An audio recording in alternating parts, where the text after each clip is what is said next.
feels what I feel. Feels what I feel.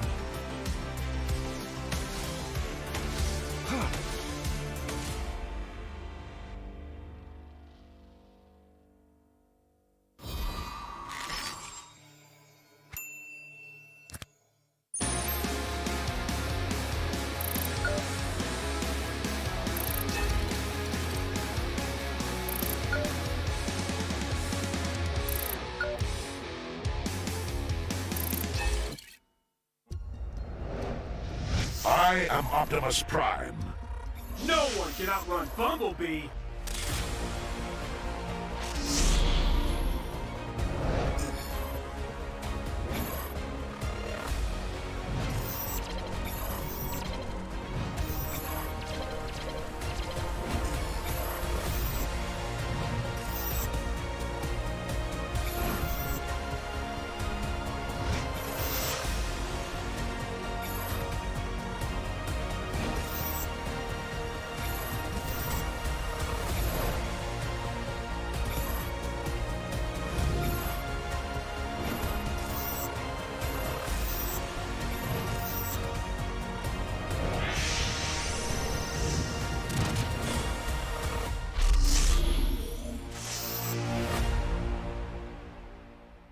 OSIM. What's up, everyone? Welcome to the latest episode of Hero Spotlight, featuring Arlette, the Lone Lancer. Arlette is a highly mobile fighter that weaves through battle like a vengeful wraith. Hero skills. First skill, Dauntless Strike. Arlette slams down his spear, dealing physical damage. Closer targets will be stunned momentarily, while those further away will be stunned for the full duration. Second skill, Vengeance. Arlette charges at a target with his spear, dealing physical damage. If the target is marked by Demon Gaze, this skill is guaranteed to crit and reset its cooldown. It will also restore Arlette's HP. Ultimate Final Slash. Arlette performs a wide, sweeping attack, dealing physical damage to targets and displacing them to the end of the swing. Passive skill, Demon Gaze. Arlette's demonic eyes will periodically mark a nearby enemy hero. Demon Gaze will also mark enemy units near Arlette that are affected by control effects from any source. Pro tips. Dauntless Strike is best used from a short distance, positioned to catch enemies at the end of the AoE for the full stun effect. Vengeance is Arlette's primary source of damage and sustain. If an enemy is just out of reach, stun minions and use Vengeance to leapfrog and quickly cover the gap. When low on HP, Arlette can mark a group of minions with his stun and chain cast Vengeance to quickly recover. Final Slash is a powerful displacement ability that can push enemies out of position for picks or unleashed at the perfect moment to catch the entire team. Combo tips. During the laning phase, wait for your passive to mark the enemy hero. Then strike them with Vengeance, followed by Dauntless Strike to stun and reapply the mark. Use Vengeance again and weave in a basic attack before finishing with another Vengeance. When going into a team fight, look for opportunities to use Vengeance on marked enemies. Use Final Slash to mark and group up enemies and tear into them with skill resets. Use Dauntless Strike to stun low enemies and finish them off with Vengeance. Tactics. Arlette is a formidable hero in the early and mid-game. By repeatedly marking the enemy, he can use Vengeance multiple times in quick succession to wear down his opponent while healing himself. After gearing up in the late game, Arlette becomes an even deadlier force, with more defense on top of his mobility and the constant healing from Vengeance resets. Arlette can sustain himself through the fight to continue dishing out damage. For his role as a fighter, we recommend this equipment build to bolster his damage and self-sustain. Choose the fighter emblem to further enhance his survivability, and for battle spells, we recommend Petrify to synergize with his passive and Vengeance skill. Arlette, the Lone Lancer, coming February 14th. 30% off during launch week. Get his Wandering Spear skin for only 51 diamonds the first 2 weeks. And until next time, we'll be seeing you in the Land of Dawn. Arlette, Lone Lancer, official release 0214. Pain is the proof that I'm still alive.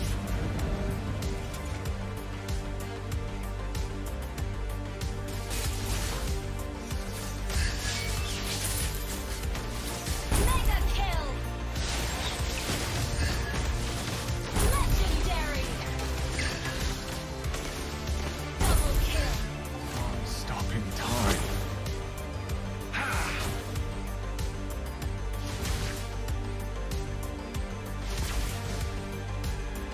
Feels what I feel.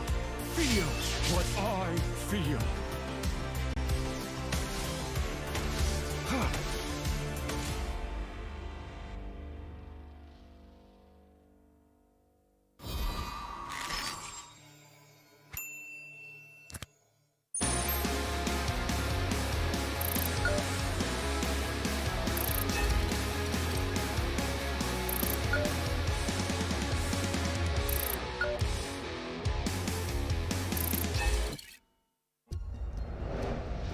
I am Optimus Prime. No one can outrun Bumblebee.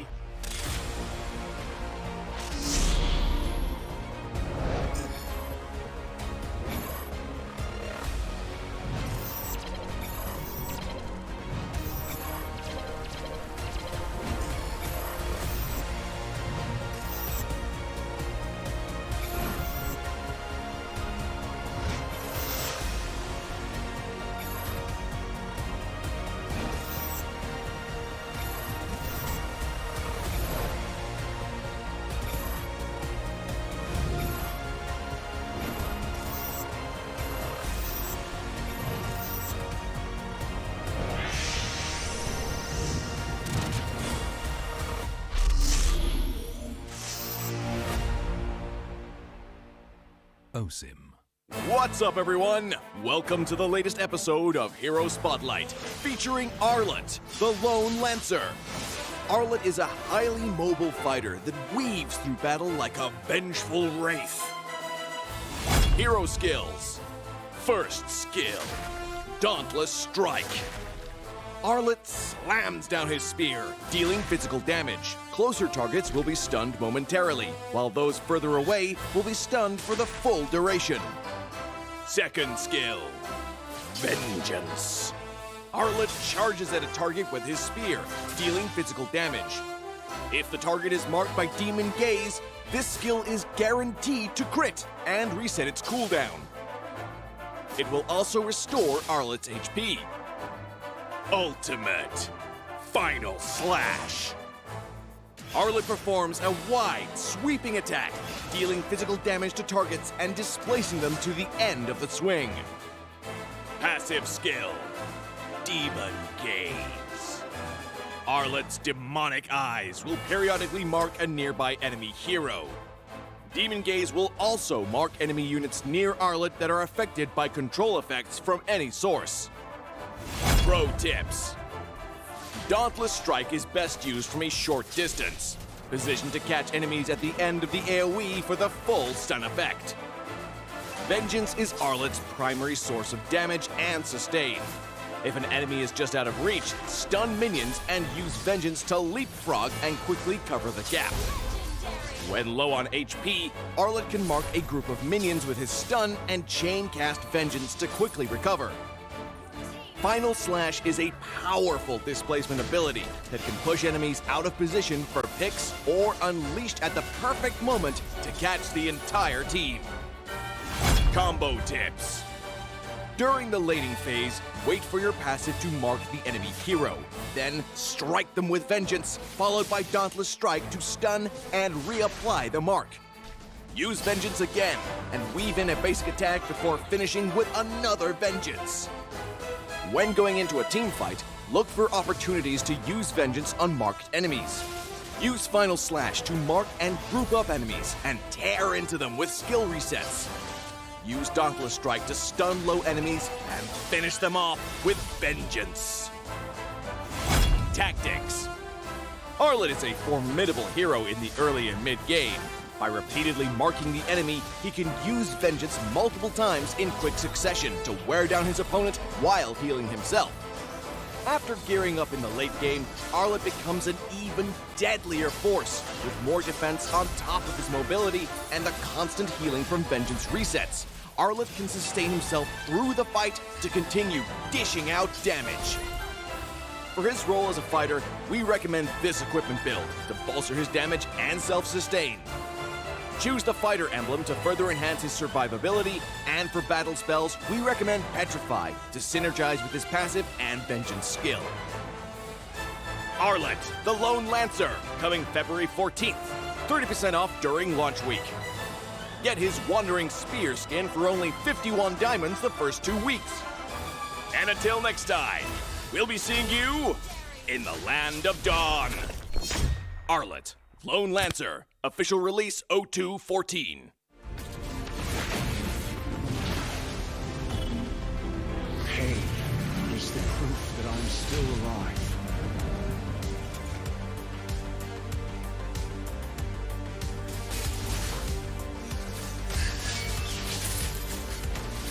Mega kill. Legendary. Double kill. Stopping time.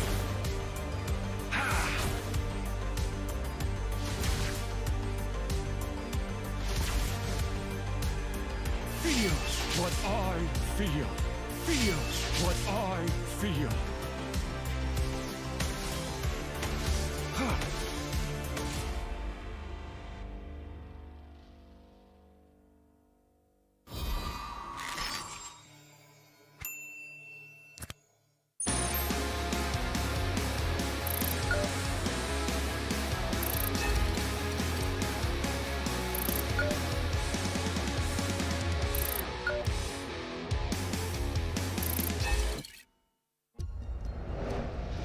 I am Optimus Prime.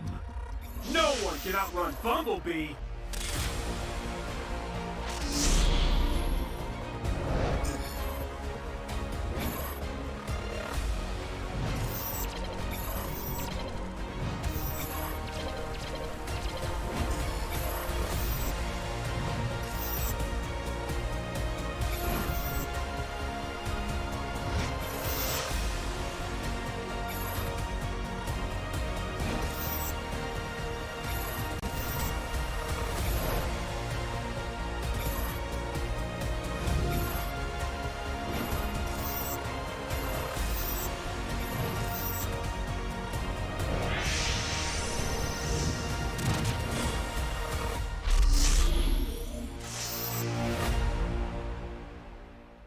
Osim.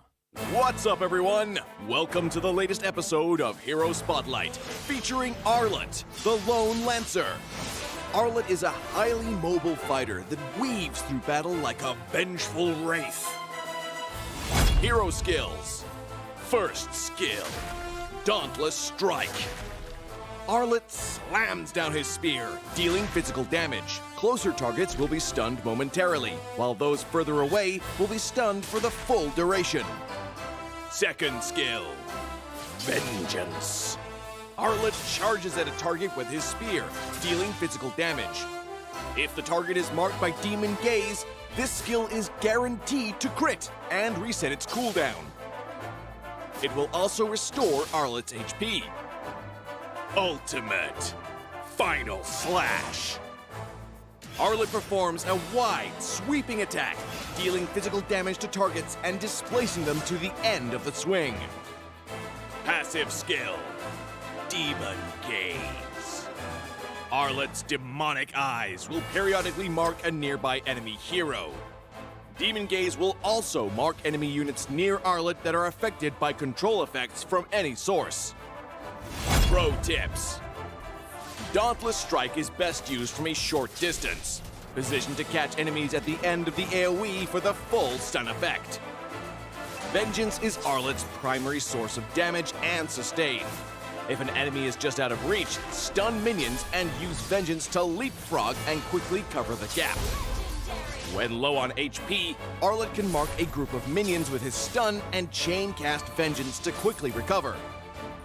Final Slash is a powerful displacement ability that can push enemies out of position for picks or unleashed at the perfect moment to catch the entire team. Combo tips. During the laning phase, wait for your passive to mark the enemy hero. Then strike them with Vengeance, followed by Dauntless Strike to stun and reapply the mark. Use Vengeance again, and weave in a basic attack before finishing with another Vengeance. When going into a team fight, look for opportunities to use Vengeance on marked enemies. Use Final Slash to mark and group up enemies and tear into them with skill resets. Use Dauntless Strike to stun low enemies and finish them off with Vengeance. Tactics. Arlette is a formidable hero in the early and mid-game. By repeatedly marking the enemy, he can use Vengeance multiple times in quick succession to wear down his opponent while healing himself. After gearing up in the late game, Arlette becomes an even deadlier force, with more defense on top of his mobility and the constant healing from Vengeance resets. Arlette can sustain himself through the fight to continue dishing out damage. For his role as a fighter, we recommend this equipment build to bolster his damage and self-sustain. Choose the fighter emblem to further enhance his survivability, and for battle spells, we recommend Petrify to synergize with his passive and Vengeance skill. Arlette, the Lone Lancer, coming February 14th. 30% off during launch week. Get his Wandering Spear skin for only 51 diamonds the first 2 weeks. And until next time, we'll be seeing you in the Land of Dawn. Arlette, Lone Lancer, official release 02/14. Pain is the proof that I'm still alive.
Ladies and gentlemen, welcome back right here to MPL SG Season 5, Week 4, Day 1. It's me, Cheryl Yao, your host right here for the season. Right here today, it is our very last day right here of the regular season. So, are the teams gonna pull out all of the stops to secure that upper bracket? That we can only find out today. So yes, ladies and gentlemen, just in case you guys missed out on any of the action, let's take a look at the overall standings. As you see here on your screens, RSG Stellarc SG is currently standing in first position with 18 points to their name with a perfect score record of 12 wins all around. And right behind their tail, we have Bleed eSports with 12 points to their name as well. And right now, it seems like we kind of have a love triangle going on with SMG SG in third position with 12 points to their name. Whereas over on the other hand, Revival is sitting at the edge of the upper bracket right now with 8 points. But just behind them, we have Team Flash as well with the same number of points to their name. Whereas Stellarc SG is with 7 points currently at 6th position. Evil, with that triumphant win earlier on in Week 3, Day 2, secured them 5 points right here in the overall standings. And in final position of 8th, we have Alchemy SG. So yes, what an exciting overall standings, and with matches today, we know who will cement that upper bracket spot and secure that crucial extra life for the playoff seasons. So without further ado, let's take a look at today's match schedule. As you see here on your screens, ladies and gentlemen, the match that is about to begin would be match 1 happening at 10 a.m. today, and it's going to be Stellarc going head-to-head against Revival. Now, this is a very crucial match for both teams because whoever emerges victorious will secure that upper bracket spot. Whereas on the other hand, the match that's going to come up will be match 2 happening at 1 p.m. and that will be Alchemy SG crossing swords with Evil. Who will emerge victorious? Let's find out later at 1 p.m. for match 2. Whereas on the other hand, we have the highlight match right here that everybody is looking forward to. Will RSG keep that perfect score record, or will it be tainted with blood by Bleed? Let's find out later, happening at 4 p.m. Whereas closing off the day, we have match 4 happening at 7 p.m. and that's going to be Flash going against Team SMG. Now this match is also extremely crucial for Flash as well if they would love to secure that crucial upper bracket position. So yes, this today, our very last day right here at the regular season of this round robin cycle, is pretty much make or break for some of the teams currently in 4th, 5th, and 6th positions respectively if they want to secure that upper bracket position. So yes, ladies and gentlemen, for those of you tuning in, thank you so much for tuning in with us right here this Saturday, as well as our live audiences right here. Any photos and videos that you take, we highly recommend that you tag us at hashtag our pride, our passion to show support for our boys. Also, tag us at mpl.sg.official so that we can keep in on all the action that you're posting, whether you're checking in online via clips, via YouTube, or even as a live audience. Now, a little bit of a tidbit on what to expect for playoffs. Playoffs is happening on the 14th to the 16th of April, and that will be happening at Suntec City. So if you want to come on over and join in all the action, remember to join us at Suntec City North Atrium for the playoff season right here for MPL SG Season 5. So yes, ladies and gentlemen, MPL SG Season 5 wouldn't have been possible without all of our wonderful sponsors. MPL SG Season 5 is powered by Moontown and Zenwave Productions. Our official partners, Frank Bio CBC and Garnier Men. And our partners in eSports, My Republic, OSIM, and Suntec City Mall. So yes, ladies and gentlemen, without further ado, let's introduce our teams right here from match 1 of the day. So first up, ladies and gentlemen, let's meet the team of Stellarc SG.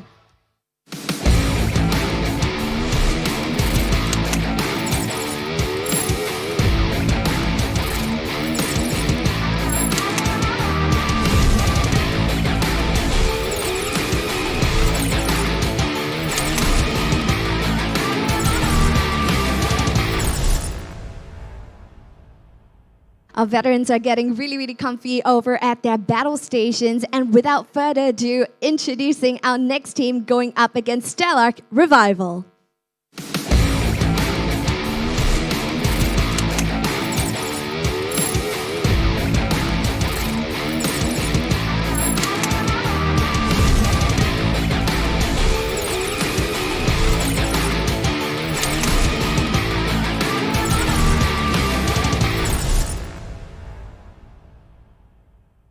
Now, ladies and gentlemen, both teams are getting ready, locked and loaded, and ready to head on over to the Land of Dawn. Now, a little few notes just for context right here over at Stellarc. That has been a little bit of a change as to the roster. Replacing Chu, we now have Sync forming almost the OG team right here from Stellarc. Whereas over on the other side, over at Team Revival, we do have a new player as well. Replacing our lovely player right now, we do have QDX Love right here on the seat as well, replacing Kirby. So yes, without further ado, we're going to hand our time over to the casters to slice and dissect this new lineup and what we can expect. Take it away, boys. Hello and welcome to MPL Singapore Season 5. We are at the last regular season day. My name is Holler, with me is Jace and Abstract, and we are here for a monster day. It's going to be Stellarc Revival to start things off, but Jace, your thoughts on this first match? Man, this match is already all stakes right here, right? As what Cheryl has talked about, they are fighting in the middle seat, and they are like one perfect series away from securing upper brackets, and because of that, they have to bring out the big guns. What sort of big guns are we going to talk about here, Abstract? Well, honestly, when it comes down to Revival and Stellarc, I believe that we have a lot to unwrap, especially since the both of them are vying for the upper brackets. Correct. So honestly, both teams, they are definitely going to be titans for this game. They're bringing all their OGs and such. Yeah. They can't afford to lose. Yeah, they're bringing. It's funny that you bring up the old G factor. It's like at the point where everything is at stake, you're bringing your best, so to speak, guns to this fight. And now we're going to go into this one. But, you know, let's talk about playoff implications. What happens for the winner, loser, what's going on? Definitely. So upper brackets does have like a secondary life in the playoff. Lower bracket, once they lose their life at the bottom lane, they're gone, right? Not bottom lane, but bottom line, they're gone. But speaking of which, remember we talked about the big guns. QDX Love coming in from Revival's roster. First game for him in the season, and also replacing Kirby. Okay, so a little bit of a game changer. I think going into this one, they realized that there's a lot of pressure, making sure that they need to have their best foot forward. But let's talk a little bit about Stellarc here. All right, so when it comes down to Stellarc, we do know that Chu has been replaced by our friend here, Sync. And of course, Sync, he mostly, whenever it comes down to streaming, he actually plays a lot more mages, but it doesn't really quite mean that he only plays mages. He actually excels in many different roles. As such, having him in the EXP lane definitely would be a breath of fresh air. And for the players in Stellarc, I'm pretty sure that they are very comfortable playing with Sync, and all 5 of them together is definitely going to be a tough game for Revival even. And this is a situation where we've seen Revival and Stellarc. I mean, last year, Stellarc, I think, did a lot better. I think that going into this one, being maybe into the upper bracket is kind of a little bit worrying. But overall, though, if you had to grade their experience, or their play, at least this league thus far, what would you give them in terms of a grade? Well, I think Stellarc does have a lot of communication issues all throughout. It has been worrying in terms of the performance throughout the whole regular season. But let's take a look at more about the KTVs, right? To kind of just bring you through what Revival needs to look out for. Okay, so yeah, I mean, if we're going to walk someone through, of course, we need to play around Swirl's Power Spike. But what about the second and the third piece, Abstract? Well, of course, when it comes down to Revival, they are really strong when it comes down to, you know, just dragging the game out even longer and go for the late stages of the game. That is kind of like the key to Revival. Right? Yeah, definitely. And I love the fact that I see what you did there. Thank you for all the dad jokes. He's ready. This is the perfect lineup right We're now. starting it off. But, you know, Revival, I think, have kind of surprised a lot of people. I think that getting into this situation and being in the talks of being in the upper bracket speaks volumes about this team. They've grown, they've gotten much better. But now let's talk a little bit about Stellarc. What are their keys to victory, Jace? Yep. Take a look at the keys to victory. Remember, I kind of mentioned that they do have some communication lapse right here, but bringing Sync along back onto the board, right? Sync does have a lot of experience all throughout, even in like, what, MPL SG days? Back when he was from RSG, right? Super OG, like what Abstract was talking about. So let's take a look at the keys to victory for Stellarc, right? Secure foresight and his strong initial tanks, prepare to pressure Sammy's lane. So a lot of pressure on the gold lane and prevent Revival from grouping up. Because when they group up, they form this indomitable shield that Stellarc needs to penetrate. Yeah, and, you know, it's all a bit about Fossa, right? I feel like every time Stellarc have a good game, it's because Fossa has really stepped up. Correct. Not to put more pressure on Fossa under this game, but, you know, walk us through, I mean, is it just all Fossa, or does the other team, like the rest of the players, need to pick it up? Undeniably, Fossa plays a very big role as to how Stellarc normally gain their tempo. Especially since when we are looking at Smellycat, he's a very strong early game marksman player. As such, as long as Forza is able to open the maps up a little bit, being able to allow Sync to get himself the early game win, or rather the early lane win, getting himself into the turtles, this way there's a lot of opportunities and a lot of different varying playstyles that Stellarc can go for. Either go for a lot more team fight or more lane-oriented team play. Got it, got it. And I like the fact that you brought up Sync. I mean, we've only seen one match thus far with Sync, but has the Sync factor really stepped up Stellarc's game? I think it does, right? Especially in last week. We're going to take a look at the statistics later on, but allow me to continue on the Sync's point, right? Sync has not only just the fact that he's mechanically okay and strong, but he also have the macro sense, right? He's also played a lot of different heroes when he streams, not only just mages, he also plays a plethora of heroes, mind you. Speaking about plethora of heroes, let's take a look at the player statistic from Revival.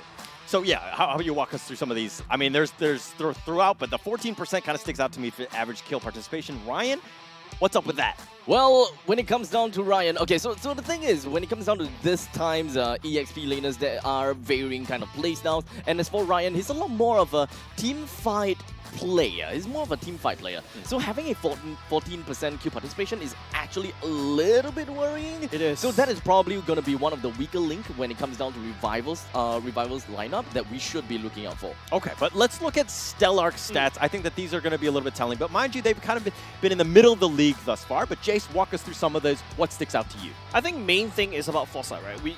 I think Abstract was talking about the fact that we have to take a look at Forza. Forza has a very good game. He has a good pick-off.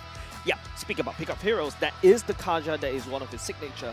But all throughout, if you notice, even with a small little amount of screen time for the side of Sync, he does have a higher kill participation. So it's all about EXP laners being able to set it up for the team and rotate properly and team fight together. Well, technically speaking, yes, we do have a smaller sample size for Sync. As such, having a 26% kill participation in, I guess, maximum of 3 games for Sync is slight bit of worrying as well, right? When it comes down to looking at Ryan, he actually plays a lot more of the Lapu Lapu as well as Glue, both of which is just hardcore team fights. They're not looking at any split pushes like Benedetta, sometimes even Arlette. I mean, Arlette is not specifically very good at split pushing, but he's really good at lane dominating. So it's completely understandable if they don't really participate that much on team fights. Well, it just happens to be not really Stellarc's play style, right? I don't want to force them into something that they're not comfortable with, but to your point, it does definitely does help if they can do multiple strategies and get themselves into that situation. Yeah, I'm looking forward to, like, you know, we're looking forward to them playing something slightly creative. I'm looking at Sync, right? Sync on the EXP can also pull out the Benedetta. He's been playing it on his stream most frequently. And with the Benedetta, it's a macro god. You can use him to split push, you can use him to flank. Okay, well now we've seen both of the teams, but let's look at the talent prediction as of who we thought were going to win this one. I think, let's see. Okay, so let's go down the line. Abstract, what is your prediction for this one? I'm actually going out for Revival. I mean, looking at the fact that Sync is into Stellarc's pick, you know, it's starting to look good, but I'm still looking at a Revival regardless. You know, it's a very strong and very difficult to head off. I had a lot of problems thinking about Revival. What's really going to be happening here? But Revival did manage to show a very good showing in the Season 4, and I would believe that they will want to reenact that this season. All right. Well, what about you, Jace? I think I'm on the Revival side, right? I think people kind of like cut them off, like even in the previous season, because they usually have a very, I think it's just tournament luck, right? Got it. They have a very tough strength of schedule. They always face like stronger teams in the earlier parts, and then when they start to climb out in the ranks, people are like, okay, they're actually not too shabby. But that's because of the strength of schedule. Okay, for the record, I was actually, I took the elevator this morning, and I was in the elevator with Sammy from Revival, and he gave me kind of like a dirty look because I think that he saw my prediction going into this one, which happened to be Stellarc. I am the lone wolf amongst all of these guys right here, but I thought it was Stellarc. I just like the team. I think that they, you know, I like the Sync attribute to this one. But again, Sammy looking at me, giving me the dirty eye did not make me feel good. Hey, come on, hashtag free Sammy here right now. He's finally free. We're throwing all the accusations over to Sammy before the game even started. All right, but here we go. This is going to be day one, the first match of the day. This is going to be into the draft. It's going to be Revival, Stellarc. Let's go. All right, now a lot of focus on Smelly Cat from the side of Revival this time round. LI4 banning away the 1-1, banning away the Melissa. Stellarc, on the other hand, will cut away the Faramis. I believe Faramis is finally back in the meta, so expect, you know, more band picks coming off of Faramis this time round. So honestly, I don't really expect too much when it comes down to the banning phases. We should be expecting a lot of the typical stuff. But based on the KTVs that we've seen before, one thing that Revival is going to have to work out for is Cat's picks. As such, having the Melissa and the 1-1 bans is absolutely godsend, at least for someone who actually is rooting for Revival's win. And not just that, right? Revival relies a lot on ultimate mages, and I think Chesty to a certain extent also play the Eve quite well. So I expect both of these two teams to take artillery mages like the Fart. You take the Farta, I take the Eve, or you take the Eve, I'll take the Valentina, and then we'll just duke it out.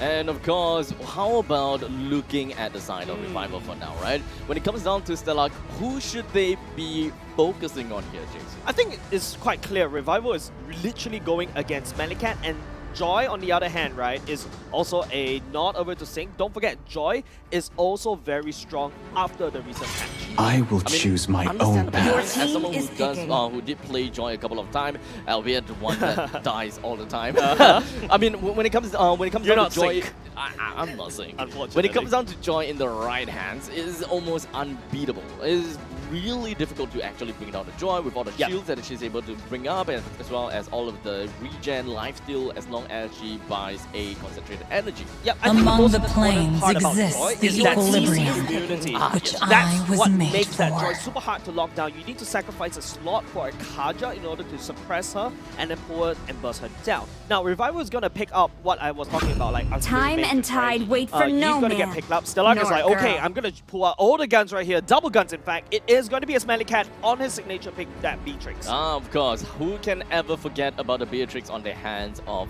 Smelly Cat, right? At this point in time, when it comes down to the marksman, most of the time we've been seeing a lot of Melissa. Melissa really bullies the lane quite a lot, and I believe that when it comes down to the next order, the next rank within the marksman region, I believe that Beatrix probably lies in the second or the third when it comes down to that. I didn't so cure the I would believe that Sammy is probably Your team is slightly picking. forced into picking a Claude in this current position, as such steering Revival more into a team fight style composition. I like the Claude pick, right? The Claude would do very well with the Blazing Duet abstract going into real world manipulation, but I feel like the Claude is a little bit weak in the early game, right? You play a very passive early game and you give Smelly Cat that big snowball on the Beatrix. I don't think that's something that Revival is particularly looking at. They need to find someone that could match this Beatrix. Now, with the Melissa already taken away, I'm thinking next in line, I'm thinking even a Brody needs to be picked up from the side of Revival. If not, Stellarc will start targeting and limiting the marksman pool. Yeah, having a either one of these marksmen is definitely fine and dandy, but personally, you know, having a Beatrix being picked up from the side of Stellarc is This land is our homeland, and it will soon be a Not a burial single ground. worthy Beatrix foe. right off the bat is really just facing off against the Melissa, since when it comes down to Beatrix, the only kind of mobility skills that you have is really just a dash. Doesn't really quite get you out of Muddle's range. While for Claude, it's pretty easy. As such, whenever Melissa is licked down, Claude is usually the easier pick. I kind of echo the sense of the marksman, but we gotta take a look at other parts of it. It seems like Revival is not going to focus on the gold lanes. Instead, they're going to secure Orion's hero and of course secure the Martyrs for Nan as well in the jungle. Now, Stellarc, I think right here, they need someone in the front line. They've already secured the win con, right? They've already secured the back lines. They need someone to basically face tank everything. Immediately, the easiest hero that you can pick up is a Frantic, but no, it's going to be Odebambi going into the assassin jungle from the side of Stellarc. Oh my god, they're really not holding anything back. Fight Not for at the all. ultimate I mean, looking at answer. the Hayabusa, I mean, Hayabusa have a total of 77% win rate. That's a lot higher than I originally was expecting, right? Yeah. Here's the When thing, the body though. When it comes suffers, down to your Revival's team lineup, is when banned. we're looking The at spirit Ryan, when we're blooms. looking at Martyrs, not necessarily a very strong pick, at least for now, right? Because Revival's lineup really just echoes a lot of team fight, right? While Hayabusa naturally and normally would want to go for the high and dry, unless Odebambi is going a little bit more of the off kind of style, where he just goes a lot more onto objective, picks himself Your up. team Wipe out all the is injustice in the Then world. probably, yeah, I can understand, but that means that your kill pressure goes down. I think definitely Hayabusa is a threat over the side of Revival, right? Like Sammy needs to play very safe right here. The shadow kill, and then also with the quad shadow is going to find you in the back line, and if you're not careful, you're going to get busted down. Now, Revival in this particular matchup, it still screams like, you know, I want to fight as this big giant shield. Stellarc also plays a similar playstyle with the, you know, I want to build a fort, but this time around they're going to replace it with the Valentina. Now, looking at the bans right here, Stellarc taking away the Hilda Your and the team Tony. is These picking. two rovers are something that could limit Audio Bambi in the early game. Revival, on the other hand, will take away the Benedetta and Rock. These two, well known to create a lot of disruption against their lineup. Yep, it really comes down to creating space. This is what Revival is trying to look out for, and they're trying to go for the ban. Notice how the first two bans are all about respect ban over to Smelly Cat. The last three bans are all about heroes that are capable of creating space, making things difficult for a team-based composition coming from Revival. Now, Stellarc is like, you know, we all talk about Fossa, right? We are looking at him right here on the screen. He needs something like a I will protect you. Kaja or something of a Your pickup, but team no, is he's going to picking. go for the Lolita instead. I think it's a bit of a preparation over what Revival can do, but don't forget, QDX Love plays a lean, mean Lolita as well and can counter easily against Chesty and Smelly Cat as well. It could very likely be a steal, right, from Stellarc, but that doesn't exactly throw the value of Lolita out of the drain just yet. We know, and I've said it a lot of times, you know, team fight from Revival. And looking at the Lolita, that is what you want. You want to be able to really just lock everyone down while they have that kind of momentum. Correct. Because a single good Numenon Blast is going to turn the tides around and really help the team a lot. Yes, and when you, especially when you Revival, they really want to fight inside this box as well. Fossa will be there with the Luminum Blast. This catching is at my least 3 to tempo. 5 people, Your and there you team go. is Revival will picking. conclude the drop with a Kufra, and that's the Brodia that I was talking about. Something that could match the early game of the Smelly Cat and also have a small bit of peel. When Hayabusa comes in, you can at least CC him and get out of dodge. And of course, that means that we've got all 5 of the heroes as picked up by Revival, with the Kufra and the Brody being picked up. Yes, tankiness. And that is the problem for our Hayabusa being picked out at the first phase. I don't have anything wrong against that. It's just that Revival is still towards the tanky direction, making sure that there's not much pressure coming from the Hayabusa. Okay, now Stellarc will conclude the draft with a Terizla. A Terizla and a Lapu Lapu, in my opinion, is a very strong skill matchup. Both of them have decent amount of range as well. In the early game, you just go for both of your first skills. You're basically like a range hero. Just spam your first skill and clear the minions or even poke. But towards the later parts of the game, both of these two heroes, I feel like they share the same archetype, right, Abstract? More or less, to a certain extent, right? Because when it comes down to the side of Revival, it seems as though, yes, it's all about team fight, they are front to back. But when it comes down to the lineup of Stellarc, they do have an option to go back to front with the help of the Hayabusa, and that is probably one of the only changes that we are expecting, and that could make it or break the game for Stellarc. All right, it's going to be game 1, match 1. Everything is at stake in the upper brackets, of course. There's, you know, we're going to have Revival, Stellarc. We've seen the drafts. We know what's going on. Abstract, right before you go, what are your thoughts? Who do you think has the edge in this one? I'm putting it out for my friend over at the side of Revival, just like that. Okay, all right. You've heard it first, and you heard it here first, and this is going to be game 1. Abstract, we'll see you at the end of this one. But now, now Jace, your thoughts on this one? Well, I feel like it's just both of these two teams a bit more, not say playstyle defensive. Their playstyle is quite similar, but at least Stellarc does have a lot more burst potential in the form of Odio and Bambi. If Odio and Bambi manage to catch the damage dealer like Sammy and Swirl, that's it for Revival, right? Okay. So you're putting a lot of pressure on Odio Bambi. Correct. Now, if we're looking more on the Revival side, who is that one player that really needs to just step up, potentially carry this game? I think for both these two teams, right? For Revival, it's all about Swirl, making sure that he used the box open the box at the right moment. For the side of Stellarc, I would point it at Smelly Cat. No, sorry, Odio Bambi instead. He needs to find the right target, and he's currently still safe farming because QDX Love is not hard invading. Okay. So it seems to be when you see that team fight happening, Swirl is the die number 1. Odio Bambi, you just need to kind of make sure that you bind him and that you can kind of control him so the rest of your team can kind of do the damage that you need. But now if we're going into this one, Stellarc, okay, it's still a bit of a, 50-50 at this point. The laning phase has happened. The turtle's going to be up in about 30 or so seconds. But if we're just talking about this bottom lane, though, who do you think has the edge between Sing and Ryan? As of now, right, looking at how the wave is being pushed up, it's definitely going to be inside of Sing. Stellarc is already setting up at the turtle priority. If you notice, they're congregating around the turtle already. Yep. None has to come all the way down to help Ryan to help him clear. And now Stellarc does have a small little priority at the turtle pit. Okay.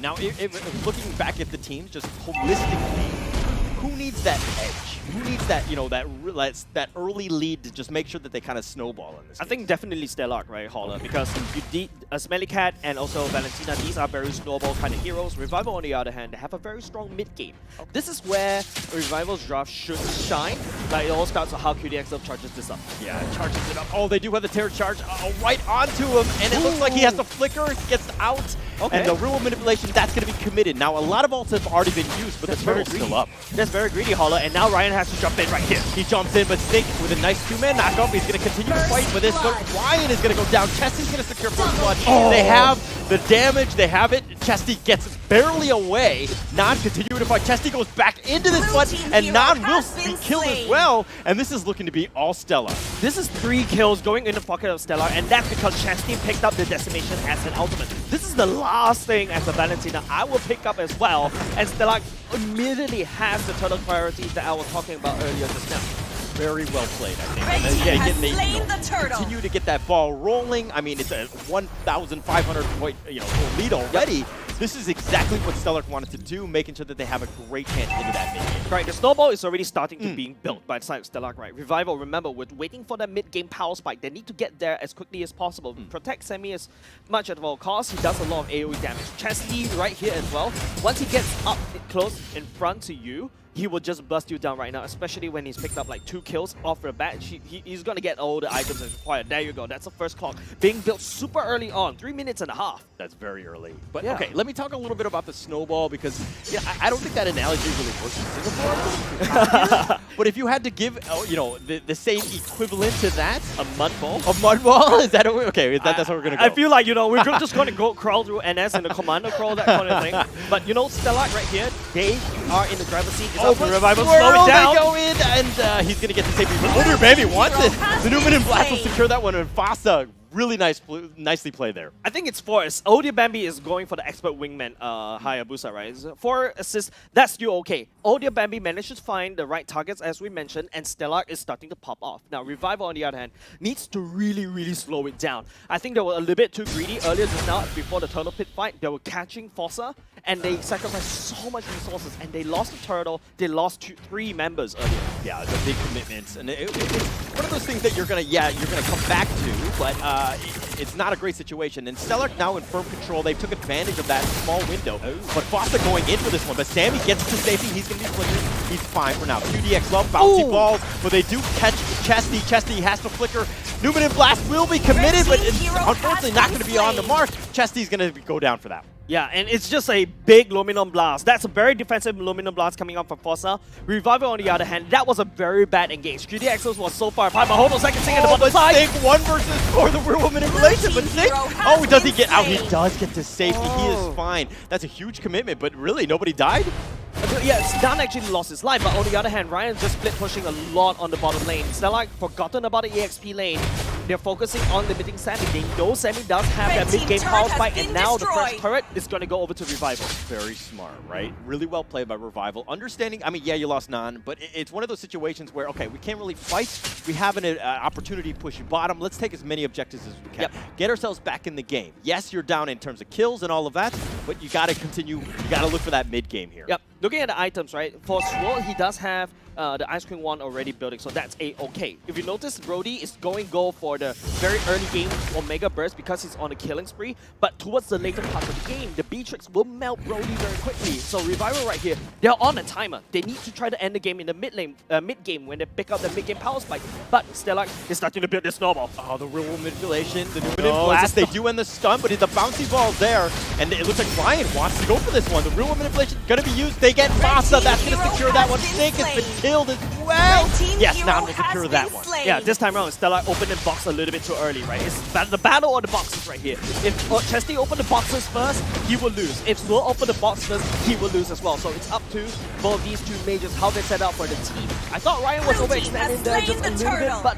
thank God, Swirl opened that box to catch two members, allowing the AoE damage, and Nan just comes in for the kill. All right, we knew these two teams were very evenly matched. We're seeing it right now. Revival coming back, like, you know, and almost like a 50-50 game at this point. They've gotten that turtle, which is key, helps them get back into this one. It's a 50-50 game. I will argue with you, Holler. It's a 60-40 game. If you notice, Stellarc does have an opening at the bottom lane, so that is one way pushed up against them. Revival is stronger in terms of macro sense, but micro sense, Stellarc is really winning because of that small little snowball.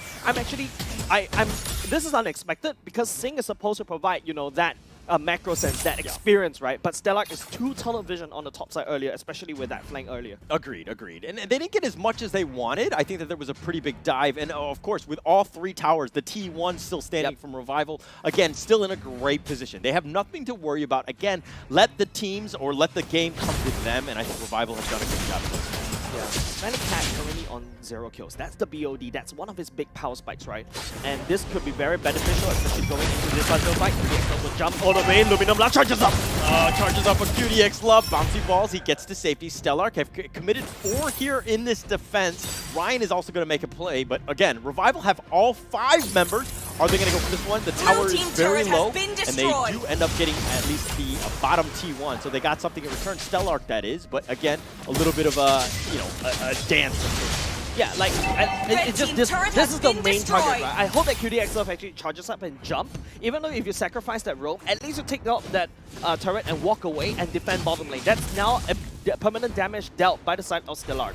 Revival, on the other hand, you know, this is the mid-game power spike. They're starting to do damage. Speaking about damage by Frank by OCDC, take a look. Sword is actually doing one of the top damage. And, you know, for the side of Sammy, unfortunately, he's unable to output enough damage because the front line kept jumping a little bit too far.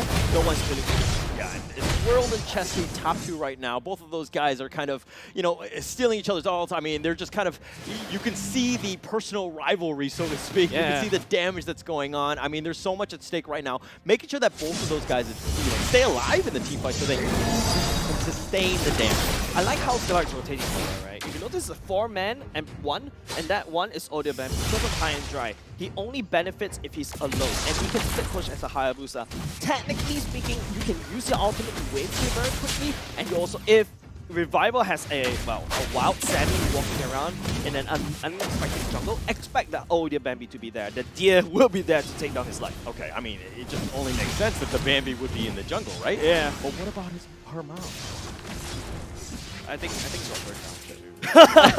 Kids. It got a bit dark right there. All right, but here we go. The little dance, the Lord dance, that's going to start. Fossa sees everything, realizes that the Lord is back in his home. This is a situation where maybe you continue to push, considering Odir Bambi is like not even nearby, so it's a bit of a 4 versus 5. Revival have the edge, but they're not going to take it. Yeah, I think it's Revival giving a lot of respect on the start because Smellycat is there, but picking up engaging, QDXL will jump into the Pixel Rush, and it's up before kind of set it up. Looking at Ryan right here, jumping in, diving against Fossa. Oh, they do have half damage. The rule of manipulation, that's going to be used. Nana's going to secure that one. Fossa's already down. Revival, Chesty is down as well. This is an opening. They do have it, and it looks like Sync is by himself. He's going to get slowly whittled down. The Ashura Aura's going to snipe him down. And here comes Hayabusa. They have the damage, but they don't have enough. It's been spread throughout, and that's perfect for what you want in terms of Revival. Exactly. Odibambi wasn't able to land all the shurikens down to Revival and actually targeting Sammy. If Sammy actually went down right there, the Lord will definitely go over the side of Stellarc. But now it's all up to how Revival plays this out. It's going to be Smellycat. Ryan! Oh, they traded!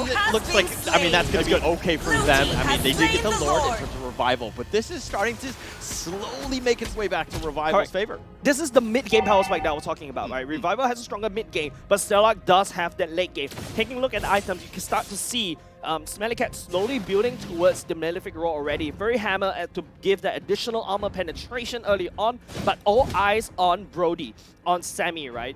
You already have the Blade of Hephaestus already starting to build the Malefic Roar already, so you're gonna know that he's gonna put a lot of damage, right? And not only just that, this Malefic Roar is like a cheap version. It's a budget version of a BOD. And it's a wise choice coming out in semi because he knows he's behind. Going in, I think, straight into a Wind of Nature because he needs to take good care of Smelly Cat. Yeah, keep him alive. The Lord has already been taken down. Now they've made their way here, but Revival, they didn't really get much out of that Lord. I felt like that was kind of like a wasted opportunity. Now they're going in. QDX Love is going to scout things out, but he should be backing up, right? Red team's turret has been destroyed. Maybe he fell asleep, huh? No. He's just providing so much vision right here. Even if he's sleeping, right?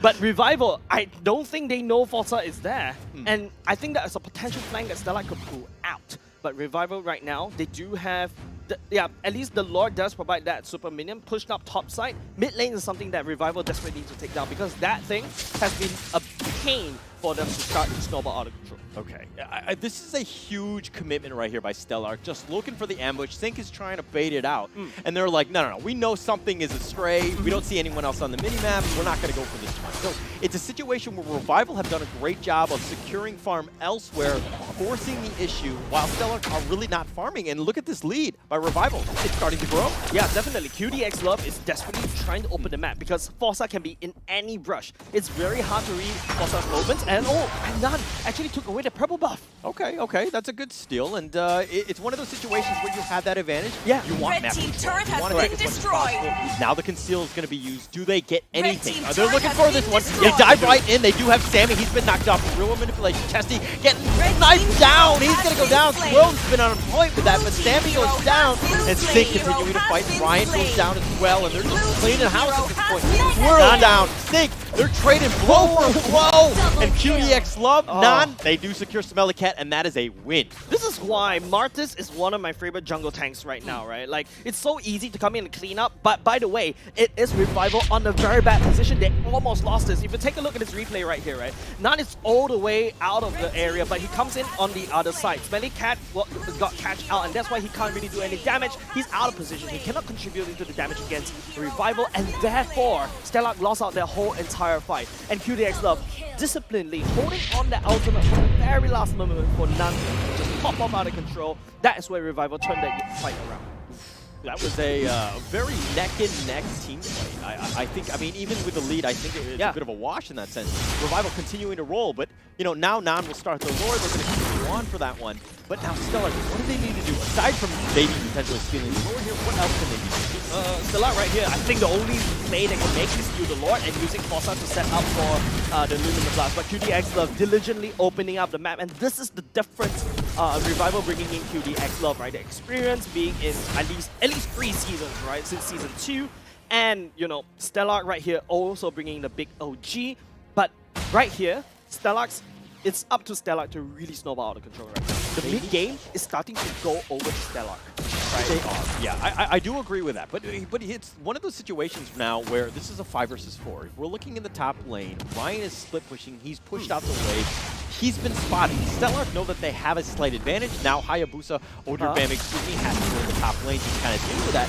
Now Stellarc have kind of turned that around. Now, can they do anything Revival that is with that man advantage? I think they do. Right now, they're going to try to burst down the Lord right before. Stellarc has to try to take this away. Forza charging up Luminous Blast. And Nan will secure the Lord, and that's a big, massive win. QDX Love is already down, but they're turning this all Stellarc. This team fight has just gone in their favor. And Smelly Cat does get a little bit low. Does be careful. The new Passion is just going to fire and just zone people out. Okay, it's just Stellarc punishing Revival. Revival right now has to cut the losses, but speaking about losses, Winter Trunk get activated by Swirl. He flickers away, and Nan will come in for the kill right here. And now it's Stellarc overextending just a little bit. And he traded his life for that, Nan, that is. But that's just life 1. He knew that. He plays the hero to the limit, make sure he gets that Ogre Bambi now on the run. And the Renners.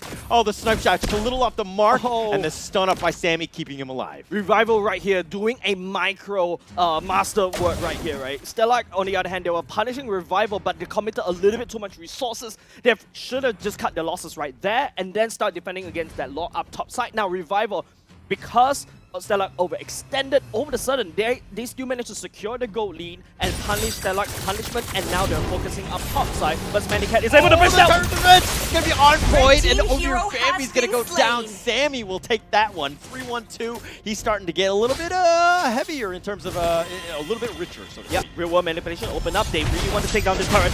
Think is already down. Nod is going to secure that one, and the turret is looking to go down as well. And Stellarc now need to hold. This is their T3. How do they hold here? Yeah, it's up to Chesty to take away Sword's ultimate right here, right, Holler? Now, Revival, there's a very good punishment. They took down top side, and then they penetrate through mid. Right here, it's all about getting more pushing power. Sammy can push down turrets very quickly. That's why he went for the Malefic Roar first. Now, Stellarc, this is the moment. It's up to DXL whether he can get any pickup right here. But Sammy is just cracking open the mid lane turret like there's no problems at all. No problems. It's very low at this stage, and Stellarc are like, okay, we just got to stop the bleeding. We got to figure something out. Revival, full map control at this point. They will take everything out. Now it's a matter of Stellarc getting starved out. What do? Do they want to just kind of slowly edge their way out? They're going to be afraid. They're going to check every bush. They're going to hold hands, make sure that if one of us gets jumped, we all get jumped. And it looks like they're going to sweep their way in the top lane and turn their own map back. Yeah, I think it's just a sneeze away, right, Holler? Topside Revival, that's super weak. They've already sent Ryan all the way up top to defend, but I think Ryan will forfeit his life right here. But Stellarc, on the other hand, to answer that question, Holler, I think it's up to Forza, right? Forza is playing that Lolita. Usually Blue very team hard to turret open up has the been bush, right? You want to destroyed. be in your own bush, setting up for the Luminum Blast, get Revival to come towards you. But that's what exactly Revival did. Revival jumped towards them with the Kufra and then immediately follow up with a stun.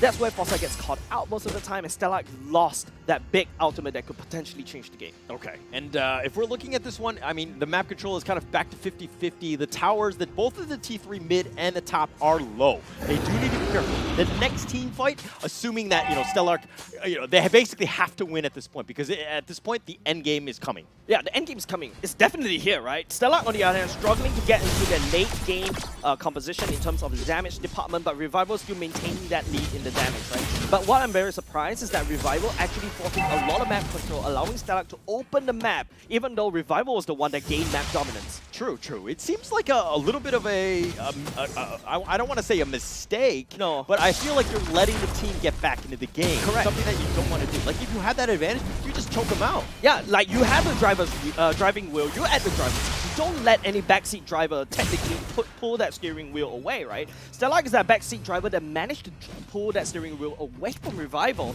and now they have the Lord Pit priority, and now Revival has to try to split them. Okay, for the record, the whole backseat driver, a bit personal. Is that it is? Yeah. You've done that? Or you've been? My dad. Okay. Wow, that's scary times. I'm sure that would freak you out a little bit. I mean, I would be very worried. You don't know what to do at that point, right?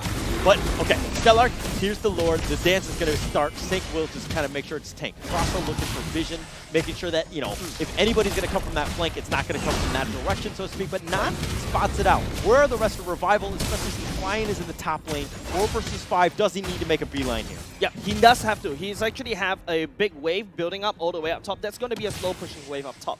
Now, Stellarc is just buying a lot of time. Unfortunately, the Lord reset it because I think Stellarc knows that Ryan's coming. That's why they pull right. But QDXM jumping. The Tiger Revenge goes right in. The nice little stun. Fossa, no chance. He's going to get blown up. That's life number 1, though. Do they have another for the second? They do not secure that one.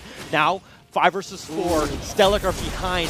Do they need... Oh, they get another Tiger Revenge. The real manipulation. They found Chesty, and he's going to go down. Sammy will take that one. And it looks like QDX Love continuing to bash, but he flickers to safety. The Newers is Passion just stoning him out. He doesn't want any of this. They go right back in. They found Over Bambi a second time. Do they have the damage? They do, and not. Revival, this is looking to be their game. Game 1. Yeah, Holler, you asking whether they have enough damage. There's 5 members on top of the small squishy little assassin. And now Revival is going to push on forward. 5 men leading the charge right here. Even Ryan taking down the turret, damage anchor as well. Revival working on the core, taking game number 1. Very well played. They won the team fight. They had that advantage, understanding that this is the time, this is the opportunity. We don't need no stinking Lord. We're going to take this one. Game 1 in the bag. Very well played by Revival, but Abstract, your thoughts on that first game? Well, of course, when it comes down to Revival's part, let's talk about them first, right? There are definitely some glimpses of brilliances from them, especially I gotta have to give it out over to our friend Swirled. A little bit of a Swirl eSports thing going on about that guy, evading this, evading I'm on that. Team QD, man. QD came back and then they won in a very tremendous fashion. No, you cut me off there. You cut me off there. I said I wanted to get that from one place to another, but QD. you know what? Swirl and QD, they definitely stepped up, right? QD definitely took the spotlight in the later stages of the game. In the early stages, it was more of like Swirl's game. So they kind of like passed the baton and just kind of like, Swirl, he's done his job. QD, it's your turn. Do whatever that you can, and Revival eventually took the game. At first, I was very skeptical at the point that they actually gave the Southern Jungle back to Stellarc. Yeah. That was very questionable, actually. Looking through the items right here, right? I think it's just it's starting. You know, you can see Stellarc starting to catch up, especially from Smelly Cat items, right? Even going for the Demon Hunter sword right there, right? Because none is going to chase you down. There's also a QDXL they have to burst, so he's actually sacrificing a lot. Maybe replace that with a Hearth Claw so that you can out-sustain the big bursty damage that Revival, because Revival is all about this Omega big burst. Sammy just comes in with torn apart memory and then just shreds through everybody. None comes in to clean up. I mean, it comes in to clean up, but it's one of those situations where can it continue to happen, right? Even in going into game 2, there's a lot at stake. I think that if we're looking at the stats, they're very 50-50, right? It could have gone any way. We didn't really see, Revival really pull away until towards the end where they won that team fight. But again, this is a situation where we still have two evenly matched teams. Yep, Revival stuck to their guns and they stuck to their game plan all the way from the start to the end. Pure team fight, that's what they are looking out for. But one thing that really surprised me is the fact that they would want to throw everything that they can onto Fossa first. They understood that when it comes down to Stellarc's composition, they only have two major frontliner. One of them is Fossa, the other one is Sync. And unfortunately, Sync is not necessarily very tanky by himself, but all they got to do, bring Fossa down, and the entrance to the back lines is a lot easier. As such, the front-to-back strategy, perfect for them. Yeah, and I want to also give a shout out to Ryan. I think that we talked about it only from a split pushing angle, but creating pressure elsewhere where Odie or Bambi had to recall, get themselves back into, just to fix the wave, and then having that slight advantage where you have a 5 versus 4 for, yes, a small period of time, was actually played to their advantage, right? I agree with you, Holler, right? I feel like this is the problem about an assassin jungler, right? Unfortunately, you cannot frontline for your team. In a 4v5 kind of scenario, I'd rather replace the fighter with the assassin with another fighter, right? So that you does have a strong frontline to protect Chesty and Smelly Cat as well. So, but sending Odie Bambi all the way down to the top side just to defend, you lose that retry battle. One thing that we also gonna have to consider about is the fact that Revival definitely do have a better composition as compared to Stellarc. They responded with a Kufra that want to counter against the Odie Bambi. They understand that Odie Bambi's main person that they want to bring down is either Swirled or Sammy. And in this case, as long as Odie Bambi tries to go for the OG Shadow Kill on either one of them, QDX Love, all he gotta do really is just stay on the spot and prepare for the bouncing ball. This way, if Odie Bambi really brings someone down, he himself would go down as well. Yeah, because it's all about positioning, right? It's like a mage fight, and you want to range, and you want to kite as much as possible, but it's very difficult to get on this world. I mean, he was kind of like a statue. The real world manipulation is going to happen. It's right. He's not moving anywhere, but it's very difficult to get onto that. Odie or Bambi was that guy. We put on pressure of making sure that you get onto them. They were not able to do that. Yeah, because Odie and Bambi is always splitting off. It's a 4-1 composition, and when the fight actually started, Odie and Bambi is always a little bit tad too late to join the team fight to either clean up or join in and land in the damage. The only time that he actually managed to land in the damage is the earlier parts of the game. Okay, but let's talk about the MVP of Game 1. Who do we think it's going to be? QD. I thought you swirled. Hey! My man comes back and he gets MVP. Yep. I mean, he definitely made a lot of great plays, He right? does. I'm not going to discredit him over the fact that Swirl did have a very good early game. We got to have to shift our focus every now and then to who made the most valuable plays and who makes the biggest play. Swirl, yes, it was definitely very amazing to watch, but not necessarily very impactful when it comes down to sidestepping this and that kind of stuff. But QDX Love, he made the play, he created an impact, and he had a lot of space. And of course, most importantly, he caught people off guard time and time again. Yeah. I mean, that's what you want to do, right? Make sure you're on the Kufra, you're going to make sure you have an impact no matter what happens. I mean, he was scouting around, he was providing intel, he was controlling the map, and that was, controlling the team fights almost. And so QD, and let's talk about some of the highlights right here. Yep. Right, of course, when it comes down to the first game, we're starting things off at 2 minutes and 30 seconds, This is a bad memory. This is indeed a bad memory, right? Revival, they went a little bit too gung-ho on the very first person. They have the idea. They want to bring down Forza, but unfortunately that just doesn't work in such early stages of the game where they just don't have that kind of kill pressure. And they are slowly making their way into using the same kind of tactic onto Stellarc. They're constantly trying to go for tank first and just go to the middle, then back, front to back, all the way through and through, stuck to the guns through.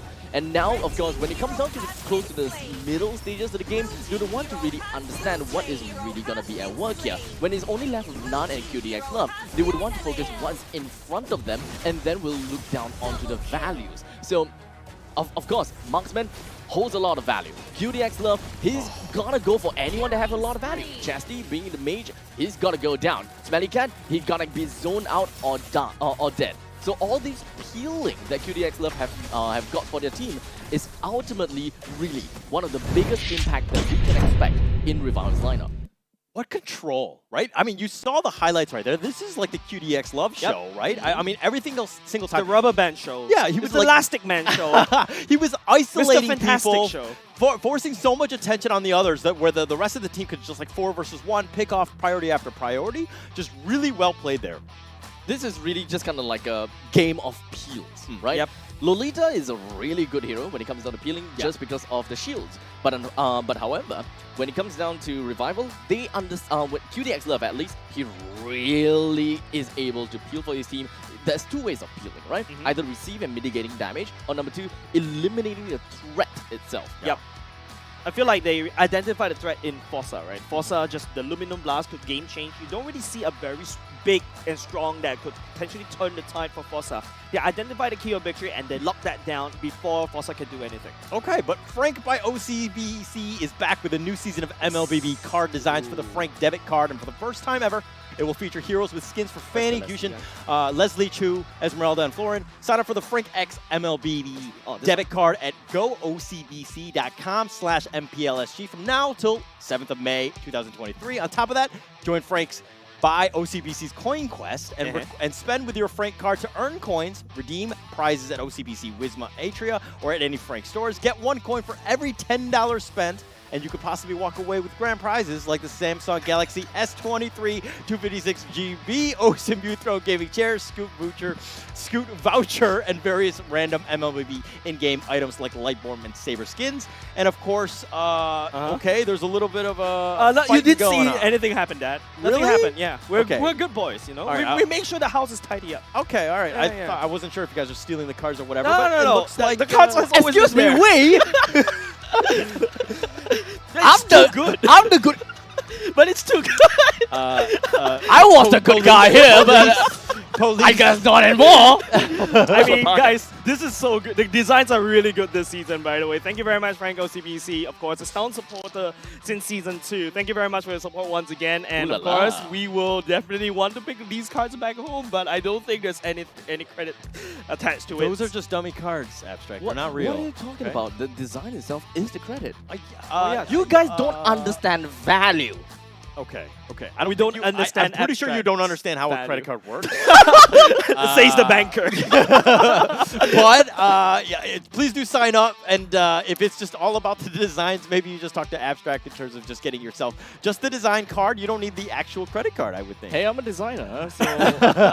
But of course, now all eyes on Revival, right? Yeah. Looking to secure a perfect score against Stellarc and then solidifying the upper bracket, but it's not over yet because it also depends on the final series of the day that could shake the whole rank up. Right. There's 3 teams right now that are in contention for that upper bracket. You know, Stellarc, Revival for this one, and of course we have Team Flash. That's going to be later today. So it pretty much is, you know, as a Team Flash fan, who are you cheering for in this game? For Team Flash? Am I a Team Flash fan?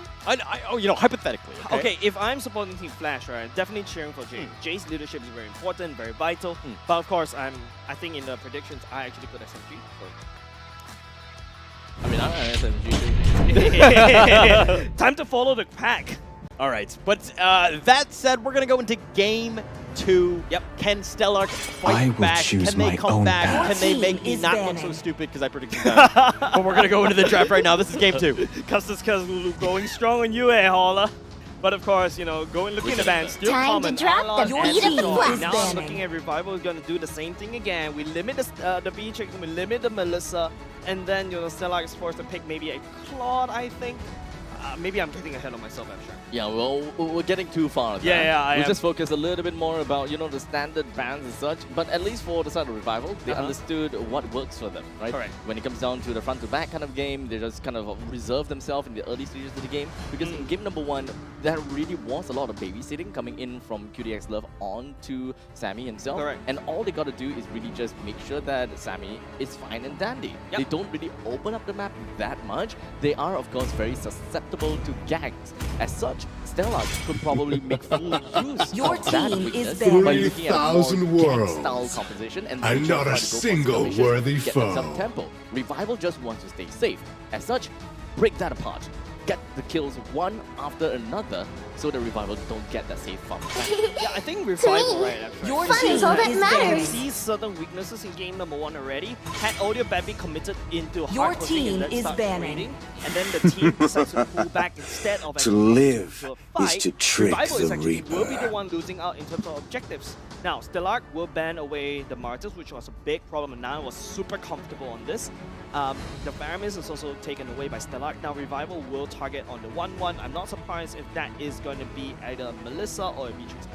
I think that we do have quite a lot of heroes that is currently open. Yeah. And Among is the definitely planes one exists of the the equilibrium, look out which for. I He's was made quite for. an annoying hero when it comes to the EXP lane, and he can definitely win. You are facing a And Your cluster. team is picking. Glue, big point here, Yeah. right? Because Ryan plays Glue as well. As long as you have a Glue in the lane, you will want to go for the win.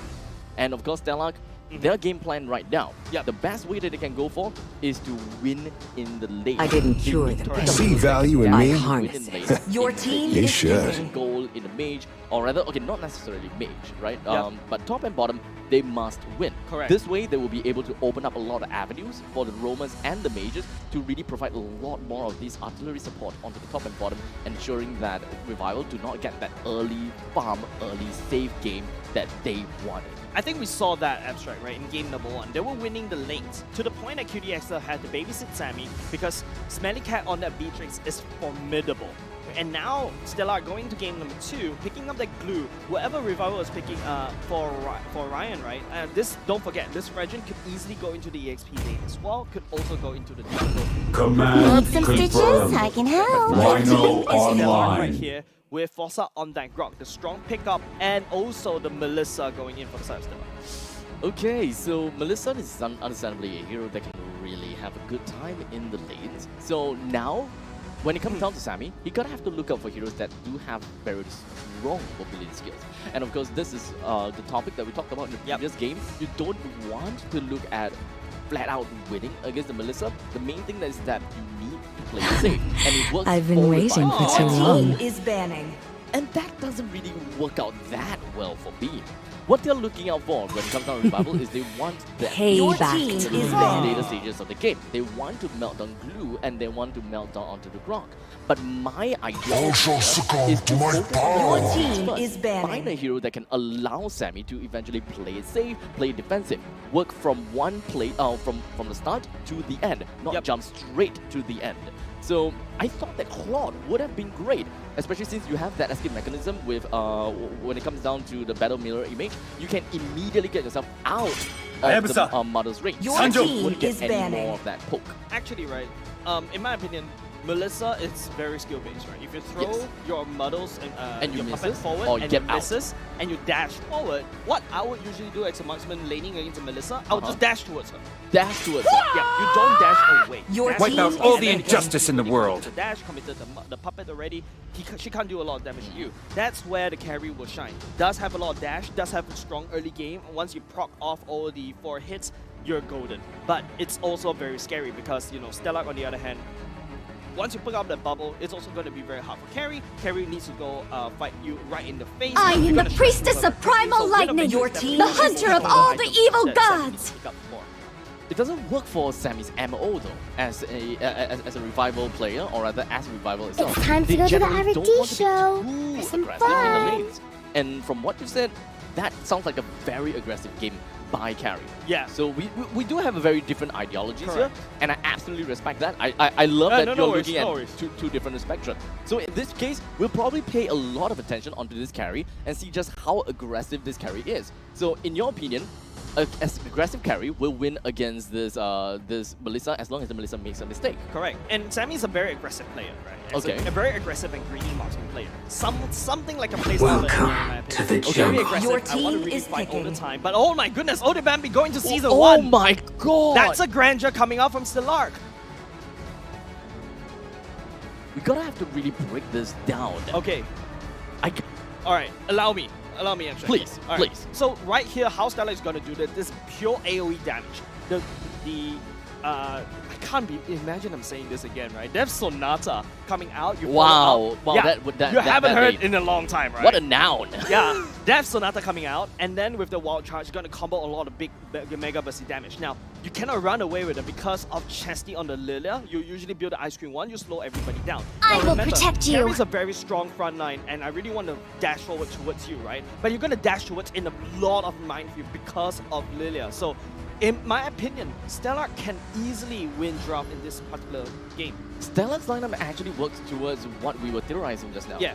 Gank and skirmish style. Correct. When it comes down to having a Lilia, you clear out your middle wave fast. You will be able to join up with a Gronk or, in this case, even a Green Jump very effectively in lanes to from lanes to lanes. So I do absolutely respect this. But out of so many of the junglers out there, this there's a lot more junglers that can actually be as active as this Lilia. So I really do want to hope that this is purely out of comfort from Odebambi. I think that he just knows that this Granger would work well because he's comfortable. He Yeah. wants to play it that way. Correct. He's going back to Season 1, Season 2. Basically back then when he was a jungler of Kingsman. But is it really going to work? That is a question. Correct. We are no longer in Season 1. We are now in Season 5. Many has changed. Many have opted for a tank jungler. We're even looking at a Lancelot with a tank. So many things has gone by. But Stellarc, they have decided to take a trip down memory lane. All right, well, we're going to go into memory lane into game 2. Thank you so much, Abstract, for this one. This is going to be game 2, of course. Stellarc are down 0-1 going into this one. This is a must-win. Potential for upper bracket implications. There's a lot at stake for this one, but this Ranger pick at the very end, Jace, is this the right last pick? A very strong jungler, right? Once he gets the guns rolling, no pun intended, he can get rolling, but QDX Love is there. Back on his comfort, back on his Lolita, back on his shield. He can block off any single shot coming out from Odebambi. Okay, I mean, you have that potential. I just feel like this is one where your back is on the wall. Everything is at stake, so to speak. I mean, don't get me wrong, the playoffs are not here yet, but, you know, there's a lot. You would definitely want to be in the upper bracket, making sure you're there. They have the onward, the nice little stun. Sig has to flicker to safety. He's fine. Wow, Ryan actually winning against that glue. Usually you expect the glue to be more, you know, lane-heavy dominant, right? And basically bully your EXP out. But right here, sharpening away very quickly. Right here, Stellarc has a very strong mid-game pressure because of this Lilia and Bossa Wombo combo. Yeah, they have a nice little combination. But okay, sorry, let's talk a little bit about drafts overall. Yep. Which one do you like better? I think Stellarc's draft. Okay. It's very high movement, high pace, but once Revival starts picking up the items, especially Ryan going in with the Edith, and Sammy starts to shred through carry, he's going to do a lot of damage. Okay. It's all about the damage, but you know, I think you have a lot of control. You have a lot of tanky guys on Stellarc. You have the glue, you have the rock that can kind of limit what's going on, and you have the damage, which is, I think that was kind of lacking in game 1. They didn't really have, they were not on the same page, so to speak. But Swassa going into this one, the turtle getting very low and not secure that one. And they do have the stun, and it looks like that's going to go straight away. The nice little Numinant Blast, that's going to secure Chesty goes down, gives up first blood. Ryan will secure that one. Continuing to fight here, they do have the split. The possession onto Nan. He's going to run away now and hopefully be like, goodbye. Yeah, I think they have to disengage. Revival has already taken their main thing, but Stellarc already lost one member, so I don't see why Stellarc wants to continue fighting. But that was a nice wall, and also a nice knockout coming out for Fossa, but unfortunately Stellarc is not ready yet, so they are unable to take the fight. Now, this is a little bit alarming in my opinion. Odin Bambi, as the Granger, should be able to shove and wave, not say shove, but like clear the jungle creep as quickly as possible, burst the jungle down, but it's Revival that sets up the camp and the EXP lane because they want the EXP lane. That's why Revival took away the turtle. Okay, and it's a good start to them. And again, you know, every objective, every sort of farm is so important, especially early in the game, to kind of get yourself into a great situation. Now, if we're looking more to this mid lane, Chesty sticking around, decent amount of damage, but this world is there to kind of help out. But Stellarc, you know, a little bit of a skirmish, but no real damage. Yeah, but at least Odin Bambi takes it a little, right? You don't want this magic to just scale out of control. Odin Bambi is the one that needs to be snowballing, and now, once again, clock timer coming in, that Swirl picking up the clock at almost the same time. He's picking up the clock so early on, but Fossa coming up for a flank. Oh, goes for the wild charge, but Sammy, he's fine, he's under tower. Now Fossa is getting blown up, he does need to be careful. They do have the Guardian Bulwark, that will protect most of this. Swirl dashes to safety, they're going to be fine, and again, a lot of action going on, but no real damage, I would say. But let's talk a little bit about emblems. I don't think it's about the damage. It's about how Fossa disengages, right? The wall basically blocked away the QDX up and denies the Luminous Blast so that Revival cannot continue on the onslaught. Now, looking at the emblems right here, it's definitely QDX up that needs that Concussive Blast because your mid lane here is a little bit slow on the Valentina. Now, the second turtle spawn. Sync this time a little bit more proactive. Already at the turtle pit right here, just trying to wrestle control away, but he's going to get tossed to the back. Oh, he's going to be taunted, he's going to be energy erupted, he's going to stick around, but he's very tanky, you know? This is the glue, this is the power of it. I think it had like a 75% win rate. There's a reason why it's done quite well in the scene so far, but the nice onwards throws him back. Fossa's in a bad spot. The Sinister Strike will make sure that he's completely locked down, and Fossa down. This is looking to go turtle, but it resets. Where's Odin Bambi all throughout? Focusing on the gold crab, I think that's a bit of a I think that's unexpected coming out from Stellarc, right? You should be already contesting for the turtle when Revival is just going down on top of Chesty or even if Red team has slain the turtle. Trade your members away. A bit hard to say that, right? You don't want to trade your friends away, but unfortunately in a game like this, you really need to do this trades. Okay, I feel like you would trade me away for yes, I will. A sandwich. No, I will trade you for a turtle. Okay, that's not that bad. Well, maybe a terrapin. But QDX Love now has to run. Fossa, wild card, to be a little off the mark. They're going to back off onto the tower. The Luminous Blast, that's good as well, but QDX Love taking a lot of damage. Does need to be careful, but that turret took a lot of damage as well. Yeah, that's the double marksman, technically speaking, advantage that you have. Right? You have a lot of pushing power. Yes, a Granger does have a lot of burst damage in the first skill, but you don't count out his auto attack. His auto attacks also do hurt a lot, especially towards structures. Does a lot of damage here. But okay, Smelly Cat, Sammy, I feel like this is going to be a bit of a back and forth one. Yep. But which of those two, Melissa or the carry, has to do a little bit better? I think it's easier to execute Smelly Cat hero, right? Sammy, on the other hand, the Wind of Nature timing must be impeccable. That's big, especially when he fights into Smelly Cat. Because Smelly Cat with the models will shred every single one. Revival, on the other hand, needs to find a way to disable Smelly Cat. I'm hoping Swirl using Fossa's ultimate, but as of now, I'm seeing Fossa doing the thing that I expected Swirl to do, denying and creating space for Stellarc. Okay, all right. They need to get themselves. They need some space right now. They're kind of on the defensive right now, and they're just reacting to what Revival are doing. And I mean, it's a way more difficult situation. But sorry, let's talk about the items. I think the items right here, it's not my main focus. I'm actually looking at Purify that literally caught my attention. That's why Sammy needs that Purify because of the knockup. If you notice Grok and also that glue going in for mostly defensive items, building that Dom Eyes, which is one of the biggest counters against the carry because you want to limit attack speed that she can do.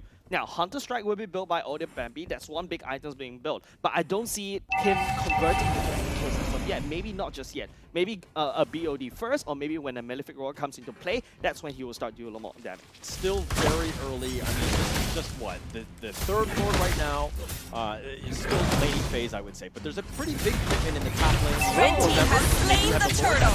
Taken out, but GX Buff getting Red solo, the team barrier hero pushing him has back. been And slain. Steel Hero will, has been take out your slain. Bambi, but now Fasa's on the run. Sammy not having enough damage to do the kill. Sammy does have to go to stuff. He wants to fight right here. Look at that. He's just proccing the damage. And this is when a carry will do a lot of damage. Once he pick up the golden stuff, coming in the just barely nick of time. Yeah, it has the damage, but really hasn't secured much. I mean, just got the assist on this one. Yes, they're going to push here. Swirl trying to go in, trying to secure it, but Smelly Cat says go away. Blue team turret has been destroyed. Sword jump in to allow Sammy to secure that top side. That's permanent damage already done by Revival. Stellarc, on the other hand, need to find somewhere else. I'm not seeing Audio Bambi just doing the grandeur that I expect him to do because he needs to put a lot more pressure on the side lanes. He allowed Sammy to scale, so that's something that, you know, Stellarc needs to try to damage control right here. The wall will be built up. Ryan is actually in human form right here. He's in human form, but he's fine. I mean, this is just going to back off. No real way to go in. Oh, but they found Sync. He's going to take a little bit of damage here. He's getting gone on right here. Sammy continuing to focus on him, but I don't know if that's the right one. They do have the split. He's doing some damage. He doesn't get killed in the end. Sammy with just way too much damage at this point. Blue team turret has been destroyed. Dash back to safety, though. Hold on, remember we had the conversation about trading your friends away? Yeah. Sammy was literally hitting on top of Sync when he's possessing Nun. By right, you actually transfers the damage that you receive onto Nun, but Nun is a tanky boy, right? Yeah. He doesn't care. And basically, in order to kill the parasite, you basically just like cut your friend into pieces. That's basically what Sammy did. And I don't think Sync actually expected this coming out from Sammy. All right, with friends like this, you really need enemies. It's hard to answer, but Swirl coming in. Oh, he's trying to go for Encore, but they do find Audio Bambi, and oh, Sammy is just doing so much damage. This is very, very scary in this situation. Because, you know, Sammy's starting to pop off, getting all those kills and getting all those items, and does more damage? Can I introduce you to a very wonderful item called Golden Staff that broke the marksman meta? Yes, that's basically what that's all you need, right? So for you players back home, this is the way to do it, and they're going to take it easy. Has slain the Lord. To be, you know, in favor of Revival. Everything is going roses Red for them. team turret has been Roses, destroyed. and of course, everything is slightly blue for Stellarc right here. They've already lost the Lord. They've also got permanent damage up top and bottom. Now the Lord is going to push all the way in. Revival seeking to crack in the mid lane instead. Right here, Sammy is just out of control, right? Audio Bambi unable to control Sammy, allowed Sammy to grow into this late game monster. Now Stellarc does have a bit of a late game insurance in Chesty and Smelly Cat. It's up to Sammy overextending just a little bit for Smelly Cat and Chesty because providing pressure. And Sammy just pushing with the Lord, making sure that somebody from Stellarc does need to deal with him. I mean, this is a situation where you've taken the objective, get as much value as possible. This is going to be sieging on the T2. It's going to probably do a little bit of damage on the T3. But Stellarc, again, they can't defend. You can't find that pickoff. It's very difficult situation because there are no openings. Definitely, it's all up to Fossa to create that space and opening, right? But Fossa is just a bit busy, but speaking about busy... Oh, just the last one. Sammy will secure that one, but Smelly Cat now gets blown up as well, and Sammy just turning it up. Sammy has everything that you want to not deal with this team. Revival to have all the takes, but Ryan does go down, so they got something.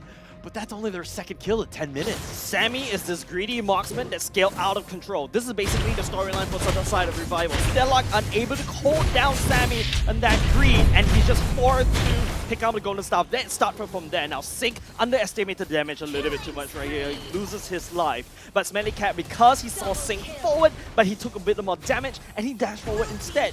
Our position right here, unable to do a lot. Yes, the AoE damage coming to play, but Audio Bambi is not that scaling snowball grandeur that we fear when a snowball grandeur actually appears. All right, I want to go back to what you said about Sammy. Yeah, called him a greedy marksman. Yeah. I mean, isn't that redundant? Isn't every marksman greedy at the end of the day? No. No? No, we're very chill people, you know. We like to farm. Okay.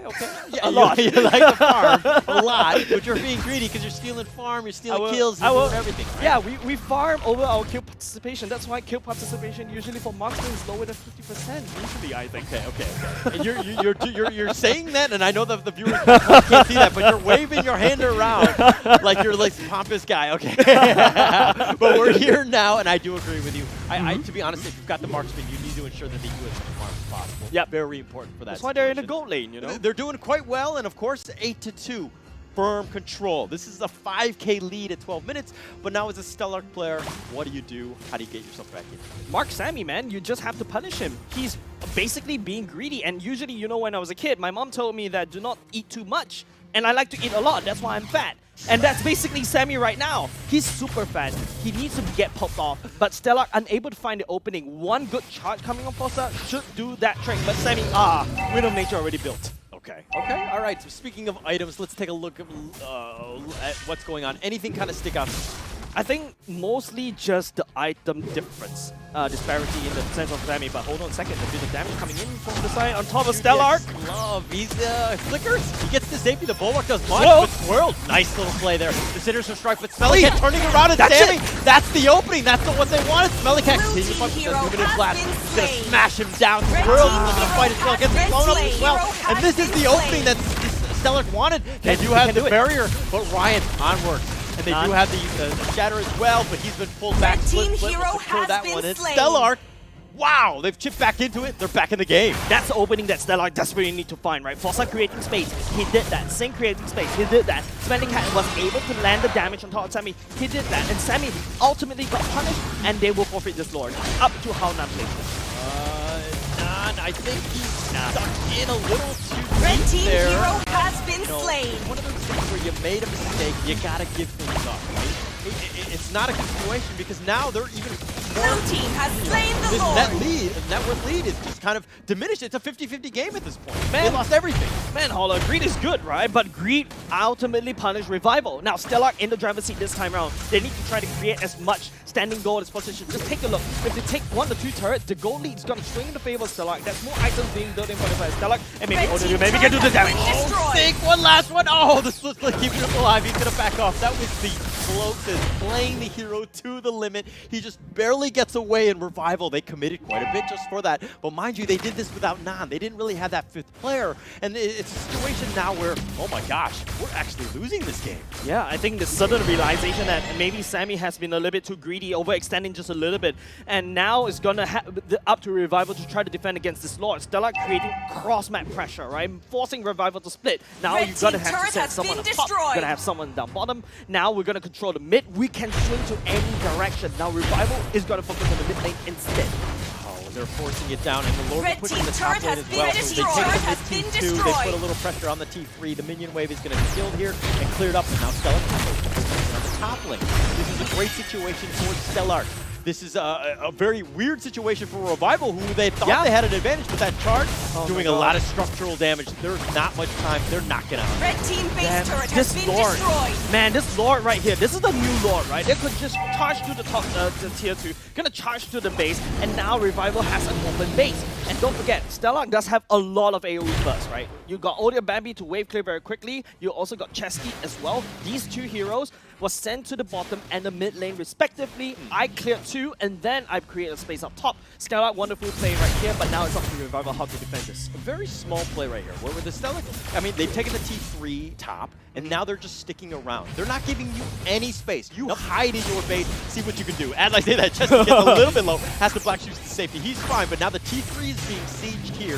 That's going to do a little bit of chip damage, but, you know, again, Revival can't step out of their base. Yeah, this is exactly what I expected Revival to do in game number 1 once they push Stellarc all the way to base. Stellarc right here just hanging around the enemy jungle, freezing every single wave, forcing Revival to step out of control, step out into their comfort zone, and then forcing that fight. But don't forget, Stellarc right here. Look at the standing. Look at the goal lead right here. That's what I was just talking about just now. There's so many standing goals. Stellarc is going to swing into a goal lead right here. Revival need to make ends work. Technically speaking, they do have that late game composition in terms of the carry, in terms of Swirl, and technically Ryan. They need to keep these 3 members as alive as possible. Using Nan, using QDXL with a perfect Luminum Blast, but Fossa is making it all work for Stellarc. Oh, they're starting to do it, and they're, you know, this is what I love about, MPL Singapore, right? You see the ups and downs, right? You find that one mistake, they're able to turn things around and just completely change the game on its head. Now the Lord has spawned. This is actually pivotal for Revival to get themselves back into the game of a once game that they were winning. Yeah, and this time around, don't forget, this Lord will charge twice, right? Not only it will charge against your base turret, it will also charge at your core. So Revival needs to try to take this Lord quickly. But Stellarc is already on the side, right? Odia Bambi should be able to burst down. He does have a lot of damage, only half HP, but he actually reset Oh, it. Onward throws him back in. That's not There where you you go. want to be. Sync is already down. That's a lot of tank ability that's been killed. Ryan's going to come back with the second life. Oh QDX my God. Next on the list.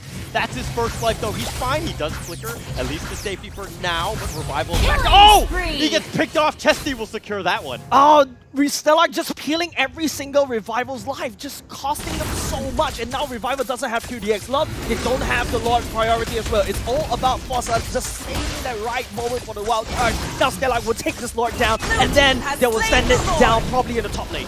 They had an opportunity, They Revival do. right there, and that was a situation where they're, oh, maybe we had the Lord, we had a chance, and we're going to go in, but the barrier, that's going to be used. Revival are going to back off. They're going to just kind of regroup. Hey, we need to settle down. We haven't lost the game. Yes, we're down 5K. The Lord will be crashing down in the top lane, but we can still hold. We can still hold. QDXL should respawn and just in time, right? Revival panic mode right here. They need to try to make sure, even the screen is panicking, if you ask me. But Stellarc, on the other hand, right? They have all the games, they have all the lanes in their favor. They're just saving it up, they're syncing it up, and then they will go a three-prong attack. Revival doesn't really have a lot of AoE wave clear. Stellarc can shove. So this is very scary for Revival, Holler. This is very scary. Time is ticking. And they hold, and they defend. The Lord is pushing in. I mean, at this point, the bottom is pushing as well, but the Lord is just going by himself. Where's Revival? Are they looking to do this? They need to kill it faster because now the rest of Stellarc have made their way here. Ryan is just backing off. The Lord finally does go down. The base is wide open. They have no team free. The minions are crashing, and it looks like Swirl is in the bottom lane, just trying to split push, trying to attract attention elsewhere. He's actually doing a lot of attention taking, but Revival, it costed Revival 2 turrets, right?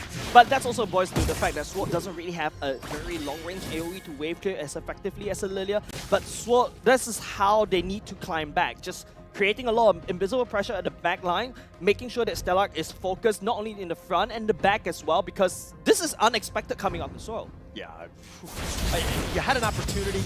You know, it's one of those things where you got to buy yourself time. This is a non. They do have it. The energy eruption that's going to work on the chest. Again, no follow-up damage. They've been back off. The Numinant Blast, that's been used. A lot of ults are being committed already, and they haven't really gotten anything. They do have the synergy strike. He's going to be careful. Oh, nice two-man stun. Wild charges on point. QDX love will be killed. Non is looking to be next on that list. That's the first life. Sammy now trying to stay alive. He does have the damage, but can he do this? Not enough. Is going to be gone, and that looks to be game 2 going the way of Stellarc there, and they fought back. We wanted the trilogy. We're getting into a game 3, but Abstract, your thoughts on game 2? Game 2 is a game of, well, mistakes, I gotta have to say. Revival definitely made some mistakes in game number 1, right? But unfortunately, Stellarc haven't really found the opportunity to really exploit that. But for game number 2, this is where Stellarc really came in and really went out. Revival, of course, no team is perfect. And as for Revival, they made a couple of mistakes here and there. And for Stellarc, they knew that. They had experienced that before. As such, they went through it and, you know, bring the players one after another down. Well, I gotta have to say, QD, when it comes down to Lolita, the Luminum Blast is understandably a very important skill. Without the Luminum Blast, they just can't do a lot.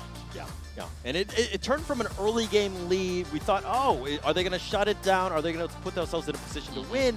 But they, they had one bad team fight. Then, we saw some people try to go 1 versus 4 versus the Lord. They were, it seemed like the wheels fell off on this one more than anything else. But Jace, your thoughts?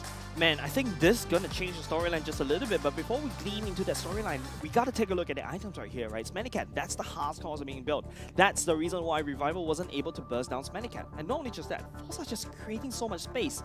And it's just so hard to basically, set up the Luminum Blast. Yes, we've seen a few Luminum Blasts, but they're mostly zoning coming out from QDX Love.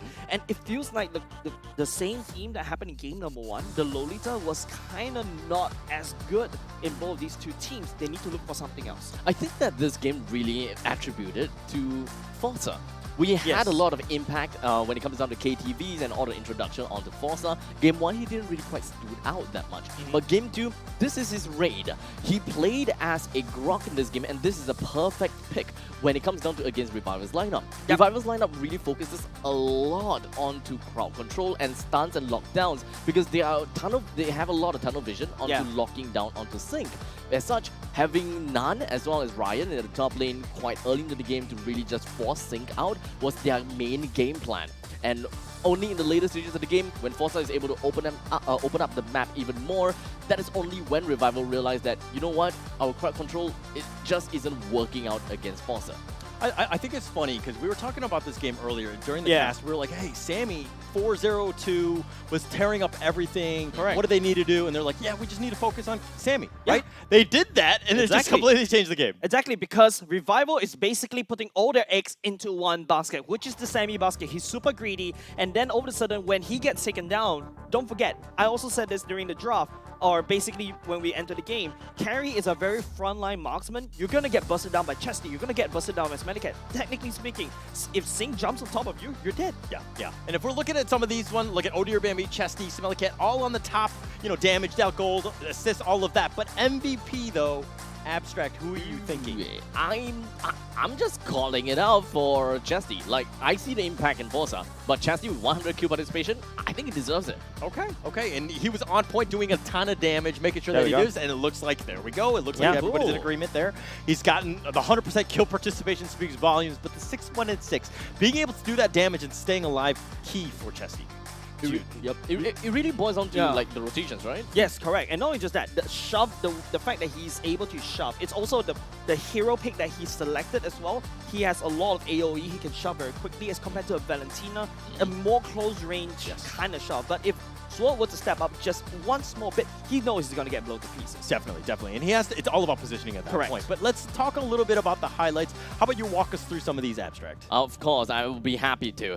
Now, of course, when it comes down to the highlights, we will mostly be able to see in the early stages of the game, it really comes down to Revival's strong early game pointers. They are able to really mark down heroes and really just make full use of their lockdown capabilities. As you can see, right 7 minutes of the game, this is somewhere in the middle stages of the game already. It's starting to tilt a little bit more towards the side of Stellarc, but those crowd controls still pays dividends. In 10 minutes into the game, this is where we're starting to see a little bit of the comeback from the side of Stellarc, even though they made a couple of mistakes here and there with Smellycat going far too deep in. At this point in stage, at this point in time, Revival still had the map control. But from this point on, this is where Swirled went straight in for the charge, and that is more than enough for Smellycat to find an opening onto Sammy. The entire team of Revival started breaking down, and they're starting to go bearish right from this point. Because it seems as though Stellarc have already found out their game plan, their game strategy. And remember this, Stellarc have got a great wave clear capabilities. In the meantime, Revival doesn't. So as long as Revival keeps up to the momentum and the tempo, they will win. But right because of that one single team fight that they lost the map control. And Revival just don't have the avenues and the capabilities to shove the wave, clear the wave fast enough for them to take back. It almost seemed like that draft, they needed like a perfect game, right? And they were in prime position to do that. But man, you can't make mistakes like that to get yourself back. It's one of those things where, yes, we might have lost a team fight. Sammy might have died. But hey, let's hold up. Let's regroup, right? Not just, oh, no, we're losing. Oh, no. What do we do? Let's just throw ourselves, bodies at the problem. That's not what you can do in this one. Yeah, I don't think like the bodies hit the floor kind of strategy actually works in this particular case. You guys get it. Thank you very much. But I think it all boils down to that 30-minute fight, right? That was the tipping point. And it's all because, Sammy got caught out. And once Sammy got caught out, there was a huge shove in terms of the goal lead in the favor of Stellarc. Stellarc is able to get the necessary items. And then, hey, this early game that's doing a lot of damage now, it's my time to shine now. For sure. It's all about making sure that the rest of the team can kind of support you. I mean, Sammy might have died. We're not pointing fingers to him. It was more the fact that he was doing well and then he got killed. And the rest of the team really needed to have supported that. I mean, it's inevitable, right? Sammy is, of course, the biggest basket in that game. They gotta have to focus on them. All the eggs in there. If you drop it... Okay. If you're looking at a huge basket versus a small basket, both of them tilt down. Which one you look at, which one you look at, right? The one with the most eggs, right? Okay, yes. That went kind of wrong. What's that? Maybe I'll think about this, how wrong it was. Let's take a look at the boss later on. Yeah, we'll go into that one. That was going to be game 2. We'll talk about eggs. That's going to be coming up in game 3, but we'll be right back with a short break to talk more about eggs. Big basket?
Welcome back to MPL Singapore Season 5. My name is Holler. With me is Jason Abstract. And we saw two bangers of a game, so to speak. It's really back and forth. And now we're into a Game 3 Revival Stellarc. Abstract, your thoughts? It's such a banger that I just want to slouch down, not give a damn in the world, and have all my buttons on my shirt just kind of like fly out. Hey. TOS. Sit up straight. I know the OSIM chair is very comfy. Don't stop me! I know the OSIM chair is very comfy, but you don't have to segue hit them yet because we do have a bit of a shout out. My shirt is opening up. No, you're not supposed to show it on stream. Yeah. All right. This is still a family show. Yeah, the producers probably have to put a black box over him. Alright, but of course, banger of game. That's why we call it Mobile Legends Bang Bang. But this is a 1-1 scenario for now. I'm sorry, Paula. Yeah. I mean, this is what we wanted, right? We knew it was going to be two evenly matched teams that were going to go down to the distance, so to speak. But who really wanted to get to the upper bracket? But Abstract, you want to talk eggs? No, I just want to say that he's more than happy to have this 1-1. Previously, he was just kind of like, he feels embarrassed for the fact that Stellarc didn't win the game. So now, Stellarc's got it. Actually, I'm not going to lie. I really thought, I was like, oh my gosh, are my predictions just that off the mark? Like, they were. I wouldn't have gone with that adjective, but that was a little bit more apt. But the thing is that, coming back to it, we found out that Revival was actually more trash than in that one in terms of throwing it out. Hot takes, boys! Yeah, you can just call me, you can find me online on social media. You can find me as Churros. And so feel free to just come at me, right? I'm calling it out right there. But this is, of course, the game that we wanted. This is going to be Game 3. We're going to go into the draft.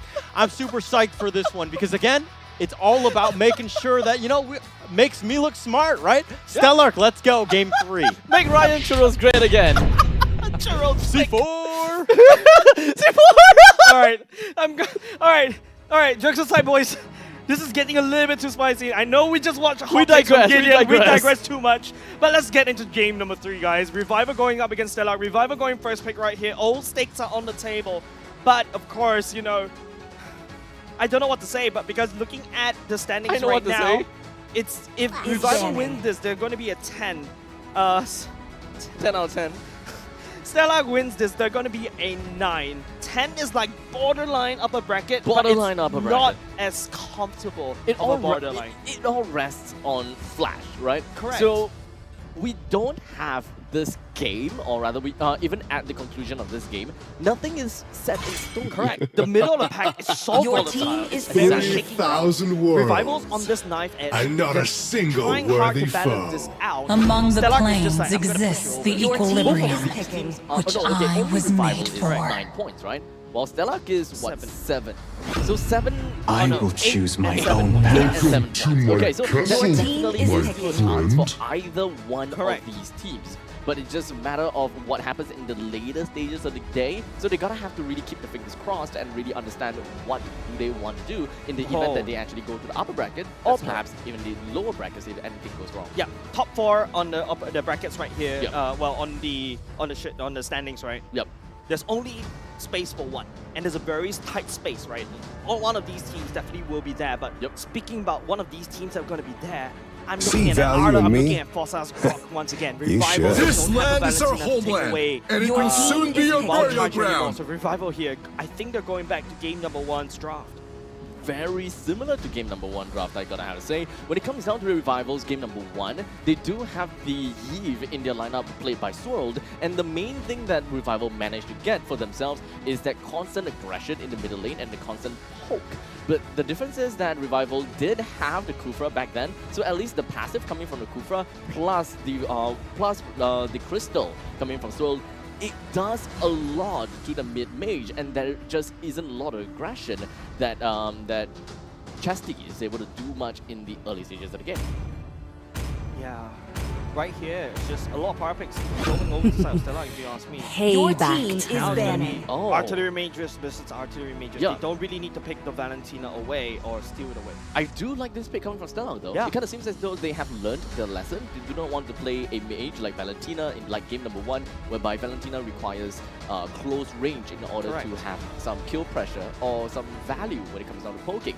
But when it comes down to having a fast start here, they have already closed out quite a lot of those gaps that they were missing in game number 1, high ground being one of the most important things that they were missing in game number 1. So with the Fasa, with the Feather Airstrike versus the real world manipulation coming in from Swirled, I think that these two are going to be neck and neck. I've been waiting for too long. The middle lane game is probably going to be so 50-50. We shouldn't be looking too much into this. I think it's all about your team is banning. Pick, right? Both these two teams starting to respect each other. Banning away Sammy's carry, Audio Bambi's Hayabusa gets taken away already. Now is the contest of marksmen's. Hot take right here. This is the time we mentioned hot takes. Really? Yeah. Oh. Well, Stellarc, they do have they do have the Arlette, right? Yeah. Arlette relies a lot on the crowd control. Forza does have the wall charge, and that is quite a bit of crowd control. So the good thing is, Revive. Okay, it's not exactly good or bad.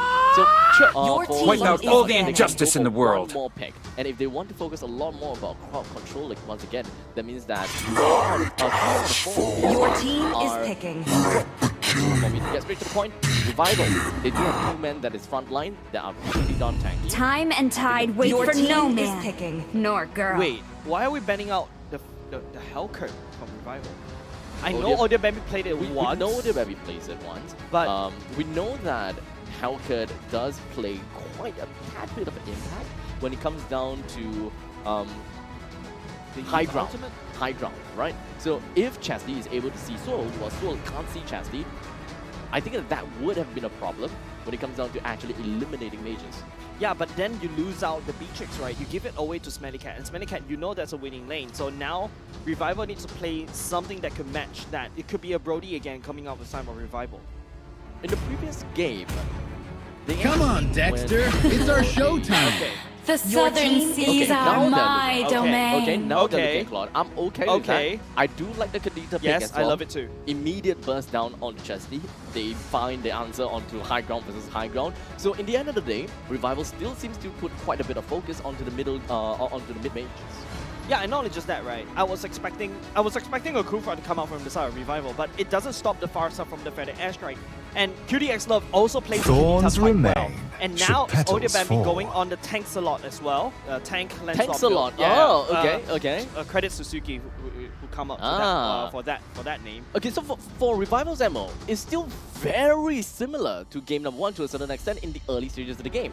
They still want to poke the hell out of Chastity. They want to ensure that Chastity is constantly out of the game in the early stages by really just poking him, getting him to half HP, so that if Chastity ever were to join the team fights, he's just going to be essentially melted down.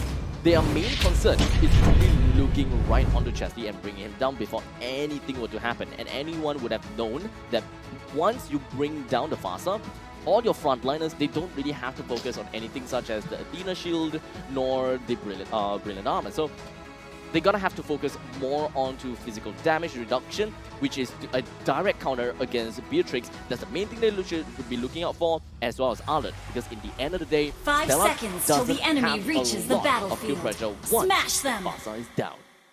Game 3 was underway. This is going to be Mobile Legends. Chance for the upper bracket. Actually, very important for both teams to make sure that they have that opportunity. But going into this one, Jace, your thoughts? Who won the draft? I think both of these two teams drafted what they needed, right? I don't think there's a clear winner. It's all about the execution. I know that's a very lame way of putting it, but in terms of... I'm sorry. But in terms of ease of execution, I can see it's a lot easier for Revival. Sync can always easily mess up the Arlette unless you play it well. But of course, QDX Love, once he finds a pick-off on Chesty, once he finds a pick-off on Smellycat, that is it for Stellarc, right? So ease of execution definitely going into the way of Revival. But Revival has a very... It's a harder... or I would say a more impactful mid-game as compared to Stellarc. Okay. I do agree with you. And to be honest, when you've got that game 3, your back is on the wall, everything's at stake, it comes back to just playing something easy. Correct. Right? Making sure that you don't have to over-engineer anything and make things happen. You just gotta, sometimes point and click, make sure that your combo is kind of combined with one another to make sure you have that winning opportunity. Yeah, but Stellarc also does have that early game matchup, right? Forza can always do a lot of damage in the early game. Chesty can rotate faster, and now it looks like he's a good kid. Yeah, he's already here just to back him up. I mean, they knew the rotation was going to happen. People were off the map, but Nan right here, stealing a little bit of farm, from the jungle, trying to do what he can. Revival again. Every little single advantage is going to help them. Yeah, we saw how that advantage can be taken away already. Remember in game number 2, Revival was so ahead, and Stellarc just grasped that advantage over back into them. And now it boils down to this, right? This top 4 spot that these two teams and plus Flash is vying for is not a very big spot. There can only be one person, and Stellarc is looking to knock either one of these two person down. Okay, let's talk about playoff implications, right? If you're in the upper bracket, yeah, you might play one of the, the three-headed monsters that we have in terms of the top. They are, tremendous in terms of strength. You might have a difficult time, but getting yourself into the upper bracket secures you at least around 2 of the playoffs, where you're not going to get eliminated first. Like that's like the biggest thing. Just getting yourself into probably top 6. I think that's a good thing, right? That additional life is going to help you in the playoffs, and both these two teams are looking for it. Now we saw Chesty using the feather airstrike earlier just now. Not a lot of damage. Barely tickles Ryan. He's able to sustain, but this turtle fight has gone a little bit too long. Yeah, it's gone a bit too far, but they have numbers. Oh, they do find a QDX Love who has to get to safety, trying to stay alive. The rule of manipulation, that's going to be used, and Sink's taking a lot of that. He's been immobilized. He's going to back off, and Nan doing a little bit of damage, but Sink will get to safety. I think Stellarc did well, right? You force QDX Love to use your ultimate, your main damage abilities, defensively get out or dodge, and now all of a sudden they should have the turtle priority, but they gave up. But it's going to be first blood given over to side of Revival. Yeah, it was given up for first blood, and the turtle's still in favor of Revival in that sense. They do have the positioning. They're close. Odeer Bambi, not secure that one. Fast fingers, Odeer Bambi, a little slow today. Yeah, this time around, the ultimate could have been used a little bit earlier so that you can get into there, because there's a bit of a charge time. Unfortunately, Revival was the one that take the turtle away. But hold on a second. Oh, the petrified Fossa gets blown up. QDX level secure that one. He goes, am I the better roamer? Yeah, basically it's just getting blasted by a fire extinguisher, right? I think I probably watched too much anime. All right. Okay. Well, I've yet to see anyone die by that fire extinguisher, but that could be an interesting. Death by fire extinguisher. Oh yeah. Oh, that'd be an interesting obituary for sure. That would be new. I'm sure it's happened. We'll have to Google that one after this game to figure that one out. Yeah.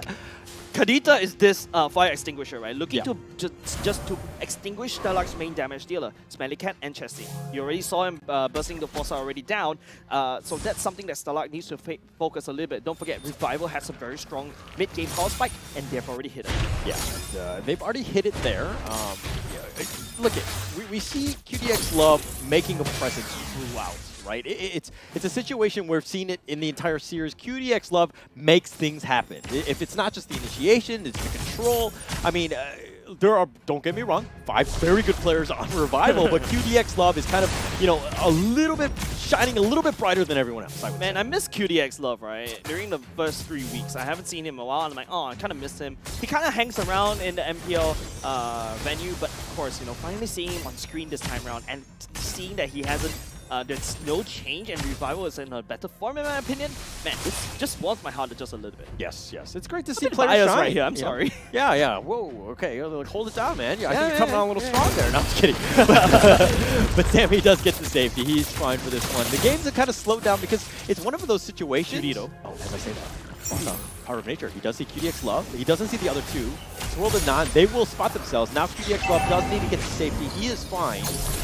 Oh, Redder Knife does actually do some damage, but not enough. It's still very early in the game. Yeah, QD can always heal up due to his passive, and that's why Kadita is so annoying to deal with now. There's the Feathered Airstrike going Feathered Airstrike, that's going to be committed, and he's been instantly stopped, but QDX Love went in too far. You compliment the guy, and he does something like that, and he throws it away. I should stop praising players. That's on you, Jace. I should stop praising players. How dare you? Okay, Fossa did well, right? Using the Wild Charge to save Chesty. Chesty would have been dead if QDX Love pulled off the ultimate.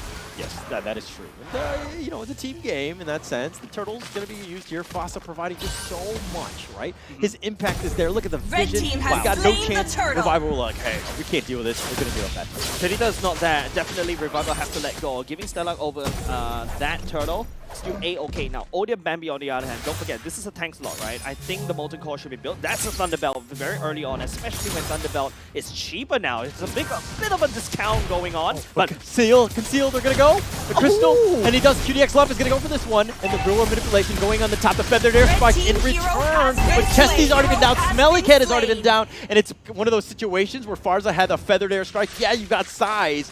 but it's the motion of the ocean, and Swirl wins out with a real word manipulation. Okay, so it's basically just raiding stars, and hold on a second, Ryan is actually getting called out. Yeah, 2 versus 1. Ryan, does he get to save me the dash? He can. Oh, He can. He actually went He back can. in the shield. Can he look to fight this one? No, Ryan's gonna go It's so close, right? The Festival Blood already starting to pop off, but then again, the main focus is right here on the top side, right? Revival taking down top. But now let's take a look at this. Slow it down just a little bit. Take a look at item. The reason why the Lapula Ryan is unable to survive that, he doesn't really have the Bloodlust Axe yet. Had he had the Bloodlust Axe, he would have survived that one and, you know, get out of dodge. But the slow coming out from Odemambi on the Thunderbelt is making it work. Yeah. And it's the itemization. It's the next level play, right? Understanding power spikes, what they're going to do. Now is the opportunity, but this is a 50-50, right? Revival, you know, in the last game they had that early lead. This one seems to be very neck and neck.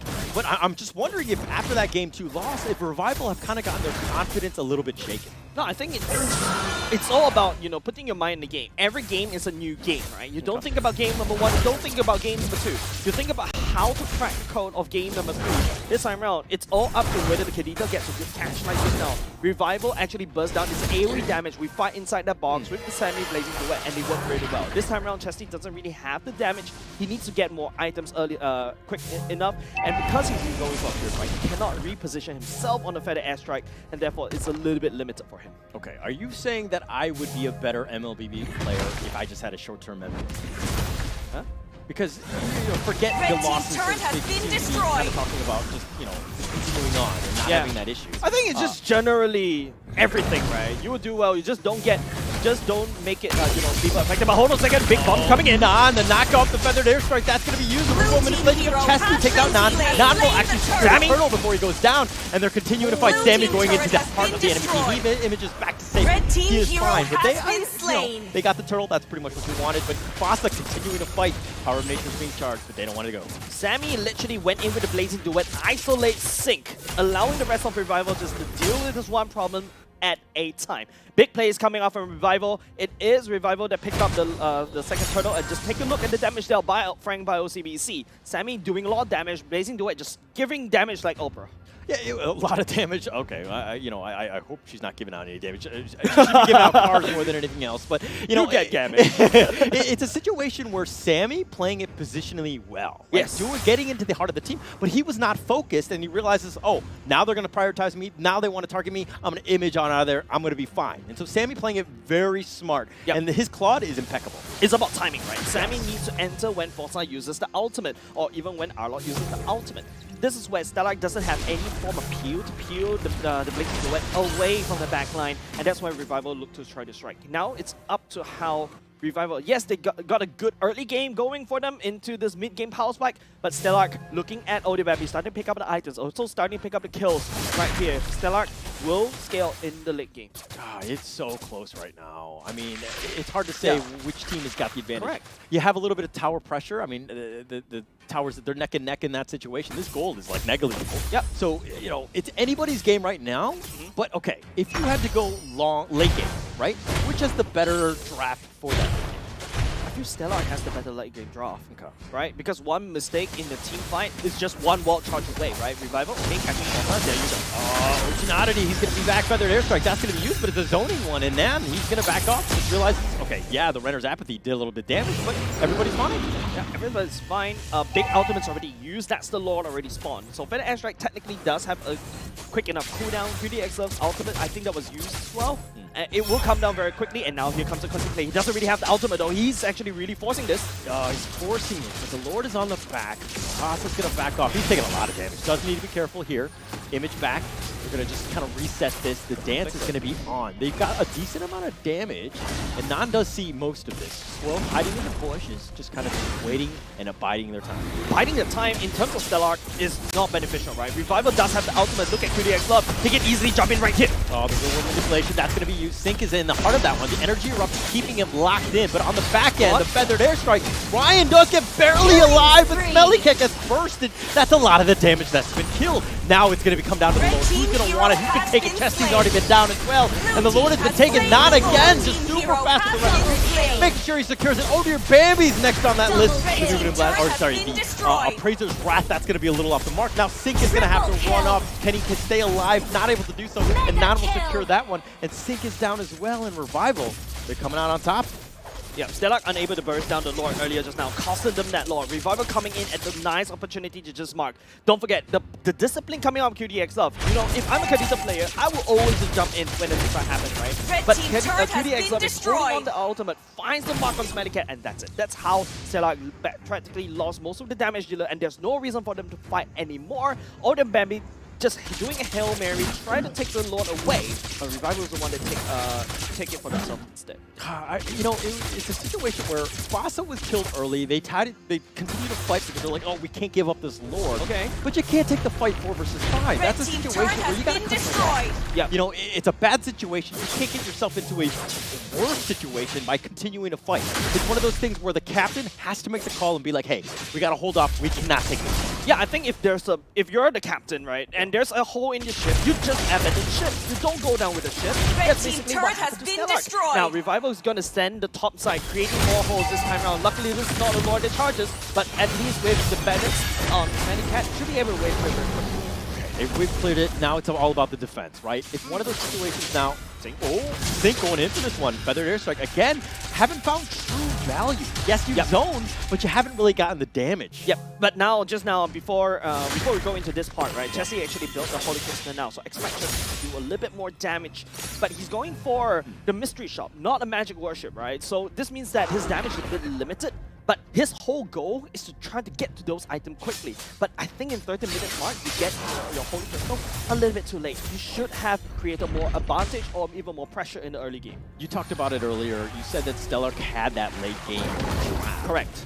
How do they survive to the late game? Things are not looking good for Stellarc. Like I said, it's in the late game, it's all down to Fossa to catch 3 or 4 members of Revival. Oh my god, that's a monumental task though. Yeah, it is. It is a monumental task. He needs to build a wall and then after that knock people down, right? But Revival on the other hand, QDX Love just playing around the bushes is actually making it hard. They hit a mid-game power spike. First, Stellarc just desperately scrounging for gold. Don't forget what I said, Holy Crystal only built right now. That's a bit too late in my opinion. Smellycat on the other hand, not enough items and also not enough kills to basically allow him to scale. Okay, all right.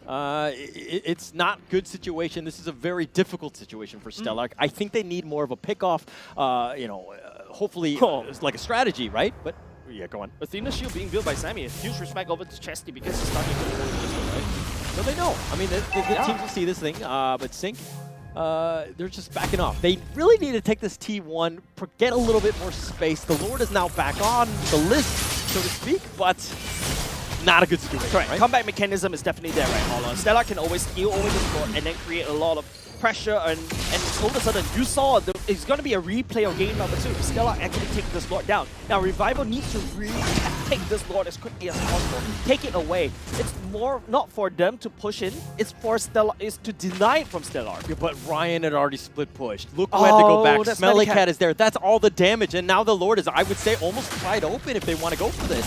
This is a pretty big opening. As I say that, Ryan goes back to the top lane to push it even further. They're going to continue this dance, but again, the numbers right now, it looks like Stellarc, especially with the mid lane, but this is going to be very close. The pathing coming on Stellarc is a little bit hard to watch because Smellycat that's one of the main damage dealers, right? But I think they're trying to make it play around Chesty and Fossa, and of course up to Odin Bambi with the iframes to allow him to take that steal. But Revival is just creating so much pressure on the top. Oh, that's speaking about Holy Crystal. That's a Holy Crystal being built for the row, for the side of the Revival. Okay, and speaking of Crystal, Sync is going to walk into that one, and he's going to be at about half life. Doesn't need to be careful here, but Revival, now they're making their way. It's been reset one more time. Fossa on point with the barriers. It's like, oh, you want to play this game? We can do this all day. I think the issue about if you want to face a Grok, right, you don't try to bring the Lord too far towards your side. You got to leave a bit of a space, because if you do that, Fossa's going to reset that Lord. Basically, Fossa right here buying a lot of time for Stellarc to climb back up.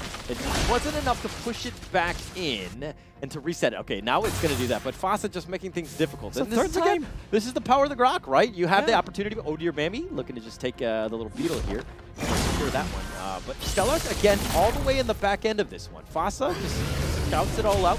not having an issue, but Revival pushing in other places. Yeah, Stellarc actually bought a lot of time for this Lord. Remember, Stellarc turn to take this Lord, right? Revival needs to try to deny this away from them because there's so much standing goal on the side of Stellarc.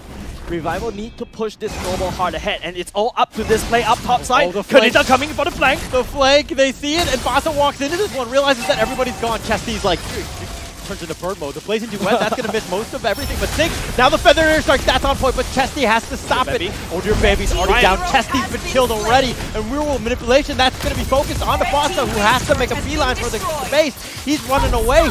Sink is down. Sammy, they've turned this around. Fasa has very little. Nan is down, but they got something. But Smelly Cat is looking to be killed on this one. They die for the tower, and Smelly Cat does go down in the end, but Swirl gets the double kill. Now it looks like Revival are pushing. That looks to be it. Game 3, going the way of Revival.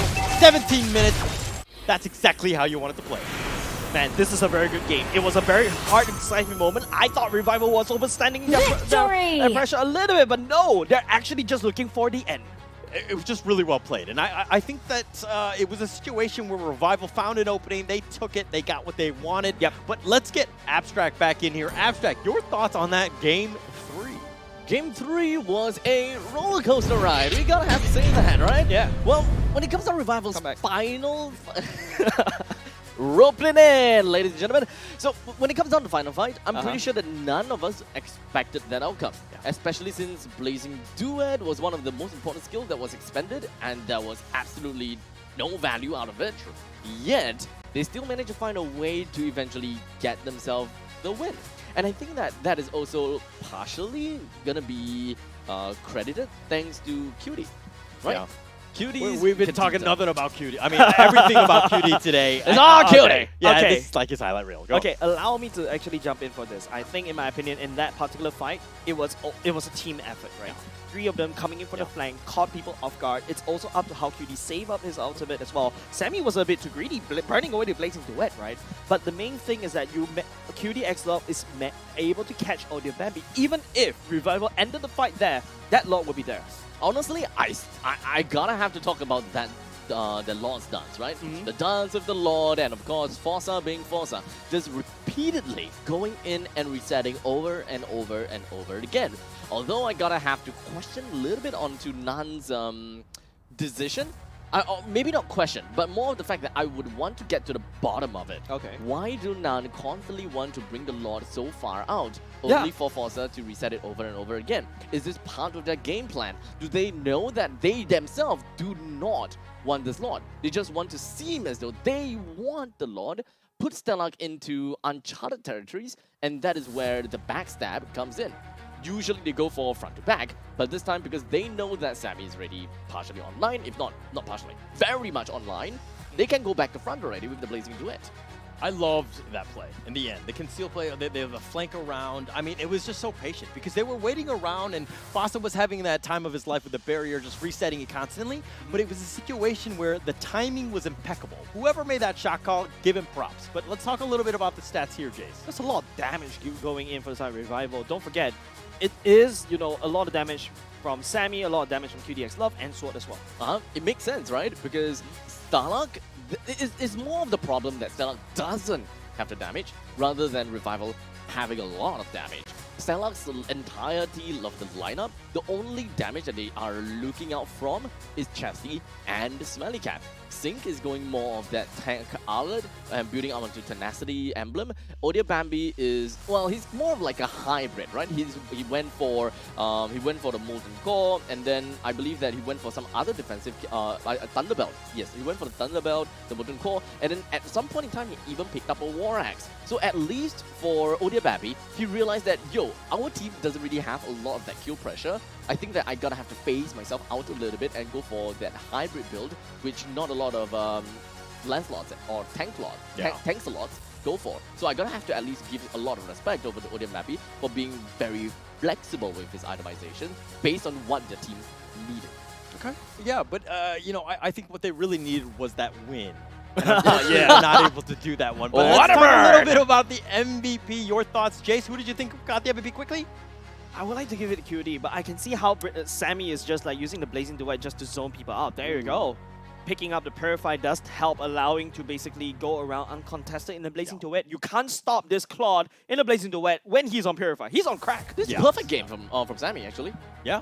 Didn't quite realize that. Yeah. Get it? 505. SOS. Oh my Nice. Okay. And yes. But it's one of those things where he picked his timings perfectly. Like he went in, realized like nobody was really focused on him. Correct. It was when the other players on the team were just kind of, attracting a lot of attention. He would just go in and just clean things up. Yep. So honestly, when it comes down to marksman versus marksman, Sammy definitely do have the edge over who against Malikat. Yep. And when it comes down to mage against mage, obviously it didn't really seem that obvious, but we can definitely tell that Swirl do have some advantage over to the Farsa. Yeah, I think it's because of the real world manipulation, what it provides, right? Not only just the damage that it can do, it's the slow and the edge, that corner, that stun is just so annoying to deal with. And of course, we should be able to tell a lot more from this fight, right? This is all three men boxed right inside of real world manipulation. And of course, Chesney kind of went for like the last ditch effort. If I'm gonna die, might as well just pop out with the ultimate. I think that this whole time, Swirl popping out with the real world manipulation was super clutch for themselves. But over to the back lines as well, the entirety of Revival was super disciplined, and they understood when they're gonna have to get in or when do they have to get out most of the time. One thing that's very apparent in these highlights is that you see what Revival are doing. They know who needs to die. They're prioritizing, they're focusing all of their attention. They have a numbers advantage, right? If you see what Stellarc are doing, it seems like they're very isolated. They're trying to make a 1 versus 3 play, as Sync is doing here. Not able to really do anything, and it's one of those things where you just burn out the damage, you kill him as fast as possible, and you're gonna have a much better time. Ooh. There's a lot of divers coming up from Revival's draft, right? You got QDX Love, no pun intended, right there. You also got Sammy coming in with the perfect Blazing Duet in the most impeccable time. Usually, if I do that, I get bursted off myself before I can do damage. I do really like what Hollow mentioned out, right? Revival always want to target the main damage dealers first. It's either Chastity or Smellycat, and in the event that there's any collateral damage on any frontliners, the better it is. They just gotta have to really adjust themselves based on who have the least amount of health to begin with, right? If they're going for Chastity and somehow Farsa received quite a bit of damage, then they might as well just finish out Farsa. This way they got themselves a good amount of value, they bring down one of the main damage dealers, and if Farsa is really low, they might as well just eliminate the front lines. This way, there's not much of a comeback coming from the opponents. Very smartly played. We gotta give props where props are due. Revival really played that one well. Especially for the morning session, I felt like the gamers haven't woken up, right? Given the situation, but they've proven that Revival, they're ready at any time. It's hot in here, right, Hollow? It's hot in here in the studio. It's hot in here in the venue. Of course, these two teams did a wonderful show, giving us a 2-1. I would have thought it's a 2-0, but hey, I love a 2-1s, right? Yeah, and I hate the fact that I was wrong on this one in terms of my prediction. You got one win. I got one win, but that doesn't mean win. anything. That's like, second place is the first loser, right? In that case, so I'm in that situation as well, but it looks like that's going to be the first match. We've got that one in the bag. We went to the third game, but Cheryl, in the basket. Over to you, please. Okay, in the basket. Over to you with a player interview. Thank you so much, guys, for the handover. And right now, we have Team Revival. And ladies and gentlemen, they have secured that upper bracket spot right there. So yes, ladies and gentlemen, it is very, very exciting indeed. So right now, we're going to jump into the interview questions right here with none other than Ryan. So yes, Ryan, we do have a few questions for you. Now, first up is after that loss against Team Evil last week on week 3, day 2, other than replacing with QDX Love, what are some other adjustments that you guys made? We came out with new strategies and new drafts as well. And we approached some of the games with a different game plan, so we wouldn't make the same mistake as Evil the last week. Right, so when it came to replacing Kirby with QDX Love, is there any particular reason, or is it just so that you want the OG team to really lock down this last game right here in the regular season? QD is better in things that can start fight, so we picked him because he's a good engager. Yeah, fits our playstyle as well. Right, so the fact that bringing back once again to Week 3 Day 2's match against Evil, they played the tanks a lot again. And it seems that, hey, they made a mistake because when you guys played the Melissa, they couldn't touch you guys. So it seems like there has been a switcheroo, a Uno reverse card. You guys played the same thing, but to Stellarc today, they played the tanks a lot and they couldn't reach you over in Game 3. So any thoughts now that you are in that upper position when it came to, the draft? Yeah, to the draft itself. They picked the tanks a lot. They couldn't reach any of you. I think they had to maybe have a better draft towards us because they cannot find anybody to engage on our backline first. Right. So another question that might be little bit tough would be, now Revival is known as a team that is geared more towards late game. You guys snowball towards late game. And is there any versatility that we can anticipate to see from the team, or you guys are just going to be known for being a late game team? We will definitely be touching out on our games. We will try to win from more towards the start because it's not really good to hold all the way until the end. Right. And also moving into Game 2 itself, what happened that, created this surprising loss in Game 2 itself? I think mostly it's because of the team fights. We were leading at first, but we got flanked, I think, and we lost in the team fight, which led to our goal lead being gone. And also, their draft, we got nothing to really touch their backline. So it was quite hard for us to engage as well. Right. So with that moving forward, what will we see from you guys over in playoffs with all of the experience that you guys have gained during this round robin season? We definitely experience each team's draft and gameplay as well. So we will also definitely come out with new strategies and new gameplay. Yeah. Fantastic. So right now, you guys have secured the last spot of the upper brackets. How are you guys feeling? We are definitely happy. Yeah. Right. So what are your expectations, or rather the team's expectations moving into playoffs? What position are you guys gunning for? We would definitely like to aim for top 2. Yeah, because we got top 4 last season and it will be good for us to climb to the finals, maybe. Yeah. Thank you so much, Ryan, for answering all of our questions. Really wonderful stuff. Great insight there from Revival. So yes, ladies and gentlemen, as of now, Revival has secured that 4th position, that coveted 4th position over in the upper bracket. That actually secures them the extra crucial life in the playoff season. We have seen some wonderful plays right here, and we're going to be anticipating more coming up next.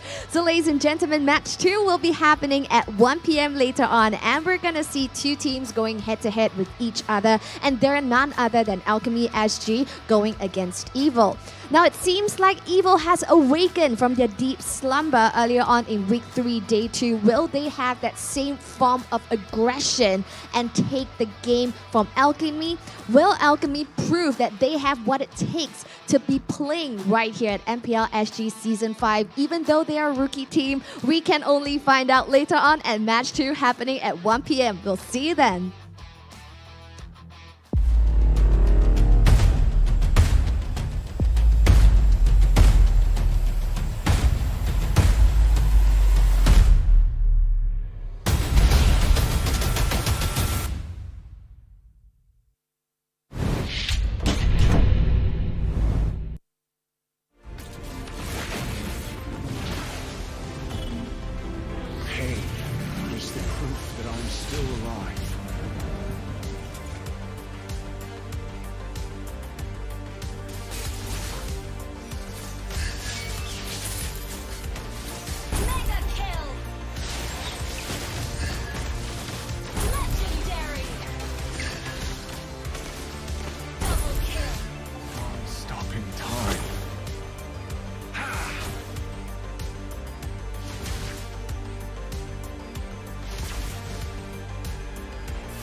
What I feel.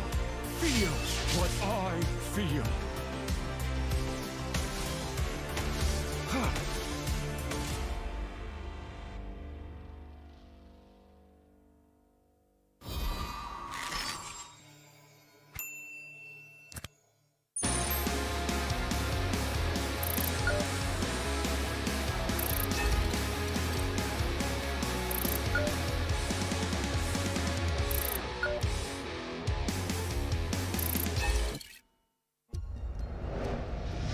I am Optimus Prime.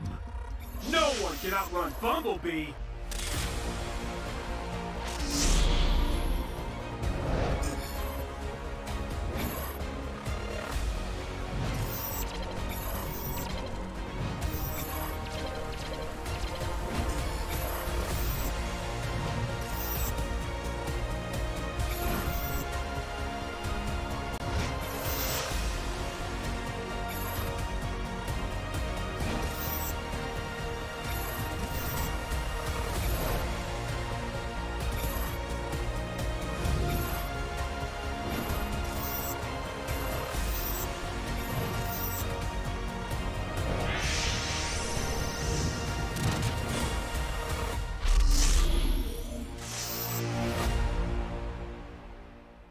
OSIM.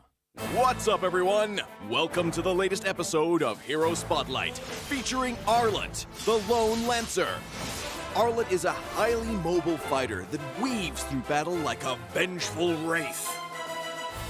Hero skills. First skill, Dauntless Strike. Arlette slams down his spear, dealing physical damage. Closer targets will be stunned momentarily, while those further away will be stunned for the full duration. Second skill, Vengeance. Arlette charges at a target with his spear, dealing physical damage. If the target is marked by Demon Gaze, this skill is guaranteed to crit and reset its cooldown. It will also restore Arlette's HP. Ultimate Final Slash. Arlette performs a wide, sweeping attack, dealing physical damage to targets and displacing them to the end of the swing. Passive skill, Demon Gaze. Arlette's demonic eyes will periodically mark a nearby enemy hero. Demon Gaze will also mark enemy units near Arlette that are affected by control effects from any source. Pro tips. Dauntless Strike is best used from a short distance, positioned to catch enemies at the end of the AoE for the full stun effect. Vengeance is Arlette's primary source of damage and sustain. If an enemy is just out of reach, stun minions and use Vengeance to leapfrog and quickly cover the gap. When low on HP, Arlette can mark a group of minions with his stun and chain cast Vengeance to quickly recover.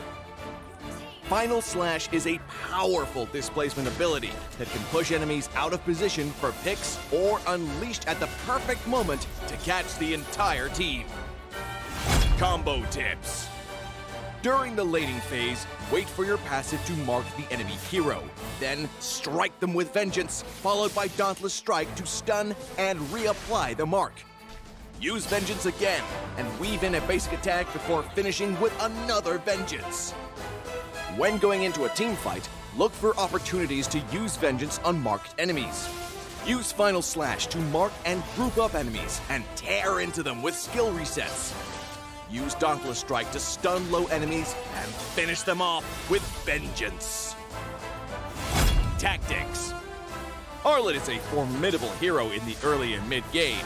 By repeatedly marking the enemy, he can use Vengeance multiple times in quick succession to wear down his opponent while healing himself. After gearing up in the late game, Arlette becomes an even deadlier force, with more defense on top of his mobility and the constant healing from Vengeance resets. Arlette can sustain himself through the fight to continue dishing out damage. For his role as a fighter, we recommend this equipment build to bolster his damage and self-sustain. Choose the fighter emblem to further enhance his survivability, and for battle spells, we recommend Petrify to synergize with his passive and Vengeance skill. Arlette, the Lone Lancer, coming February 14th. 30% off during launch week. Get his Wandering Spear skin for only 51 diamonds the first 2 weeks. And until next time, we'll be seeing you in the Land of Dawn. Arlette, Lone Lancer, official release 0214. Pain is the proof that I'm still alive.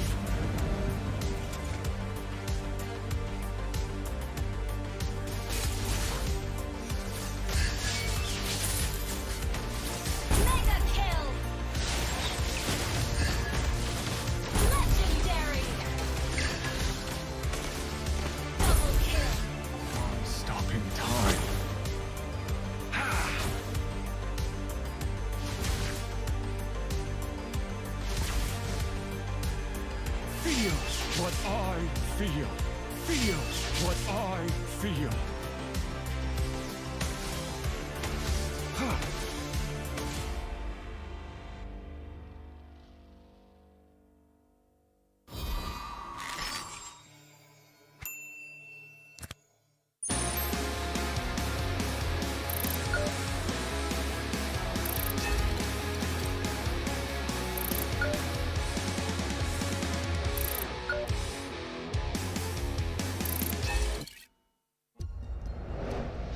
I am Optimus Prime. No one can outrun Bumblebee.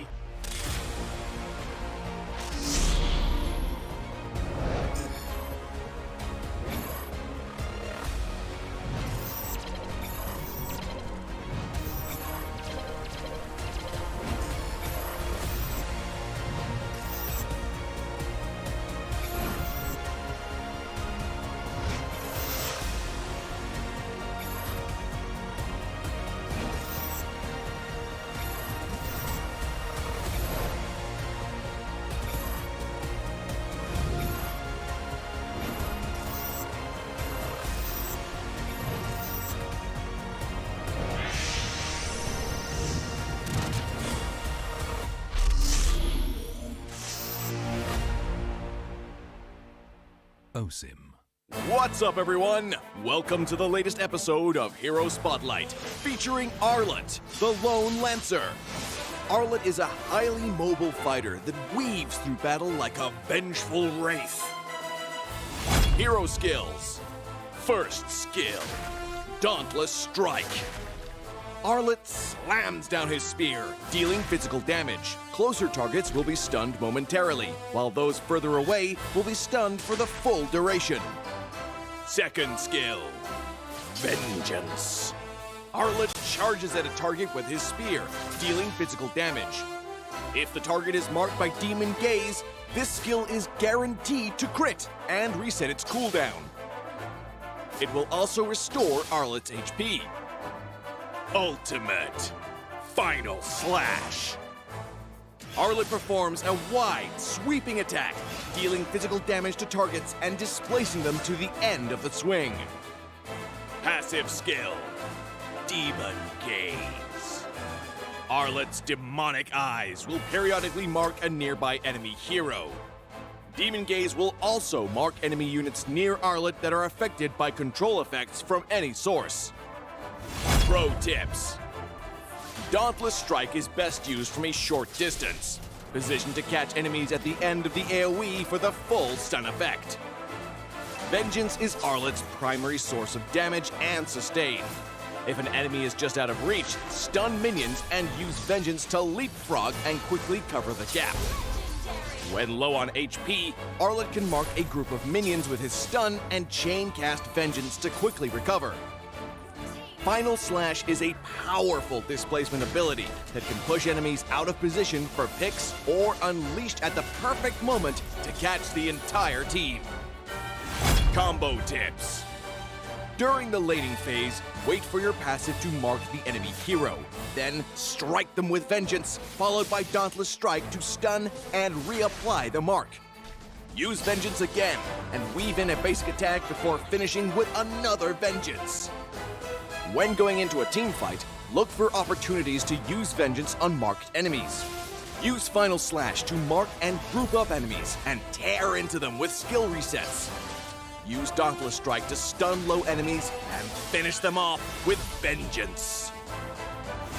Tactics. Arlette is a formidable hero in the early and mid-game.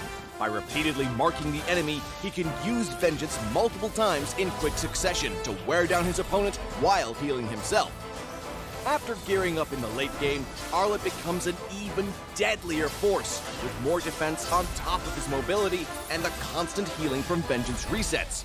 Arlette can sustain himself through the fight to continue dishing out damage. For his role as a fighter, we recommend this equipment build to bolster his damage and self-sustain. Choose the fighter emblem to further enhance his survivability, and for battle spells, we recommend Petrify to synergize with his passive and Vengeance skill. Arlette, the Lone Lancer, coming February 14th. 30% off during launch week. Get his Wandering Spear skin for only 51 diamonds the first 2 weeks.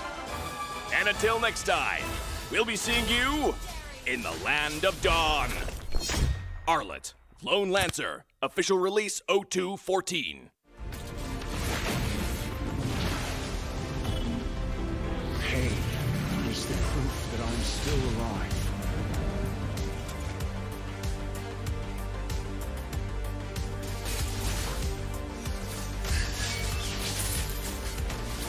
Mega kill!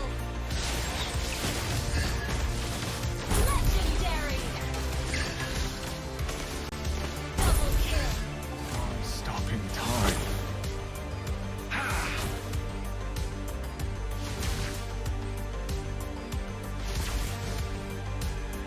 Feels what I feel. Feels what I feel.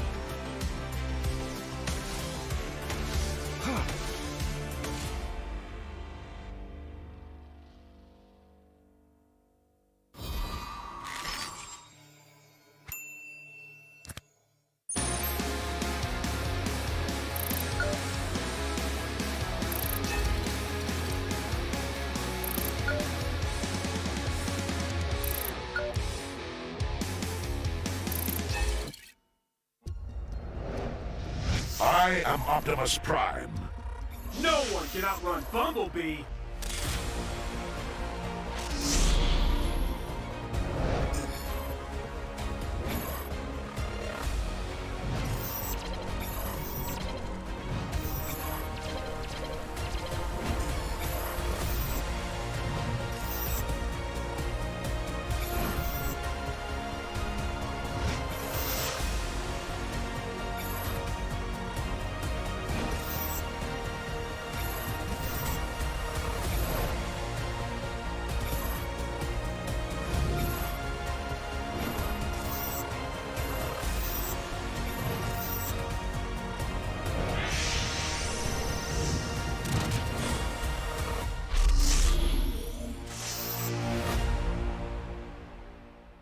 OSIM. What's up, everyone? Welcome to the latest episode of Hero Spotlight, featuring Arlette, the Lone Lancer. Arlette is a highly mobile fighter that weaves through battle like a vengeful wraith. Hero skills. First skill, Dauntless Strike.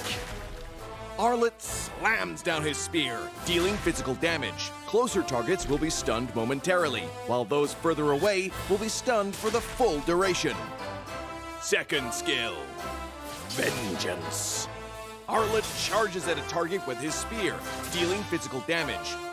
If the target is marked by Demon Gaze, this skill is guaranteed to crit and reset its cooldown. It will also restore Arlette's HP. Ultimate Final Slash. Arlette performs a wide, sweeping attack, dealing physical damage to targets and displacing them to the end of the swing. Passive skill, Demon Gaze. Arlette's demonic eyes will periodically mark a nearby enemy hero. Demon Gaze will also mark enemy units near Arlette that are affected by control effects from any source. Pro tips.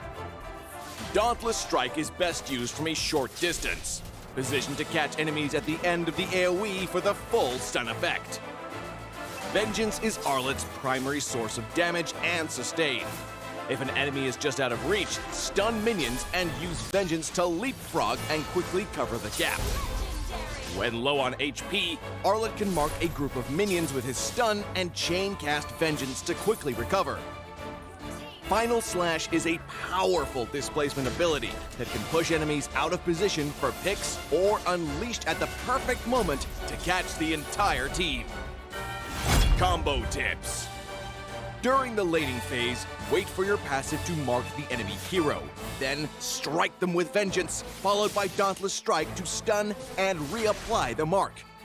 Use Vengeance again and weave in a basic attack before finishing with another Vengeance. When going into a team fight, look for opportunities to use Vengeance on marked enemies. Use Final Slash to mark and group up enemies and tear into them with skill resets. use Dauntless Strike to stun low enemies and finish them off with vengeance. Tactics. Arlette is a formidable hero in the early and mid-game. By repeatedly marking the enemy, he can use vengeance multiple times in quick succession to wear down his opponent while healing himself. After gearing up in the late game, Arlette becomes an even deadlier force, with more defense on top of his mobility and the constant healing from vengeance resets. Arlette can sustain himself through the fight to continue dishing out damage. For his role as a fighter, we recommend this equipment build to bolster his damage and self-sustain. Choose the fighter emblem to further enhance his survivability, and for battle spells, we recommend Petrify to synergize with his passive and vengeance skill. Arlette, the Lone Lancer, coming February 14th, 30% off during launch week. Get his Wandering Spear skin for only 51 diamonds the first 2 weeks. And until next time, we'll be seeing you in the Land of Dawn. Arlette, Lone Lancer, official release 0214. Pain is the proof that I'm still alive.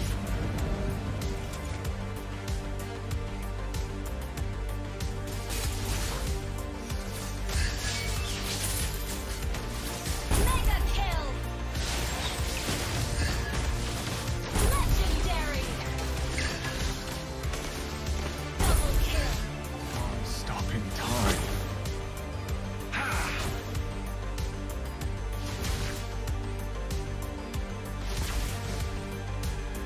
Feels what I feel. Feels what I feel.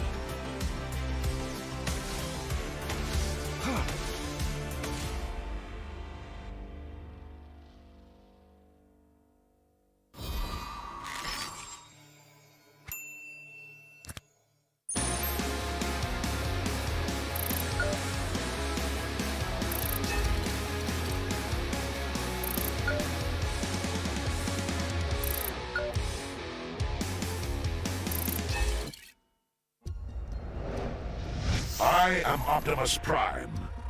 No one can outrun Bumblebee.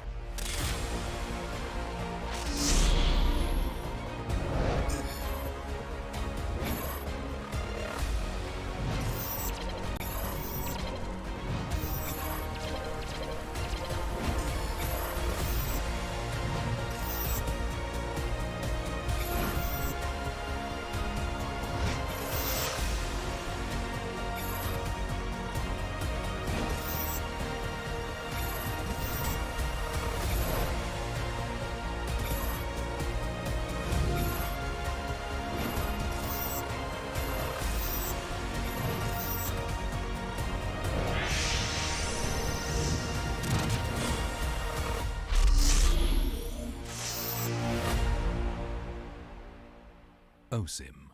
What's up, everyone? Welcome to the latest episode of Hero Spotlight, featuring Arlette, the Lone Lancer. Arlette is a highly mobile fighter that weaves through battle like a vengeful wraith. Hero skills. First skill, Dauntless Strike. Arlette slams down his spear, dealing physical damage. Closer targets will be stunned momentarily, while those further away will be stunned for the full duration. Second skill, Vengeance. Arlette charges at a target with his spear, dealing physical damage.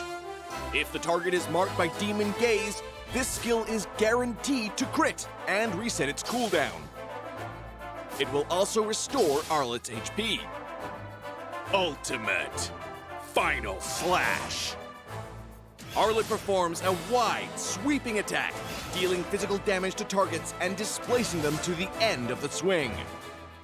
Passive skill, Demon Gaze. Arlette's demonic eyes will periodically mark a nearby enemy hero. Demon Gaze will also mark enemy units near Arlette that are affected by control effects from any source. Pro tips. Dauntless Strike is best used from a short distance, positioned to catch enemies at the end of the AoE for the full stun effect. Vengeance is Arlette's primary source of damage and sustain. If an enemy is just out of reach, stun minions and use Vengeance to leapfrog and quickly cover the gap. When low on HP, Arlette can mark a group of minions with his stun and chain cast Vengeance to quickly recover.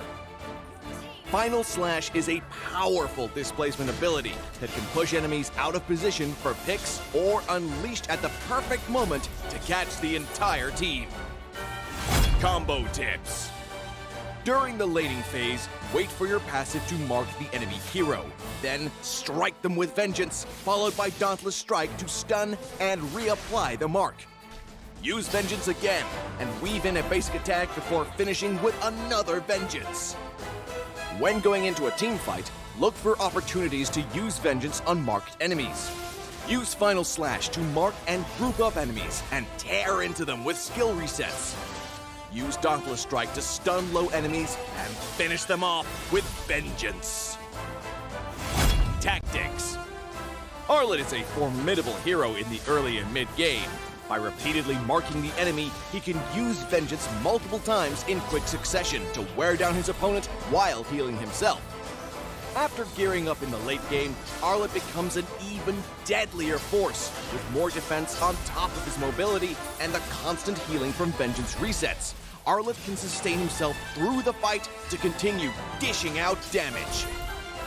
For his role as a fighter, we recommend this equipment build to bolster his damage and self-sustain. Choose the fighter emblem to further enhance his survivability, and for battle spells, we recommend Petrify to synergize with his passive and Vengeance skill. Arlette, the Lone Lancer, coming February 14th, 30% off during launch week. Get his Wandering Spear skin for only 51 diamonds the first 2 weeks. And until next time, we'll be seeing you in the Land of Dawn. Arlette, Lone Lancer, official release 0214. Pain is the proof that I'm still alive.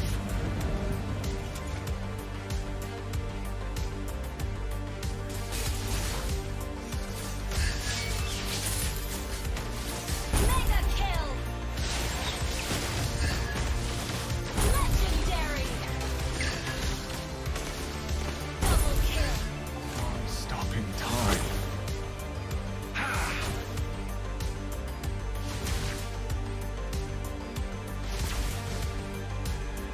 Feels what I feel. Feels what I feel.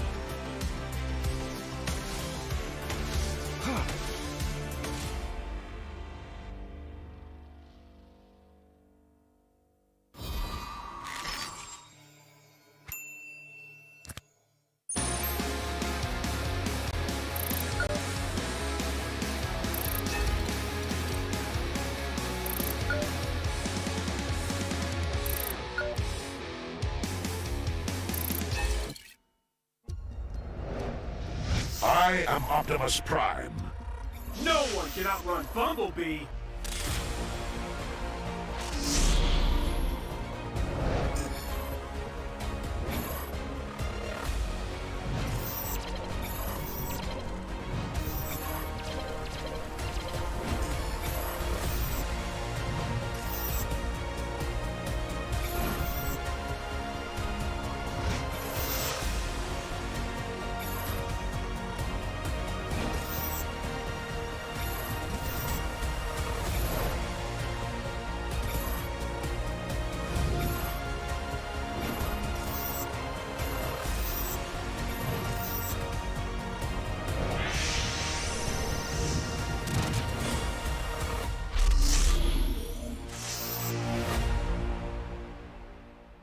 OSIM.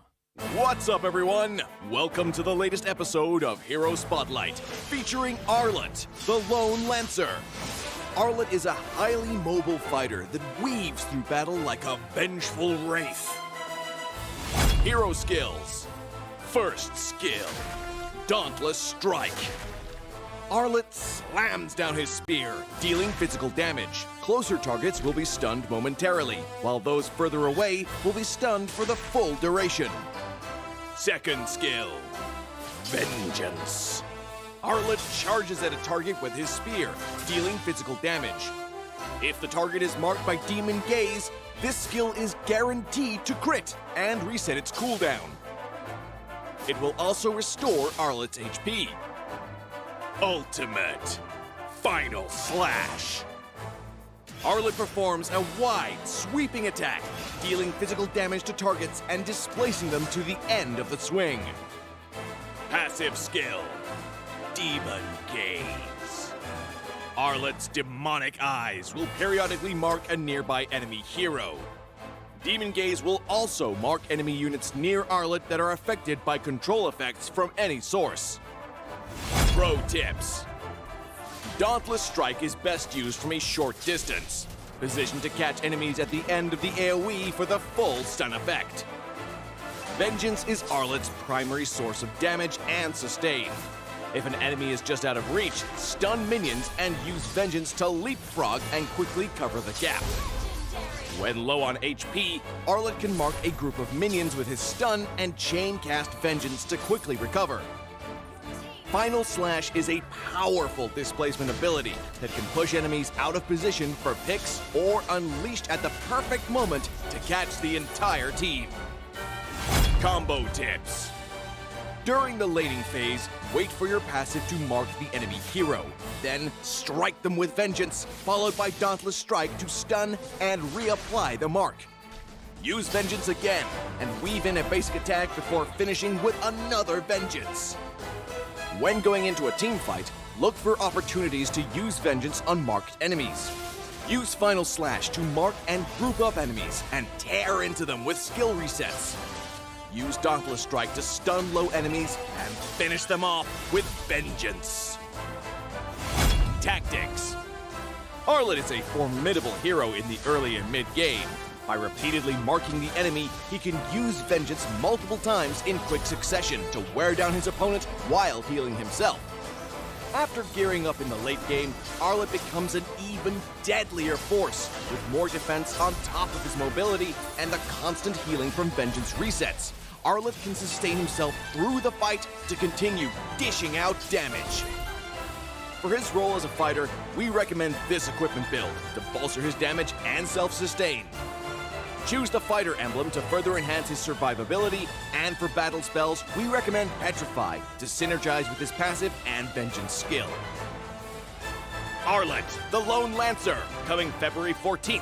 30% off during launch week. Get his Wandering Spear skin for only 51 diamonds the first 2 weeks. And until next time, we'll be seeing you in the Land of Dawn. Arlette, Lone Lancer, official release 0214. Pain is the proof that I'm still alive.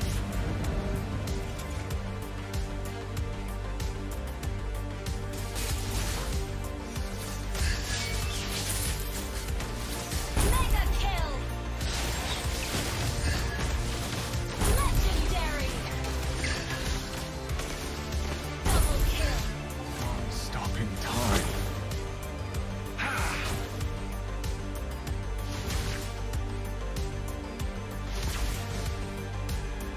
Feels what I feel. Feels what I feel.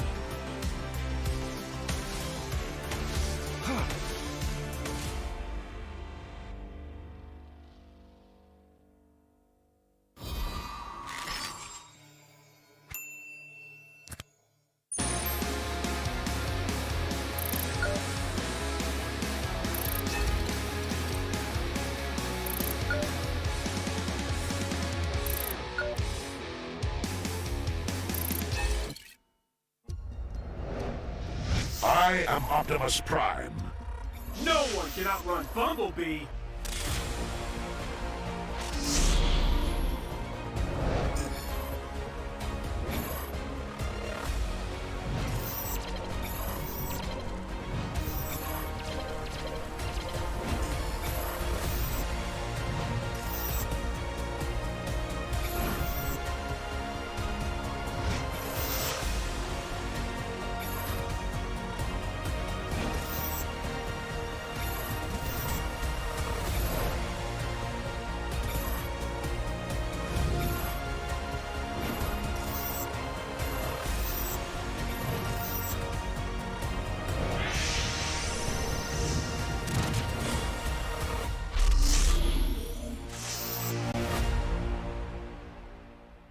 expose him. What's up, everyone? Welcome to the latest episode of Hero Spotlight, featuring Arlette, the Lone Lancer. Arlette is a highly mobile fighter that weaves through battle like a vengeful wraith. Hero skills. First skill, Dauntless Strike. Arlette slams down his spear, dealing physical damage. Closer targets will be stunned momentarily, while those further away will be stunned for the full duration. Second skill, Vengeance. Arlette charges at a target with his spear, dealing physical damage. If the target is marked by Demon Gaze, this skill is guaranteed to crit and reset its cooldown. It will also restore Arlette's HP. Ultimate Final Slash.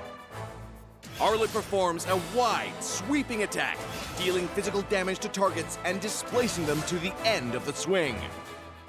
Passive skill, Demon Gaze. Arlette's demonic eyes will periodically mark a nearby enemy hero. Demon Gaze will also mark enemy units near Arlette that are affected by control effects from any source. Pro tips. Dauntless Strike is best used from a short distance, positioned to catch enemies at the end of the AoE for the full stun effect. Vengeance is Arlette's primary source of damage and sustain. If an enemy is just out of reach, stun minions and use Vengeance to leapfrog and quickly cover the gap. When low on HP, Arlette can mark a group of minions with his stun and chain cast Vengeance to quickly recover. Final Slash is a powerful displacement ability that can push enemies out of position for picks or unleashed at the perfect moment to catch the entire team. Combo tips. During the laning phase, wait for your passive to mark the enemy hero.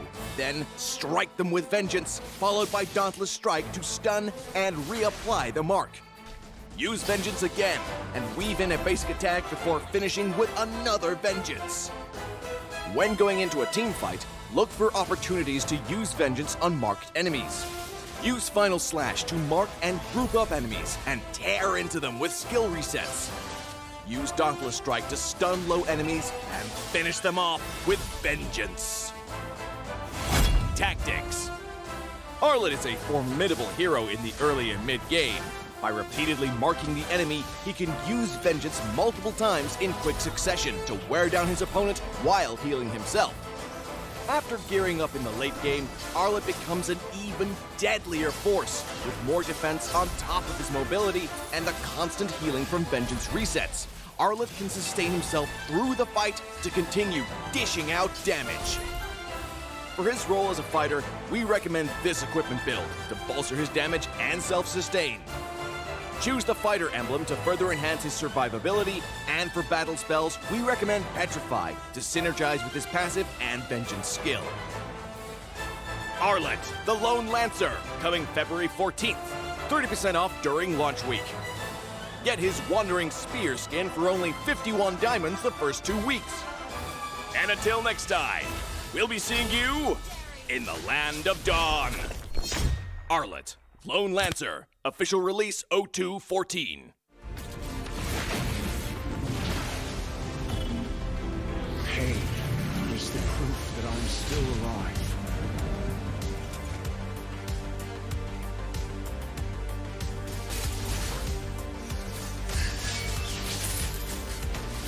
Mega kill! Legendary! Double kill! I'm stopping time.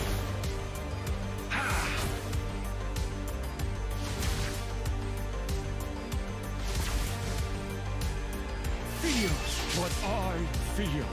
Feels what I feel.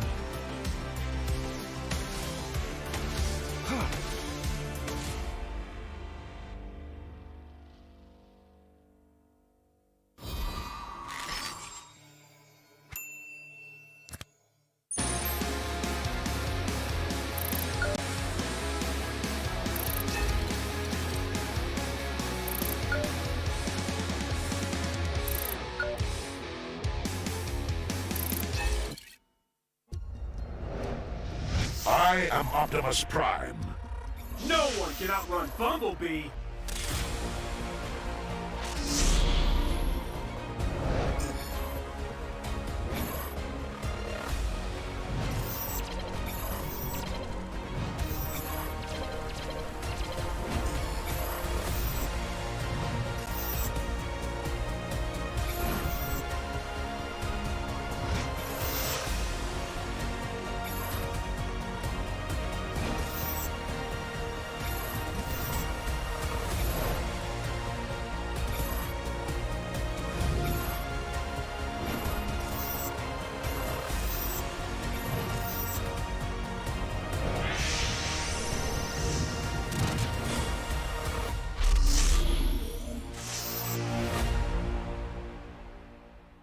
OSIM.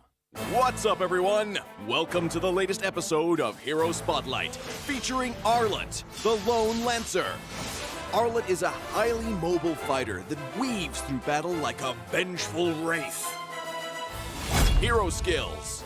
First skill, Dauntless Strike. Arlette slams down his spear, dealing physical damage. Closer targets will be stunned momentarily, while those further away will be stunned for the full duration. Second skill.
Ladies and gentlemen, welcome back right here to week 4, day 1, match 2. And in this match itself, we're going to see two teams going head-to-head against each other, and they're going to be Alchemy SG going against Team Evil. Now, for all of our wonderful fans and friends right here today with us as our live audience, thank you so much for spending your Saturday right here with us today. And of course, you, our online viewers as well.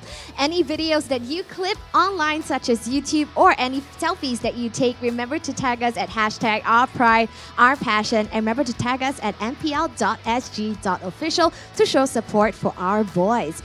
Now, ladies and gentlemen, this is a match that you don't want to miss out on because it is a big switcheroo. Not sure if you remember, but earlier on in MPL SG Season 4, who was in the last position was actually Evil. Whereas today, Alchemy SG actually found themselves in the old position Evil was at in Season 4. Does Alchemy have what it takes to take this victory after Evil's explosive games that we have seen earlier on in Week 3, Day 2? That we can only stick around to find out more. So let's meet the teams, shall we? Ladies and gentlemen, presenting to you our first team right here from Match 2, Alchemy SG.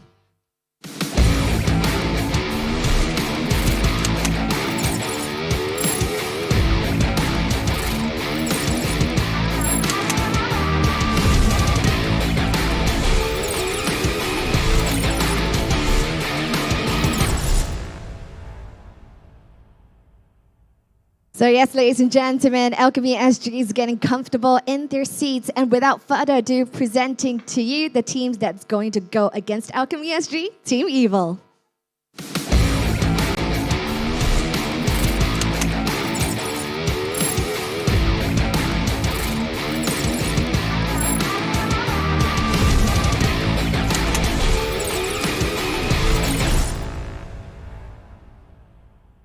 So ladies and gentlemen, a little bit of updates when it comes to the roster right here at Alchemy SG. They are pulling out the big guns right here with Zookeeper right here on the roster playing for them as a roam. And we have seen Zookeeper earlier on right here in Season 5 itself. And he has brought the beast Minotaur out in the Land of Dawn, and it has made some waves. So we're looking forward to great plays right here from Zookeeper being the final game right here for the regular season itself. And of course, we do have our team right here, Evil, looking forward to secure their spot right here in 7th position. So let's see who will emerge victorious right here from Match 2. Over to you, casters.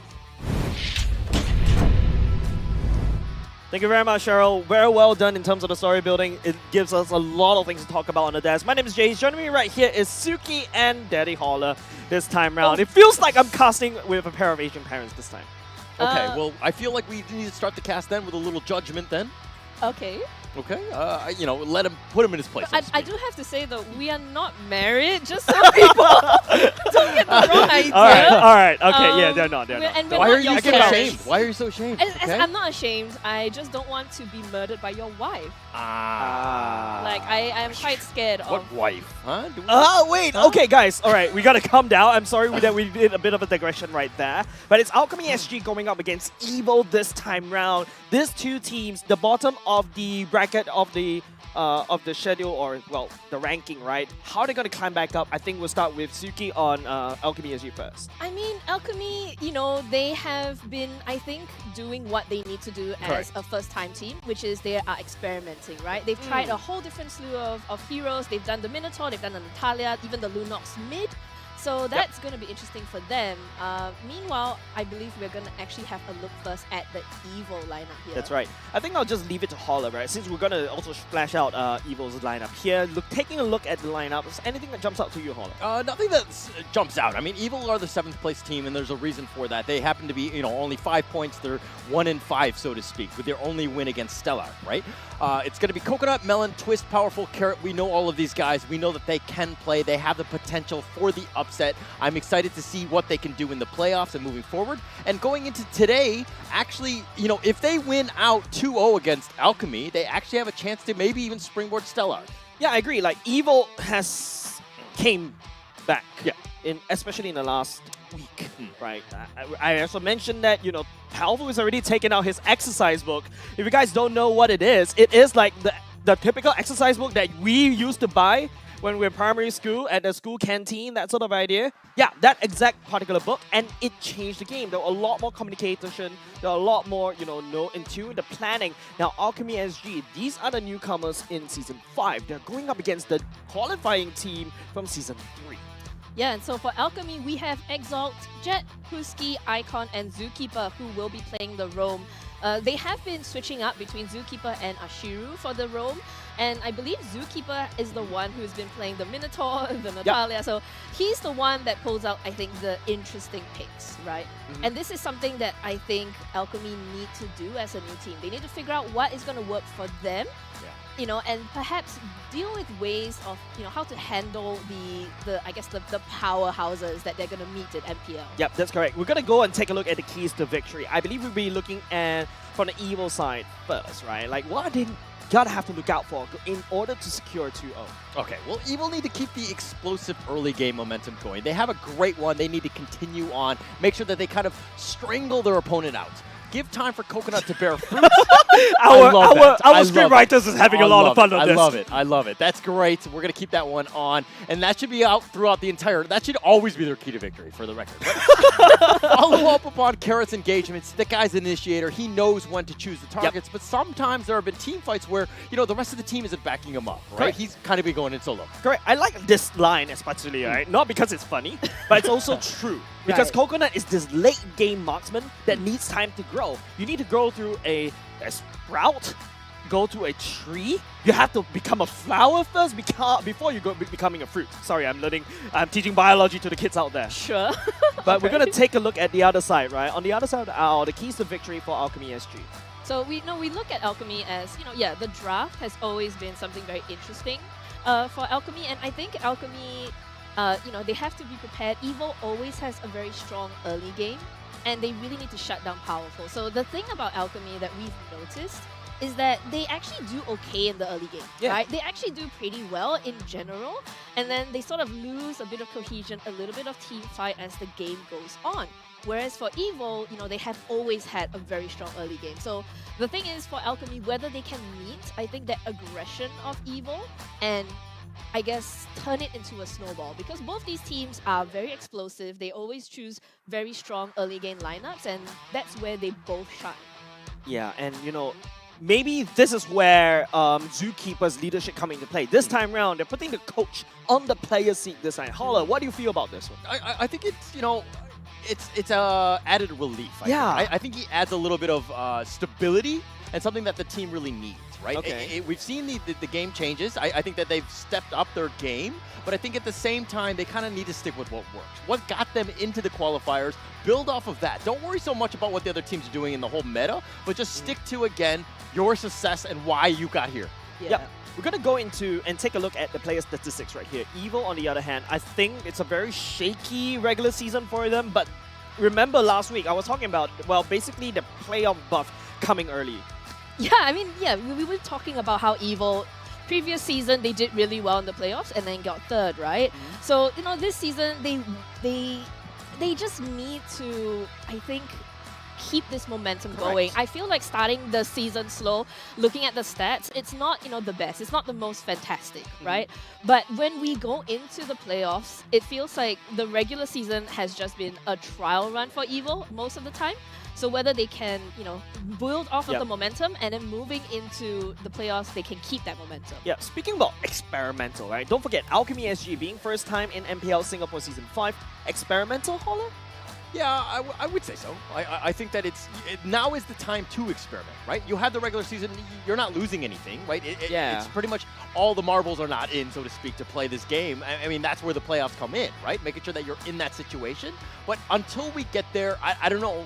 I think, Suki, you said it best in the sense of Alchemy is just testing things out, getting that experience, understanding what they need to do. I feel like this is a team that has a lot of potential and can grow, which is going to be great for them as they move forward. Yeah, I agree with you there. I feel like they have very strong micro, but when it comes to macro, when it comes to game plan, right, it just goes everything all out the window. And that's why I'm looking at how Zookeeper is able to control everybody and just telling, okay, you go there, and then you control. And the best person to do it and the best role to do it is from a roamer's point of view. Yeah, and we look at, EVIL and Alchemy and we compare these two teams, right? EVIL have never had a coach.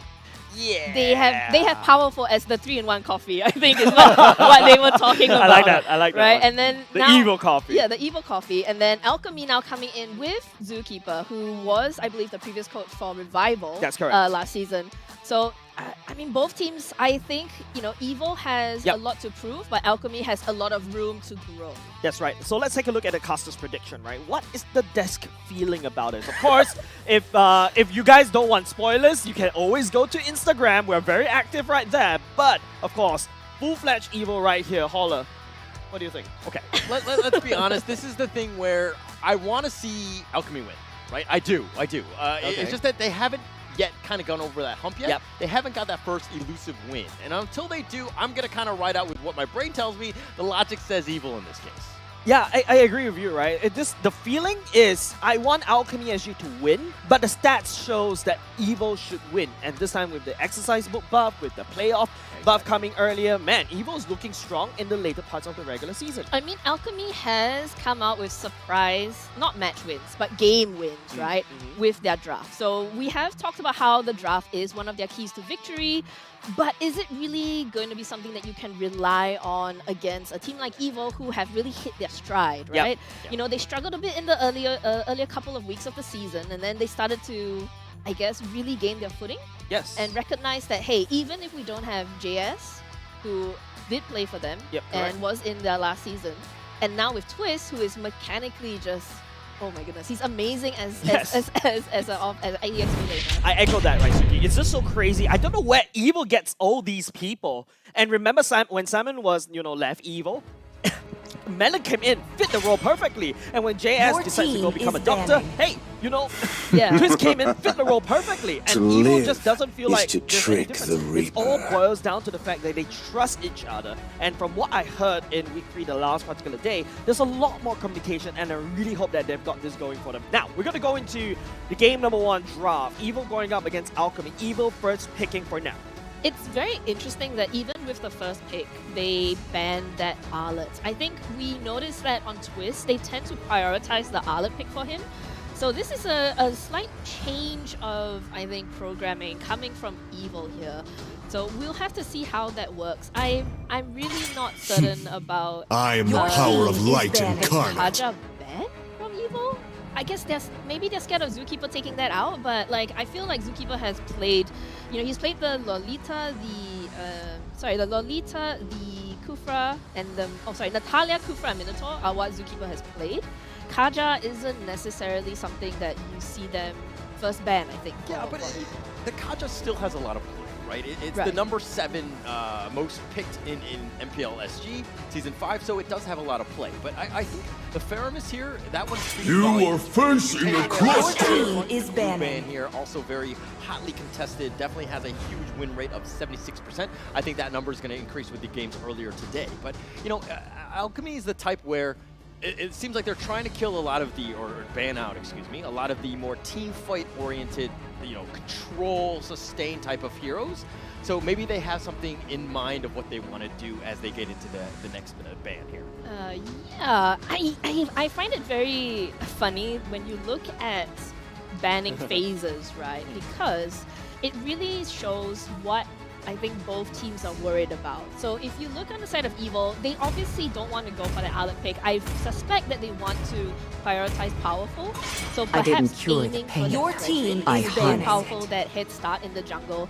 And they're gonna let Twist, go onto another hero that he can play on. He's played a lot of other heroes. I think he's played Lapu and a few others as well. So that's not something that EVIL is concerned about. So they definitely are targeting this first pick to be for powerful. But on the other hand, because time to drop the beat of the Valentina, it also kind of shows that they want to choose a hero that they are not going to get caught out by. So like the Valentina and the Kaja are going to be very easy for Alchemy to catch out a singular hero. So To me, maybe a very fun is all that matters. or MM coming out from Evil. Yeah, and that's what I was talking about. When the Joy gets banned away, immediately 1-1 screams at me, and definitely first pick going over, and Coconut will become that route once he's gonna rain down Coconut shots from up there. Okay. But 1-1 was slightly nerfed, alright? Yeah. Because of that range, lock-on range, it can make or break the whole game. A lot of people is just telling me, oh, 1-1 is actually buff. But in my opinion, I feel like she's a bit nerfed because of the lock-on range. Yes, the damage increased because you proc the weakness points, but right now, it just all boils down to whether Evil allows Coconut to scale out of control. Look, when a hero has a 25% win rate in the entire league, that's worrying, especially when you're going to first pick it, right? It's not a hero that I'm very comfortable See with. value in me? Your team is picking. You should. Safe and all of that. But if you're looking at, Alchemy's lineup here, Fredrin, the Farza, both of these two, very hotly contested, and they're kind of well-rounded. They're somewhat flexible, and they can kind of be almost anywhere. And I kind of like where Alchemy is going with their draft list. Yeah, I think, going back to the 1-1, This land is our I'm not homeland, sure, and it will soon I'm be not your sure burial if- ground. Yeah, I don't actually technically agree that it's a nerf, right? Because I think the damage for 1-1 The southern seas are my maybe her ultimate domain. range has been affected, which I think is more related to team fighting. Correct. In terms of survivability, in terms of making sure that your damage, gets to every member of the enemy team. But I think as a hero, that increase in damage actually has made her much more scary, especially in the mid to early, when you're not necessarily 5-manning, you're just getting pickoffs, you're just maybe trying to outrange and get away from enemies, right? Echo that. I echo that. Holler right here, right? Looking at the I am the goal, priestess right? of Evil, primal that's lightning, actually the hunter of and all the mid lane. evil And gods. you know my disdain when it comes to a Kadita mid lane. You are unable to clear effectively. They need a strong mid lane roamer to help in clearing the lanes. Okay. Yeah, agree. It's still kind of open, right? There's Lapu Lapu here to kind of back them up. A little bit of takeability, a little bit in your face, kind of to deal with some of the, the Ediths charging at you. You got the Fredrin as well. So it's going to provide a little bit of space, which 1-1 really needs. They need to kind of build off of that. I don't think Lapu Lapu is the #1 answer going up against this. There's a lot of potential team fight, isolation that Alchemy can do. I'm liking how their draft is kind of rounding out, but again, I think a very good response by Evil getting themselves into this one as we get into the back half of the draft. Now Akai enters the That scene. is the first pick phase done, and the Edith, the Fredrin, the Faza are really looking at Alchemy's lineup. I'm scared, right? I'm a little bit concerned for Evil. Edith very early on is going to be Come on, I think, a bit of Dexter. a lane It's booster, our especially showtime. given that 1-1 doesn't have the best range. So maybe Evil have to I will think of a way protect to you. protect the Your 1-1 team who, is banning. compared to some other marksmen she's not as how to say this. She can't really there's no reliable. Need some CC. stitches? Your I can team help. is a really good way for her to escape unless she ults. Okay. So maybe you can share because you're I'm a marksman the main. marksman main. Okay, marksman main right here saying I've been 1-1 waiting is for too long. is picking. But when it comes to, there's a very small little drop off during the mid game because due to the nerf. But Right. now it's going to be a carry going up against a 1-1. I think this is a very skill based matchup in the gold lane. Very skill-based. I mean, they were banning on everything else. I think Carry still, still tops in my opinion. It's a very good, marksman. I mean, a 63% win rate is going to speak volumes about that character, that hero, excuse me. Just there's a lot of potential for outplay. Now, can they go? I fight for my the dreams. fans Oh! that they have? Command confirmed. Oh my god, ladies and gentlemen, that's a Online. Paquito, Persecuted. powerful on a Paquito. This is basically, So long as I can the breathe, meta doesn't my smile fight at him. goes on. Especially Paquito got nerfed heavily. This is one of his signature heroes. And now he's back on this Paquito. Now, question is he going to play a damage Paquito? Because we've seen a resurgence on tank Paquitos in the jungle. Right. So powerful Paquito, I think everyone who has watched MPL previous seasons would know that he is One very punch. good on the Paquito. Is he the one punch man? Literally. Right, got it. Cool. All right, so He punched a Johnson head on and he survives. nice. Okay, so this is actually an interesting lineup of Evil. Perhaps they are going more for maybe Tremble I before don't the know, might shot of factor Taurus. to lock it in, and a minnow, a minnow on the we side go, of shot factor. Alchemy. He's Sorry, I said earlier today that Zookeeper, if you piss him off when he's playing the Minotaur, you're gonna get the horns because he's on that bull. Yeah. So, you know, it's not a Johnson that Powerful has to punch. It's a raging bull in the form of Zookeeper on that Minnow. It was expected in a way. In a way. Definitely in a way. I mean, we were talking about it from minute one. We knew it was going to be happening. Come on, it's going to go into that one. But I kind of like the way that they drafted. I don't see any huge edge going into this one. I'm very happy with how it's going to be. I think it's going to come down to skill.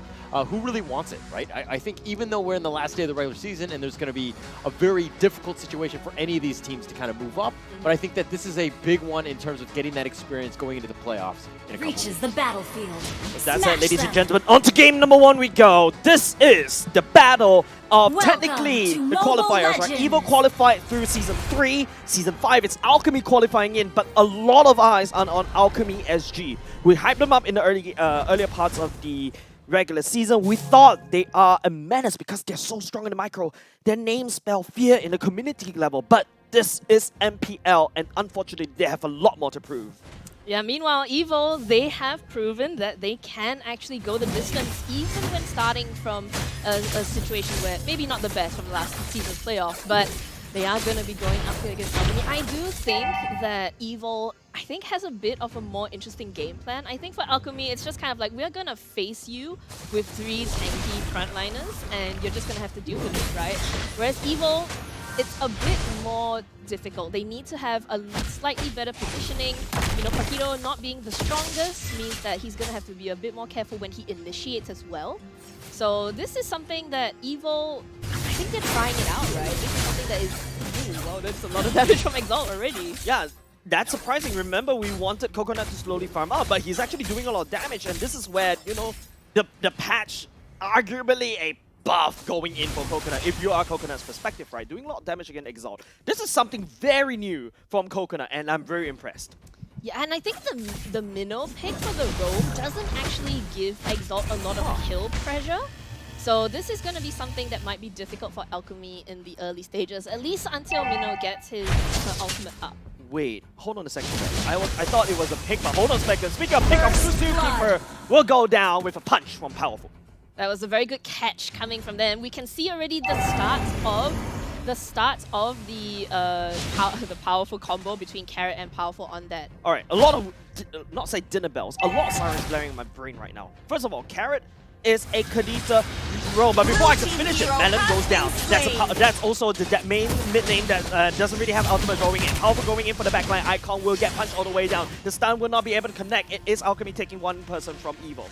So let's just finish that conversation. Yeah. Did you just see? Yeah, Melon is on the Grok. Melon's on the Grok on the Weapon Master, and Carrot on the Kadita roam.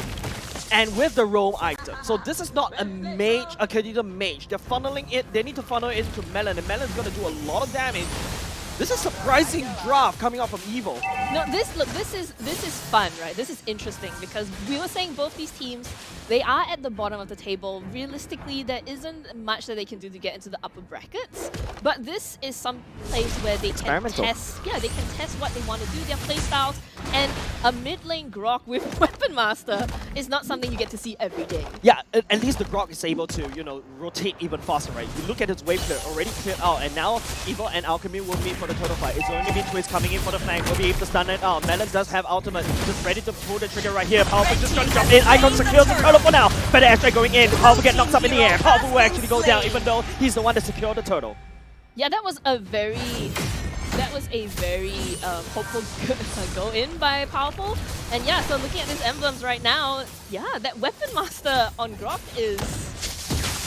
Wow, he's gonna hurt a lot. He is gonna hurt a lot. That Grok is gonna do a lot of damage, and this is a Grok that will melt Steel Beam, right? But now it's gonna be focusing on the bottom lane. The damage not going to be there. Wild Charge will be able to knock Jet all the way up top. It's gonna be the wall to slow down the pursuit, but Carrot doesn't follow up onto Jet.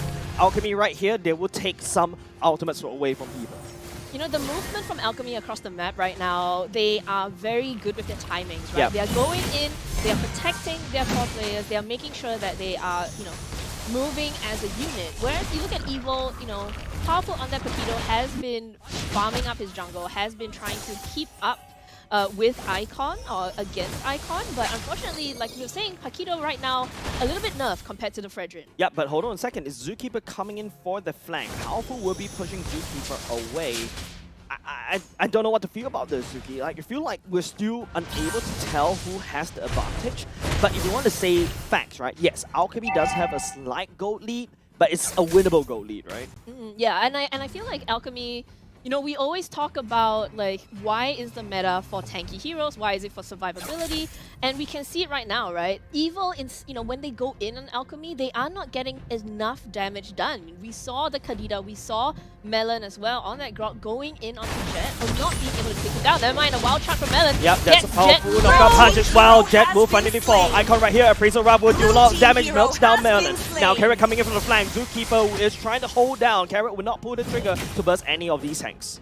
These trades are not good news for Evil, right? Yeah. They are using a lot of resources to get down one person on the side of Alchemy. Correct. And then they are being punished immediately. This is a sign that, you know, Evil perhaps need to get, I don't think get their head in the game, but they need to move much better as a team in order to counteract how well Alchemy is playing right now. I think it's the drop, but hold on a second. Zookeeper coming in will be able to knock out Powerful as well. Speaking about Powerful, the knockout punch coming in. Not enough damage to deal. It's going to be the Coconut jumping into the air. We'll be collecting something on top of Icon, but Alchemy is there already taking away the turtle.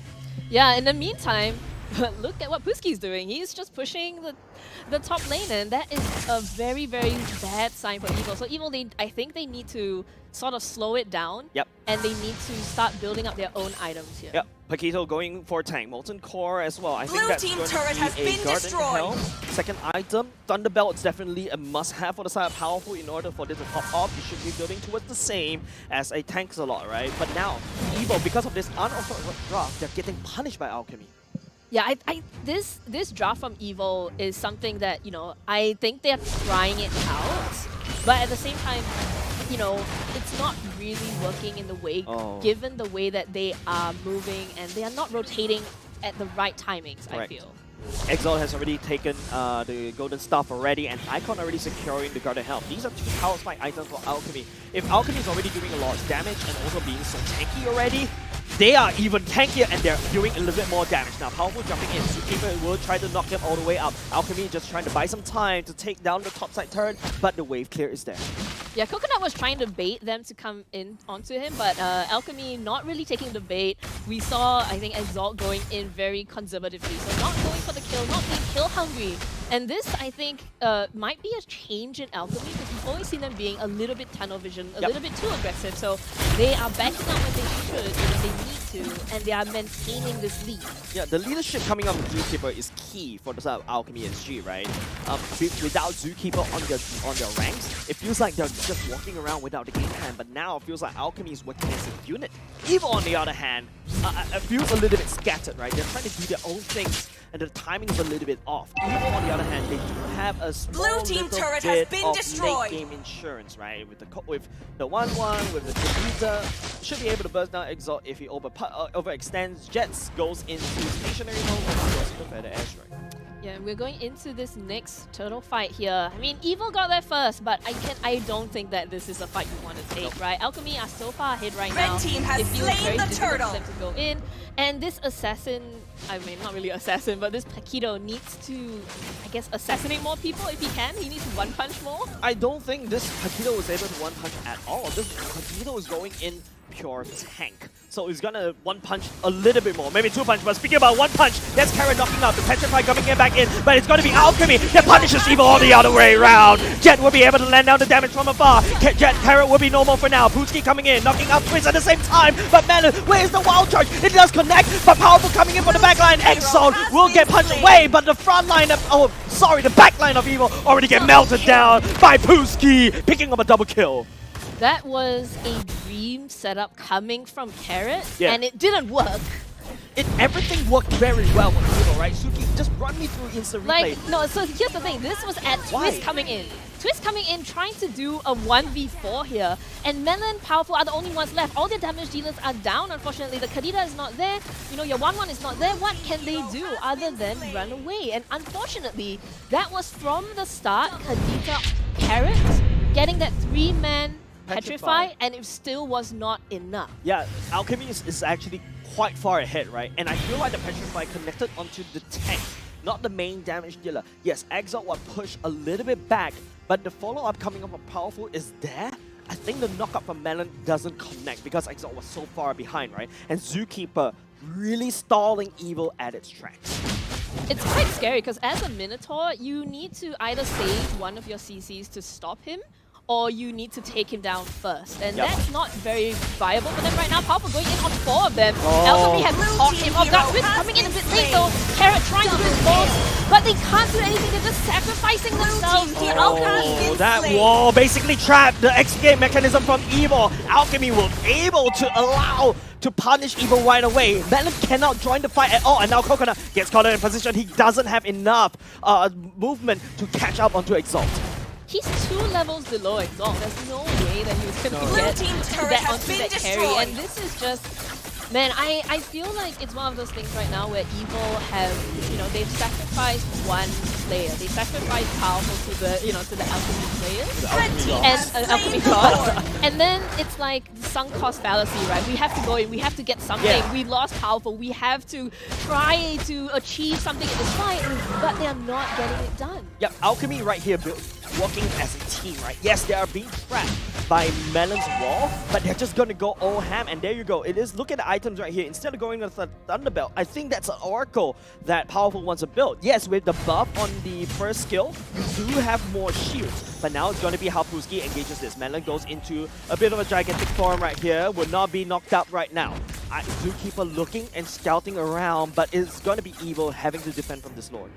Evil, I think they need to get this. They can't really do much against this Lord, against the entirety. And Zookeeper's just walking up. He's not worried. He's just, you know, he's just a little tick away from raging, so he can have that Alchemy ready at any time on that Minotaur.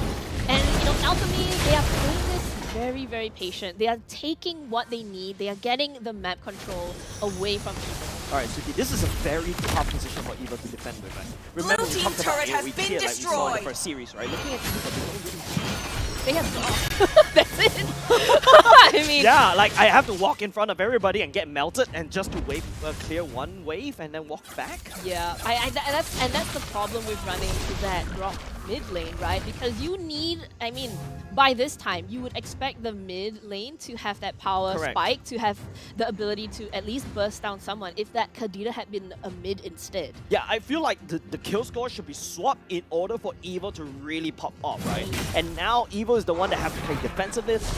This team comp doesn't scream defense. It's pure offense. It's pure aggression. But Alchemy's aggression is being, well, it is Evil's aggression that is being stalled by just 1 minute. Yeah, and this, I think this is the issue when you as an aggressive team are going up against an equally aggressive team. You're gonna have to see who gets the first pickoffs, who is able to get more on the map. But the draft itself, you know, you look at the Paquito, you look at the Paquito versus a Fredrin. The Fredrin just gives you so much just by standing there. He doesn't really actually have to be very active. He doesn't have to go hunting for kills. He can just tank and, oh my goodness, immediately blown up Melon. That carry damage on Exalt is just way too much. I think the lot of disrespect coming in from Evil against Alchemy SG, right? Exalt right here, Golden Staff already being built. I'm pretty sure Exalt has most of the items required, but it's carry to be a scary carry. Now it's going to go into a slight little lull. The Alchemy SG knows that they got the gold lead, almost 9k, right? But they know games can be turned around in an instance, and they don't want to give it. Yeah, they are looking to try to defend this, but wow, look at the golds. Man, they are balling on the side of Alchemy SG. All of them just sitting happy at the top. I mean, Zookeeper, look, he's a Minotaur. He doesn't need money. He's fine. But Exalt and Icon and Jet, wow, 8,000 above, and Exalt 10k already. So I'm pretty sure that he has all his items. The last I saw, I think he had the Holy Trinity. Yeah. So that is done for him as the carry. Now it's just his job to survive. But that's easy when you've got 3 tanks in front of you. Yeah, Zookeeper right here, right? Just opening up map. Brewski joining suit. You see Powerful knocking Zookeeper all the way up, but it barely tickled them. And Red now team that has slain the Lord. Lord and Alchemy. Oh, Rose Gold Meteor going in for the side of Exalt. Yeah, not even a single tower down from Alchemy. And, you know, we always used to say that, like, towers are like your bank account. Like you haven't you just haven't accessed it yet. But it feels like Evil can't even get to the ATM to get the money out. So you know they're gonna be in a bit of trouble here. And then standing in that bush together is not how you. I don't think this is how the comeback starts. Not standing in a brush together, right? Yeah, and right now it's just Evo playing defensively, but this draft is not defensive at all. They need to try to find some pickoffs right here, but Alchemy just open up the map really well. Everything that Evo tries to do is just instantly get scouted out.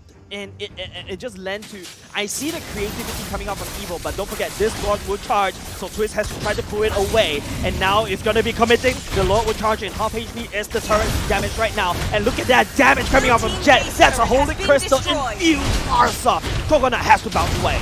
Oh my goodness, the Lord is going to get taken out here, but Faza, just one hit and Coconut's HP went down to less than half. Coconut in a bad position. That's a very bad position. Knockup coming in at the same time. Coconut will be deleted almost instantly. It will be deleted by Icon. Now Melon will get caught and he's going to be melted by Exile. And it's only just powerful left. 5 members already go down. It's a wipeout on the side of Evil. And Alchemy with this one small little wave is just one small little wave away from clearing out the core. But I don't think the timers will allow Evil to come back to defend as Alchemy takes game number 1. I think the funniest part about that was they won. They looked around, they're like, wait, where are the creeps? They had to wait for the last cannon creep. It's like me sending out an email, please find attached, but I forgot to attach. Yeah, exactly. But yeah, so Holla, what did you think about that?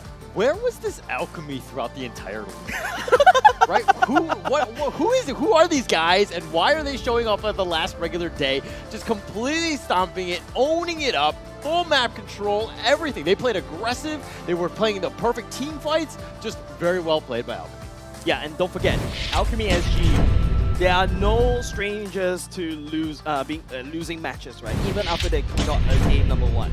Yes, I know Abstract's glaring at me right now. The caster's curse coming in, but it is a well-known fact, right? Evo right here, I think they lost the cool just a little bit right there, and communication start to break down. They don't engage, they don't layer, like what heroes like to say, they don't layer those ultimates correctly, and then the whole draft just breaks apart.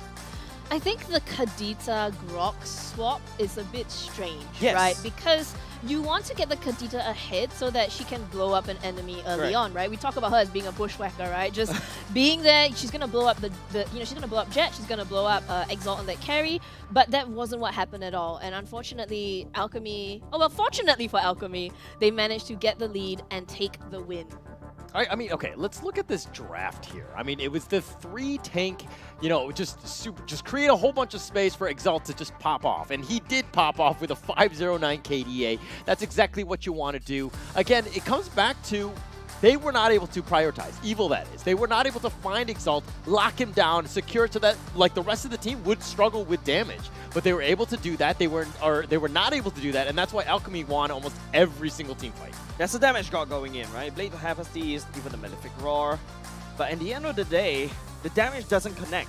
Carrot on this Kadita built the clock a little bit too slow. And yeah, usually you can say that is normal, especially if you run a double mage setup. But this time around, you're putting a Grok in the mid lane. So that's a little bit awkward for Carrot right now. Carrot should be the pseudo damage dealer, but it doesn't go in. I think the interesting part is that Alchemy outranged Evil because of Evil's draft, right? Yeah. So the thing is that you look at Alchemy, you see the Faza, the range on that Feathered Airstrike is just way too much for Evil to get in at all. And when you have that Grok mid lane, yeah, he can charge in, but he doesn't have the HP to sustain because he's going full damage. Right now, we're just looking at the damage chart, right? This is exactly what I want to look at because Jet was just melting Coconut.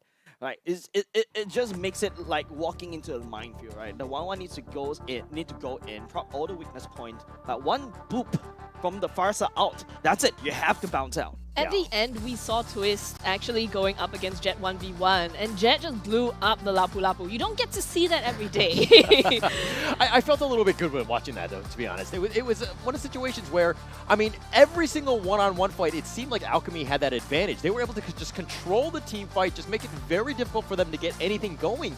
I mean, Exalt and Jet, like, throughout the entire game, so much damage. They were like machine guns, and like everybody else is like, we just have bow and arrows. Like, we have no chance. I don't think it's bow bow and arrow. I think it's just pure spears, right? Evil, don't forget, they're really strong aggressively. They're really strong in attacking, right? But Evil can't find the devilish plan to crack Alchemy SG. Yeah, so let's look at the MVP for this game. It is gonna be Zookeeper on that Minotaur. Yep. And I mean, no surprises right now. Yeah, but the thing is, it's the way that they've been playing around the Minotaur that I find so impressive, right? Yep. Because his ultimate can be interrupted. He can be stopped. There are options to stop and, you know, minimize the effects of the Minotaur. But him going in as the secondary engage has actually allowed Alchemy to win every single team fight. Yeah, I feel like this Minotaur is like a very strong protector, right? Like, the range of a Minotaur engage is a little bit short. You need people to engage into you. That's why usually you see Minotaur bringing the flicker and to put yourself together so that you can flicker out or basically flicker knock up or something, right? But it's mostly Evil jumping into Minotaur and then Minotaur stopping it. But of course, Paula usually see it during the highlights. Okay, one thing we're going to notice quite a bit is just how Alchemy have set it up. You know, the first wave, the second wave, who's following up, and just let Jet just stand in the background, just kill people, just have the easiest time. Exalt was up front at some point, but like, look at how Exalt is being untouched. They're not prioritizing it. I'll just feathered airstrike. I'll just click on as many people as I can. Twist is by himself, 1 versus 4. Yes, Jet did go down, but this is a fight that just completely turned on its head. Alchemy won from every single team fight. It wasn't even close because of the target prioritization. Who needs to die? Who has the damage? Let's do it. Let's isolate them, and powerful, no chance of getting away. I agree. You use that same point about target prioritization. You focus on carry instead. And that last particular one doesn't really connect on into anything, and this is the unfortunate thing, right? Carrot wants to go into the rough waves, it gets denied by Zookeeper. And if we're talking about ease, right? Drafting for a very easy composition. I mean, not to undersell what Alchemy did. They complete full control, but their lineup is much easier to play, right? You have 3 tanky guys. Let the damage spread around. That's perfect. That's exactly what they want to do. Let Exalt and Jet just stand in the background and just pick everybody up and have a field day with their KDAs. I agree with the ease of access, right? And ease of execution, right? But it was easy for Evil as well until Powerful shows up with a Paquito tank. Right, yeah, the Paquito, I think, was a bit of a... I think it's just, okay, like, I'm just gonna say this, it's gonna sound a little bit mean. I think he wanted to show off. Like, I think he wanted to, like, play the Paquito, be like, this is my hero. Like, let me remind you how good I am at it. Yeah, and I think it didn't really work out. Yeah, I agree with you. Maybe to a certain extent, it's a comeback, right? It reminds me of, you know, Season 3 and Season 4 when he's literally, like, punching people left, right, center. But unfortunately, this Paquito jungle build, tank build, used in other regions, it worked well because of certain things. And he is also someone who actually brought in the jungle Kaja into MPL Singapore too, from other regions as well. Yeah, I feel like this game, both sides, actually no, I should say this, Evil was trying out something new. Yeah. But there's something else that you can try that is new as well. Yep, experimental, but actually no, it's not because it's already tested and proven and is our awesome chest as well. User V Gaming Massage Chair is built to energize, English. Just make your mind and body looks very strong, okay? Level up your performance with its patented V-hand massage technology and ergonomic features designed with the player's comfort in mind. And of course, it comes into 2 new not new, but 2 designs that is somewhat reminds you of MLBB because we have these 2 skins available. Yeah. Are you Team Optimus Prime or Team Bumblebee? I don't watch Transformers. I don't watch Transformers. How do you not watch You didn't watch the movie? Transformers? You didn't watch Oh my goodness. Okay. I don't enjoy Suki, it. sorry, this must be a question to you then. What team are you on? I like Bumblebee. You really like Bumblebee? Yeah, I Okay. like Bumblebee. I like Bumblebee. Yeah, but yeah, anyway. Is it because we're sitting on the Bumblebee chair? That's a good question. I wonder if the Optimus Prime one is slightly different. Maybe it's more truckish because yeah, we'll be able to test that out later, right? Yeah, when you sit If on it, your know, voice you changes. I am voice modulator activated. Yeah. Oh my We're going to have to goodness. test that one. All right, we got to test that. But do we sound like Bumblebee right now? I think that's also... No, we do not. Okay, good. Just making sure that the stream is fine. But of course, now the question goes to this. Evil has been taking the experimental path a little bit too much. Yeah. Alchemy, the alchemists themselves, right, is able to just mix up something and it works. And this time round, they're just splashing all that chemicals on top of Evil to slow down that devilish looks. Got to slow them down. You got to do what you can. I think that this is the great opportunity for Alchemy to continue on. I want to see them win. I want to be wrong in my prediction. I know that's weird to say, but it's a situation where get them into the playoffs. They will have so much momentum going in, and that's really what you need. You need to build off of that. I think I have to clarify that caster predictions are not always where our heart is. Like, we can't all vote like Vertigo and vote with our hearts. A lot of caster predictions are with our brains. And so, it is exciting that Alchemy has, I think, showcased a very, very strong game against Evil. This is something that we don't really get to see very often from Alchemy, the confidence to play the way that they've been playing. So this is an exciting game match series for us. So we'll have to see, though, whether or not value in me? Your team is banning. I'm going to go back to this. I think that 1-1 first pick was not the best idea. Yeah, they could have gone a number of different ways, and it was, I don't know, it was almost shocking to me I was like, oh, they're trying to handicap themselves going into this game, or, you know what I mean, just make it as difficult as possible. Like, it felt like they had a strategy going in mind, but then that draft, Time to drop the beat of the clock. Your team is I mean, there's a lot of good heroes, but it's not that great, composition, that synergy that we were expecting. I do think that they actually wanted to trial the Grok mid as well as the Paquito jungle, but it just really does not work out, unfortunately. When you're doing an experiment, right? That like it feels like you're doing 2 experiments at once. Okay. All right. Sure. Maybe you want to try using one at a time, but I think Evil was a little bit greedy right there. I think there's a lot of confidence in going in for the side of Powerful because he used to be a Paquito main. Yeah. And there was his pocket pick. And I feel like this is something that I kind of hope after seeing it around week 3 when other regions is picking it up. But now... Need some stitches? I can help. Evil just has to go back to basics. I think there should be a respect going over the side. Zookeeper on that Minotaur, hopefully that's the ban going in. I mean, the Minotaur itself, by itself, I think is not that big of an issue. I think it's when you combo it with 2 other great initiators who can, cover for you and can also open up the map for you. I think that's where perhaps the Minnow, they just need to figure out a way to shut it down without having to sacrifice players. Yeah. It's not banning the specific hero, it's banning Zookeeper. Right? Because he'll do that with almost any other hero, like something like a tanky initiator style. Yeah. So it's one of those things where you just want to make sure that you kind of know what's coming. To live, at least in the draft. Prepare yourself for this very beefy, meaty lineup that Alchemy is going to like to run. Hopefully we see more of that, because I feel like this is a thing, this is a draft that works for them. You are first in the cluster. And the glue was open? All right, a glue I didn't cure for the pain. Alchemy. That's going to be exciting. And I mean, now that we say about the tanky lineup that they like to run, what is the biggest counter to a tanky lineup? It's a carry, right?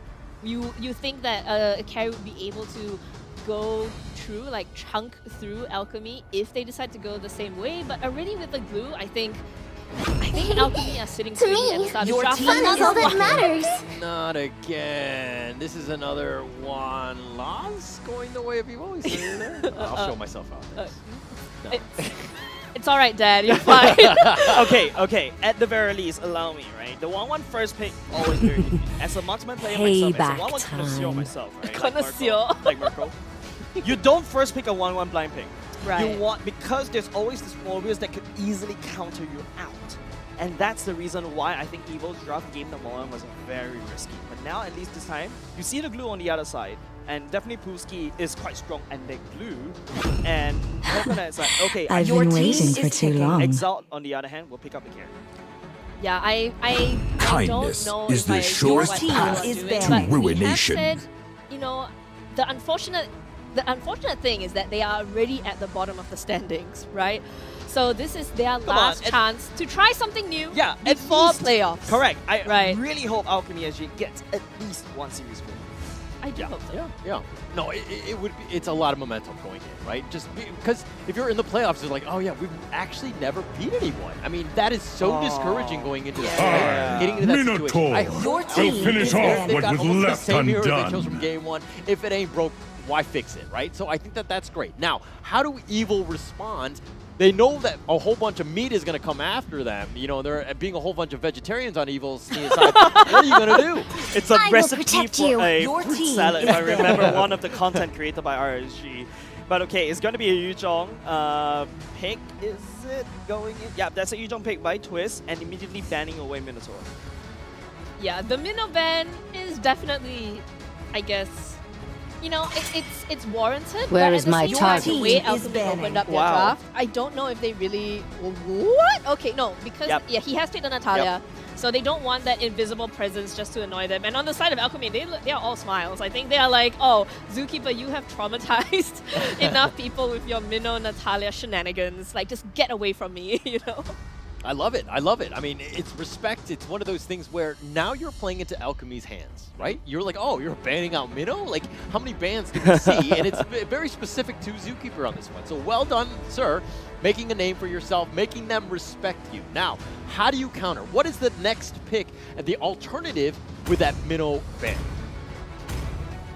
Thinking of something easy to execute, right? Because don't forget, Zookeeper going in as a coach. Wipe out all the injustice in the world. To make sure that all the stuff is going well done. Well said and done. Something easy, like a thing, like maybe a Kufra that Alchemy Zookeeper pulled out once. But I think if I'm not mistaken, that particular game he didn't really do exactly well. You kind of phrased it where you're like, hey, Zookeeper, you're not smart enough to play any other hero no, other than no, Minnow. no. I want to be very clear. These are very good players. Okay. They're very mechanically Holler. sound. Don't put me at a... Daddy Holler. I'm putting words in your mouth. My Asian dad is actually putting me in a very tough spot. But hear me out. Coach players, it's a very difficult... A lot of stress being put on top of them, right? Not only just the fact that Zookeeper needs to keep opening the map, also needs to keep track of every single one. Your at team the same is time, picking. also issue like things that they have to do together. This is something that Evo has been able Are to do, you right? my Powerful next conquest? dictating the draft, dictating how they move around the map, and Evo just trusts on Powerful and we execute it together. This is the Evo brand that they're bringing out, and it's now under attack by Alchemy SG. I think an Edith would actually work for Alchemy. I mean, maybe I'm biased because I got wrecked by an Edith yesterday, but like Edith, I think if you're talking about early game aggression, she's gonna be able to soak up damage. Also, you know, that toss over the shoulder into your own turret has been the bane of my existence for the last few weeks. There we go. It's gonna be a Franco Fanny to round out Alchemy's roster. Alright, but Fanny is like feast or famine, right? Are you able to pop off? Are you able to do that? Yeah, you have the glue and the Franco, and they're going a little bit more damage, but high impact. Now, as a Fanny player, you usually want to just go in, burst the guy, get back out, right? But the situation is yes, you have Valentina, you have the 1-1, you kind of play around, but nice. Is this enough? But the Kufra counter pick to the Fanny. I love it. Yeah. It's gonna work out very well for Evil if that comes to pass. And I actually really like Evil's lineup here. They are going for that Martis, and Powerful on that Martis has been scary, right? He's tanky, he can do damage, he's CC immune for part of his skills. So that is going to be, I think, a much easier lineup for Evil to execute coming in, and it's a much more traditional lineup compared to what we saw just now. That's it and done, ladies and gentlemen. Thank you very much, Holler, and of course Suki, to kind of bring through us through the draft. But looking at this, yes, it kind of answers what I need to see from Zookeeper. Something easy, something that I can do a lot of things as one, something I can just hook and just pick up one by one and then just snowball out of control, right, for Alchemy SG. Speaking about snowball out of control, they have a Fanny. But ladies and gentlemen, this is just Hero Crafting. They need to win this. We are going to game number 2, guys. Reaches the battlefield. Yeah, that Fanny is, I mean, you left the Kufra open. You're not scared of the Kufra. If I was a Fanny player, I dislike Kufra intensely because I play Kufra. So when I see a Fanny, I'm just like smacking my lips. I'm like rubbing my hands together. I'm like, oh, this is going to be a fun game for me. Because I remember you are in Mossman Rome. And it's like, you play Fanny? I'm like, no, wait, you play Fanny? I play Kufra. That's my deal. And yeah, so going in straight away, much more traditional lineup, much more traditional things happening. Let me just double check before I shoot myself in the mouth here. But yeah, Melon is going to be on that Valentina. At least something that's not traditional, in my opinion, is Twist on that Yuzhong, right? Yuzhong doesn't really see a lot of popularity recently, but still, the dive is still impeccable, right? You can dive on top of Jet, you can push Jet a little bit during the Feather Airstrike, you can actually dive on top of Exalt. So I like this pick coming out from Evil, but going up against Kuski, I need to take a look at their laning. Who is actually, winning, but for now, what am I seeing? Is you on par. I do feel like Kuski on that glue is going to have an easier way into the team fights, right? Once you get the split, once you stick to the enemy. But Coconut trying to go in a little bit on Exalt here, and the rest of Evil are kind of moving up. They want to catch this Fanny on Icon. Okay, Icon, that's the hook going in. Carrot will get hooked all the way down. That's the cut coming in from Icon at the same time. First blood going over to Alchemy. Yeah, this is, I mean, Kufra is not tanky yet, really, and there were 3 members of Alchemy up there just ready to take him down.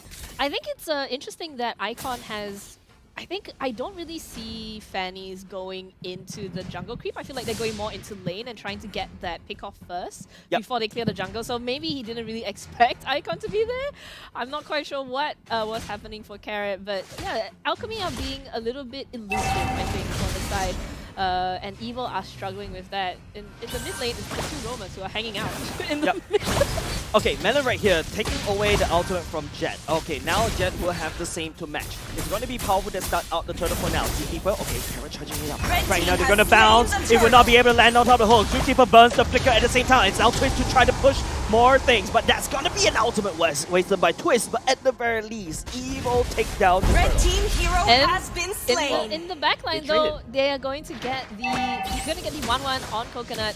So that was a gank coming from Icon, and yeah, because as the Fanny, you don't really have the staying power that a Martis has to fight against during the turtle fights and lord fights. Now, this is something that I love to see from a Fanny, right? If you go for Master Assassin, start assassinating, right? You limit Coconut, and that's good rotation coming up from Icon. So Alchemy, they have good game plan. So now, they've got this good game plan. How are they going to stall ball to the very first series win? Yeah, Evil need to get these big neutral objectives because that's what their lineup is meant to be built for. And as we look at the emblems, you're going to see the concussive blast on the Kufra. I believe I was told that this is good for pushing lanes. It's going to be something that becomes more effective the lane Killing goes. spree! Oh, wow. Icon taking out Twist. So Icon is all over the map. They are really funneling a lot of focus onto this Fanny who is making the plays for them on Alchemy.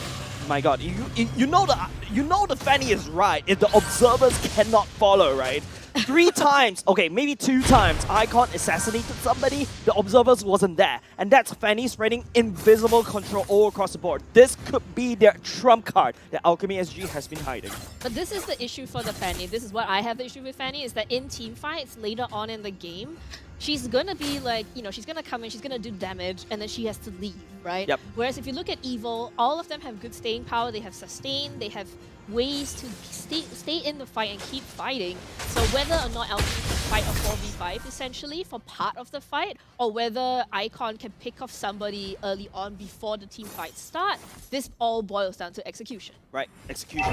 Take a look. Evil focusing a lot of protection on top of Coconut already. Alchemy will do the same. Icon looking for some pick off right here. Turtle will spawn at the bottom lane, but it is Pruski that does have the priority. He's hiding in the bush. I think Evil should know it. Evil already started to hop all the way to the turtle, but look at what Alchemy is doing. They're ignoring all these, and they're just going in for the kills. But hold on a second. I said it a bit too quickly. Icon coming in, spinning around, but it's going to be Twist that spins as well. And Twist a little bit down low, but he goes into the Black Dragon form. And not even Icon burns the wrench. He tried to secure the kill, but Twist will be able to walk away like a boss. But this time around, Evil does have the wretched battle. It is Alchemy SG that has to back off.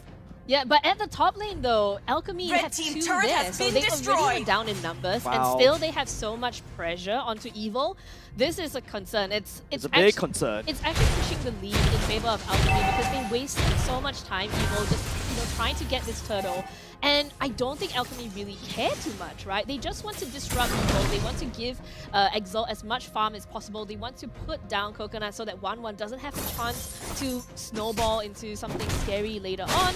So Evil are actually playing into Alchemy's hands. Yeah, and not only just that, Alchemy is playing into the keys of victory for them, right? Slow down Evil's rotations in the early game, but Carrot jumping in on the back line will be able to jump on top of 2. Bouncing ball will be activated. Melon will follow up with a better S-Drag at the same time. Pruski will get chunked down a little bit low. The Snake will not be able to help him now, but it's going to be Icon coming in for the back line. Double kill already, going for the side of the Assassin.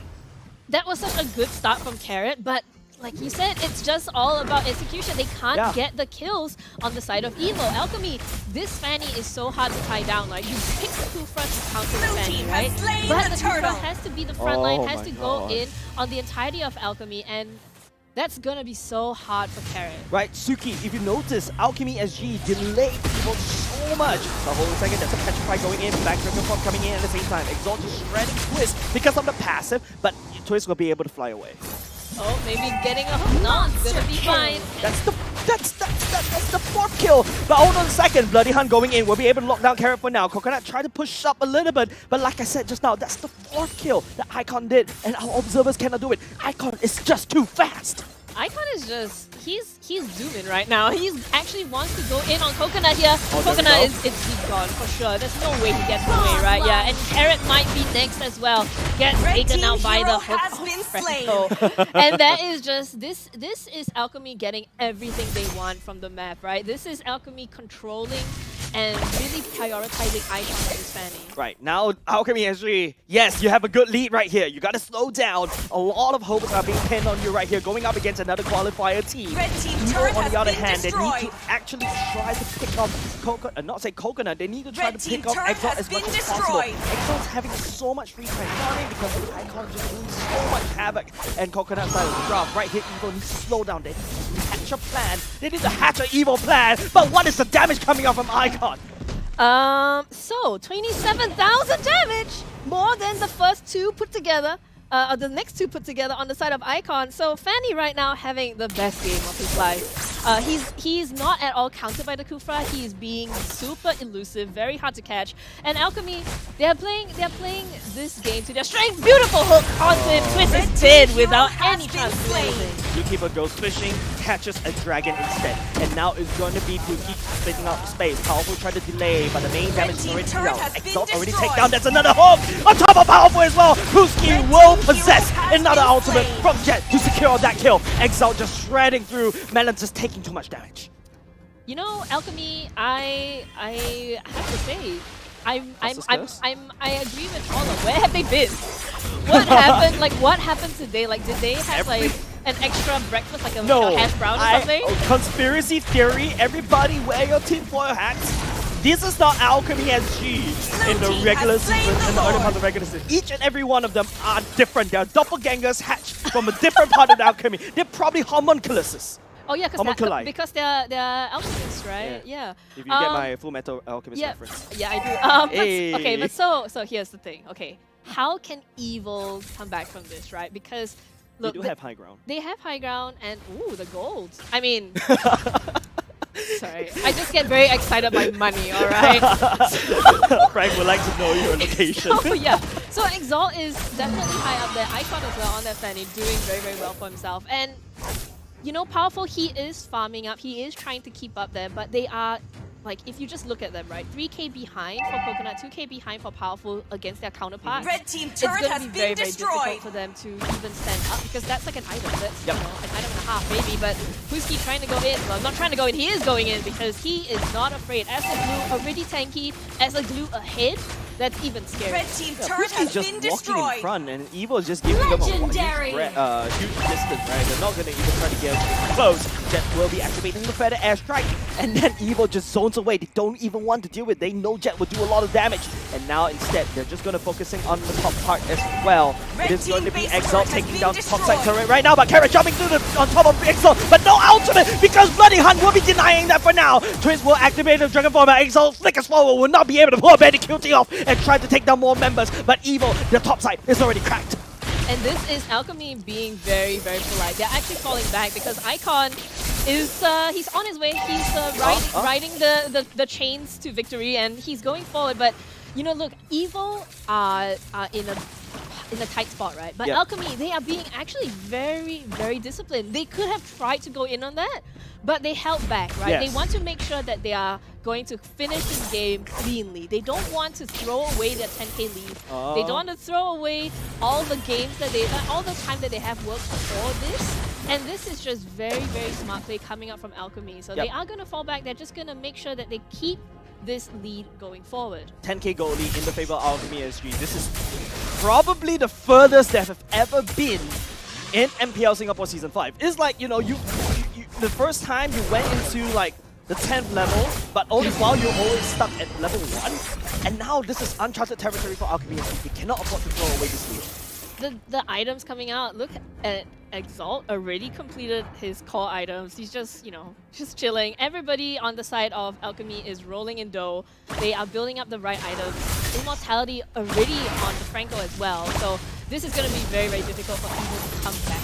Yep, but of course, you know, I've been bitten a lot of times, right? So you're so far ahead, and I've seen games being turned around by one bad team fight, especially going into the later parts of the game. Now the Lord has spawned.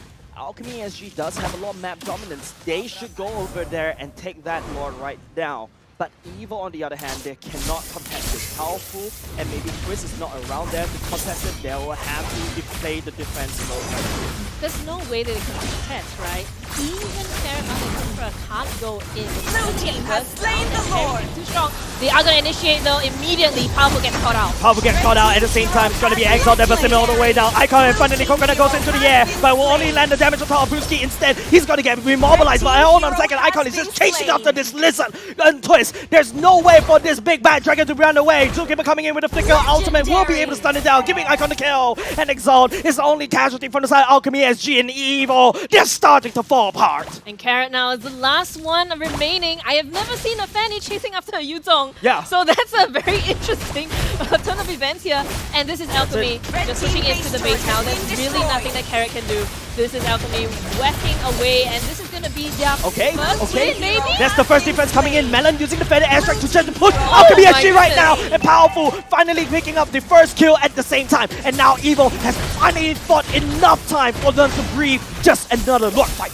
Well, I mean, Fanny had to run. So, you know, that team fight is just what it is. It is what it is. So, unfortunately, that was not the end. Alchemy, a little bit too excited, almost being able to clear the base out, but unfortunately not able to do so. So now, Evil, they did come back. There is going to be a chance here for them to get back into the game. The gold is down 9k, but it's only 13 minutes in. It's not. This is not like the late game where everyone has full items. It's only 13 minutes. Yeah, I like the fact that we almost counted Evil right outright, but don't count them out just yet. But speaking of which, Custer's Curse strike again. Exalt melts Melon down, not having a good game. Puski, you're going in for a chase. Please jumping into the Black Dragon form just to run away. Now Alchemy SG, they have full control of the map. They can always play it safe right now. Don't go in too fast and too hard. If not, you'll get team-wiped. Yeah, I think that is Alchemy right now. Like, what we've always seen them do is that they will get a good early game. But wait, hang on. Is this a trap? This is a trap for Powerful. No, Zookeeper doesn't hang it.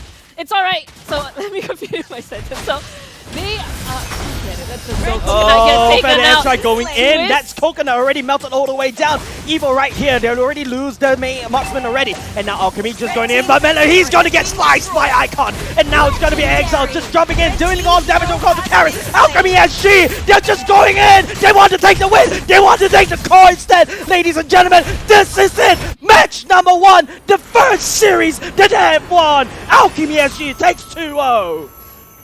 Victory! Custer's Curse? It's not Custer's Curse, okay? This is what we say. This is what we say this is growth. This is growth for the league. This is growth for the teams.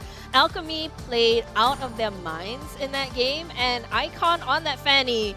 I have now a whole new appreciation for Fannies, and I'm a little bit scared, but Holla, what do you think? I would like to say that I single-handedly let them win. Okay. Right? I put them back on the map because of the fact that I predicted it against them. And it was one of those situations where, you know, Alchemy hurt us. You know, everybody was against them. The only person I think was Abstract. But, you know, getting to the point where they were able to grow. I saw a lot of growth in that one. There were some little shaky points on that one, but they got a lot of experience in that game. Man. I'm going to say, guys, for everyone watching at home, Jay's just the table. Hey! Don't reveal. Don't reveal. This is a secret that anyway. all the casters. All right, can we please focus on the fact that Alchemy SG has finally won the first series in the regular season? Man, I'm proud. Yeah, I mean, they have come miles above. Like, they have grown so much throughout the season. Like, we've seen them play games and win games, but not matches, right? They have managed to secure games against teams that we wouldn't think they would be able to secure against, but this was the time where they finally closed it out. They were definitely able to secure the win here for Alchemy. And that is, I mean, they have done so well. So right now, they are actually, I think, if you consider Alchemy versus Evil, Evil managed to get to 3rd last season. But right now, Alchemy, they're actually meeting the aggression that Evil has provided. It was matching the aggression, but they surpassed it, right? This is the perfect game for them to springboard them into the playoffs. It's all about momentum, making sure that you have that going into it. And the fact that they were able to do it in style, in almost dominating fashion by this Fanny,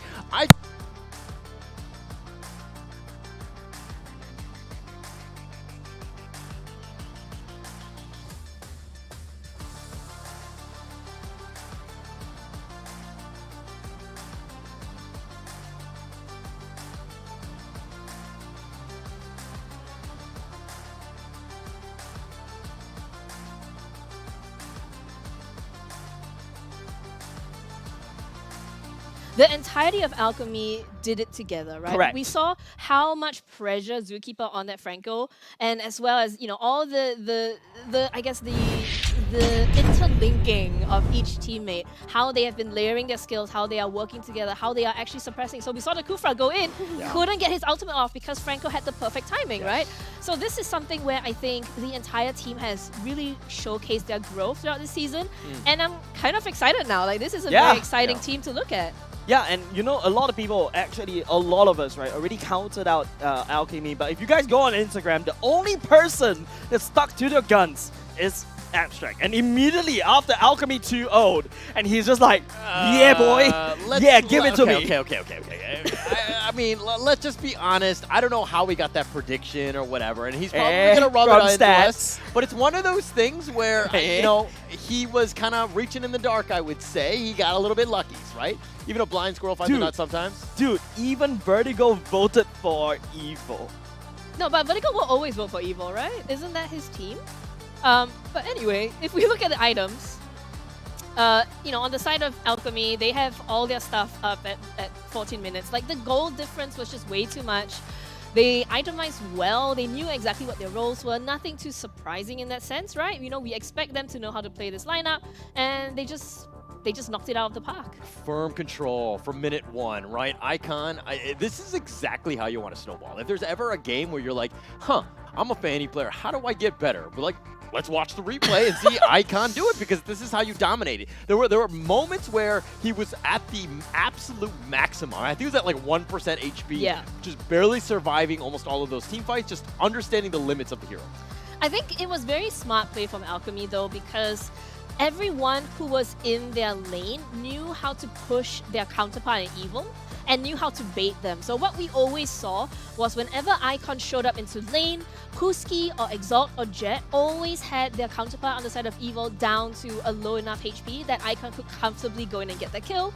So yes, look at how Icon plays the game, but also get yourself good teammates like Puski, Exalt, Jet, and Zookeeper. Yeah, they were the perfect support, right? I mean, it's supporting cast. Don't get me wrong, everybody played well. This is an amazing one, and I hope Alchemy they go home and they pat themselves on the back. I mean, just to be all Asian dad at this point, there was one moment where the Lord has been summoned in the top lane. It was pushing. We'll see it in the highlights coming up soon. But there was it was one of those things where all you needed to be was just a little bit more patient, let the Lord crash in with you, and then take the team fight. But they got a little trigger happy and almost turned it into a disaster. I'm glad that Alchemy were able to close that one out.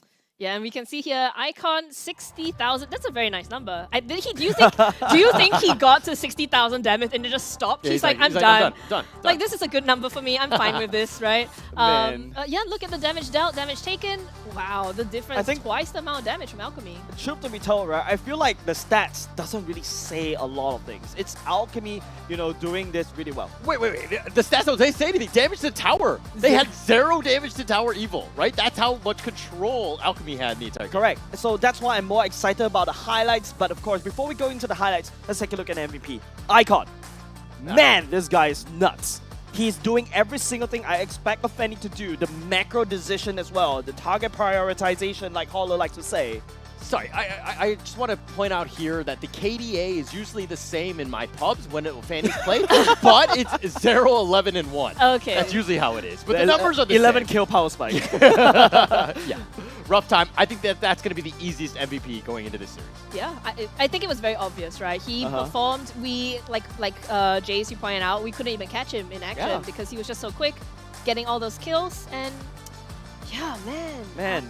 Maybe I should learn how to play Fanny. Okay, yeah, your Kufra wasn't able to do anything at all to him. I know. And unfortunately, because he's not even caught on camera, we cannot create a highlight reel of him. Like going in ham on the Fanny, right? Like, you know how TikTokers do. But before we go, let's take a look at the highlights. I'm excited about this because I really want to see how they managed this whole thing, and it started from this one. It started from minute 1, I tell you. Nice hook. Zookeeper was on point. His hooks were like completely unsuspected, and there were many times, even with the situation where they're like, oh, we caught 2, we got a chance. But then look at I mean, Fuski got killed here, but look at Icon just come in there like a storm, in and out. You don't know where he's at. It's like guerrilla warfare at its finest. Coconut, no real chance, lets him go. But Zookeeper, again, on this point, also picking it off, making sure that, you know, he gets the kill on the carrot here, but just complete control by Alchemy again from the beginning. The timing from Jet as well on his feathered airstrikes, we see him every time there's a team fight. He's always there in the perfect position to execute. So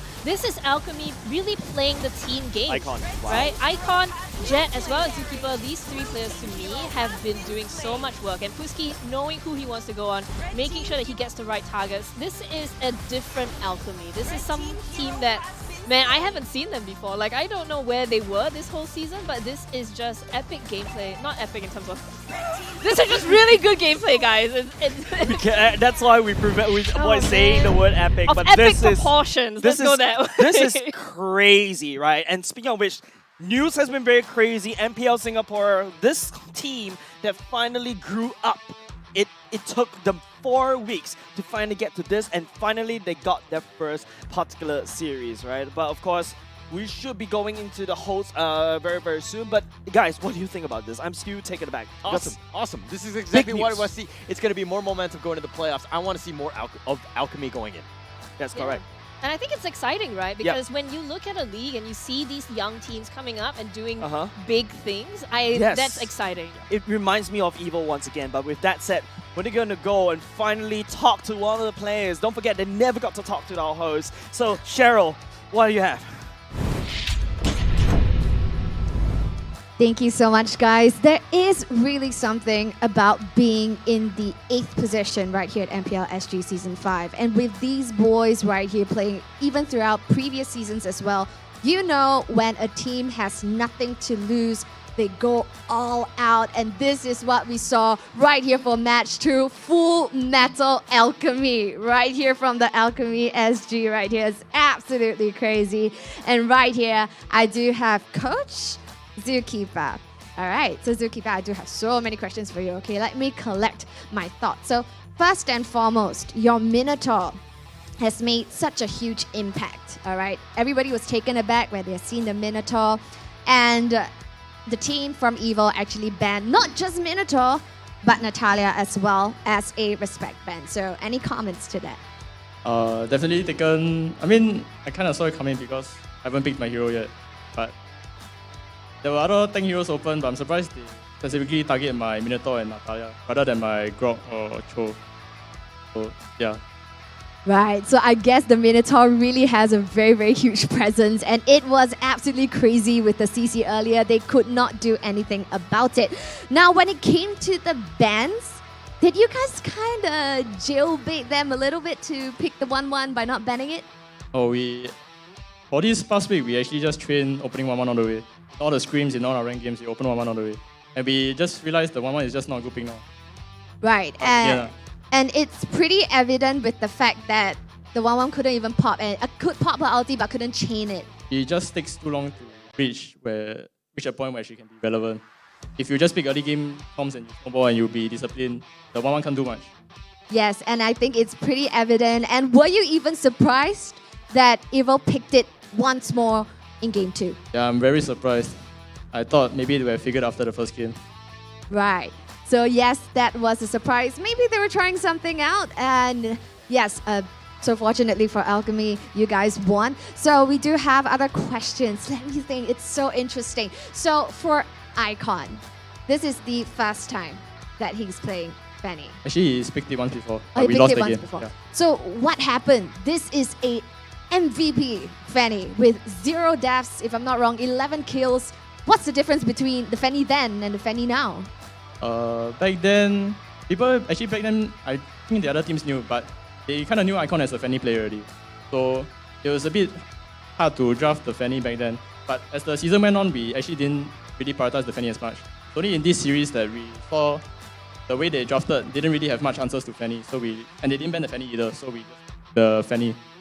Right, and it came to Fanny, it doesn't really have the best track record, and it also when it comes to an assassin jungle, it's not really the meta right now. So do you have any comments as a coach and as a drafter right now, why a Fanny?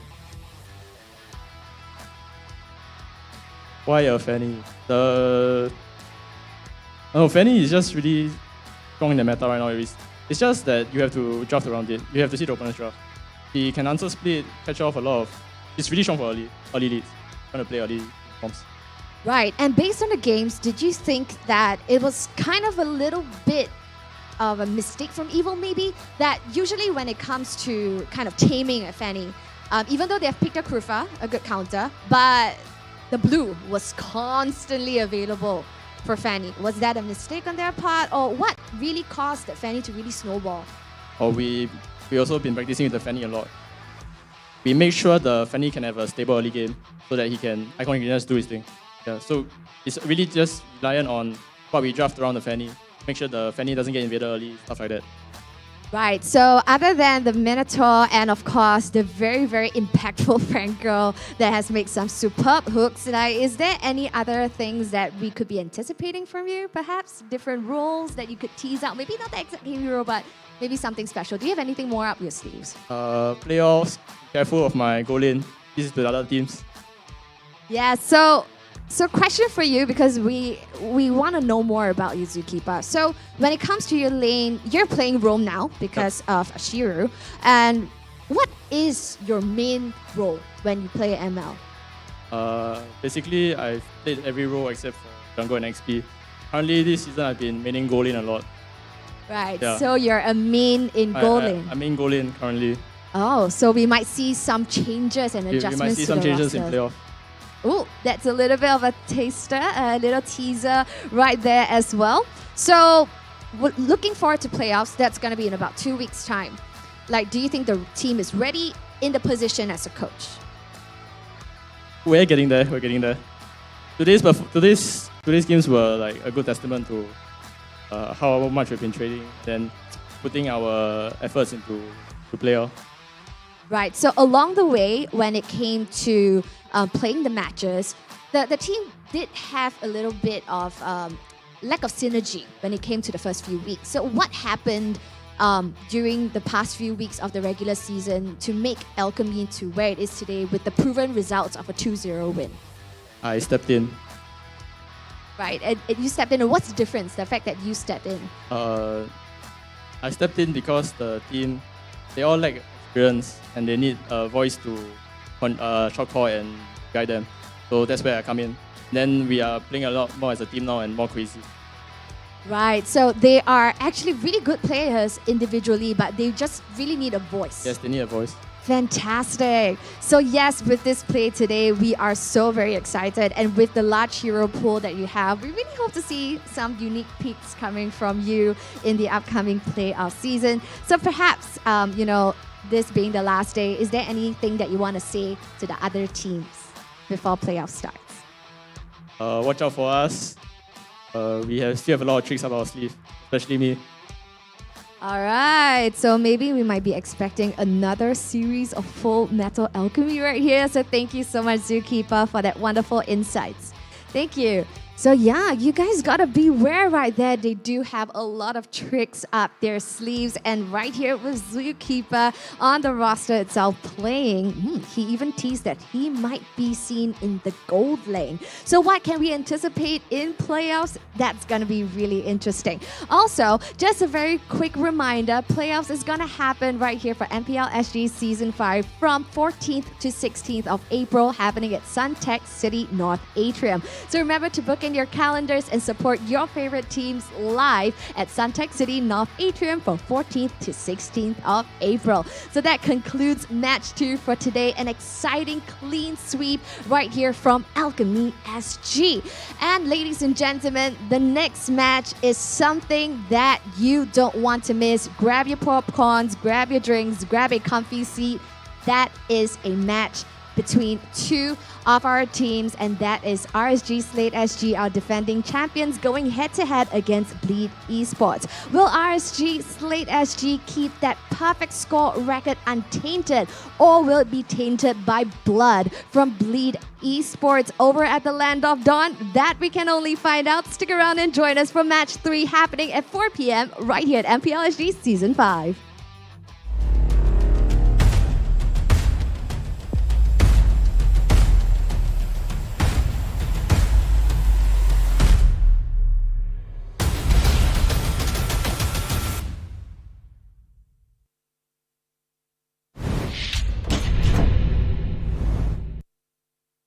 What's up, everyone? Welcome to the latest episode of Hero Spotlight, featuring Arlette, the Lone Lancer. Arlette is a highly mobile fighter that weaves through battle like a vengeful wraith. Hero skills. First skill, Dauntless Strike. Arlette slams down his spear, dealing physical damage. Closer targets will be stunned momentarily, while those further away will be stunned for the full duration.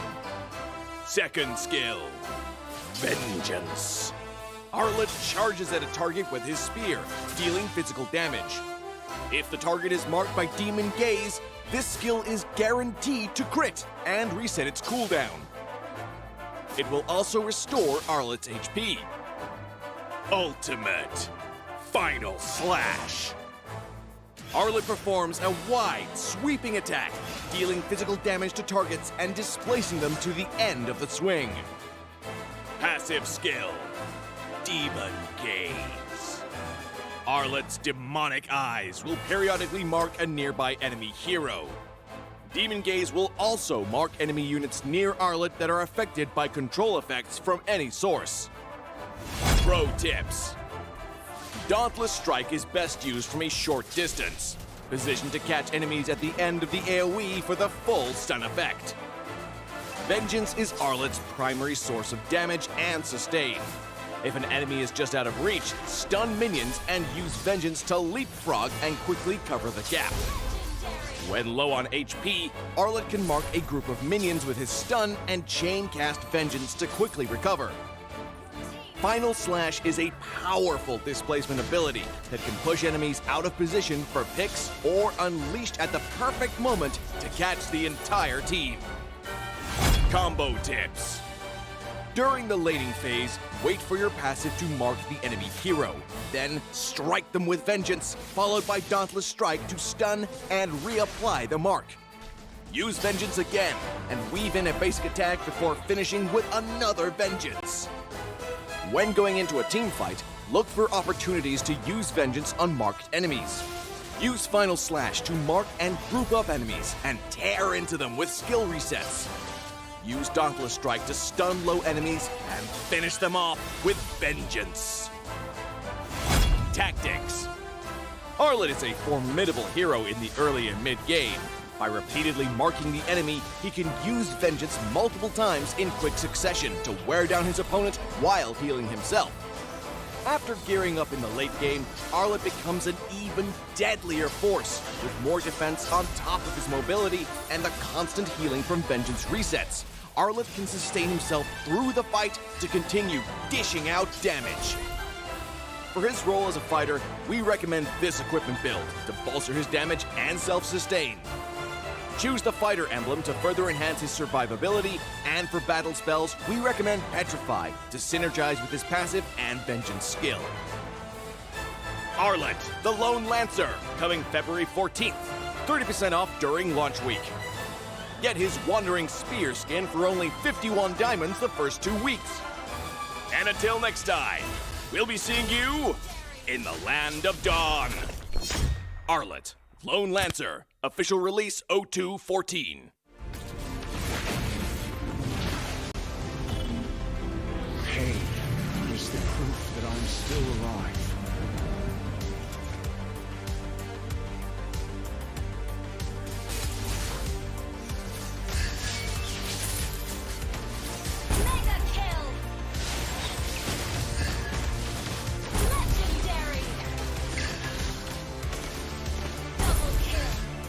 Stopping time.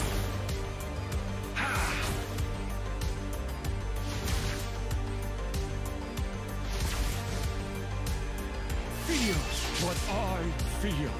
Feels what I feel.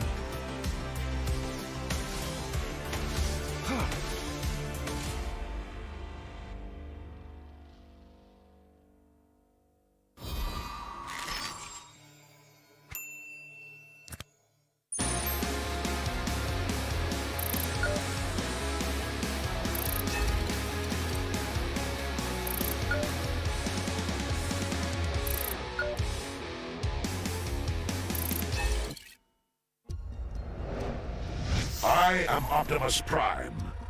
No one can outrun Bumblebee.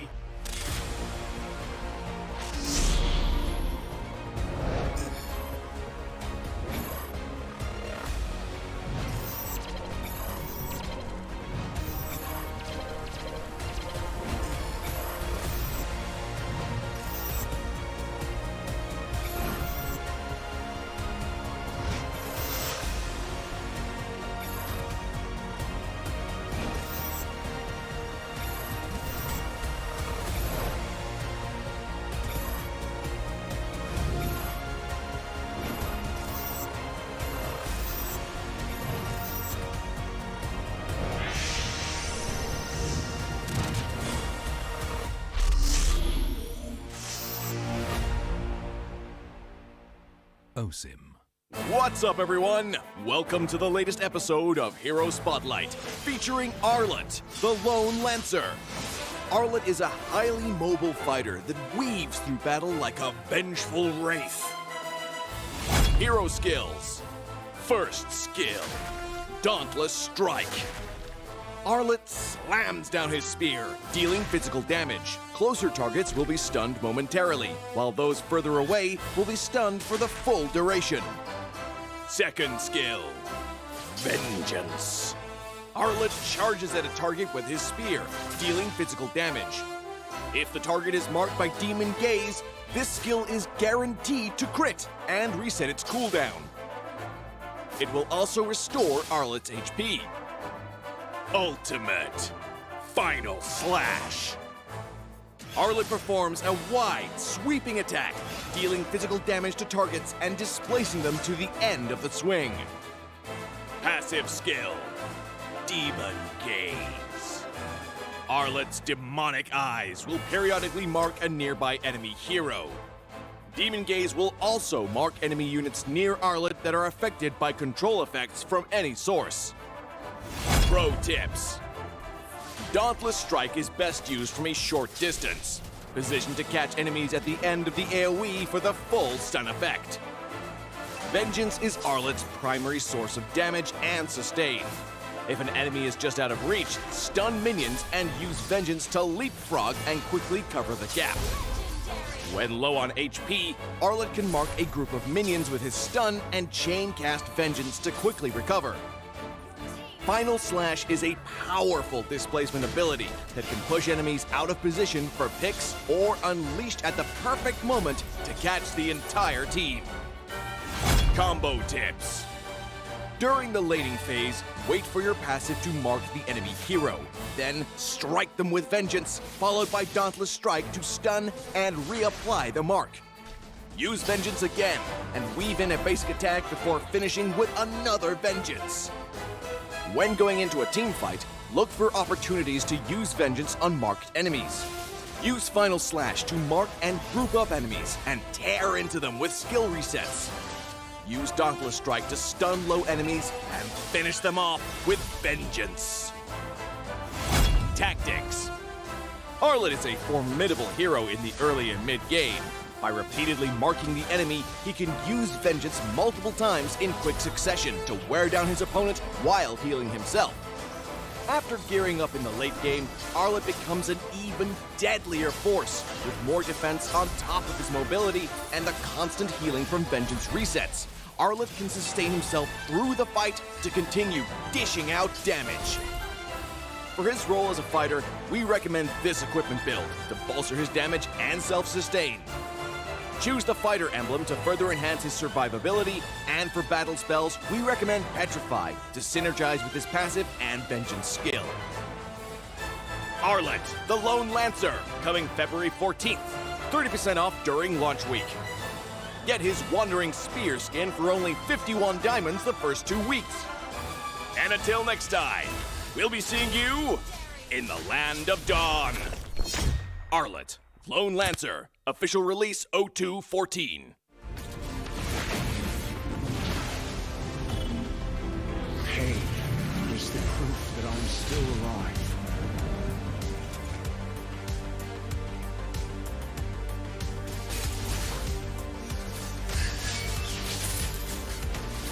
Mega kill! Legendary! Double kill! Stopping time.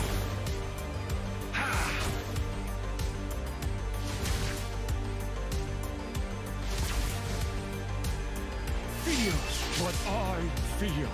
Feels what I feel.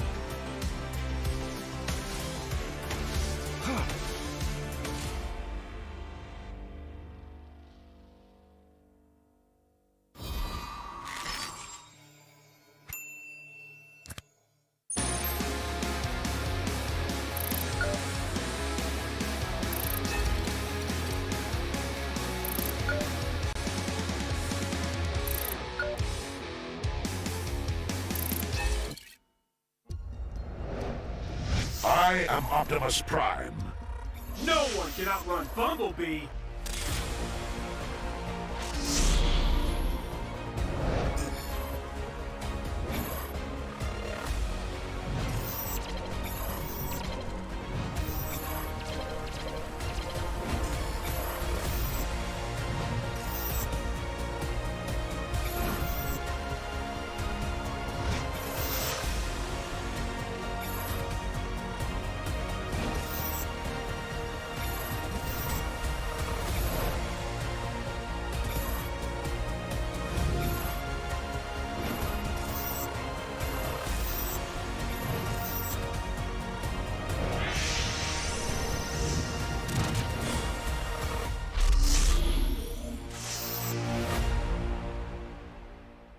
OSIM.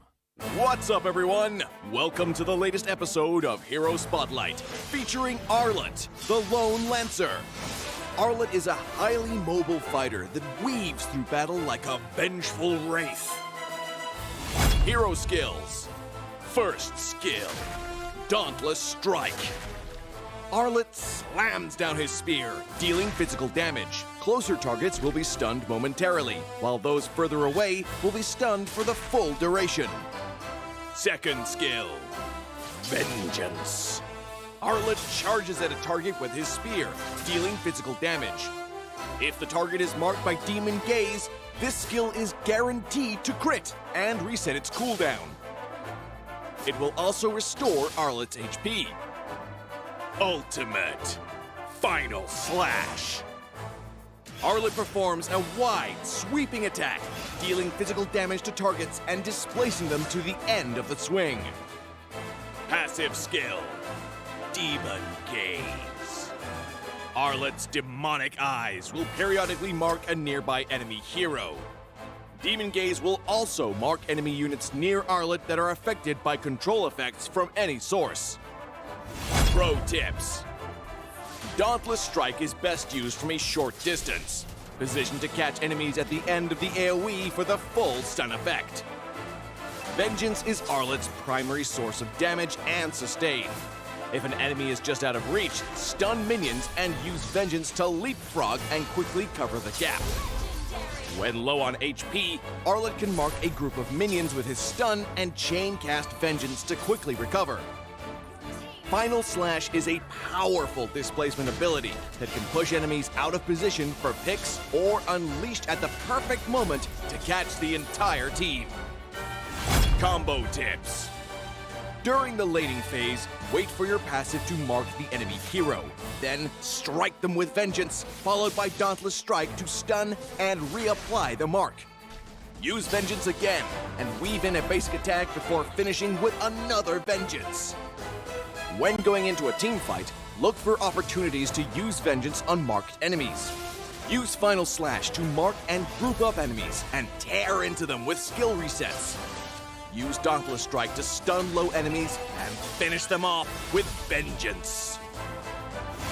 Tactics. Arlette is a formidable hero in the early and mid-game. By repeatedly marking the enemy, he Vengeance multiple times in quick succession to wear down his opponent while healing himself. After gearing up in the late game, Arlette becomes an even deadlier force, with more defense on top of his mobility and the constant healing from Vengeance resets. Arlette can sustain himself through the fight to continue dishing out damage. For his role as a fighter, we recommend this equipment build to bolster his damage and self-sustain.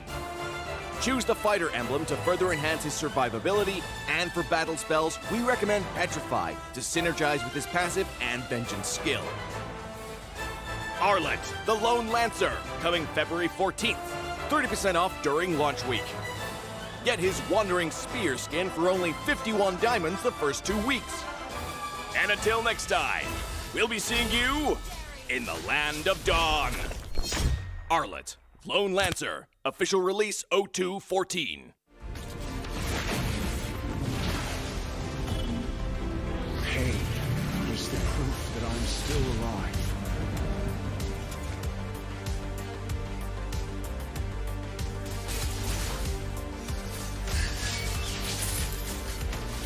Mega kill!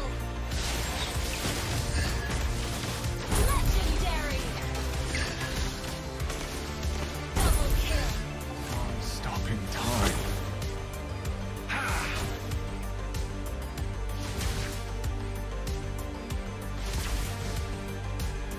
Feels what I feel. Feels what I feel.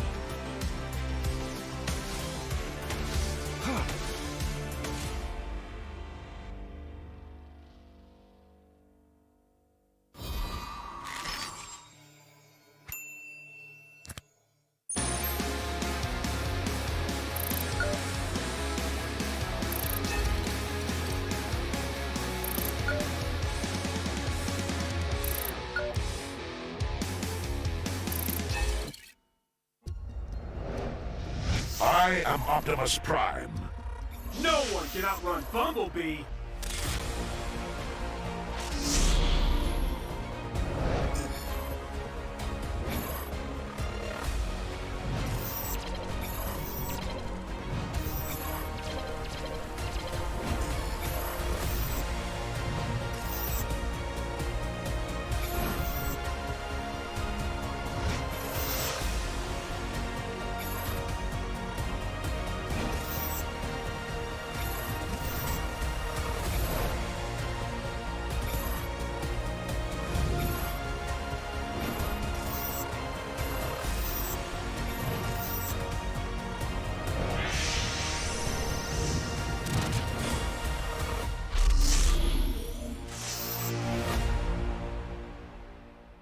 OSIM.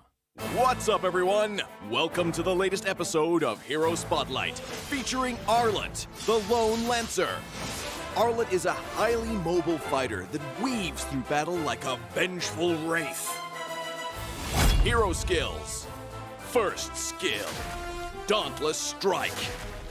Arlette slams down his spear, dealing physical damage. Closer targets will be stunned momentarily, while those further away will be stunned for the full duration. Second skill, Vengeance. Arlette charges at a target with his spear, dealing physical damage. If the target is marked by Demon Gaze, this skill is guaranteed to crit and reset its cooldown. It will also restore Arlette's HP. Ultimate Final Slash. Arlette performs a wide, sweeping attack, dealing physical damage to targets and displacing them to the end of the swing. Passive skill, Demon Gaze. Arlette's demonic eyes will periodically mark a nearby enemy hero. Demon Gaze will also mark enemy units near Arlette that are affected by control effects from any source. Pro tips. Dauntless Strike is best used from a short distance, positioned to catch enemies at the end of the AoE for the full stun effect. Vengeance is Arlette's primary source of damage and sustain. If an enemy is just out of reach, stun minions and use Vengeance to leapfrog and quickly cover the gap. When low on HP, Arlette can mark a group of minions with his stun and chain cast Vengeance to quickly recover. Final Slash is a powerful displacement ability that can push enemies out of position for picks or unleashed at the perfect moment to catch the entire team. Combo tips. During the laning phase, wait for your passive to mark the enemy hero. Then strike them with Vengeance, followed by Dauntless Strike to stun and reapply the mark. Use Vengeance again and weave in a basic attack before finishing with another Vengeance. When going into a team fight, look for opportunities to use Vengeance on marked enemies. Use Final Slash to mark and group up enemies and tear into them with skill resets. Use Dauntless Strike to stun low enemies and finish them off with Vengeance. Tactics. Arlette is a formidable hero in the early and mid game.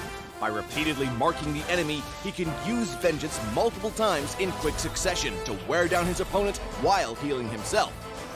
After gearing up in the late game, Arlette becomes an even deadlier force, with more defense on top of his mobility and the constant healing from Vengeance resets.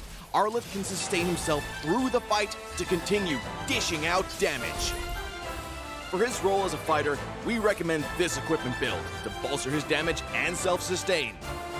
Choose the fighter emblem to further enhance his survivability, and for battle spells, we recommend Petrify to synergize with his passive and Vengeance skill. Arlette, the Lone Lancer, coming February 14th. 30% off during launch week.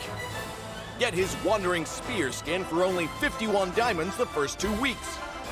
And until next time, we'll be seeing you in the Land of Dawn. Arlette, Lone Lancer, official release 0214. Pain is the proof that I'm still alive.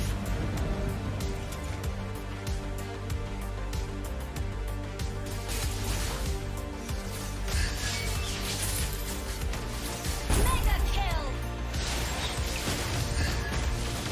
Legendary! Double kill! Stopping time.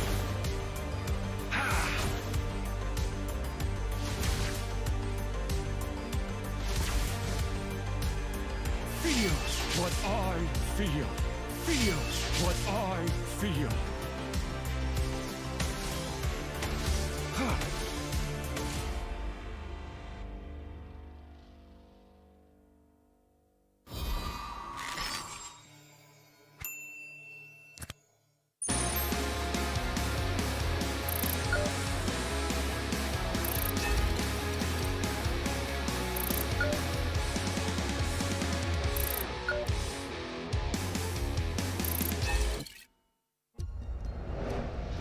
I am Optimus Prime. No one can outrun Bumblebee.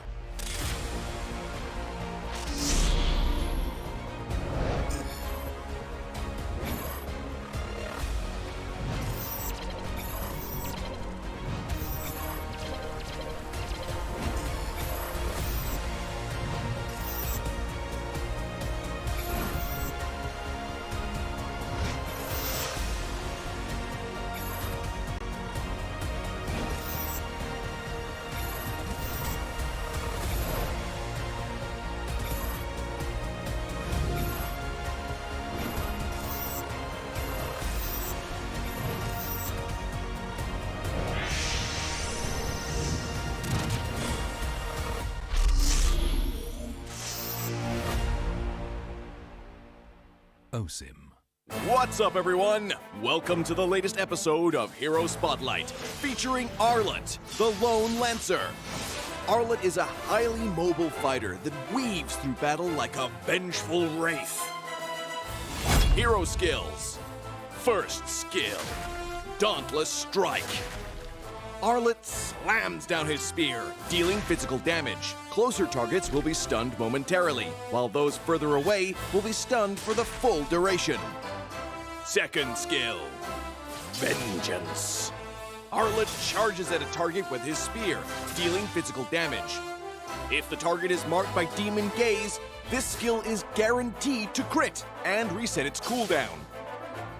It will also restore Arlette's HP. Ultimate Final Slash. Arlette performs a wide, sweeping attack, dealing physical damage to targets and displacing them to the end of the swing. Passive skill, Demon Gaze.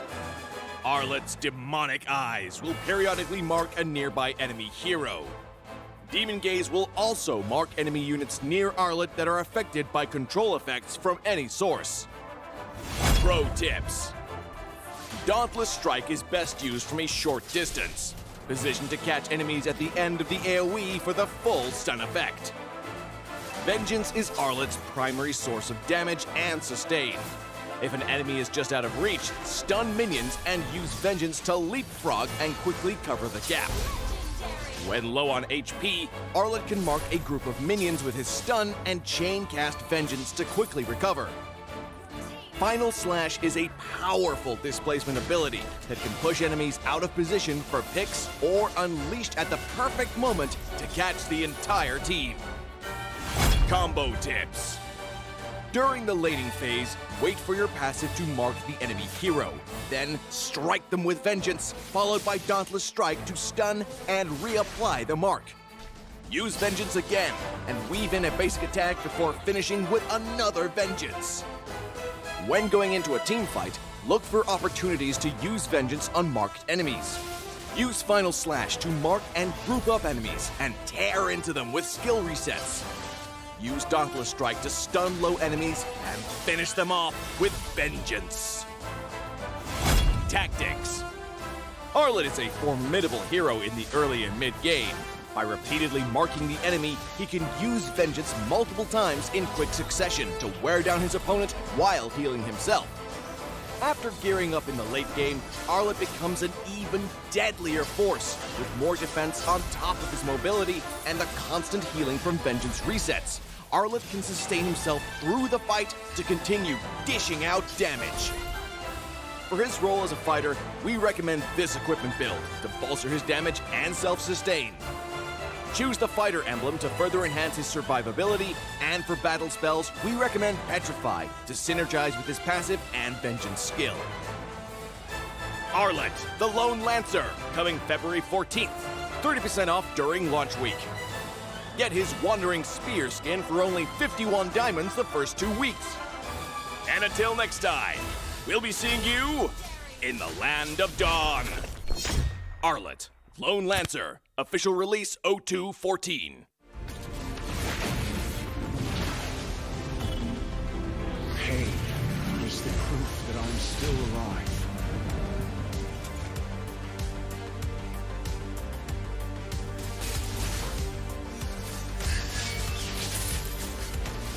Mega kill! Legendary! Double kill! Stopping time.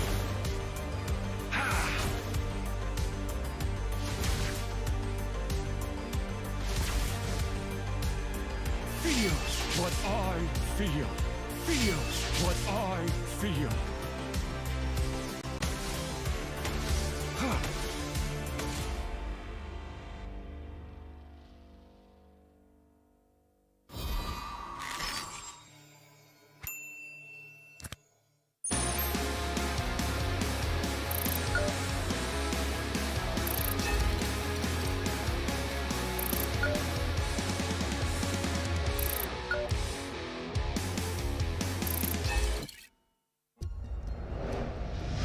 I am Optimus Prime.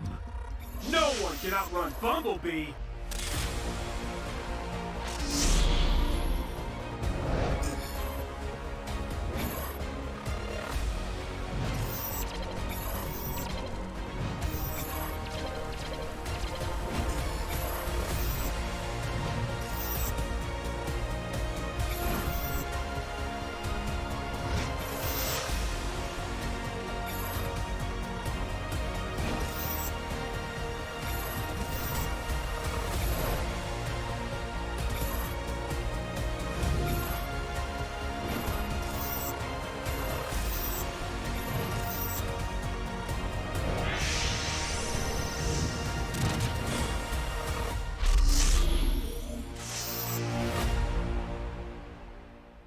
OSIM. What's up, everyone? Welcome to the latest episode of Hero Spotlight, featuring Arlette, the Lone Lancer. Arlette is a highly mobile fighter that weaves through battle like a vengeful wraith. Hero skills. First skill, Dauntless Strike. Arlette slams down his spear, dealing physical damage. Closer targets will be stunned momentarily, while those further away will be stunned for the full duration. Second skill, Vengeance. Arlette charges at a target with his spear, dealing physical damage. If the target is marked by Demon Gaze, this skill is guaranteed to crit and reset its cooldown. It will also restore Arlette's HP. Ultimate Final Slash. Arlette performs a wide, sweeping attack, dealing physical damage to targets and displacing them to the end of the swing. Passive skill, Demon Gaze.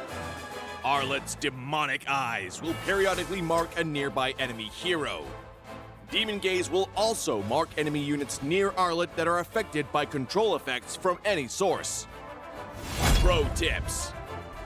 Dauntless Strike is best used from a short distance, positioned to catch enemies at the end of the AoE for the full stun effect.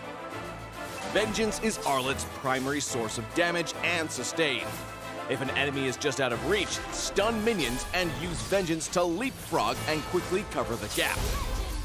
When low on HP, Arlette can mark a group of minions with his stun and chain cast Vengeance to quickly recover. Final Slash is a powerful displacement ability that can push enemies out of position for picks or unleashed at the perfect moment to catch the entire team. Combo tips. During the laning phase, wait for your passive to mark the enemy hero. Then strike them with Vengeance, followed by Dauntless Strike to stun and reapply the mark.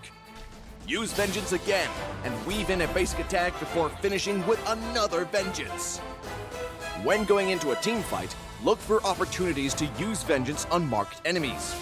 Use Final Slash to mark and group up enemies and tear into them with skill resets. Use Dauntless Strike to stun low enemies and finish them off with Vengeance. Tactics. Arlette is a formidable hero in the early and mid-game. By repeatedly marking the enemy, he can use Vengeance multiple times in quick succession to wear down his opponent while healing himself. After gearing up in the late game, Arlette becomes an even deadlier force, with more defense on top of his mobility and the constant healing from Vengeance resets.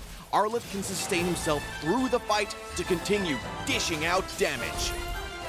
For his role as a fighter, we recommend this equipment build to bolster his damage and self-sustain. Choose the fighter emblem to further enhance his survivability, and for battle spells, we recommend Petrify to synergize with his passive and Vengeance skill. Arlette, the Lone Lancer, coming February 14th. 30% off during launch week. Get his Wandering Spear skin for only 51 diamonds the first 2 weeks. And until next time, we'll be seeing you in the Land of Dawn. Arlette, Lone Lancer, official release 0214. Pain is the proof that I'm still alive.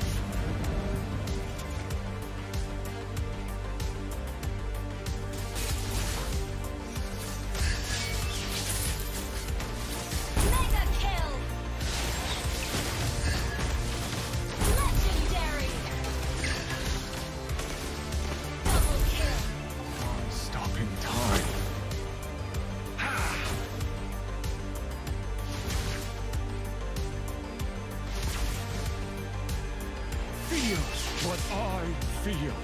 feels what I feel.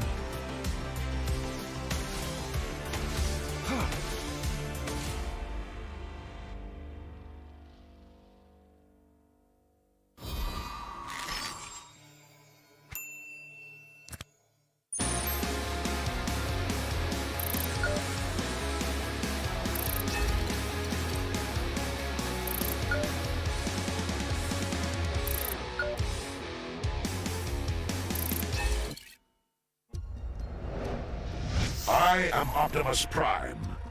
No one can outrun Bumblebee.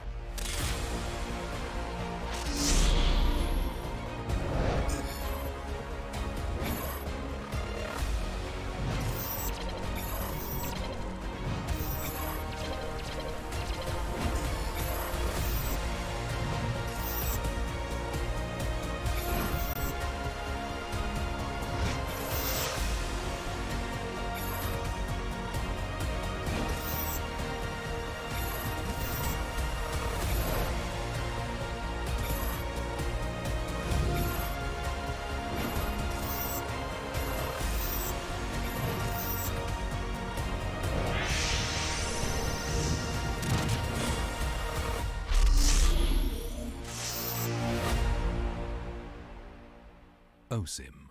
What's up, everyone? Welcome to the latest episode of Hero Spotlight, featuring Arlette, the Lone Lancer. Arlette is a highly mobile fighter that weaves through battle like a vengeful wraith. Hero skills. First skill, Dauntless Strike. Arlette slams down his spear, dealing physical damage. Closer targets will be stunned momentarily, while those further away will be stunned for the full duration. Second skill, Vengeance. Arlette charges at a target with his spear, dealing physical damage. If the target is marked by Demon Gaze, this skill is guaranteed to crit and reset its cooldown. It will also restore Arlette's HP. Ultimate Final Slash. Arlette performs a wide, sweeping attack, dealing physical damage to targets and displacing them to the end of the swing. Passive skill, Demon Gaze. Arlette's demonic eyes will periodically mark a nearby enemy hero. Demon Gaze will also mark enemy units near Arlette that are affected by control effects from any source. Pro tips. Dauntless Strike is best used from a short distance, positioned to catch enemies at the end of the AoE for the full stun effect. Vengeance is Arlette's primary source of damage and sustain. If an enemy is just out of reach, stun minions and use Vengeance to leapfrog and quickly cover the gap. When low on HP, Arlette can mark a group of minions with his stun and chain cast Vengeance to quickly recover. Final Slash is a powerful displacement ability that can push enemies out of position for picks or unleashed at the perfect moment to catch the entire team. Combo tips. During the laning phase, wait for your passive to mark the enemy hero. Then strike them with Vengeance, followed by Dauntless Strike to stun and reapply the mark. Use Vengeance again and weave in a basic attack before finishing with another Vengeance. When going into a team fight, look for opportunities to use Vengeance on marked enemies. Use Final Slash to mark and group up enemies and tear into them with skill resets. Use Dauntless Strike to stun low enemies and finish them off with Vengeance. Tactics. Arlette is a formidable hero in the early and mid-game. By repeatedly marking the enemy, he can use Vengeance multiple times in quick succession to wear down his opponent while healing himself. After gearing up in the late game, Arlette becomes an even deadlier force, with more defense on top of his mobility and the constant healing from Vengeance resets. Arlette can sustain himself through the fight to continue dishing out damage. For his role as a fighter, we recommend this equipment build to bolster his damage and self-sustain. Choose the fighter emblem to further enhance his survivability, and for battle spells, we recommend Petrify to synergize with his passive and Vengeance skill. Arlette, the Lone Lancer, coming February 14th. 30% off during launch week. Get his Wandering Spear skin for only 51 diamonds the first 2 weeks. And until next time, we'll be seeing you in the Land of Dawn. Arlette, Lone Lancer, official release 0214.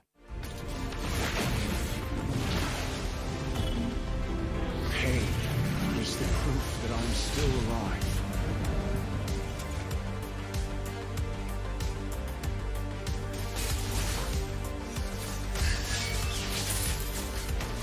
Mega kill! Legendary! Double kill! Stopping time.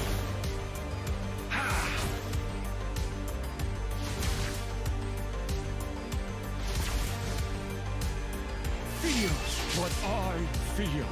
Feels what I feel.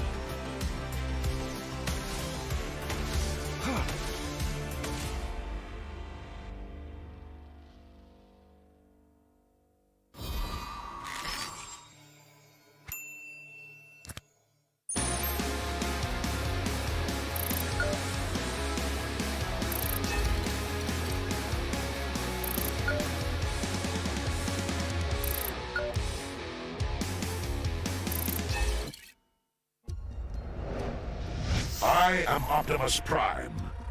No one can outrun Bumblebee.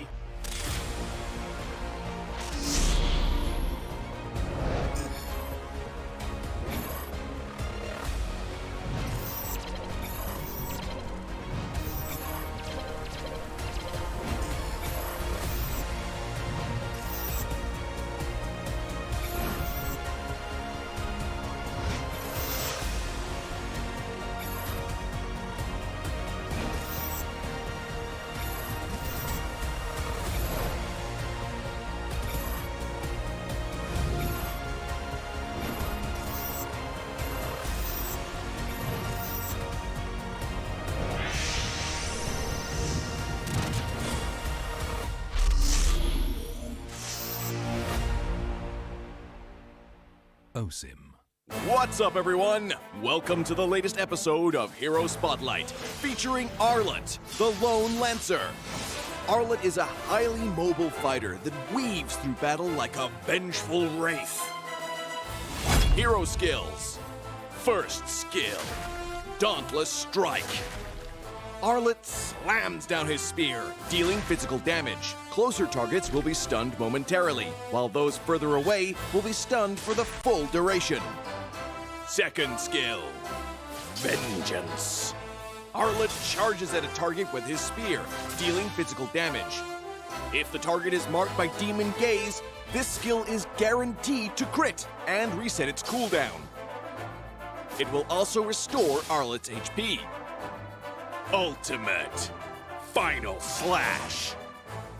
Arlette performs a wide, sweeping attack, dealing physical damage to targets and displacing them to the end of the swing. Passive skill, Demon Gaze. Arlette's demonic eyes will periodically mark a nearby enemy hero.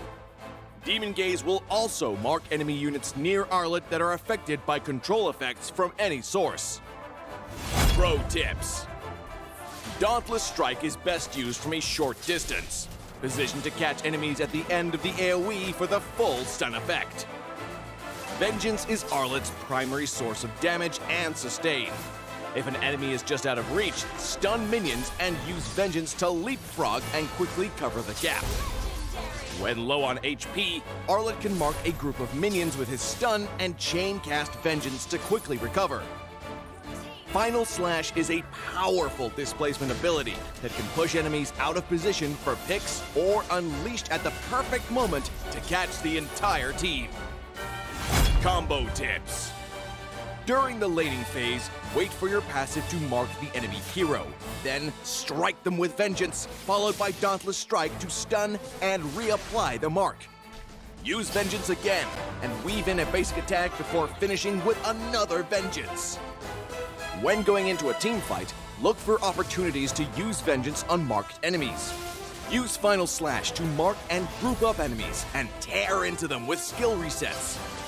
use Dauntless Strike to stun low enemies and finish them off with vengeance. Tactics. Arlette is a formidable hero in the early and mid-game. By repeatedly marking the enemy, he can use vengeance multiple times in quick succession to wear down his opponent while healing himself.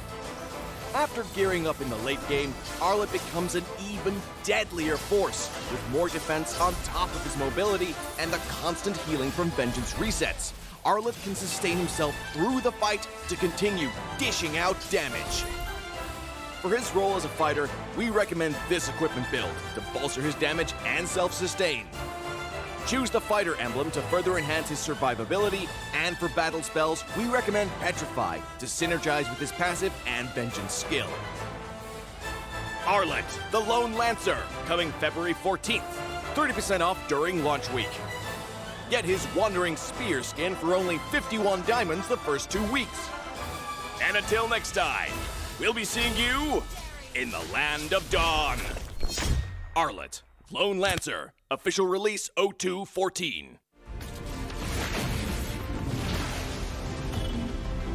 Pain is the proof that I'm still alive.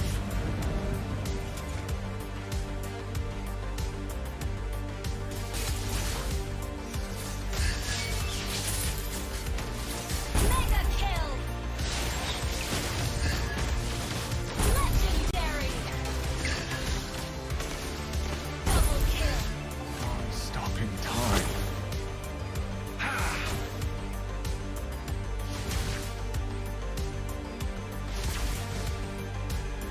Feels what I feel. Feels what I feel.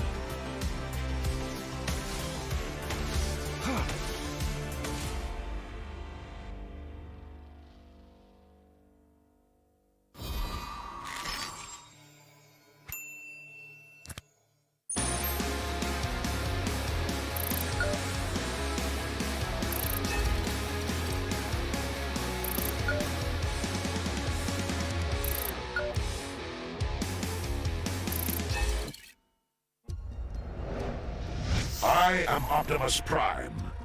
No one can outrun Bumblebee.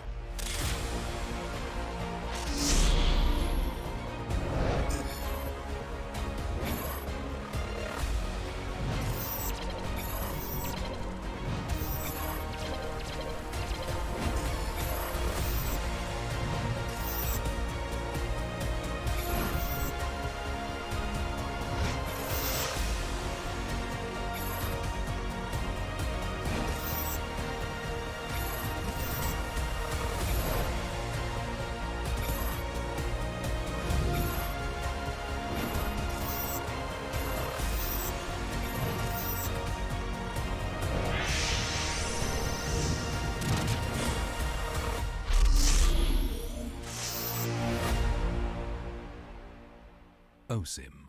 What's up, everyone? Welcome to the latest episode of Hero Spotlight, featuring Arlette, the Lone Lancer. Arlette is a highly mobile fighter that weaves through battle like a vengeful wraith. Hero skills. First skill, Dauntless Strike. Arlette slams down his spear, dealing physical damage. Closer targets will be stunned momentarily, while those further away will be stunned for the full duration. Second skill, Vengeance. Arlette charges at a target with his spear, dealing physical damage. If the target is marked by Demon Gaze, this skill is guaranteed to crit and reset its cooldown. It will also restore Arlette's HP. Ultimate Final Slash. Arlette performs a wide, sweeping attack, dealing physical damage to targets and displacing them to the end of the swing. Passive skill, Demon Gaze. Arlette's demonic eyes will periodically mark a nearby enemy hero. Demon Gaze will also mark enemy units near Arlette that are affected by control effects from any source. Pro tips. Dauntless Strike is best used from a short distance, positioned to catch enemies at the end of the AoE for the full stun effect. Vengeance is Arlette's primary source of damage and sustain. If an enemy is just out of reach, stun minions and use Vengeance to leapfrog and quickly cover the gap. When low on HP, Arlette can mark a group of minions with his stun and chain cast Vengeance to quickly recover. Final Slash is a powerful displacement ability that can push enemies out of position for picks or unleashed at the perfect moment to catch the entire team. Combo tips. During the laning phase, wait for your passive to mark the enemy hero. Then strike them with Vengeance, followed by Dauntless Strike to stun and reapply the mark. Use Vengeance again, and weave in a basic attack before finishing with another Vengeance. When going into a team fight, look for opportunities to use Vengeance on marked enemies. Use Final Slash to mark and group up enemies and tear into them with skill resets. Use Dauntless Strike to stun low enemies and finish them off with Vengeance. Tactics. Arlette is a formidable hero in the early and mid-game.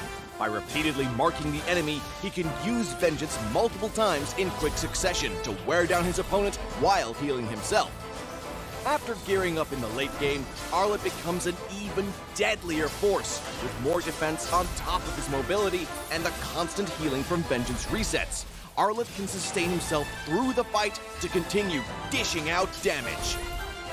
For his role as a fighter, we recommend this equipment build to bolster his damage and self-sustain.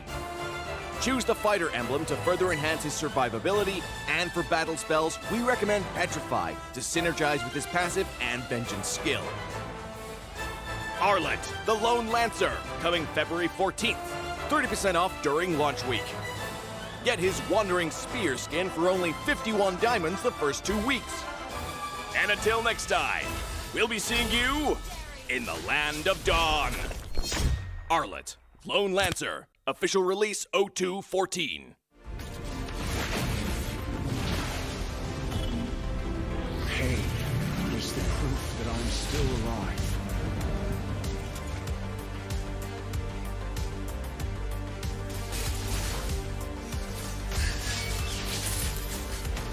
Mega kill! Legendary! Double kill!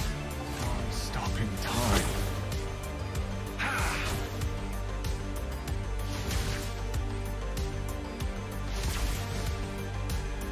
Feel what I feel. Feel what I feel.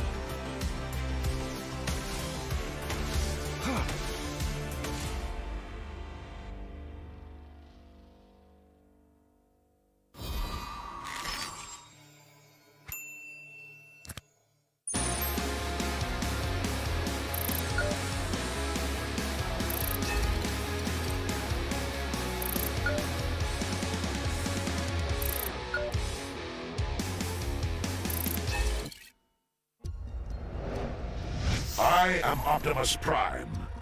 No one can outrun Bumblebee.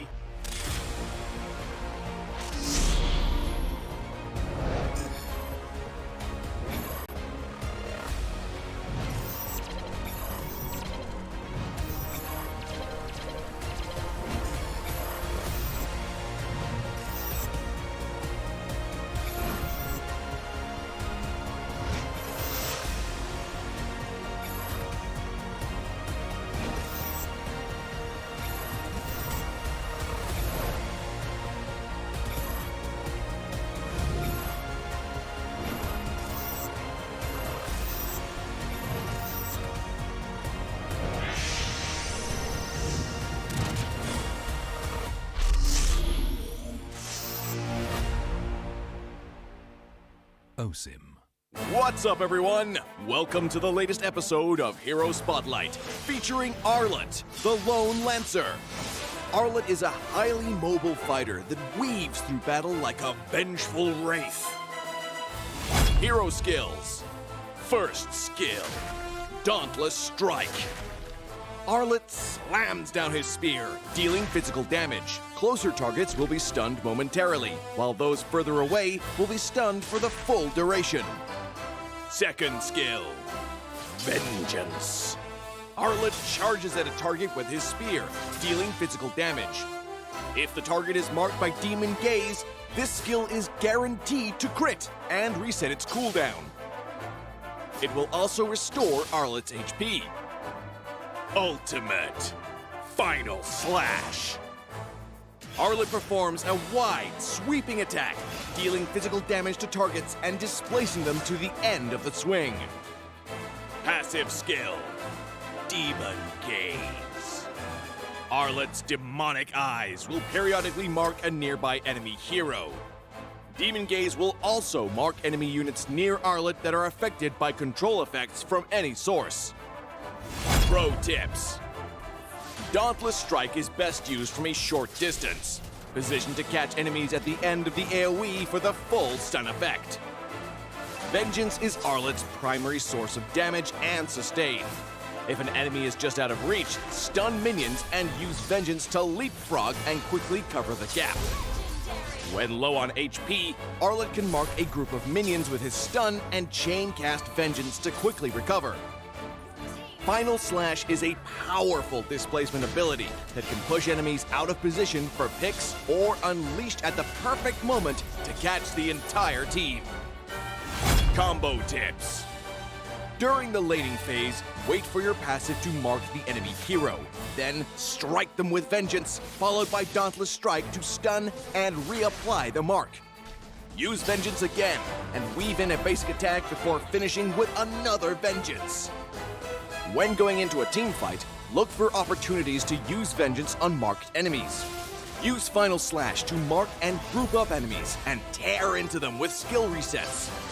Use Dauntless Strike to stun low enemies and finish them off with Vengeance. Tactics. Arlette is a formidable hero in the early and mid-game. By repeatedly marking the enemy, he can use Vengeance multiple times in quick succession to wear down his opponent while healing himself. After gearing up in the late game, Arlette becomes an even deadlier force, with more defense on top of his mobility and the constant healing from Vengeance resets. Arlette can sustain himself through the fight to continue dishing out damage. For his role as a fighter, we recommend this equipment build to bolster his damage and self-sustain. Choose the fighter emblem to further enhance his survivability, and for battle spells, we recommend Petrify to synergize with his passive and Vengeance skill.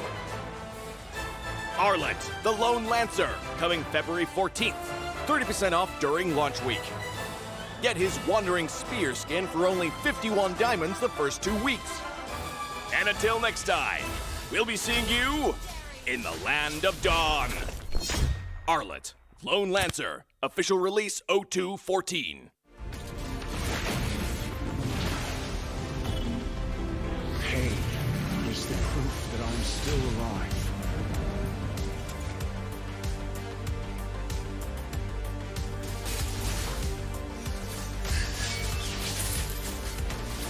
Mega kill! Legendary! Double kill! Stopping time.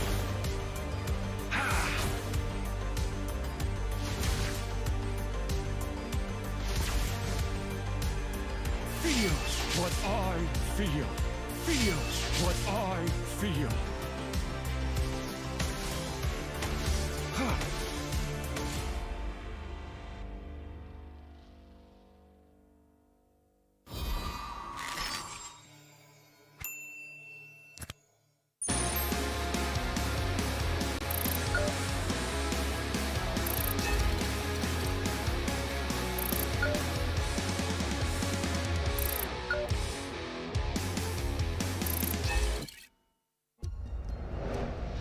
I am Optimus Prime. No one can outrun Bumblebee.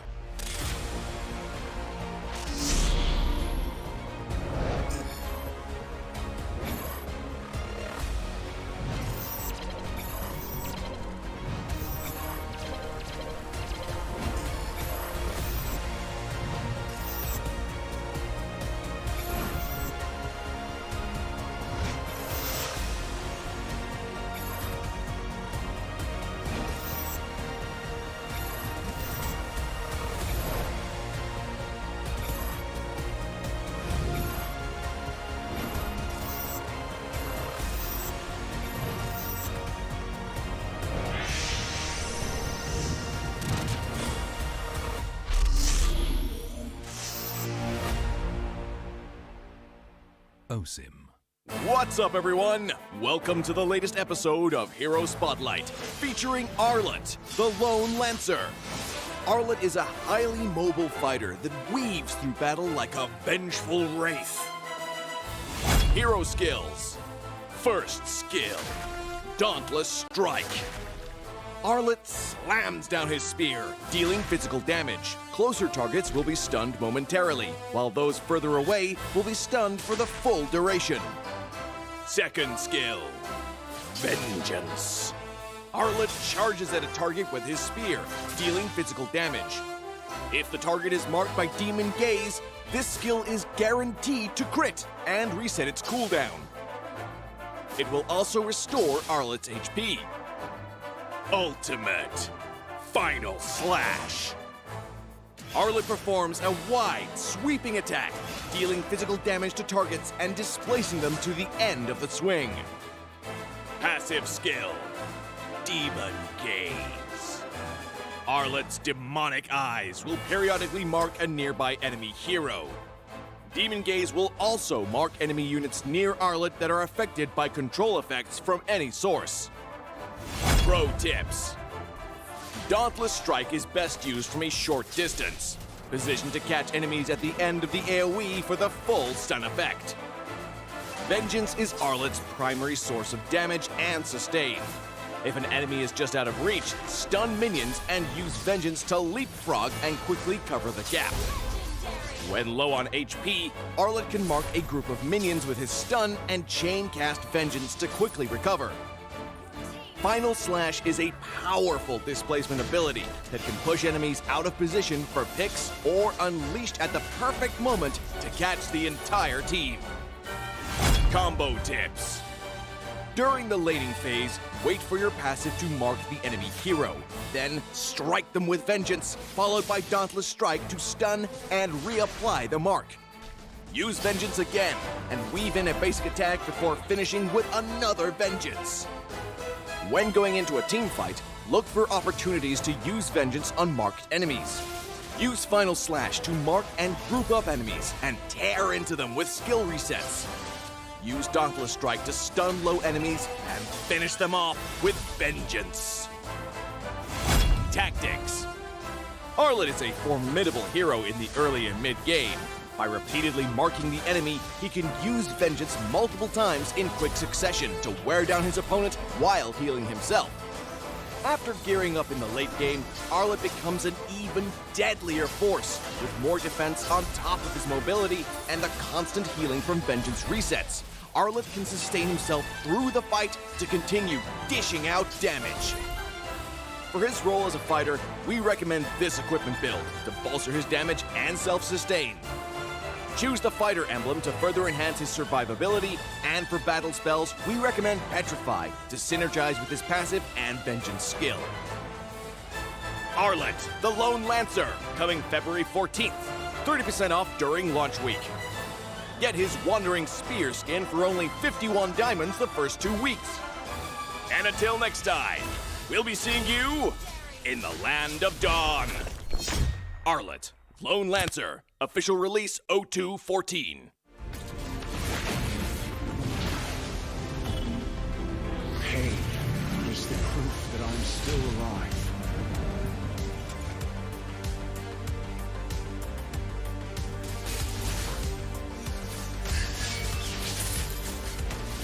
Mega kill! Legendary! Double kill! Stopping time.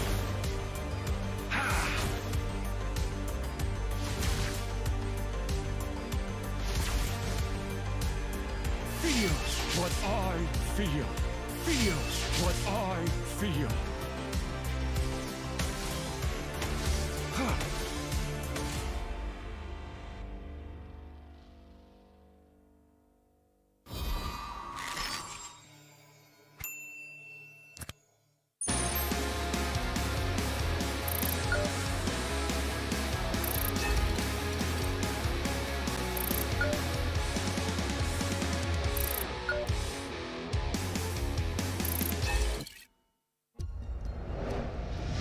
I am Optimus Prime.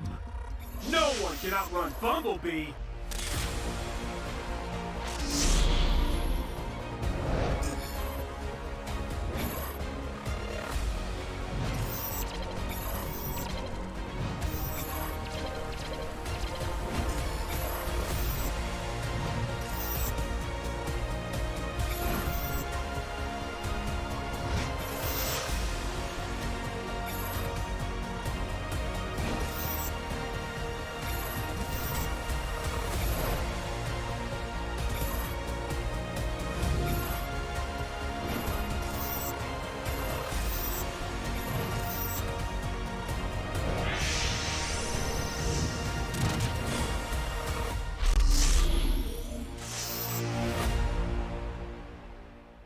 OSIM.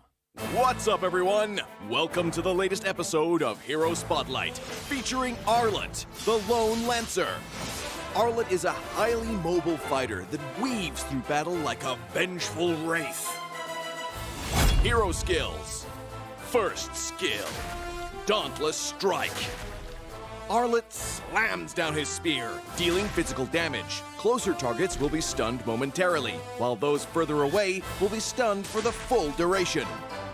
Second skill, Vengeance.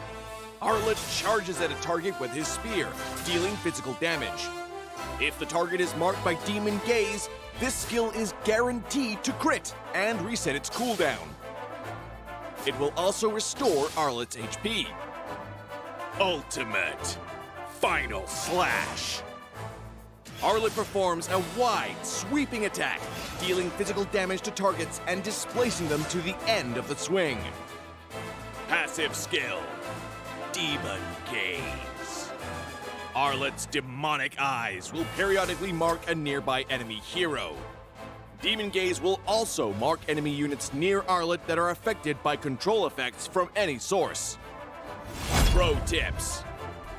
Dauntless Strike is best used from a short distance, positioned to catch enemies at the end of the AoE for the full stun effect. Vengeance is Arlette's primary source of damage and sustain. If an enemy is just out of reach, stun minions and use Vengeance to leapfrog and quickly cover the gap. When low on HP, Arlette can mark a group of minions with his stun and chain cast Vengeance to quickly recover. Final Slash is a powerful displacement ability that can push enemies out of position for picks or unleashed at the perfect moment to catch the entire team. Combo tips. During the laning phase, wait for your passive to mark the enemy hero. Then strike them with Vengeance, followed by Dauntless Strike to stun and reapply the mark. Use Vengeance again and weave in a basic attack before finishing with another Vengeance. When going into a team fight, look for opportunities to use Vengeance on marked enemies. Use Final Slash to mark and group up enemies and tear into them with skill resets. Use Dauntless Strike to stun low enemies and finish them off with Vengeance. Tactics. Arlette is a formidable hero in the early and mid-game. By repeatedly marking the enemy, he can use Vengeance multiple times in quick succession to wear down his opponent while healing himself. After gearing up in the late game, Arlette becomes an even deadlier force, with more defense on top of his mobility and the constant healing from Vengeance resets. Arlette can sustain himself through the fight to continue dishing out damage. For his role as a fighter, we recommend this equipment build to bolster his damage and self-sustain. Choose the fighter emblem to further enhance his survivability, and for battle spells, we recommend Petrify to synergize with his passive and Vengeance skill. Arlette, the Lone Lancer, coming February 14th. 30% off during launch week. Get his Wandering Spear skin for only 51 diamonds the first 2 weeks. And until next time, we'll be seeing you in the Land of Dawn. Arlette, Lone Lancer, official release 0214. Pain is the proof that I'm still alive.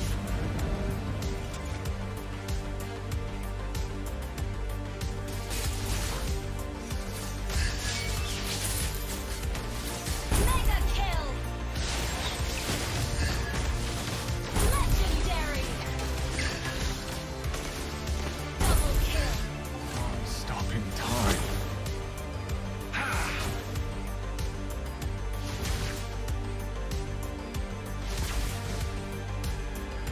feels what I feel.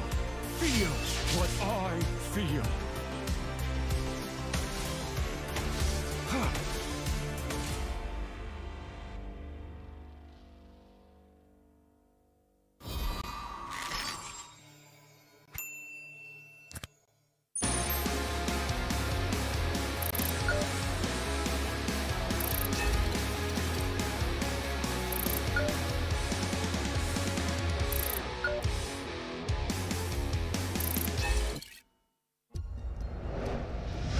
I am Optimus Prime.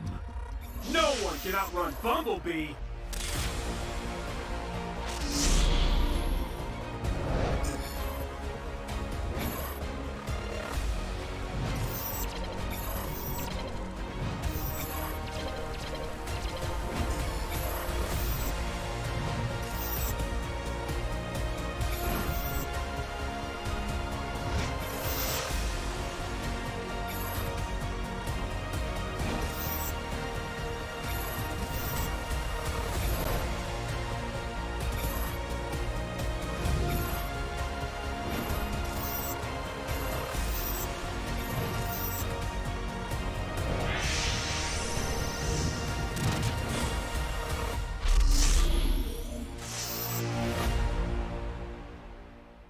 OSIM. What's up, everyone? Welcome to the latest episode of Hero Spotlight, featuring Arlette, the Lone Lancer. Arlette is a highly mobile fighter that weaves through battle like a vengeful wraith. Hero skills. First skill, Dauntless Strike. Arlette slams down his spear, dealing physical damage. Closer targets will be stunned momentarily, while those further away will be stunned for the full duration. Second skill, Vengeance. Arlette charges at a target with his spear, dealing physical damage. If the target is marked by Demon Gaze, this skill is guaranteed to crit and reset its cooldown. It will also restore Arlette's HP. Ultimate Final Slash. Arlette performs a wide, sweeping attack, dealing physical damage to targets and displacing them to the end of the swing. Passive skill, Demon Gaze. Arlette's demonic eyes will periodically mark a nearby enemy hero. Demon Gaze will also mark enemy units near Arlette that are affected by control effects from any source. Pro tips. Dauntless Strike is best used from a short distance, positioned to catch enemies at the end of the AoE for the full stun effect. Vengeance is Arlette's primary source of damage and sustain. If an enemy is just out of reach, stun minions and use Vengeance to leapfrog and quickly cover the gap. When low on HP, Arlette can mark a group of minions with his stun and chain cast Vengeance to quickly recover.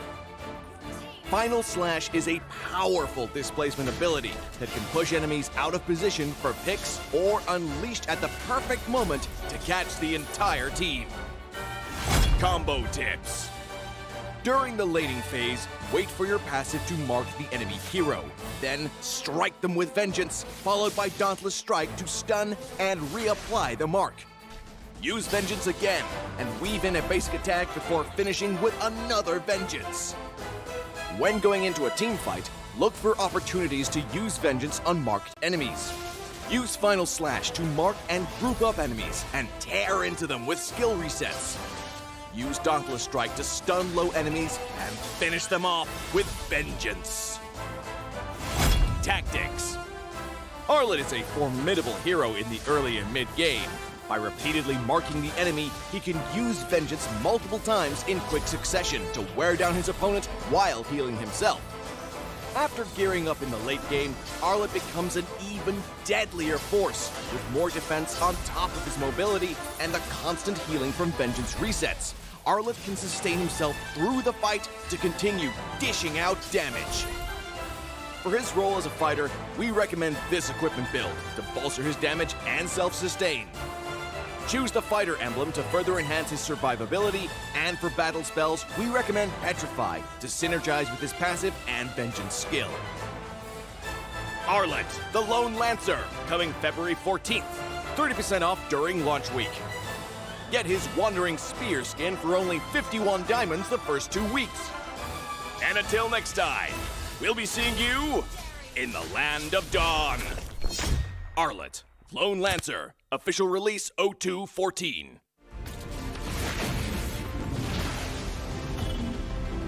Pain is the proof that I'm still alive.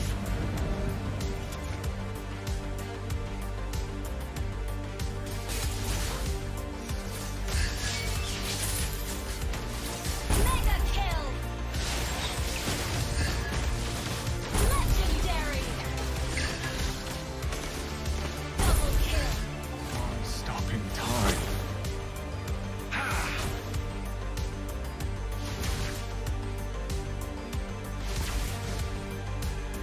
Feels what I feel. Feels what I feel.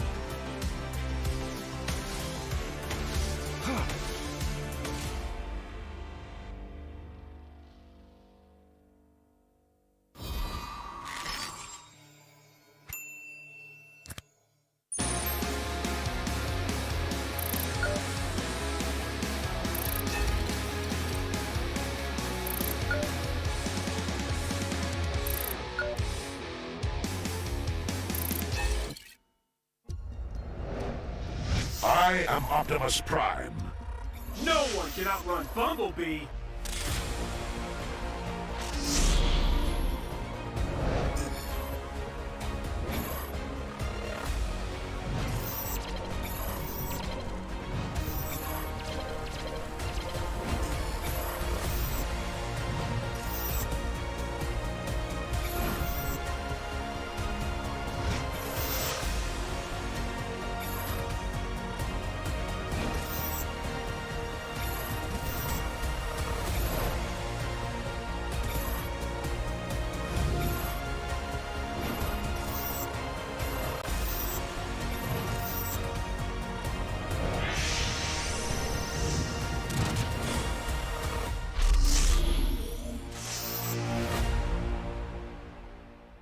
OSIM. What's up, everyone? Welcome to the latest episode of Hero Spotlight, featuring Arlette, the Lone Lancer. Arlette is a highly mobile fighter that weaves through battle like a vengeful wraith. Hero skills. First skill, Dauntless Strike. Arlette slams down his spear, dealing physical damage. Closer targets will be stunned momentarily, while those further away will be stunned for the full duration. Second skill, Vengeance. Arlette charges at a target with his spear, dealing physical damage. If the target is marked by Demon Gaze, this skill is guaranteed to crit and reset its cooldown. It will also restore Arlette's HP. Ultimate Final Slash. Arlette performs a wide, sweeping attack, dealing physical damage to targets and displacing them to the end of the swing. Passive skill, Demon Gaze. Arlette's demonic eyes will periodically mark a nearby enemy hero. Demon Gaze will also mark enemy units near Arlette that are affected by control effects from any source. Pro tips. Dauntless Strike is best used from a short distance, positioned to catch enemies at the end of the AoE for the full stun effect. Vengeance is Arlette's primary source of damage and sustain. If an enemy is just out of reach, stun minions and use Vengeance to leapfrog and quickly cover the gap. When low on HP, Arlette can mark a group of minions with his stun and chain cast Vengeance to quickly recover. Final Slash is a powerful displacement ability that can push enemies out of position for picks or unleashed at the perfect moment to catch the entire team. Combo tips. During the laning phase, wait for your passive to mark the enemy hero. Then strike them with Vengeance, followed by Dauntless Strike to stun and reapply the mark. Use Vengeance again and weave in a basic attack before finishing with another Vengeance. When going into a team fight, look for opportunities to use Vengeance on marked enemies. Use Final Slash to mark and group up enemies and tear into them with skill resets. use Dauntless Strike to stun low enemies and finish them off with vengeance. Tactics. Arlette is a formidable hero in the early and mid-game. By repeatedly marking the enemy, he can use vengeance multiple times in quick succession to wear down his opponent while healing himself. After gearing up in the late game, Arlette becomes an even deadlier force, with more defense on top of his mobility and the constant healing from vengeance resets. Arlette can sustain himself through the fight to continue dishing out damage. For his role as a fighter, we recommend this equipment build to bolster his damage and self-sustain. Choose the fighter emblem to further enhance his survivability, and for battle spells, we recommend Petrify to synergize with his passive and vengeance skill. Arlette, the Lone Lancer, coming February 14th. 30% off during launch week. Get his Wandering Spear skin for only 51 diamonds the first 2 weeks. And until next time, we'll be seeing you in the Land of Dawn. Arlette, Lone Lancer, official release 0214.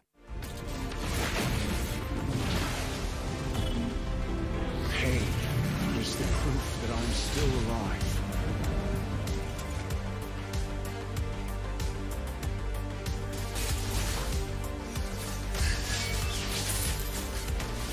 Mega kill! Legendary! Double kill! Stopping time.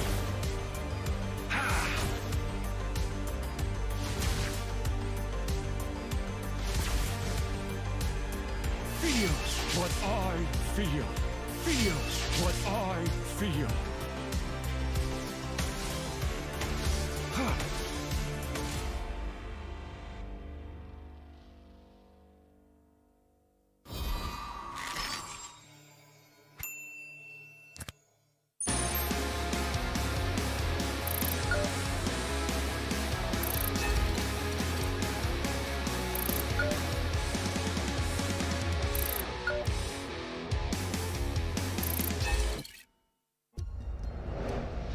I am Optimus Prime.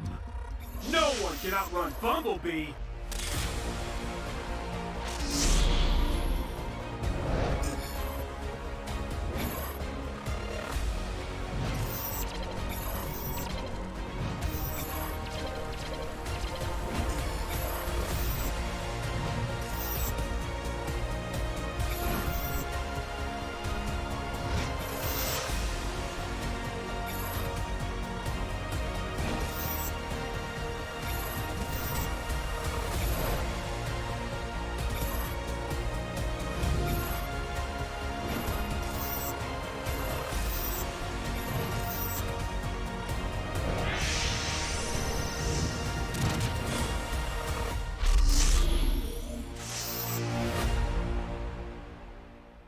OSIM.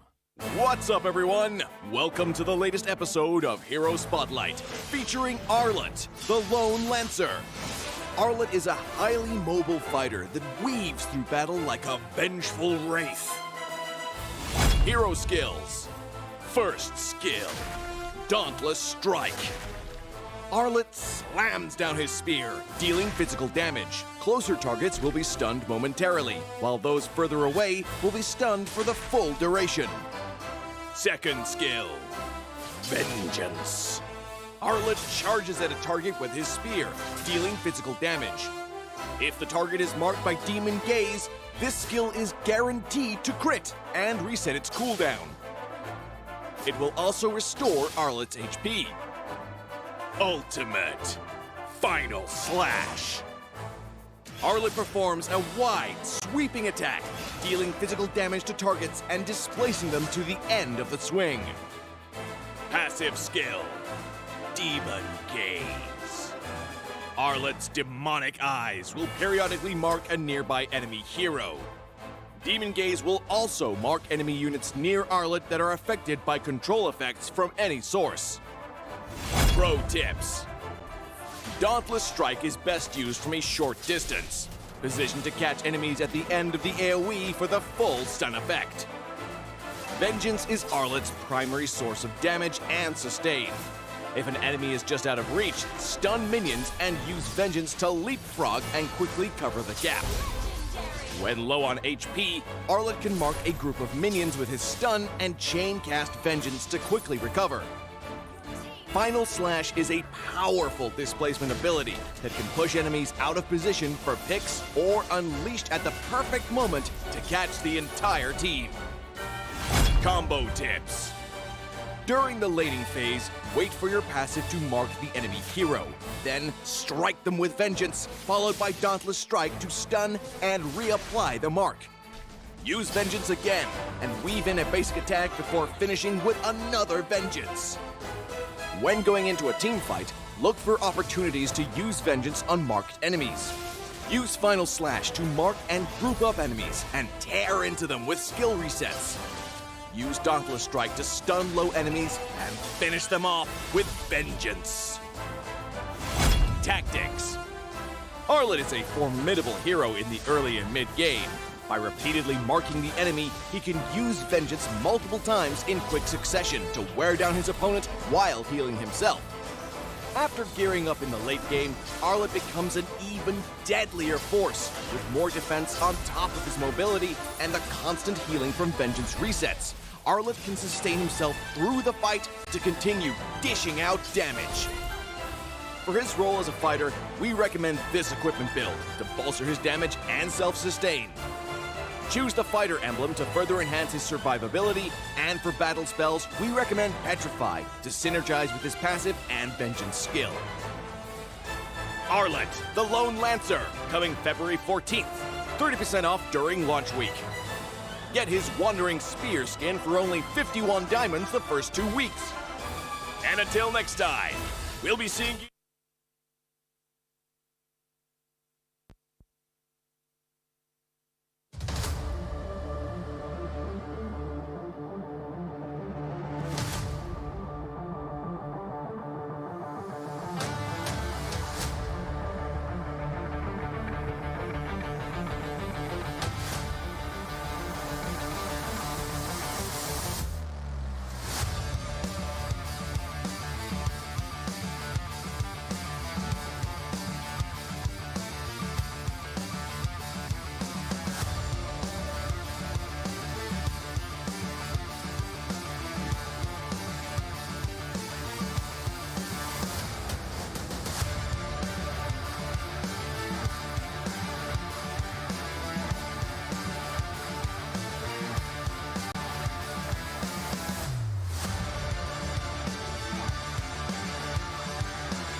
Ladies and gentlemen, welcome back right here to MPL SG Season 5, Week 4, Day 1. And this is Match 3, ladies and gentlemen. You guys have been waiting for it. This is not just highlight match of the day, it is also the highlight match, of course, of the regular season, as we see two long feuding teams duking it out over at the Land of Dawn. And this is a match between none other than RSG Slate SG versus Bleed eSports. Remember, just for context, ladies and gentlemen, this is a game that we're going to be anticipating. We're going to get a little bit of a taster as to what we're going to see over at playoffs, because these two teams are the teams that gave us the best of 7, a full series over at the playoff last season, over at Season 4 Grand Finals itself.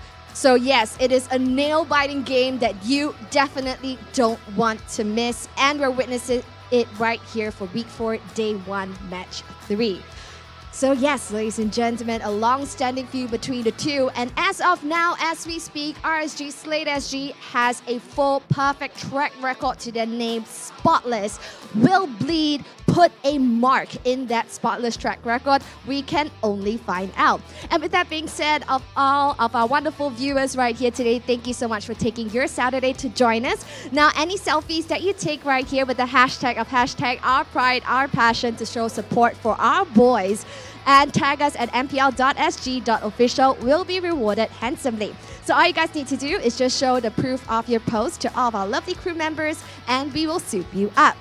Now, we haven't forgotten about you either, of our wonderful live audiences. And of course, online viewers checking us out on Facebook, YouTube, as well as Twitch. You guys will get some wonderful stuff as well right here in stream. All you guys got to do is just pay attention to the casters. So without further ado, let's kickstart the match of the regular season that you all have been waiting for. Let's introduce the team, shall we? No strangers to us, our defending champions, RSG Slate SG.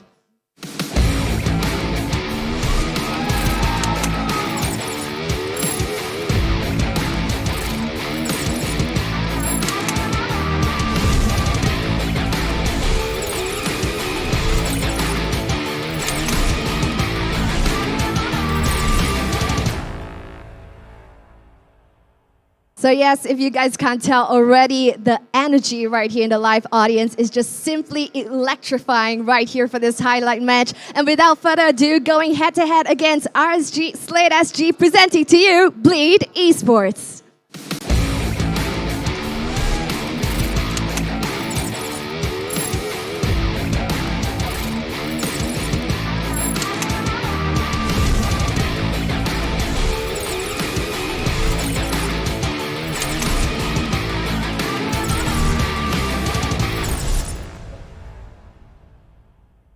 Now, ladies and gentlemen, these two teams have a long-standing history in between them.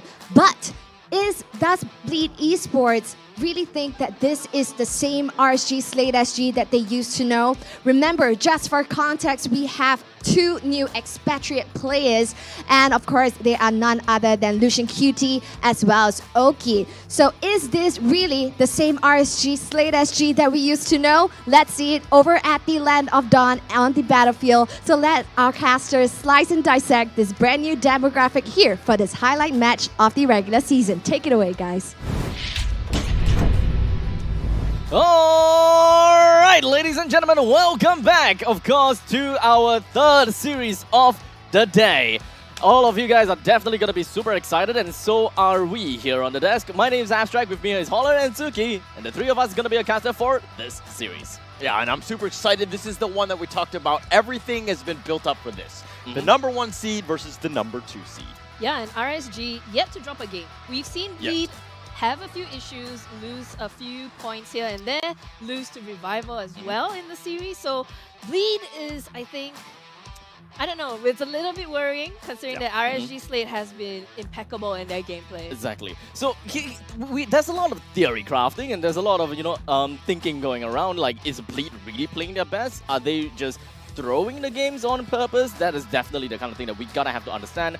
And especially since Bleed and RSG, the both of these teams definitely know that they are kind of like rivals, you know? Yeah. So do they really want to go all the way through for this game, even though it is just, it's not the playoffs? So we're gonna have to find out a little bit more once the game unfolds. But in the meantime, Holler, run us through Bleed Esports lineup. Bleed Esports is going to have FMM, Sayla, Gear, Deck, and JPL. And mind you, you talked about it already, and then are they saving strats? Are they really getting there? But they've lost actually 5 games in the actual league. This is something that's kind of unheard of from Bleed Esports. We did not expect them to kind of falter like this. I mean, getting into the second place, they're kind of tied with Team SG, which is a bit of a surprise all around.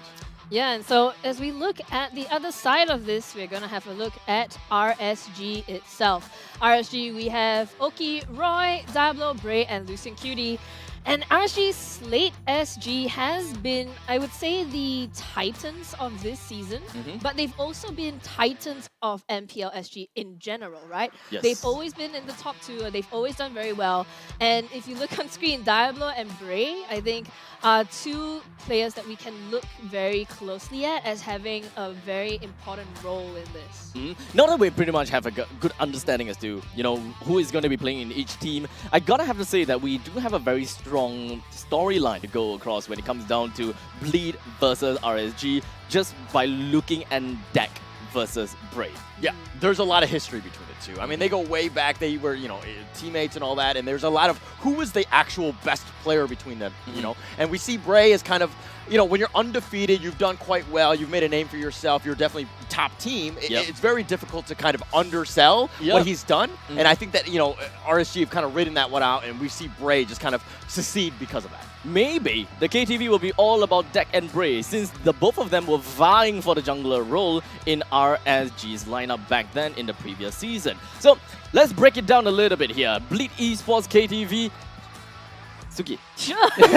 All right. I'm just choosing. No, it's fine. It's fine. It's you. So for Bleed, they have to use game 1 to download RSG Slate SG strategy because, you know, RSG Slate, they have a lot of playbooks that they can pick into. They are very versatile. They are very adaptable. But so Bleed needs to decide how they want to deal with RSG Slate's powerful matchup. And, you know, secure Gear a winning matchup against Diablo because Gear is very important for Bleed to get a hit. He's always the playmaker. He's always the one that is building on the team's victories. So, you know, making sure that they can keep up with RSG Slate SG is very, very difficult, I think.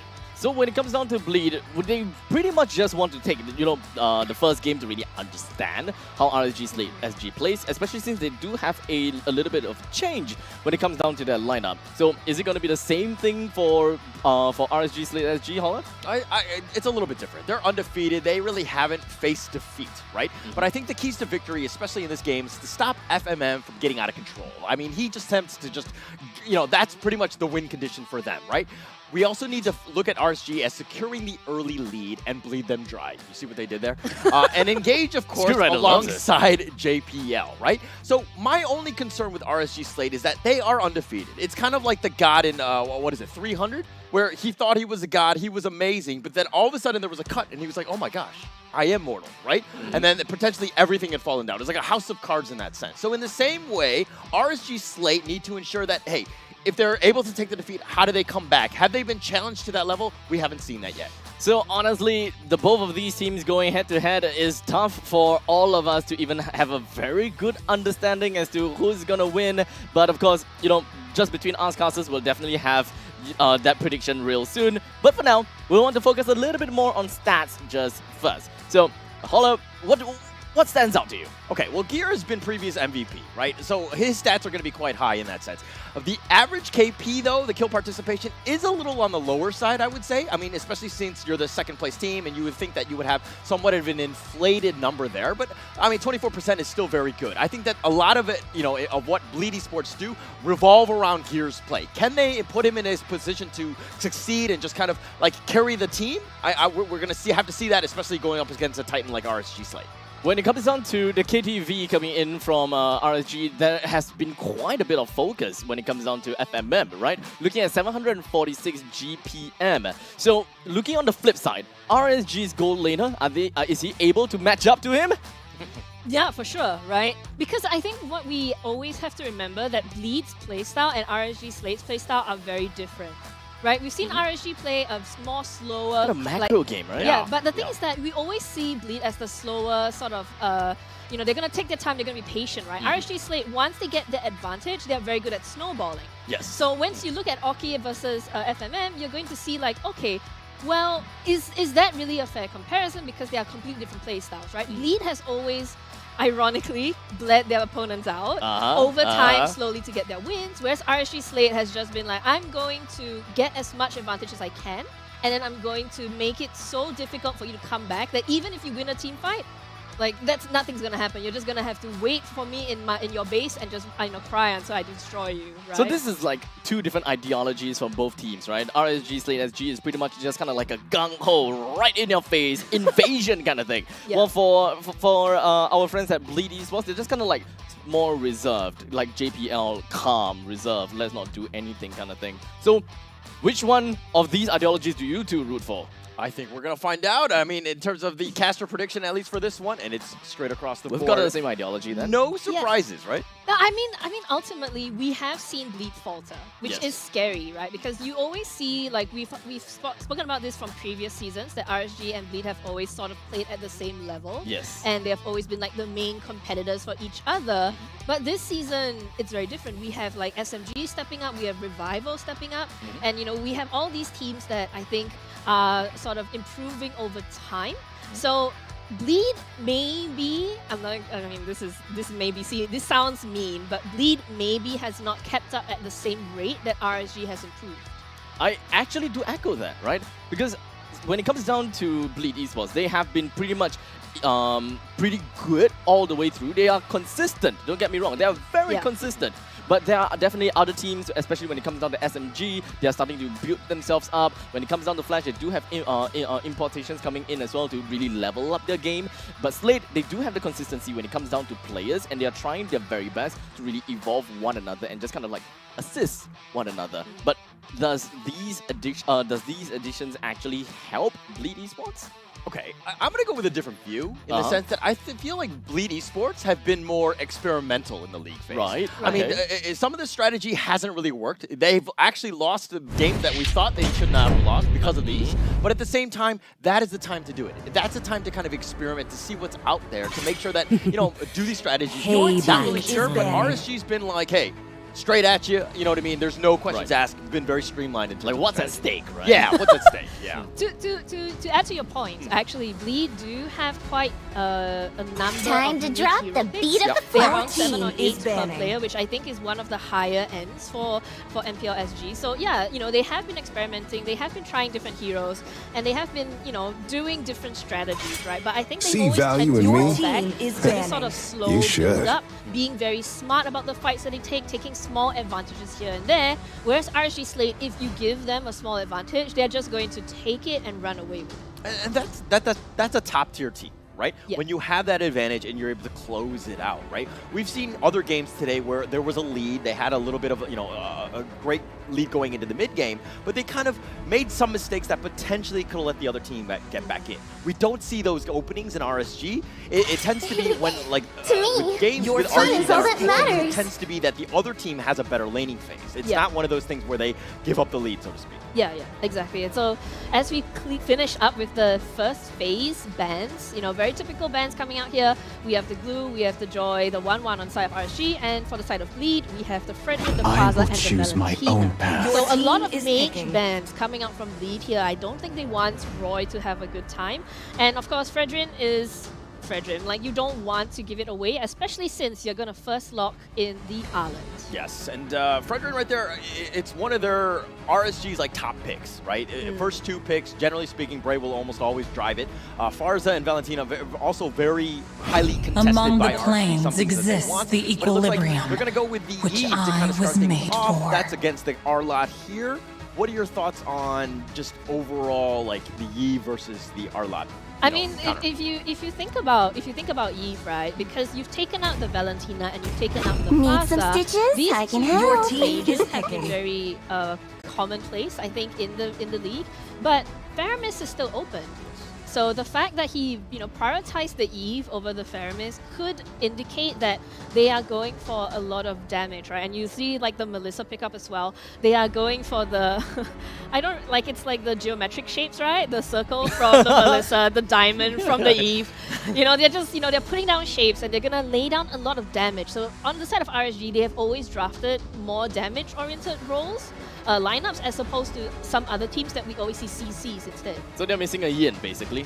Yeah. A hexagon, octagon? Octagon. So, is an octagon? I think it's an octagon. I think it's an octagon. I mean, I think we just call it an octagon because it feels like you're gonna die when you go in. I mean, so pretty it's much. Yeah. But of course, to expand a little bit more on the point about Arlette versus Eve, right? I do believe that having an Eve against an Arlette, especially in the mid-line / back line, you wouldn't be that affected by the Arlette. Since Arlette really depends a lot on the crowd control, and as long as you're on real-world manipulation, you can't be crowd controlled. And I think that is a perfect thing, especially if you want to stay alive. Sun rises when I give the word. Counter from Arlette depends if whether Arlette is actually playing tank or damage. Okay. And sorry, they're gonna go for the Khalid again. So this Khalid pick that I guess they popularized and some other teams have tried to copy but never managed to make succeed. So RSG quite liking this Khalid in the top lane. Diablo playing a very, very good version of this in all the matches that they've played so far. And yeah, unsurprising from Bleed, it is going to be the Claude Faramis. So I expect slightly maybe tankier choices coming up from Bleed to make Faramis that much more potent.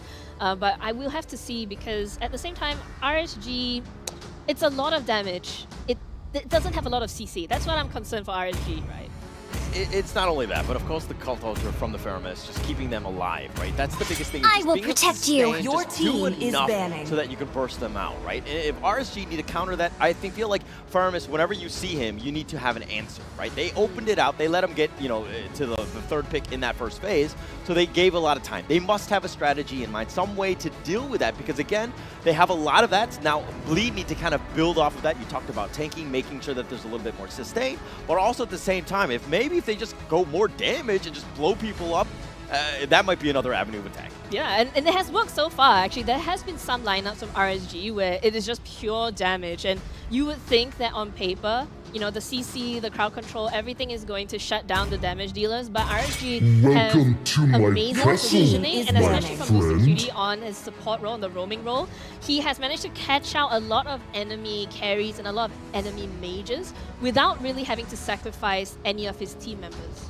One thing that I do want to point out regarding RSG's picks so far is that they are really prioritizing heroes that pretty much wins in lanes, right? Melissa really outright beat most of the marksmen, except for the fact that Claude definitely can get away from models pretty darn easily. But the statement still stays. Melissa is still a very hard hitter in the gold lane. Khalid does have good amount of sustainability and of course poke when it comes down to fighting against most EXP laners, so that's that. And not to forget, Eve, a lot of poke coming in when it comes down to Thorns remain. What would really help if it's Lucian QD playing as a roam will have some form of poking along with it, like maybe Kufra's passive, for example. You have a potential for that. I think that Lucian is still wide open, right? A lot of options that he could potentially go, but I do think that he does need a little bit more tank. You need that initiation. You talked about the Kufra, which is a great pick overall, but they need that plus something else, right? And Bray right now, I'm not entirely sure what they're looking for to kind of round out this draft, but there are definitely gaps on that RSG side. It's interesting because we haven't seen the Kaja ban yet, so that's an option, I believe. I don't see his face anywhere, so there's the Kaja still open. This is a very interesting... GPL can pick it up. Yeah, it's a very interesting draft because of the fact that there are so many heroes that are going through that we don't normally see get through, right? We see the Arlette, we see the Faramis, and the Kaja possibly here. So the question is, do RSG want it for themselves? Or are they going to maybe give it away to Bleed? Because I have a feeling JPL might want to play that here. The option is definitely there. I'm wondering if they're like, okay, look, this is the #1 and 2 seed. At the end of the day, they're going to go into the playoffs, probably 1 or 2, right? I mean, definitely RSG #1. Bleed potentially can be ousted by SMG later today. But Bleed eSports, no matter what they are, it's going to be 2 or 3. So in the playoffs, they're probably going to play SMG. So this is more of Now what Akai works against enters the RSG. scene. Your Let's team test is things picking. out, right? Not everything is at stake, so to speak, so they have that potential. But here you go. Yeah.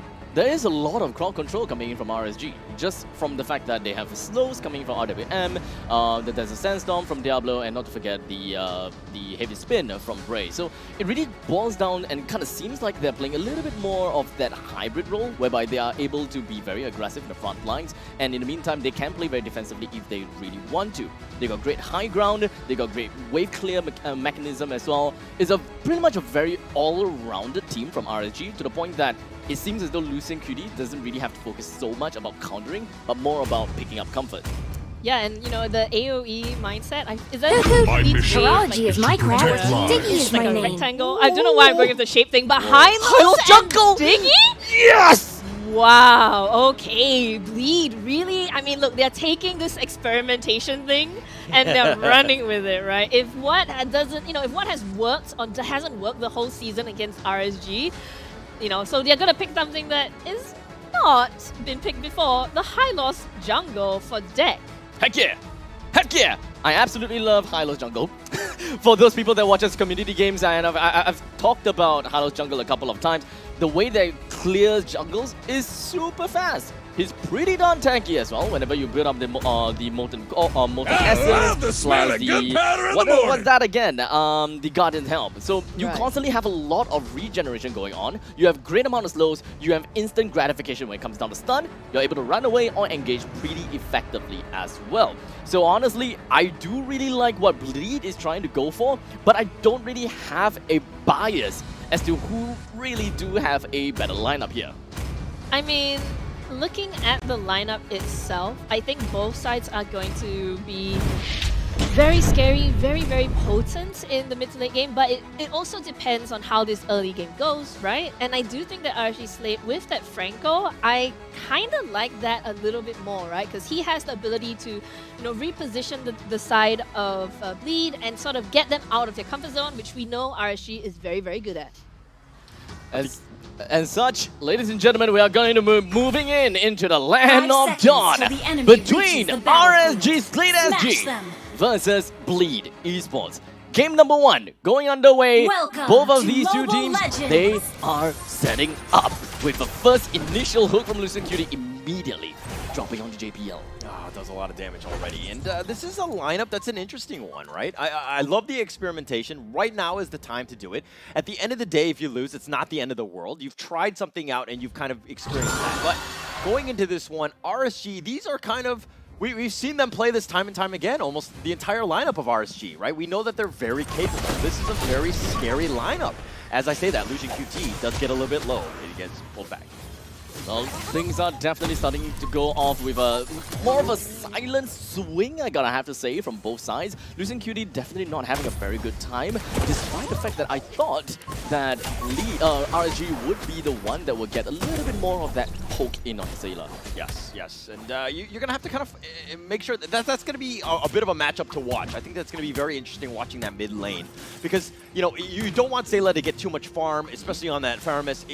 It's very annoying with how much sustain he has, and he can kind of just continue the fights. But if we're looking at some of the other lanes, let's talk about Melissa here versus FMM Claude. Right.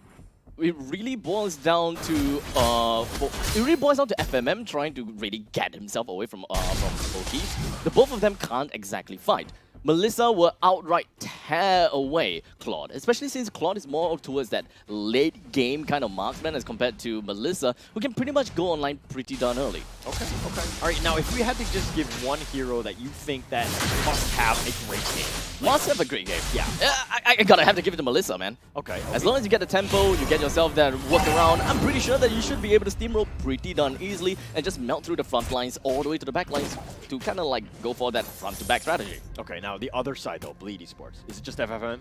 I believe that there could be a possibility that Deck would want to be pretty aggressive in the early stages and be absolutely unstoppable and unkillable. But for now, we're just going to be zooming right in over to the Turtles fight, with Bray taking the Turtle almost immediately. With 4 members from the side of Bleak just going to be jumping onto the 4 other members from the side of RSG, it does seem like Gear is not having a greatest time, and so isn't Sailor. They lost the Turtle, they lost 2, just very tough situation for Bleak eSports in that situation. I mean, it didn't look like they had the numbers, so it was kind of weird because, like, you know that the Turtle's up, everybody's making a beeline to it. You got to ensure that you have the proper support, because if not, you're going to get, you know, killed, as well as, you know, not being able to take the Turtle in this case. So you're very far behind. If you're going to give up on it, everybody needs to give up so you don't waste time in the other lane. Now, the thing about Bleed's lineup, it kind of seems as though they don't have a lot of kill pressure in the early stages. What we are looking out for is possibly only the Arlette being strong in his own lane. However, he is fighting against a Khalid after all, and these two just don't gel together too well. If you want to prioritize and really make full use of Arlette's strong early game and then transition into a stronger tank in the later stages of the game, then yes, we have a pretty good curve. But if you're not able to prioritize or rather make full use of that kill pressure in the early stages because of the fact that Khalid is a lane-winning hero, then there's not really much that you can do. Look at this, RSG just being kind of zoned out. They can't even get to their tower safely here. Yeah, even the RWM is just going to be popping out. But we do see that we do have one person just Sailor, hoping that he will be able to move over to the backside of RSG and try to really bring Roy down. However, there's just way too much crowd control, as we have spoke about before. RSG's lineup is working around crowd control. We have the spin coming in from the Akai, and not to forget, we even have the suppress coming in from Losing Cutie. Bleed is definitely going to have a really tough time. Very tough time. Okay, at this point, Bleed eSports, they needed to slow things down, right? Not to say that they need to stop farming, they need to kind of definitely step up in that department, but they need to ensure that they slow down whatever, you know, the minion wave, slow down the game so RSG cannot put the pressure on you. You need to survive to the late game so that you have items and you're able to fight. You saw what FMM did. Oh, but the nice hook. Really, it just brings down to Zach having not a lot of help to work with, and he doesn't have any mana at all. But we do have JPL that was just, we do have Sailor immediately popping up the Cult Altar and helping Zach to stay alive just a little while longer. But during all of that fight, RSG have managed to make their way over to the Turtle to take it down the second time. Smart play, smart play. It's one of those things where, yeah, the team fight happened, but hey, we're going to focus on the Turtle, make sure that we have the objectives. At the end of the day, that's the most important thing, and there's a reason why RSG have a 2K game lead at this 5-minute mark. RSG, they're just really working and juicing up the early stages. They understand that Bleak doesn't have the kill pressure. They are able to just move their way into the early stages and do whatever that they can. In the meantime, as we take a look at the items, the first thing that really pops out in my eye is Khalid's Blade of the Heptases. This really increases that greater burst of damage in the early stages of the game that could really help their team snowball a lot earlier, especially since Diablo knows that he does have the advantage, right? They do have the goal advantage as well. So if they are in front, they would want to increase the lead as far as they can. Definitely, they're doing that. And Diablo right now is in the top lane. He's actually not showing at all. So they're like, oh, Bleed eSports. And now here was hoping that he'll be able to jump onto Roy. But as we talked about before, Roy is completely indestructible and of course unmovable during the entirety of the RWM. As such, Gear wasn't able to do anything to even trigger any one of those Benji's charges. Okay, Lucian QT is just a menace on the right now. He's hitting almost every single hook, and it's just so scary, especially when you're behind. You're losing map control, you're losing vision, you don't know where everybody is. Every bush is scary, and Lucian QT is just able to predict exactly where they are, make sure that he gets the hook, and this lead is just starting to get a little bit, you know, bigger as we go along. Indeed. I mean, one thing that is kind of like a weakness when it comes down to picking up a Franco on your team is that most of the brushes that you go to, or rather, when your team is playing Franco, you generally lose a little bit of that the map control. But however, RSG, they do have a lot of crowd control. They do know what they can do with all these crowd control and can play more of a bushwhack position. As such, they have managed to instill some of these fears onto Bleed. Yes, I mean, Bleed is playing scared, right? They're like, okay, we're completely giving up on it. But like they've gone back into their jungle and now they're fighting within their own, their own camp, so to speak. They're not able to get enough network lead. This is starting to get a little bit rough here, but Roy, top damage, that's pretty good. Yep. Not too surprising, actually, right? When it comes down to Roy and Diablo, they are really getting themselves in the faces of Bleed. But speaking of in the faces, Tank, he found himself right in front of Oki and have managed to successfully take him down as well as losing Cutie. Bleed have invested 4 members up top to try to bring these 2 players down. I would say that that's definitely worth it, considering the fact that they brought Melissa down. Yes, they did, and that's the biggest one. Just make sure Oki has somewhat of a rough game. I mean, it's only 1 death, so he's far from having a bad game. But they did lose the T1 mid, so you got something out of it, right? It's a bit of a trade. You'll happily take that one. I mean, obviously, if Aki survived, it would have probably been a much better situation, but you got something, right? And they need to start building off of that momentum. The building of the momentum that we are gonna be looking out for really just boils down to map control, and Bleed just can't do that. It's only the Hylos that can really work that out. But ironically, he's also the only one that can really tank for their team. If JPL wants to open up the rushes, it really just boils down to the auto alarm bomb, and you can only place a limited amount here and there. You're not really very fast in opening up the maps, and sometimes you may find yourself in a very precarious situation, or perhaps even wandering into uncharted territory if you were to go a little bit too far, such as this current moment in here, where Bray immediately went for the charge and threw deck away with the heavy spin, while FMM was just building himself up with the blazing duet. Immediately went over to the backlines, and Gil was hoping that he'll be able to do the same. But we zoom right back over to the backline of Bleed, as Bray, he was pretty much hoping that he'll be able to do something and play something sneaky. But that didn't quite work. Okay, 3 for 1. Bleed will easily take that, all at the cost of gear. I mean, just who was kind of attracting a lot of their RSG's attention all the way in the back. That's perfect for Bleed, getting themselves back into this one. This net worth lead, only 1K. They are very close to just getting back in. Lucian, there's really nothing you can do against the Lord here, right? Nope, not at all. Even if Diablo is in the mix, it is essentially 4 versus 5. Losing Cutie is just kind of like hoping for a hook steal, but let's be honest here. That is a 0.01% chance in real game. You wanted a game, you wanted a series, this is exactly what you're getting, right? Bleed back into it, 50-50 at this point. This net worth lead is next to nothing. Now it's about objectives. It's ensuring that you're securing that, but of course, our pride, our passion, show support for our players, you know, representing with pride, honor, and passion. Of course, fill out that code, scan the QR code, and you'll be, you know, getting a whole bunch of items.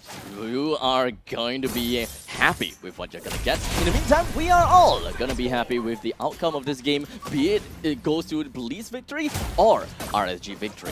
At this point in time, it does seem like it's completely neck and neck. It's completely neck and neck, but you can kind of feel that Bleed are like, hey, we're a little bit more confident, right? You talked about Diggy just kind of throwing out those alarm bots. Control now. But now they're doing it aggressively, and that gets super annoying, right? It's one of those situations where every bush might be dangerous for them now, and RSG are on the back foot with this Lord pushing in the top lane. Back to the topic where RSG doesn't really have a team that can really open up the brushes that well. This is when it starts to get a little bit more apparent, because the top lane has already lost 2 turrets. Oh, hold on a second, as that's a beautiful hook coming from Losing Cutie, immediately being able to pull Dak right into the midst of it all, and even with the heavy spin, will be able to completely change his location. The rest of RSG would want to tower themselves down on the Bleed, and the only one they have in their eyes right now is going to be Stellarc. They won't be able to do much, but it came in from behind. It's going to be FMM and Gear, completely whipped up Roy as well as Losing Cutie, and now Bleed, they're completely split up. RSG, they managed to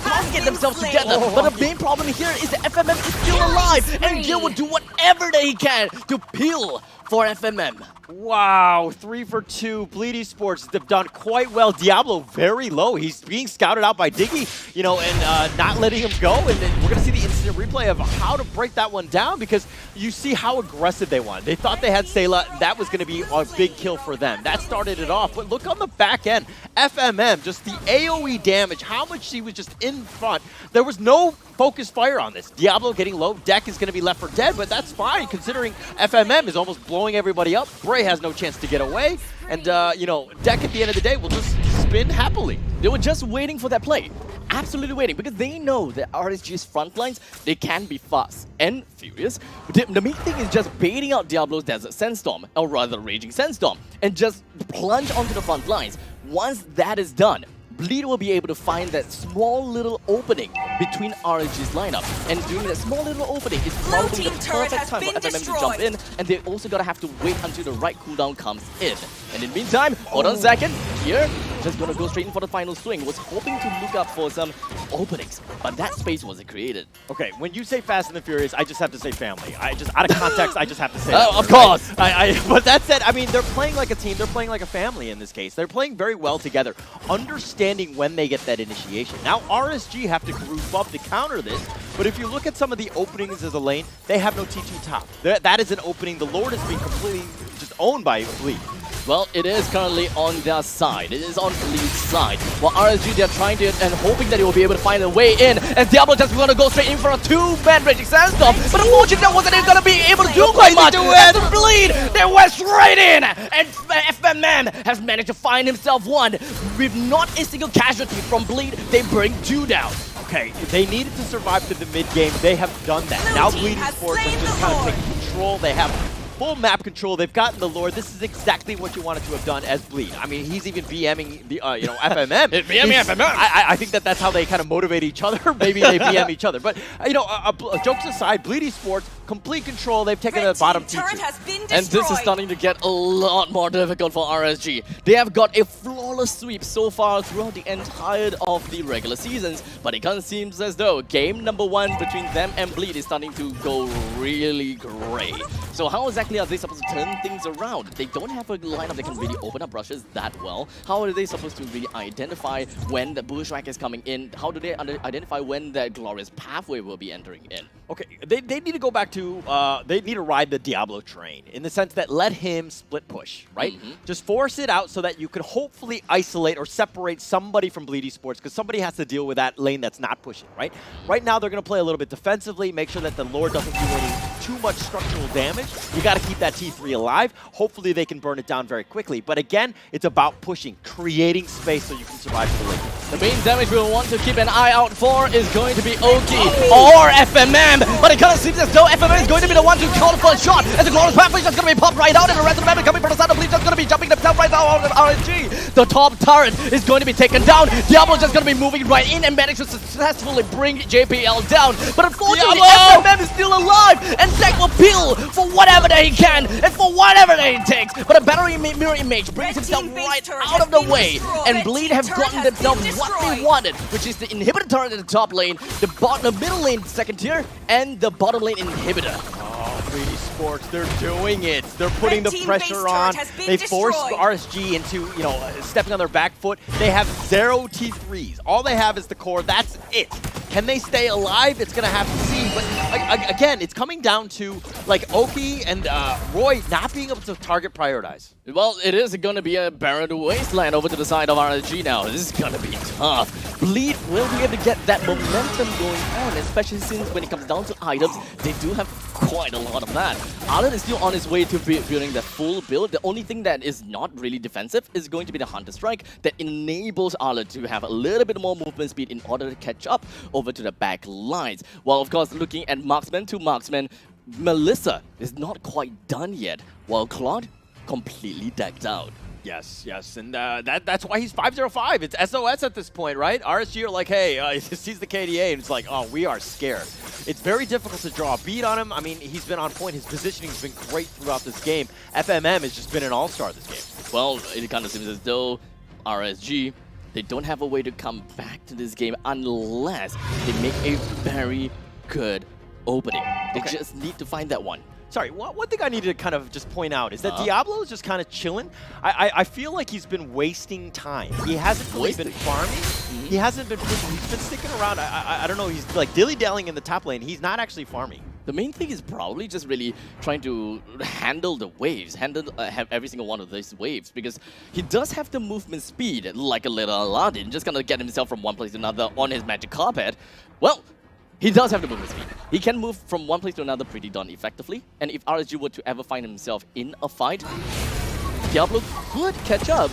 But looking at how Bleed is now, FMM's damage is starting to fall right through the roof, and there could be a possibility if RNG actually gets in the fight, Diablo reaching the fight will already be too late. Yeah, can they go for the steal? We're gonna have to find out, but Kia goes on to the back and was hoping that he will be able to assassinate Oki, but that doesn't seem to be the case. He doesn't Mother's protection and was hoping that he will be able to do enough damage from the backlines, but Gear is not stopping anytime soon. He went on to behind, and he managed to effectively help Sailor bring Oki down. The two backliners, or rather the two members that has been sticking onto Oki the whole time, is pretty much dead. That is the two members down. Perfect for them, with only himself as a sacrifice. okay, Bray is still alive. The potential for the steal is there. Yes, they don't have numbers, but I think that you have to get somewhat close. Right now, Diablo is running back to the top lane to deal with the wave that's crashing in on them, but you got to figure something out. You need to make a miracle play. As I say that, Bray's scouted out here. It's all about the wave management right now, and in the meantime also trying to steal the Lord, because you would want to challenge this Lord as much as possible. But Bleed, they are completely forcing out RSG, and all RSG can do right now is to play it safe and hope that they will be able to defend the Lord from within their home. Ah, so annoying. So annoying to deal with, right? You just being pushed out, you're not even close. Bray couldn't even go for the steal, right? JPL with those alarm bots just creating so much space. There was like a minefield to even get closer. Now RSG on the back foot, defending their base. All 5 members right now. What can they do? Stay where they are.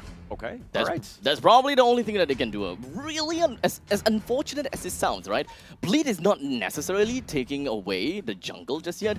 It kind of seems as though they just want to go for the GG push through mid. Yeah, and it looks like the push is going to be the hook.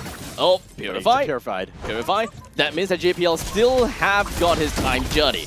And waiting for the perfect opportunity for the time journey to turn things around may very likely be the best case scenario here. JPL solo. Very low, just from the battle with Mirror Image. Can you imagine the amount of damage this Claude... Wait, Claude?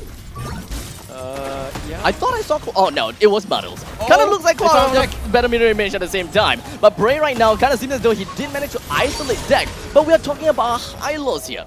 With immortality, it's tough to bring this guy down. And unfortunately, Bray can only find Deck and couldn't find any other opportunities or onto any other people there. Yeah, he was on the rear guard, making sure that, nobody was going to get caught. If he was going to get caught, I mean, he's just so tanky. He's 0-1-11, just proving to, are we going to see more Hylos in my pubs? I mean, there could be a possibility. Okay. If I happen to be your opponent, that could happen too.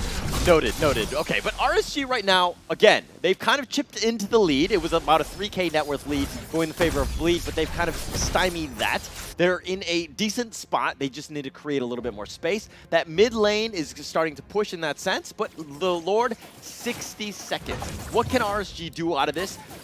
Push things out as far as possible before they get into that, that Lord fight later. Now that they have already found themselves pushing every single one of these lanes out, they don't have a lot of opening.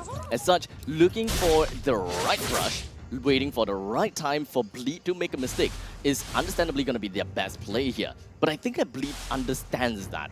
They do want to be as disciplined as much as possible, and they do not want to give away those free kills and those free wins. However, one thing that you gotta have to note about is that we are approaching the later stages of the game, even at the end game.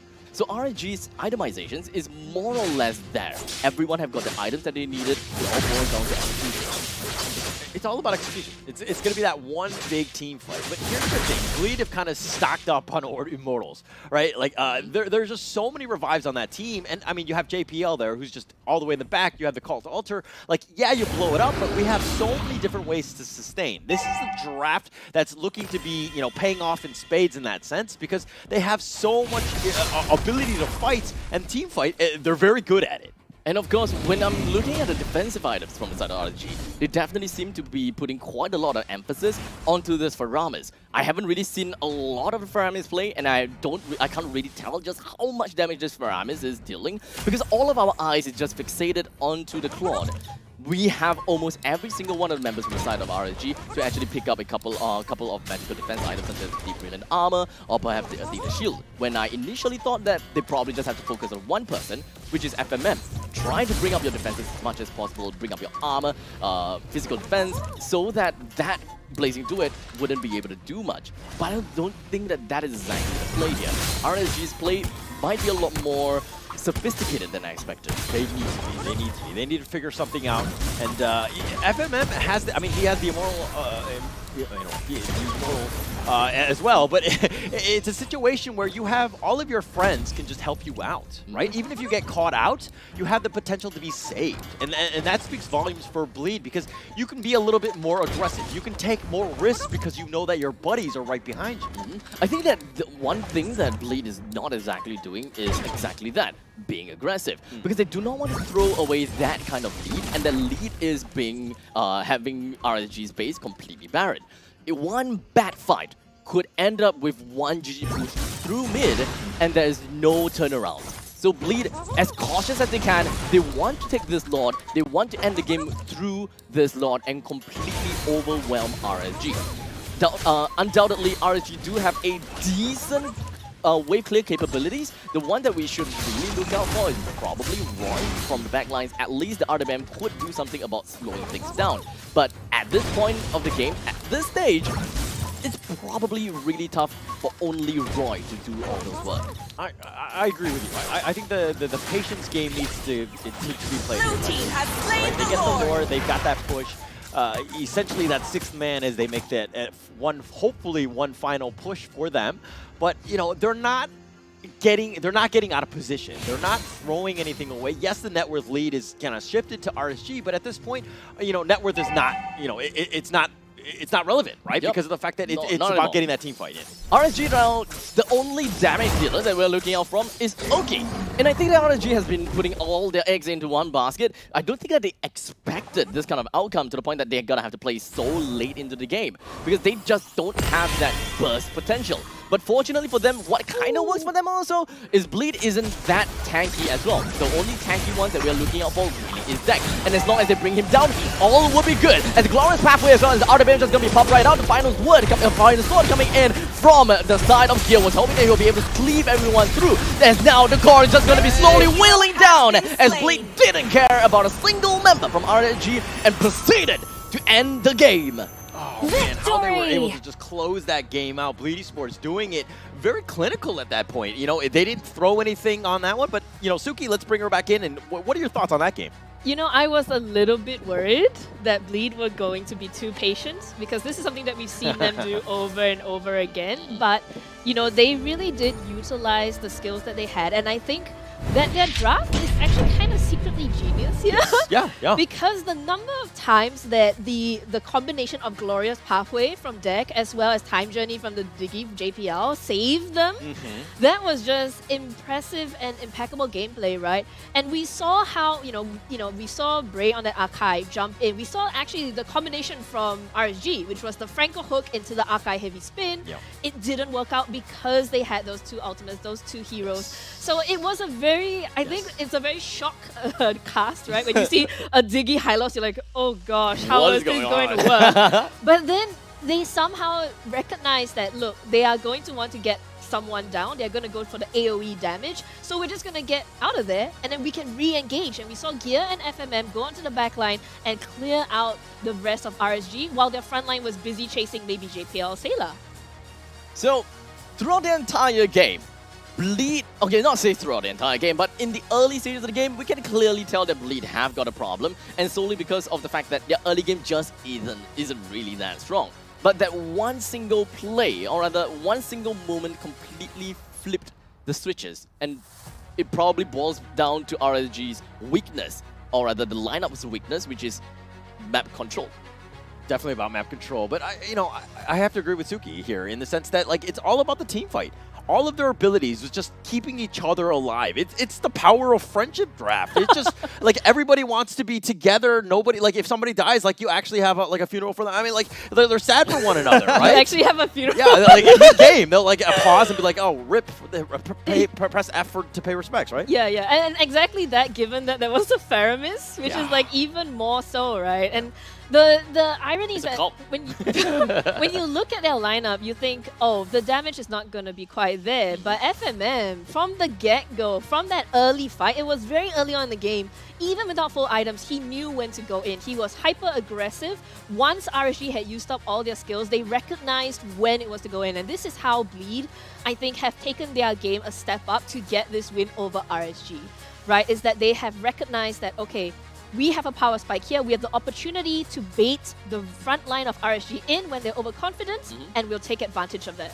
Is pretty much about that one fight. Waiting for Diablo to move right in and completely segment the entirety of RSG. Segment the entirety of RSG. You know, 2 front, 3 back, and then boom, boom, pow, FMM goes absolutely crazy. And just because of that, that could be a possibility. The FMM is going to be the MVP.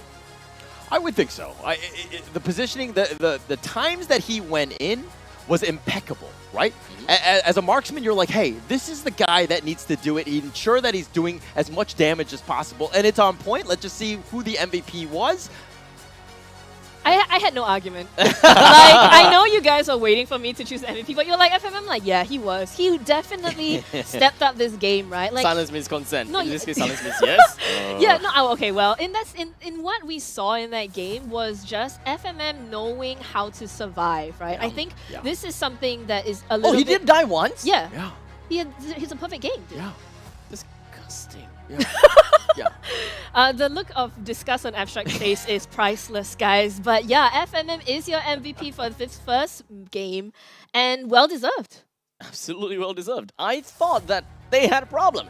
And okay, so I of course did manage to kind of like break down a couple of times that having a Claude in the lane versus Melissa is probably the greatest idea, since you can kind of get yourself away from models pretty effectively through battle mirror image, while all the other marksmen don't really have that wide amount of mobility. And Claude is probably the only one. So if you want to fight back or if you want to get yourself away, that's probably the best idea. For sure. It's all about the positioning, though. It's about the team fight and making sure that you have that, putting yourself in a position to win. But let's talk a little bit about the highlights here. Yeah, so we see here, in the early game, RSG definitely took the lead, right? They had the opportunity here. We see Stellarc a little bit late on the call altar, using that hook to its, most advantages. But this is where things started to change. This was when they managed to catch out Oki and Lucien Cutie, the Melissa who had been farming up at the bottom lane without any issues, right?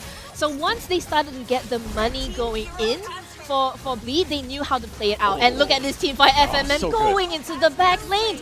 Look, Bray and Diablo, they went after Stellarc. They got the mage, but that's it. They lose the entirety of their back line. For what, right? FMM was untouched. He still has full HP. Diablo is going to take out deck here, but it's no problem. FMM is like, showing off his ability to just take out anybody on the side of RSG, and that was at the 11th minute. It kind of seems as though Bleed was waiting for the bait and switch moment, right? Waiting for the Inspire to go off, waiting for the Raging Sandstorm to go off before plunging in.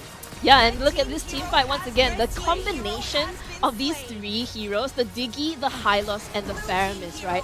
I think that combo is really gross. Like, look at that. They can go in, they can just team fight, they can do whatever they want. FMM is untouched, unaffected. He's like, oh, wait, we can just destroy the base. Why bother fighting the entirety of RSG? No worries, we can end right now. They do have the sustainability to a certain extent, but the most important thing is that as long as Melissa have already used up his Inspire, there's not a lot of threat anymore, right? So as long as that is over, we'll just focus a little bit more on the core. As you can see, if I'm not wrong, no one died at all, and they didn't even focus on the heroes. They just kind of like went straight for the core.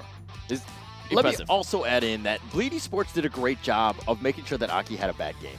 Right? They were prioritizing and making sure... No, because they were like trying to kill him as much as possible, trying to take away as much leave. You know what I mean? Because if he can farm and you have that lead and Aki is the one with all of the farm, you're going to have a bad time, right? And they saw that and they were just like, no, we're going to shut this one down. It's kind of more about that snowball potential. Remember how in the start of the game, you asked me the question? Yeah, give Melissa that tempo. And if he does, then that is absolutely perfect.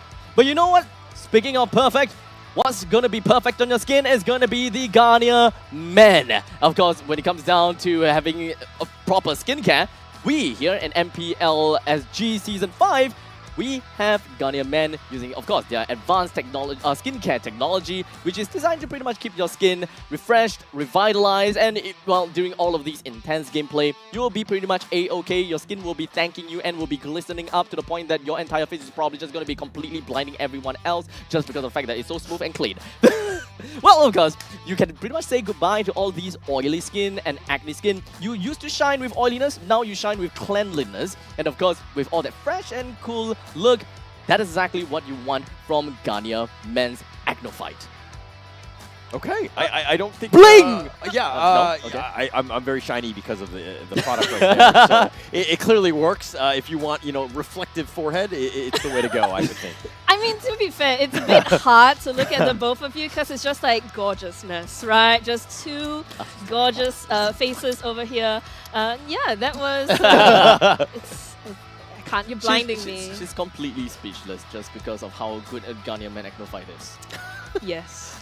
It's all about that right now. Exactly. Okay, so we saw the first game. Yep. I mean, we saw, like, how does RSG, they got punched. This is like their first loss, right? Oh, right. It is their first loss. Absolutely right. Yeah. And of course, if we are looking back onto the narrative of like jungle versus jungle, the rivalry between Bray versus Deck, in this game, it seemed very relevant. And of course, it seemed very much onto the fact that they are more of the supportive character. And for Deck, he played a very big part being the one that really peels for his team, because he does have a lot of regeneration coming in from the Glorious Pathway, while Bray, mostly what he can do is just setting up for the team. And what happens most of the time is Bray setting up onto Deck, which is not something that the rest of RSG would want to waste their skills on. You don't want to set up on the high loss, right? But I have to say, in the retro battle, Bray actually won out when it was like a, like a retro battle where both of them were present, both teams were present. Bray did win. For the first two, I believe. Oh, first two. Okay. Yeah. But the problem was that, not the problem, I think that for Deck, his team composition was behind him. It was there supporting. We always see Bray on that Akai. He's always standing in front, right? He's the one that has to initiate. He's the one that has to be the playmaker. Whereas I think for Deck, it's very different, right? He has JPL, he has others who are there to help him initiate as well. It's kind of like a hive mind thing. Whenever you have a high loss, whenever you drop the Glorious Pathway, you don't need to say anything. Everyone knows that you jolly well run down that lane and go to the ends of it. Okay. Yeah. No, I do agree with that. Right? Go on. I'll keep that in mind. I don't actually get to play with high loss much, so I don't get the often to see this glorious shining pathway by Ecno fight. So maybe we'll have to see the next time I play with a high loss. Perhaps we'll be able to see a high loss pick again in this game. Although I would say that it is relatively situational. Yes. In this case, it worked out perfectly for the side of Bleed. So what exactly should RSG Stellarc SGs be looking out for? What kind of weaknesses or what kind of weaknesses should they be picking off of Bleed? I think they got caught on their back foot. It was one of those situations where Bleed eSports have been thinking about this for a while, right? They had this strategy in mind, and they've been planning this, and they wanted to spring it out and just kind of, show what they've been experimenting with, because this is something that was planned. There's no way that this draft, which had so much synergy from front to end, it was just thought up on the spot. If so, they're brilliant and geniuses. I don't think it was that level. I think that this is something that they knew that, coming into RSG, what to do. I mean, to a certain extent, Deck gotta have that comfort. He gotta have to know how to play high loss. Because when it comes down to high loss, it boils down to understanding how far you can stretch a hero, how much you can tank with all of that massive health pool, and how long you can keep your circle on for. Because the longer that you leave it on for, the lower your health would be, and you're essentially committing suicide. We saw that mid-fight where FMM went in onto the back line.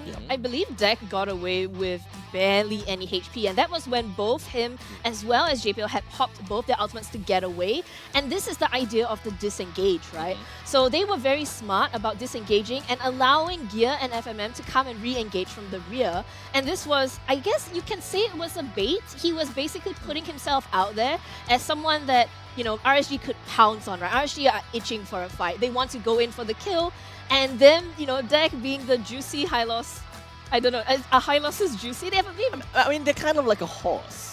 So you're into horse meat. Got it. Okay, go on. Okay, yeah, so jumping on that delicious high loss, right? And at the same She's time, sticking it. At the same time, the healing, I think they didn't expect it, right? Because Deck came back to I think at least 1/3 HP, so that he didn't have to be at risk of being taken out at any time. I think one thing that we also gotta have to consider is that multi-layered defensive system that Bleed adopted. We're looking at the Cult Altar, that is probably that's one of the layers. When we're looking at the Glorious Pathway, that is one of the layers. And of course, let's not forget the time journey is going to be another layer, which allows them to be, you know, completely immune to crowd control, plus a good amount of shields. So one thing in terms of those drafts, and the one failing point I would say is that if they have no damage, they just fall apart. Because you have all the sustain, but you can't kill anybody, right? In this case, FMM was able to pop off because of the prioritization. I mean, don't get me wrong, he's very mobile. You had all of these other, you know, ults to keep him alive and everything, but they need to figure out a way to draw beat. You kill FMM, and you have a chance to win a team fight. It's kind of like a game of sustain. Yes. Whoever can stay alive the longest pretty much wins this fight. And for Bleed, they have got a good balance. The 3-layered defensive system that they employed, plus a Claude with a Blazing Duet being able to effectively deal damage to all around the people. And this pretty much multiplies, like the damage is kind of like multiplicative, right? You hit one person, you do kind of like the same damage, you hit 5 people, you deal about 5 times more amount of overall damage. So overall, it really boils down to a lot of that team fight synergy. As long as Bleed knows how to engage themselves into the fight and who is going to be the most important person to really eye on, then the game pretty much is over for their opponents. I do have to say I quite like the Purify pick onto JPL. There were multiple times where Lucien Cutie used his hook to get somebody in, and it was always JPL standing right in front using that Purify. So he's already sort of nerfing Lucien Cutie, right? So the one time I believe we saw Lucien Cutie get off a really good bloody hunt was when Sailor on the Faramis just ran into him. And you can't rely on that, and they didn't necessarily have a lot of opportunity for a concealed play. We often saw, you know, Akai Bray is always in front, Khalid is at the back trying to save the wave, save the turret, and then we saw Roy, Oki, as well as Lucien Cutie just sitting in a bush together, like just 3 of them, just hanging out, trying to find out when is the best time to initiate, because the Eve has damage, the Melissa has damage, but they just couldn't get any good targets. Bleed just didn't give RSG a good amount of mistakes to capitalize on. And I think that is going to be the most important thing, right? So instead of 3 layers of defensive system, it became a 4 layers of defensive system. The 4th layer is to play super defensively. Don't give them the opportunity to make full use of the mistakes that you have made, because I mean, when it comes down to MLBB, when it comes down to MPL, there's a lot of teams that understandably makes mistakes. And the best way to win a team is to capitalize on those mistakes and turn this world completely upside down for them. Because number 1, they probably have got their ultimates on cooldown. Number 2, they are probably out of positions. And just capitalize on that, boom, you've got a game. If you're relying on too many of the mistakes from the enemy team, I think you're playing incorrectly, right? Yes, there are definitely moments where you capitalize on them. Yep. But this is a situation where if we're looking at the draft, like, how does a team fight supposed to work with that draft, right? You have Lucien QT, get the hook, initiate, Akai will be there, Bray will just kind of heavy spin, push back everybody so you blow that guy up, right? When did that happen? It hardly happened because... It hardly did. Right? Because this is, ideally, when you're building a draft, this is how you want to play it. You want that strategy, you want to figure out a way to go in. They actually did it once, I believe, in the mid lane against Deck, Yeah. right? But then that was when Deck and JPL were just like, bye, I'm out of here, bye, I don't want to play this game anymore. And I think when we think about, you know, making mistakes, look, everybody's human, we all make mistakes, right? Not me. Go on. All right, except for Holla. But I think for Bleed, I think their lineup allows those mistakes and makes it so that they have a comeback potential, right? Just from the Digi having the time journey, that is definitely one of the things that we should be looking out for also. But the Digi should be... It's a direct counter over to the Akai. So the strategy that they are looking out for, the hook, the heavy spin, and then they just burst this one person down, becomes completely invalid. So from that point on, it kind of seems as though they're looking for another avenue of attack, but the other avenue of attack really just boils down to doing enough skirmishes and ganks enough just so that Oki will be able to get that level and gold advantage, which unfortunately never happened. The wheels fell off, okay? When you're in the driver's seat, you're doing a great job in the laning phase. You definitely you cannot falter like that. And it's funny because in the pregame we were talking about how RSG doesn't make mistakes, especially when they have that lead. But in my opinion, they lost that fight in the highlight in the top the T1 top, where Aki got picked off. Remember, especially early, right? That fight actually changed everything, right? Once Aki was like, we're having a bad game, getting picked off like that, it starts to just turn on its head. You are facing a very for Roy as well as Aki to face up against Bleed, and that's why perhaps losing Kitty on that Franco had to be a bit more passive, right? He couldn't be as aggressive as Time to drop the beat of the flash. And so when we get into the second game, you know what? First game is over. This second game, right? So Bleed, if they have downloaded RSG style, can RSG my keep own this team back, path. right? Because RSG, mechanically, they are good. Like, there's no doubt about that. It's just whether or not their draft and their play style or the way that they do their composition is going to outscale Bleed and bring it to the late game, because that game went for it's like 20 over minutes, right? Yeah. It wasn't like a 10-minute stunner, right? It's something where both teams have to be patient and both teams have to be able to last to the end. Yes. They need to pick See their value in me? And you kind of called it out at the end of that game one, where you're like, are they being too patient? Are they letting them get back in the game? And potentially that could happen. We've seen Bleed eSports kind of mess things up in that sense, letting other teams go back in. But in this case, I think it was the right call. They were patient enough, understanding the timings around objectives. Having that Lord almost full control throughout the entire game was pivotal for Bleed eSports. Yeah, and I think when you have FMM as your marksman player, I don't think you're as worried for the late game, because he was doing so much damage, and we expected the Melissa to do the damage, but she just couldn't get it done. And so whether or not they're going to go back for the same sort of draft, we are once again, well, not once again, but we are going to see an Arlette ban for RSG and the Faramis. They are immediately like, we're not playing the last game again. I don't want to go back into that hellscape. I mean, if you're not going to pick it, you might as well, you have to ban it, right? You have to respect it. It's so annoying to deal with. But at the same time, Bleed eSports, Fredrin, and the Joy bans, again, these are, I think, don't get me wrong, Fredrin's very top pick in MPL SG, but it's one of those things where Bray is an all-star on it. You have to kind of, understand what heroes Bray is going to pick, because even in going into game one, I felt like the Akai impact wasn't the traditional Bray impact that we normally see game to game. Yeah, I think it's also down to how, Diablo on that Khalid, how he was buying up items. We saw him with that Assassin emblem. Yeah. He wanted to get kills, so he couldn't be that tanky frontliner for them. And it was realistically only Akai and Franco, but Franco had to babysit Roy, had to babysit Oki. And, it's not a right or wrong play. It's just how you want to run the competition. My imaginary and world. So Your team a 1-1 first pick from RSG here. And then Valentina and Fredrin ban.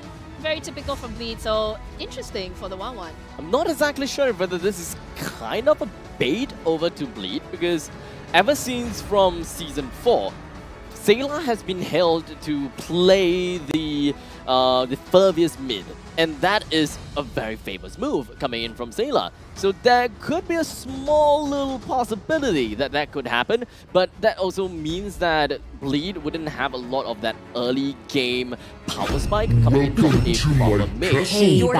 Okay, we can toss that completely out of the window right now. Bleed have decided to pick themselves up with a Grog as well as a Farsa. I feel like you don't necessarily need the Phobius to deal with the 1-1 because of how 1-1 as a hero, she needs a lot of people around her to be fully effective, right? She needs to have that space to do what she needs to do. And we have seen JPL on the Grok, and we were talking about how he's like the fastest arrow. Or Grok can be a very fast arrow. Oh, that! Where he can just charge in onto Oki, and I think that's something that among the planes exists the equilibrium, which I was made for. Her ult that, I don't think 1-1 is going to be a big issue, especially if they draft a very tanky line. No one can escape my iron fist. Your team, right? And okay, all right. Badang right there with an 83% win rate. Diablo is going to pick that one out for that. Your thoughts overall? Well, I do like to see this Badang. I mean, RSG Diablo has played this Badang time and time again. And one thing that does, well, really surprise me a little bit is the fact that we are looking at a Fanny pick coming in from the side of Bleed. Deck is going to be flourishing his blades and dance around the battlefield. This could be a taunt over to Bray. Oh my goodness. I mean, here's the thing about Bleed. I've always imagined them to be a very calm, very chill type of people. I haven't met them, right? Are you saying now they are not? No, I feel like they're a lot about the patience. They're a lot about the end game. They're a lot about not making mistakes and being smart about it, right? When I see a Fanny, I think like explosive power, kill people now. That's all I think about when I see that Fanny. I mean, okay, you got to get her started in the sense of you got to snowball. You got to get some sort of laning presence, a little bit of a push. You know, let the Fanny kind of explode, right? It's also setting it up, right? It's one of those things where RSG are kind of looking at this like, oh, really? You're going Fanny against me? Really? You're going to contest with that? At the same time, I love it, right? Like, it's kind of one of those things where if we think about RSG and Bleed being top-tier competitors, being each other's true rival, what is more, like, giving it to them than, like, hey, I'm going to play Fanny against you in a meta where Fannies are not necessarily considered the best junglers. True, true. But it's one of those things where they built a lot of momentum. I'm sure that game one felt unreal, right? I mean, it's the first loss that, RSG SG have kind of have suffered, so to speak, in the league, but now it's kind of like, all right, let's put the pedal to the metal, let's go Fanny. Let's see how they react to that. RSG, again, if RSG kind of stymie the Fanny here, is the surest path to ruination. Like, oh, a momentum killer. Yeah, I think the high loss Diggy maybe caught them off guard, so they responded with the Franco, but this, this first phase pick, giving a deck that Fanny. So Bleed have the last pick here, right? So they still have an opportunity. Time and tide wait for no man. Your team, nor girl. Beatrix. So I'm liking this from Bleed actually. It's a lineup that I think if you don't do well in the beginning, it's going to be hard to get back into the game. But Beatrix is like a bit of late game insurance, right? Because in the late game, she's going to be able to blow up anybody on the side of RSG. Okay. One thing that worries me about Bleed, and obviously RSG, this is the pick. This is the counter pick. They need to figure something out on this one. It's going to be the most important pick, I think, of this draft. That said, if we're looking at what Bleed eSports have done, is that if they don't get going, they're going to have a problem. And it's going to just kind of all fall apart because it's a lot more difficult to play. RSG's lineup is lacking of peel. And I think that the main thing they should be looking out for is exactly that value. As such, Lolita is probably going to be one of the pretty decent pick coming from the side of Lolita. But that's not the case. In fact, they are deciding to pick up a Cho, which directly tackles one of the weaknesses that RSG's previous lineup had, was to opening up the maps as well as creating that kind of map control. With a Cho, they should be able to do that pretty easily and without too much problems. This way, it's kind of like a neck and neck and kind of like a two stone mountains against one another. Having a Cho and a Grog, none of them will be able to do anything to one another except to just exchange information and showing up the entire map. Yeah, but this Barats, I don't think we've seen a Barats do very well without either a Faramis or another sort of... This land is our homeland, and it will soon be our burial ground! So yeah, I'm a little bit, I'm not saying confused by what RSG are doing. I can see what they're trying to do, and I think that they are putting a lot of faith into Bray on this Barats to survive and to be able to get the neutral objectives, right? Because with the Fanny, Deck is going to be a little bit weak in the early game. I don't think he can really compete against Bray for like the first couple of turtles at least, because Fanny requires a lot of that buff control in order to become effective later on. So RSG, interesting that I think that they're going much more for the neutral objectives, and they're trying to snowball that into a win in the mid to late game. Ladies and gentlemen, as we are prepping the stage and wiping off the blood away from the grounds of the Land of Dawn, RSG, Stellarc SG versus Bleed coming right up for game number 2. Which one of these teams is going to be victorious for this game? Are we going to be looking at a 5 seconds till the enemy reaches the battlefield? I hope so. I hope so. I mean, we expected that out of the top 2. I mean, these are 2 teams that have went out at it last year in the grand finals. They went to a game 7. They are, they understand each other. They have the right counters for one another. It's, again, two heavyweights, and who really wants it? I mean, yes, this is the last regular season day, and there's a lot at stake in terms of just getting yourself into the upper, the upper bracket. But for RSG, this is, I would think, more experimental, right? Just figure it out. Just how do we stop Bleed? Well, when it comes down to Bleed, I suppose that the main thing is try to really work yourself into the early stages and try to invade as much as you can, but not exactly too much into jungle kind of invades.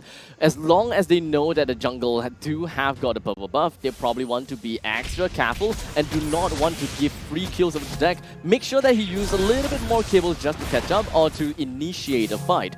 The aggressiveness that I'm looking out for, or rather the invasion that I'm looking out for from RSG, comes down more towards the proxy, because I want to see this choke to really go down to the lanes in either the top or the bottom to exert a lot more pressure, not necessarily in the jungle.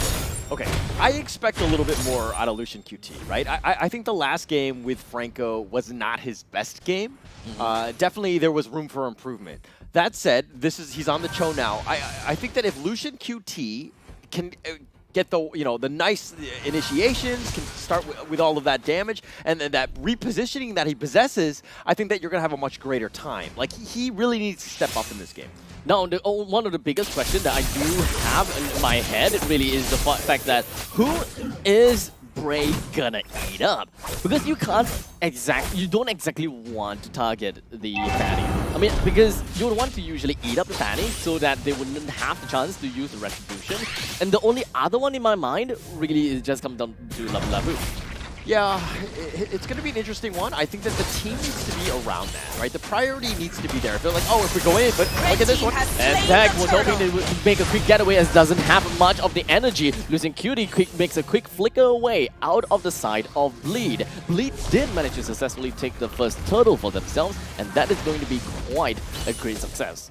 Oh, starting it off very strong. That's exactly what you want as Bleed eSports here. But let's see some of these emblems. Well, nothing really seems out of the ordinary, except that perhaps it's more on the Badang. He's picking up the high and dry that would pretty much suggest that he would want to win in the lane, because EXP laners are generally lonely people, right? But looking at RSG, Shots fired? Hey, I'm an EXP laner. I mean, you don't really have a lot of support coming in from the roamers most of the time, perhaps even onto the mages. So you would want to win in lane with the high and dry, and that is great. But Badang haven't been staying in the map that much. In the meantime, excuse me about that, we do have deck that went straight in and managed to completely assassinate Oki. Okay, when you're like planning for game 2, but as I say that, Lucian QT, okay, they're going to disengage. Okay, my biggest worry for this one was like RSG's like, we see the Fanny. We know deck is going to be on him. We're going to stop it. But going into this one, 3 minutes already, they've lost the turtle. Deck gets first blood. This is not the start that RSG SG wanted. The thing is, RSG SG's lineup can be very disruptive onto Bleed. The problem is RSG needs to be the one that initiates first in order to erect the brick wall up from Diablo. And not to forget, the RWN needs to come in as well. They need to create enough havoc in order for RSG to actually find a way to deal with deck who will be charging over to the backlines, especially what you can see right here, right? If Bleed is the one instead to be the one that started the fight off first, deck should be able to go to the backlines with no issues. All right. Who is going to be deck?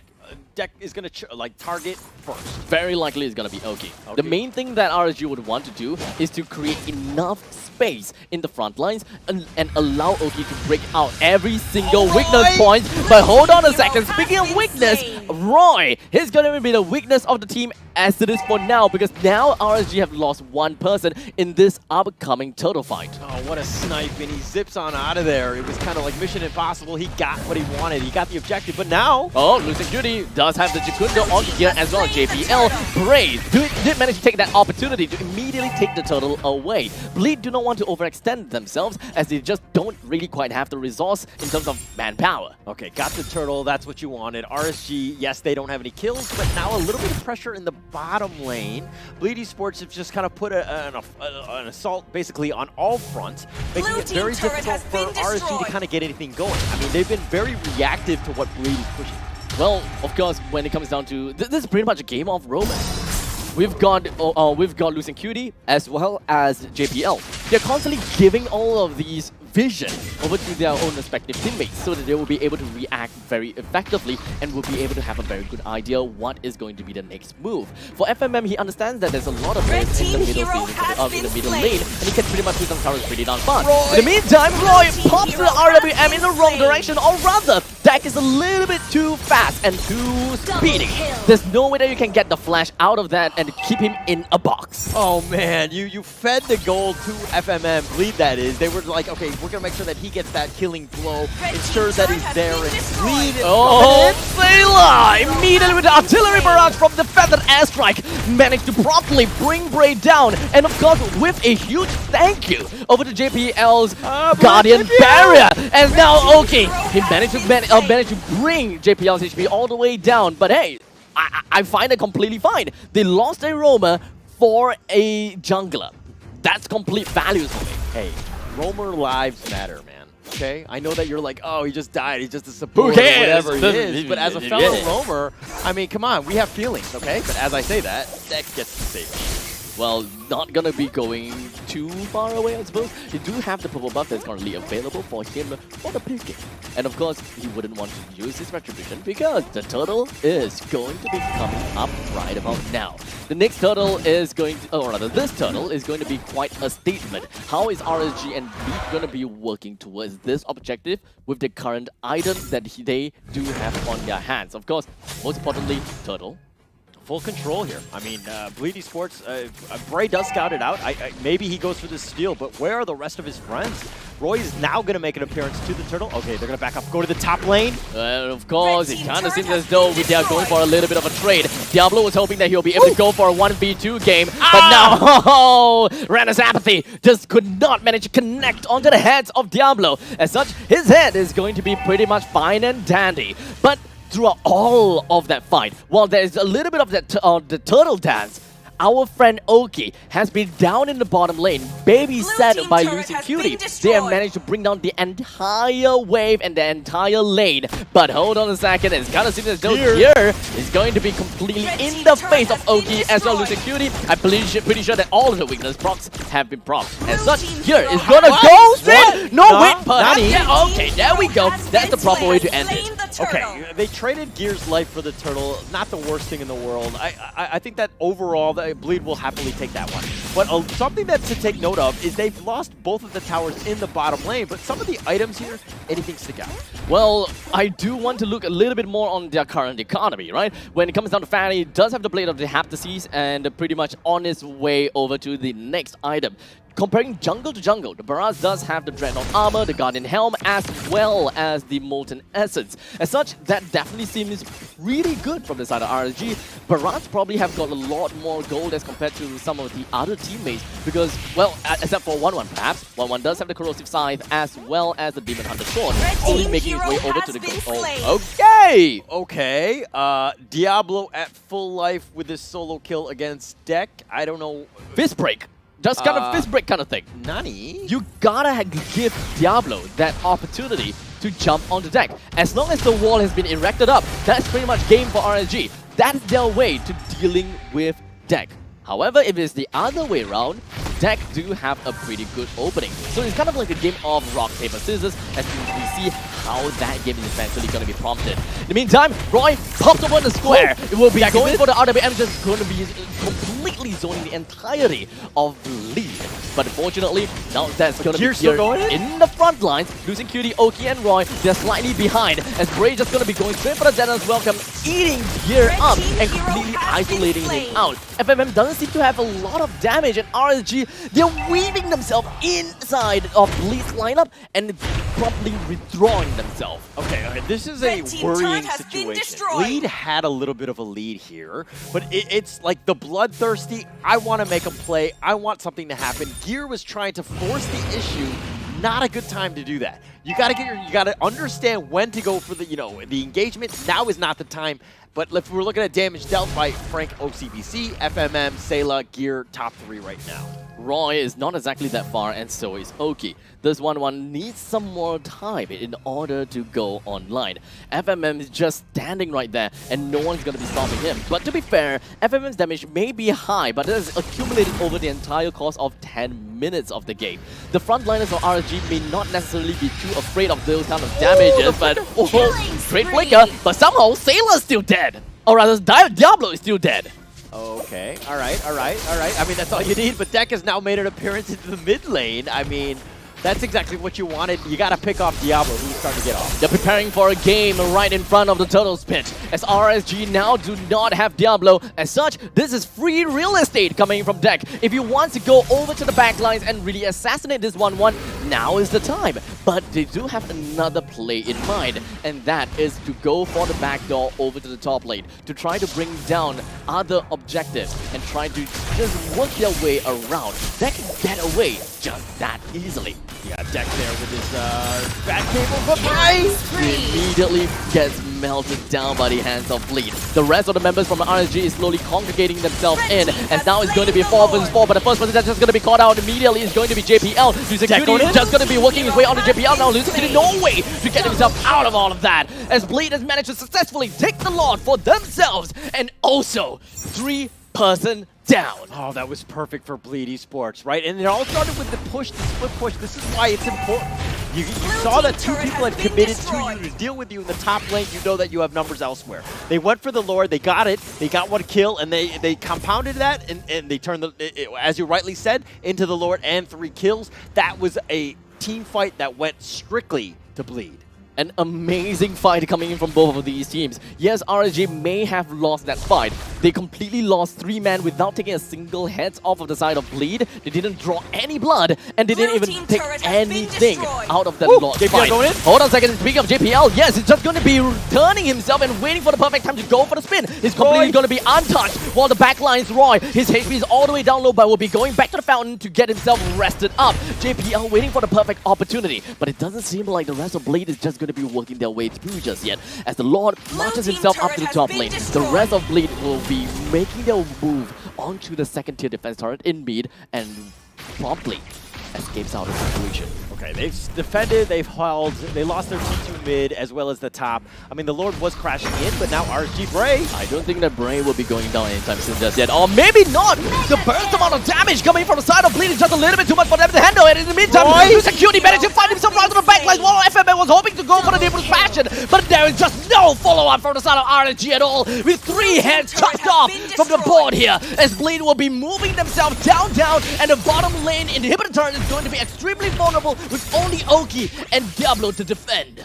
Oh man, what a great team fight. They're pushing in, all they have are T3s left, and through that all, Deck had actually disengaged. I feel like when Bleed eSports are like, hey, we're about to get into a team fight, let's throw up the bat sign, and then all of a sudden Deck comes out of nowhere, but if we're looking at the mid lane, Diablo is doing his absolute best to try to defend the middle lane, but thank God we do have the Deck is the assassination coming from the side of Bleed is exactly what we are looking out for. Came in out of absolutely nowhere.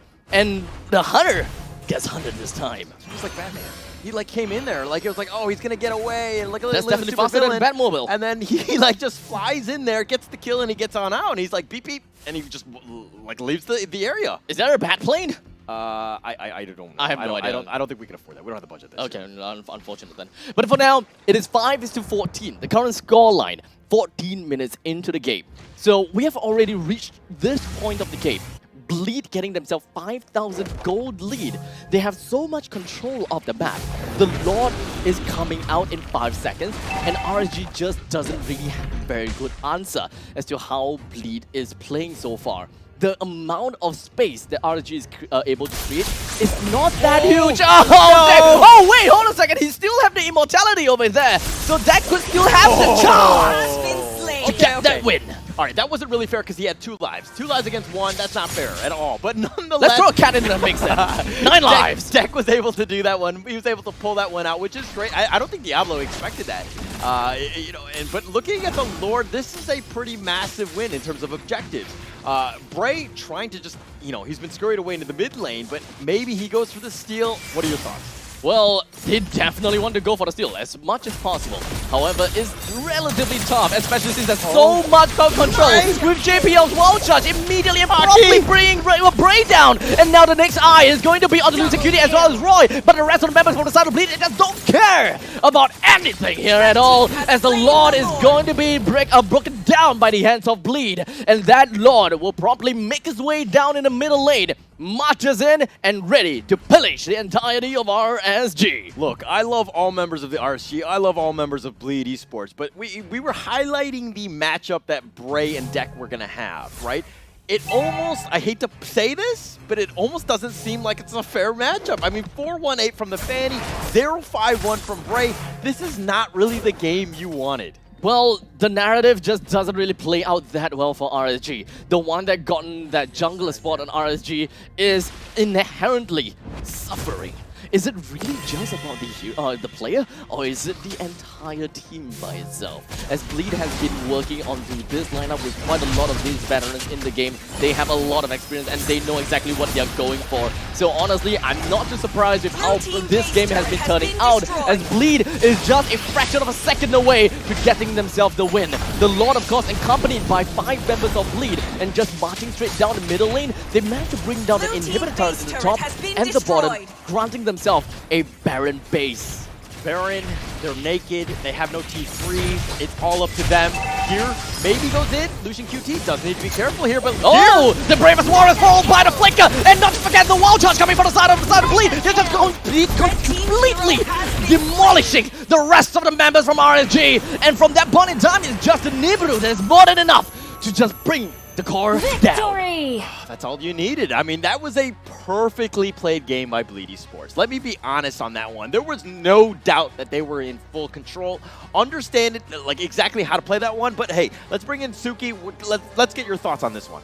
I'm gonna choose my MVP right now. Yeah. I'm just gonna say JPL has landed so many wonderful wild charges. Like we saw him get Oki and Roy time and time again, right? And even when it didn't result in a kill, it meant that they had to disengage. They had to get out. They had to use their flickers. They had to use all their defensive skills to get away.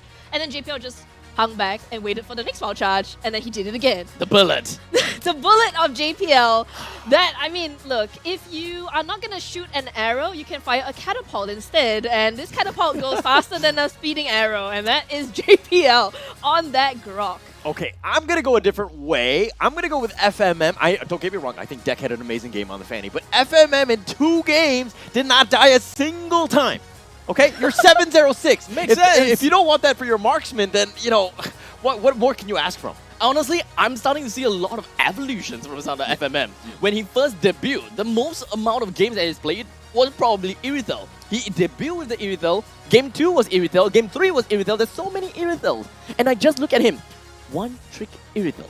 But this season, he proved me completely wrong. He's been playing quite a lot of unique heroes, and he's been doing so well in all of that. So honestly, I echo that thought. I thought that FMM is great and very impactful, while JPL, yes, he's been setting up a lot of fights. He's been very impactful as well. But if not for FMM, I don't think that there will be anything that happens after those kind of openings that JPL made. To be fair to everyone else on Bleed, Sailor sniped Roy multiple times on that Fasa, you know, and we saw Gear going into the back line and disrupting the entirety of RSG. Like, you know, we were talking about Deck versus Bray, whether it's the team, whether it's the composition, I think it's the trust that Bleed have on each other, and that they have somehow managed to survive through what we consider to be the titan of the season. RSG in a 2-0, not even like, there was no doubt about it, no question about it. It's a 2-0 and Bleed have won. So RSG take their first match loss, and if we look at these stats here, you know, gosh, look at the damage dealt. And I think the majority of it is probably from both Sailor and Deck, who have done so much this game. Oh, sorry, FMM is the highest dealt damage because he's on the Beatrix. Of course, my bad, the marksman mates are killing me. But yeah, that was a fantastic game. Honestly, at this point in time, we can probably look down our entire notes and compliment every single one of these, every single one of the players from the side of the Bleed, and give them all the highlights that they need. But unfortunately, we can only focus on one person to be that MVP. I've got my hands on FMM, Holland's got it on FMM, and of course Suki have got it onto JPL, right? like a bullet, float like a butterfly, sting like a bee, fire like a cannon, whatever that goes through. I'm pretty sure it stopped at B, but you just kept Hey, I just want to expand a little bit more on, you know, that no, they get it with that first quote. You don't. The other quote is kind of made up. Float like a butterfly. Hey! And JPL gets it. That's got an impact. That's got an impact. 80% kill participation with, okay, is it common? Because I don't think that I've seen a lot of roams in 558 gold per minute. Yeah, that's definitely unique as well. I don't think I've seen that a lot. Yeah. I mean, look, JPL is going to take your life by flicker while charging you, and also gonna take your minions by power of naturing everything around. As a teammate, I'm sure the minion thing's not really appreciated, but you know. I mean, this guy is going somewhere. Yeah. Not lower brackets for sure, but he's going somewhere. So honestly, this Bleed vs RSG game is definitely a treat for all of us. Inevitably, this is pretty much a trailer as to what to expect coming in from these two rivals. And of course, coming in close to the next few weeks or so, these two teams are definitely going to be trying to work on each place as much as possible. And hopefully, this upcoming highlight will be able to give RSG a better idea what they did wrong. I mean, we saw Deck being very aggressive, right? And Roy had no chance that JPL did with the flicker wild charge, catching him off guard, being able to disrupt the entirety, and his walls were also really, really key here. Look, just blocking Bray in, not giving him a chance to escape, right? And so JPL, to me, he has done so much work for this team, just blocking, surviving, being able to interrupt what RSG want to do.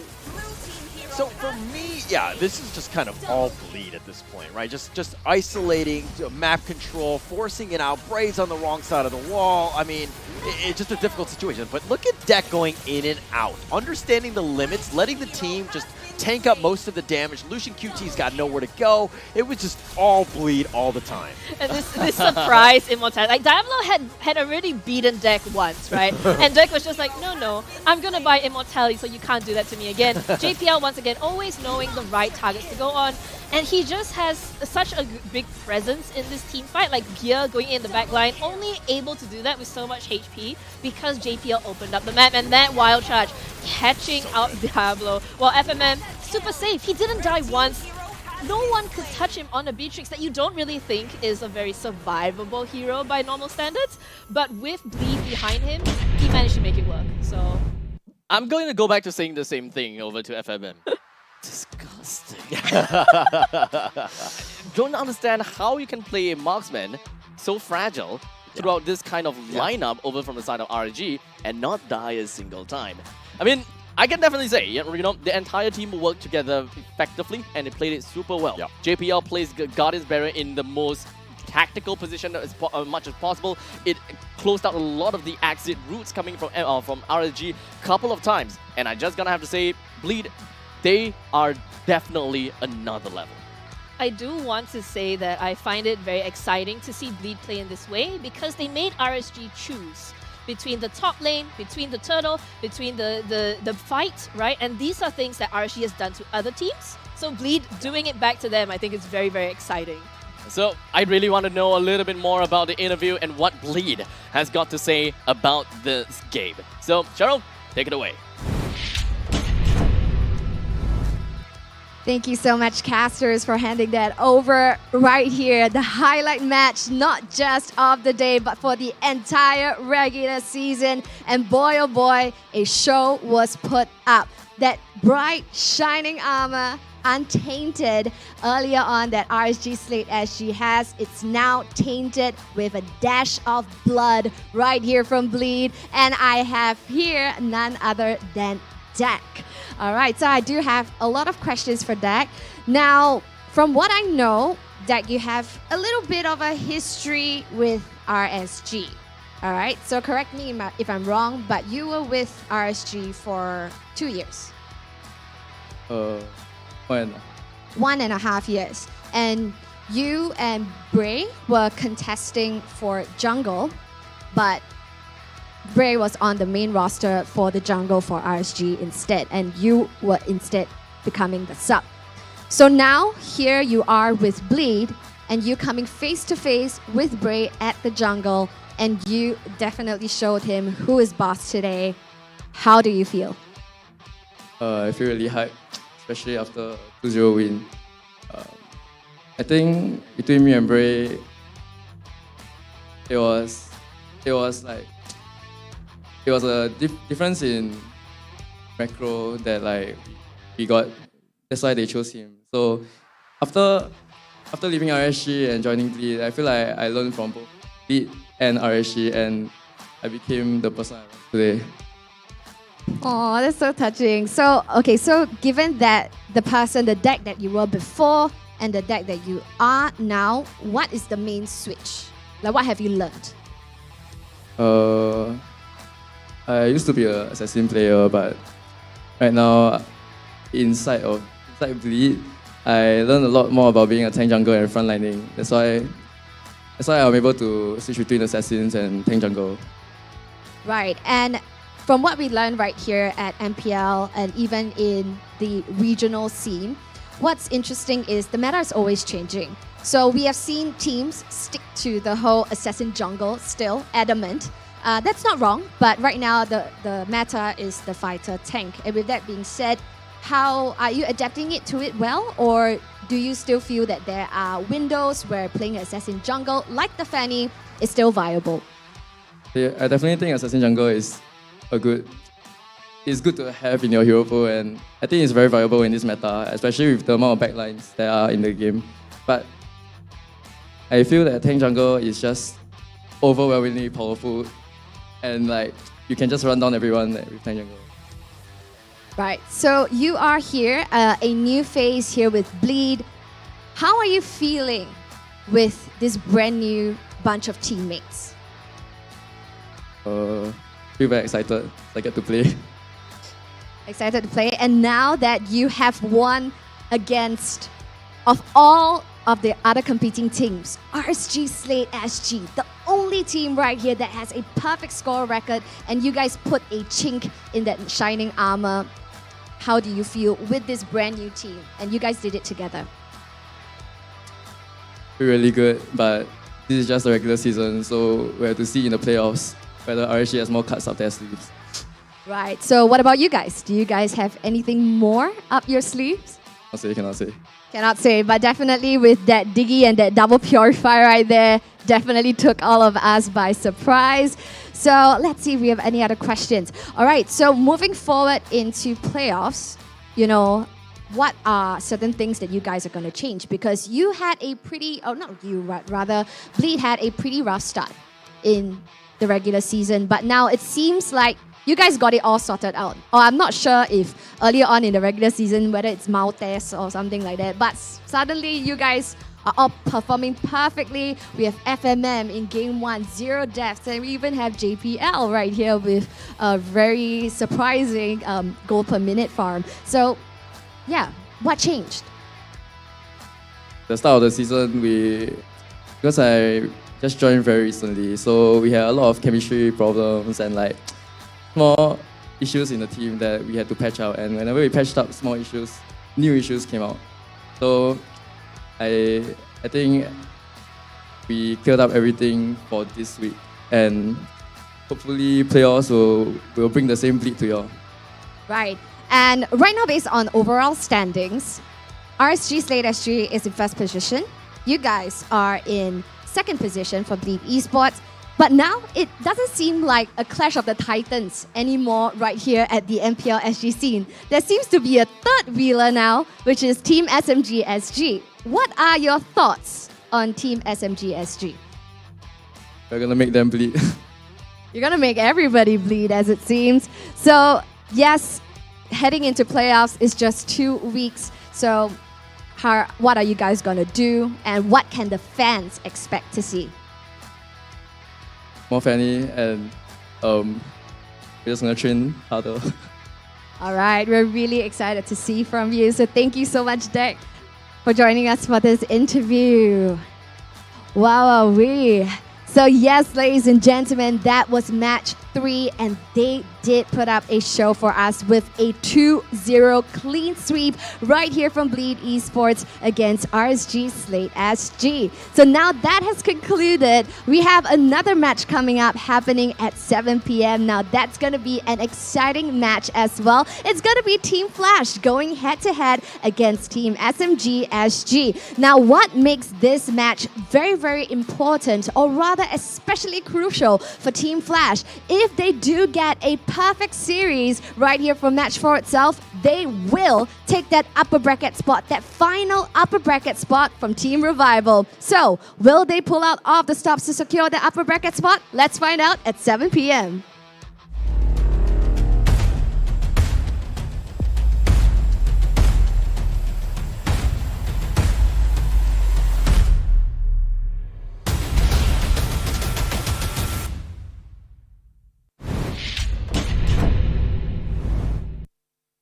What's up, everyone? Welcome to the latest episode of Hero Spotlight, featuring Arlette, the Lone Lancer. Arlette is a highly mobile fighter that weaves through battle like a vengeful wraith. Hero skills. First skill, Dauntless Strike. Arlette slams down his spear, dealing physical damage. Closer targets will be stunned momentarily, while those further away will be stunned for the full duration. Second skill, Vengeance. Arlette charges at a target with his spear, dealing physical damage. If the target is marked by Demon Gaze, this skill is guaranteed to crit and reset its cooldown. It will also restore Arlette's HP. Ultimate Final Slash. Arlette performs a wide, sweeping attack, dealing physical damage to targets and displacing them to the end of the swing. Passive skill, Demon Gaze. Arlette's demonic eyes will periodically mark a nearby enemy hero.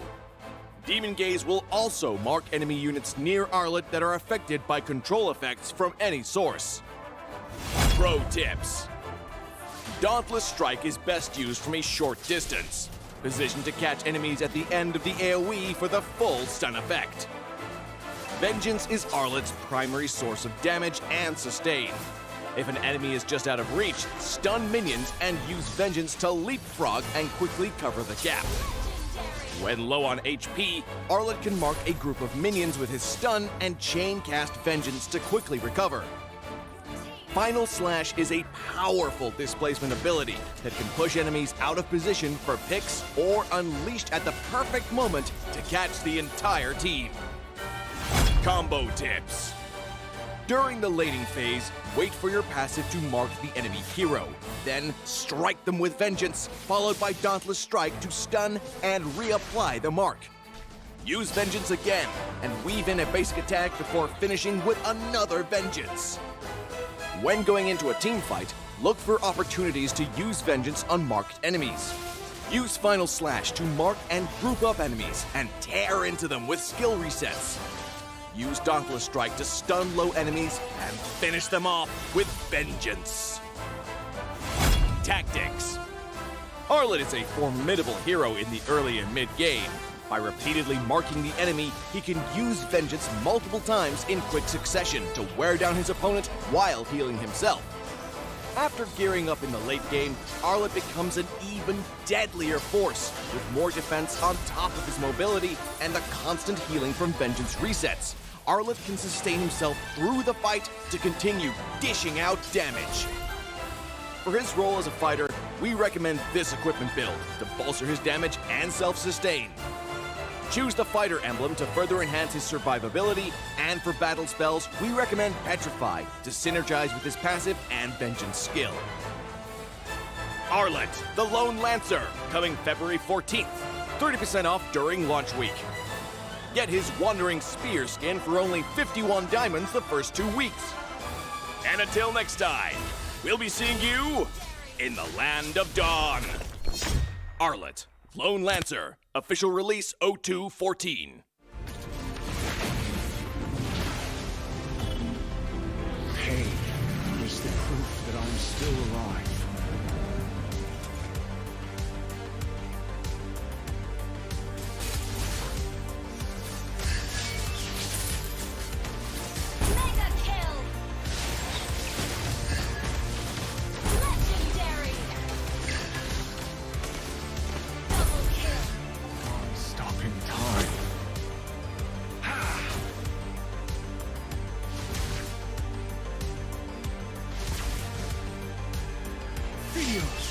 I feel. Feel what I feel.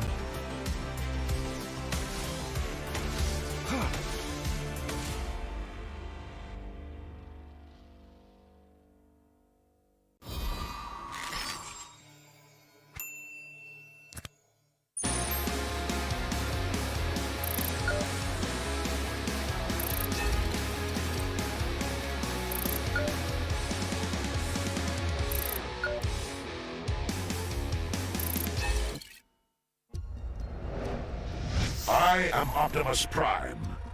No one can outrun Bumblebee.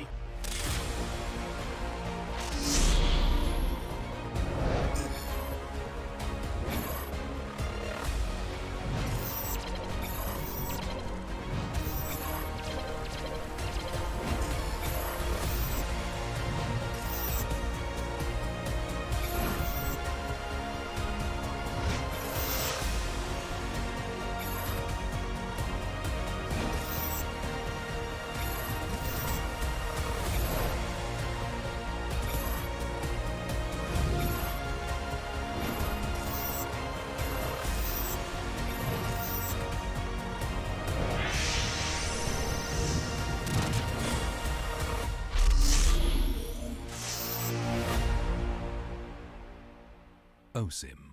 What's up, everyone? Welcome to the latest episode of Hero Spotlight, featuring Arlette, the Lone Lancer.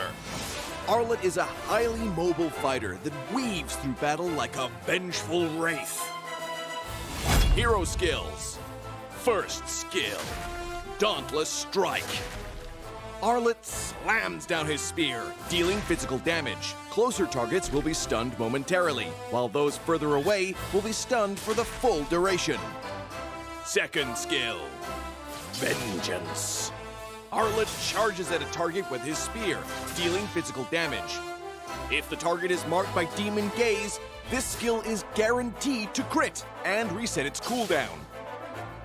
It will also restore Arlette's HP. Ultimate Final Slash. Arlette performs a wide, sweeping attack, dealing physical damage to targets and displacing them to the end of the swing. Passive skill, Demon Gaze. Arlette's demonic eyes will periodically mark a nearby enemy hero. Demon Gaze will also mark enemy units near Arlette that are affected by control effects from any source. Pro tips. Dauntless Strike is best used from a short distance, positioned to catch enemies at the end of the AoE for the full stun effect. Vengeance is Arlette's primary source of damage and sustain. If an enemy is just out of reach, stun minions and use Vengeance to leapfrog and quickly cover the gap. When low on HP, Arlette can mark a group of minions with his stun and chain cast Vengeance to quickly recover.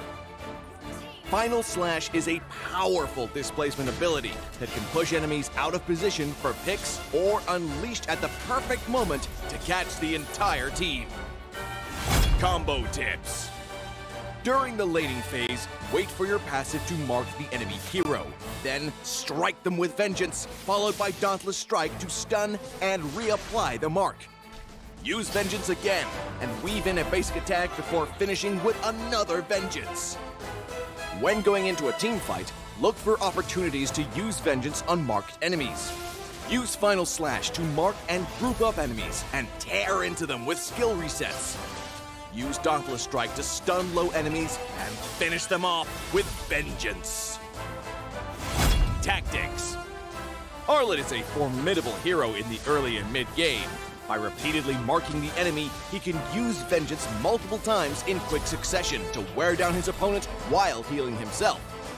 After gearing up in the late game, Arlette becomes an even deadlier force, with more defense on top of his mobility and the constant healing from Vengeance resets. Arlette can sustain himself through the fight to continue dishing out damage. For his role as a fighter, we recommend this equipment build to bolster his damage and self-sustain. Choose the fighter emblem to further enhance his survivability, and for battle spells, we recommend Petrify to synergize with his passive and Vengeance skill. Arlette, the Lone Lancer, coming February 14th. 30% off during launch week. Get his Wandering Spear skin for only 51 diamonds the first 2 weeks.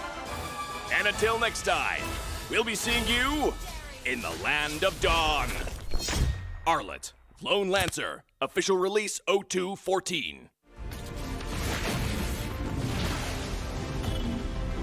Pain is the proof that I'm still alive.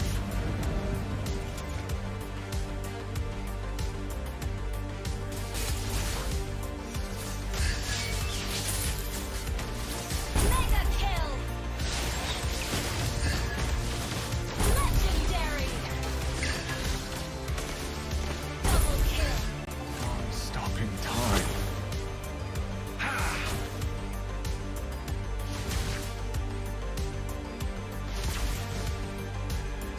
Feel what I feel. Feel what I feel.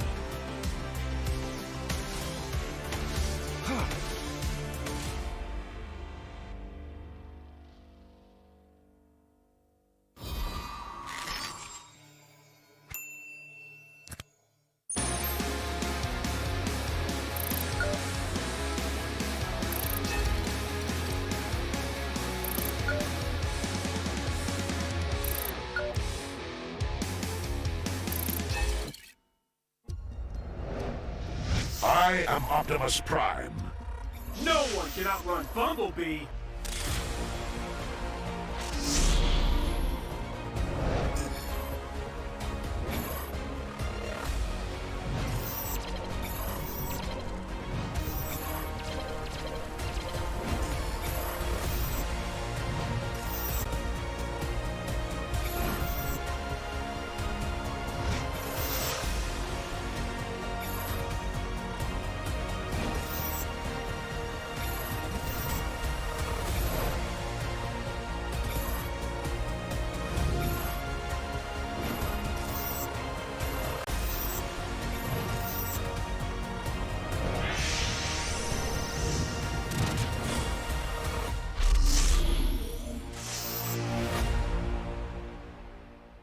OSIM.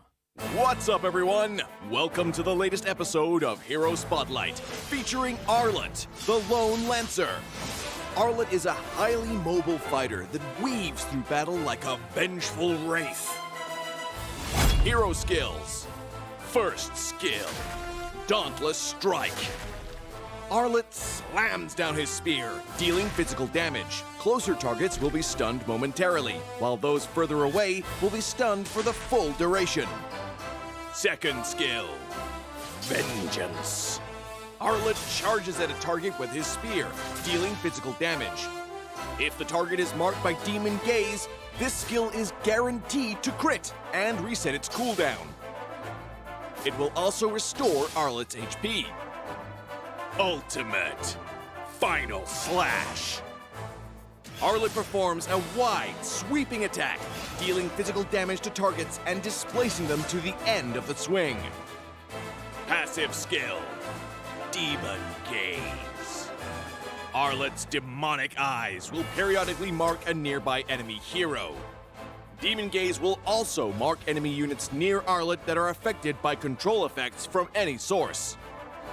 Pro tips. Dauntless Strike is best used from a short distance, positioned to catch enemies at the end of the AoE for the full stun effect. Vengeance is Arlette's primary source of damage and sustain. If an enemy is just out of reach, stun minions and use Vengeance to leapfrog and quickly cover the gap. When low on HP, Arlette can mark a group of minions with his stun and chain cast Vengeance to quickly recover. Final Slash is a powerful displacement ability that can push enemies out of position for picks or unleashed at the perfect moment to catch the entire team. Combo tips. During the laning phase, wait for your passive to mark the enemy hero. Then strike them with Vengeance, followed by Dauntless Strike to stun and reapply the mark. Use Vengeance again and weave in a basic attack before finishing with another Vengeance. When going into a team fight, look for opportunities to use Vengeance on marked enemies. Use Final Slash to mark and group up enemies and tear into them with skill resets. use Dauntless Strike to stun low enemies and finish them off with vengeance. Tactics. Arlette is a formidable hero in the early and mid-game. By repeatedly marking the enemy, he can use vengeance multiple times in quick succession to wear down his opponent while healing himself. After gearing up in the late game, Arlette becomes an even deadlier force, with more defense on top of his mobility and the constant healing from vengeance resets. Arlette can sustain himself through the fight to continue dishing out damage. For his role as a fighter, we recommend this equipment build to bolster his damage and self-sustain. Choose the fighter emblem to further enhance his survivability, and for battle spells, we recommend Petrify to synergize with his passive and vengeance skill. Arlette, the Lone Lancer, coming February 14th. 30% off during launch week. Get his Wandering Spear skin for only 51 diamonds the first 2 weeks. And until next time, we'll be seeing you in the Land of Dawn. Arlette, Lone Lancer, official release 0214. Pain is the proof that I'm still alive.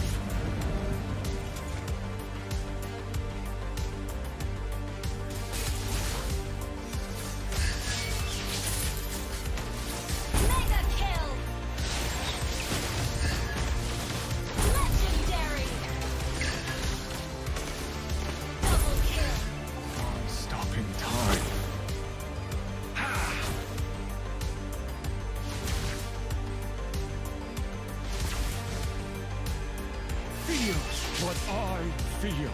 Feels what I feel.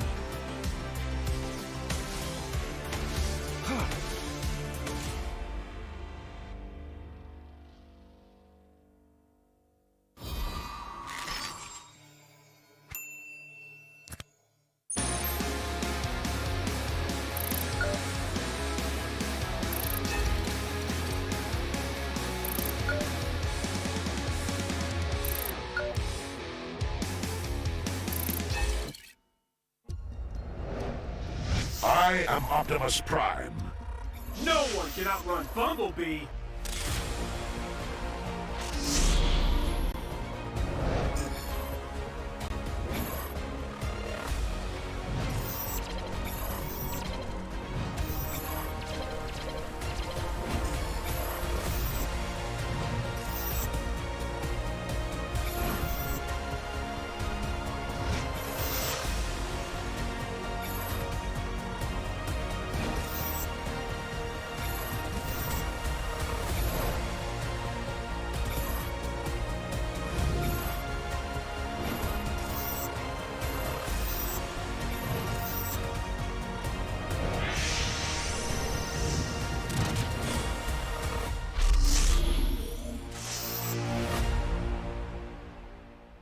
OSIM.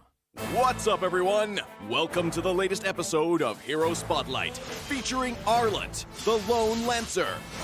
Arlette is a highly mobile fighter that weaves through battle like a vengeful wraith. Hero skills. First skill, Dauntless Strike. Arlette slams down his spear, dealing physical damage. Closer targets will be stunned momentarily, while those further away will be stunned for the full duration. Second skill, Vengeance.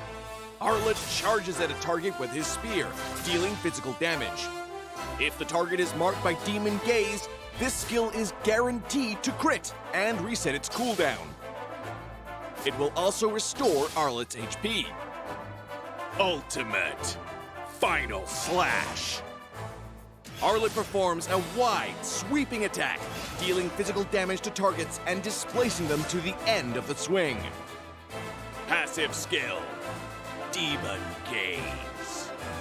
Arlette's demonic eyes will periodically mark a nearby enemy hero. Demon Gaze will also mark enemy units near Arlette that are affected by control effects from any source. Pro tips.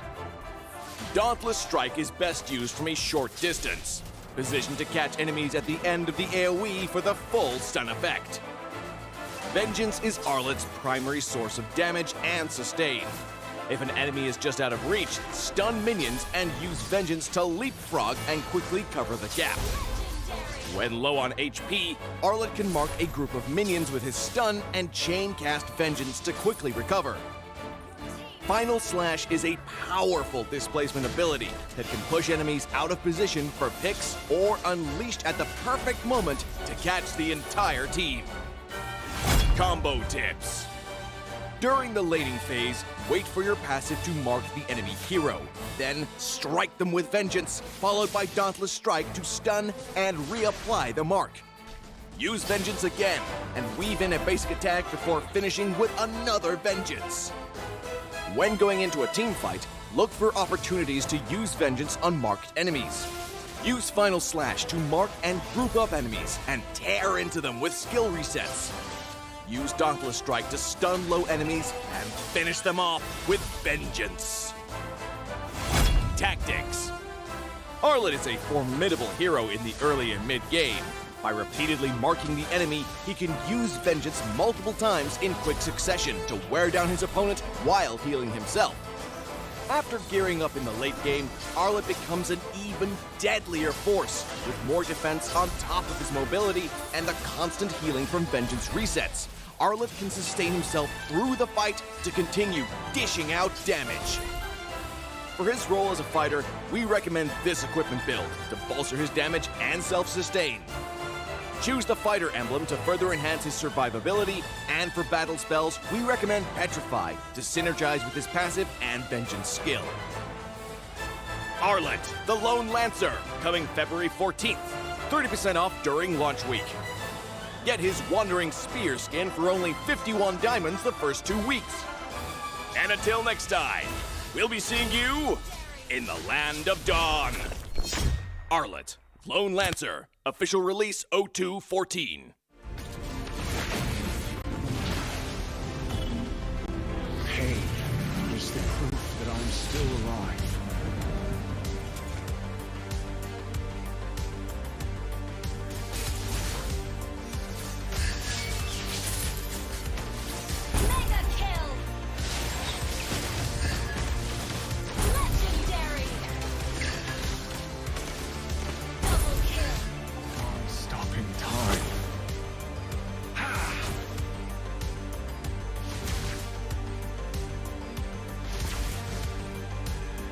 Feels what I feel.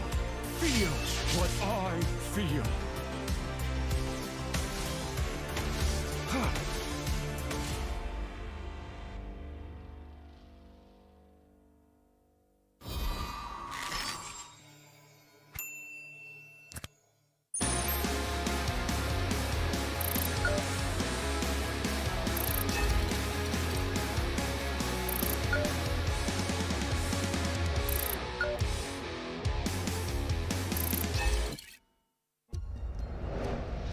I am Optimus Prime. No one can outrun Bumblebee.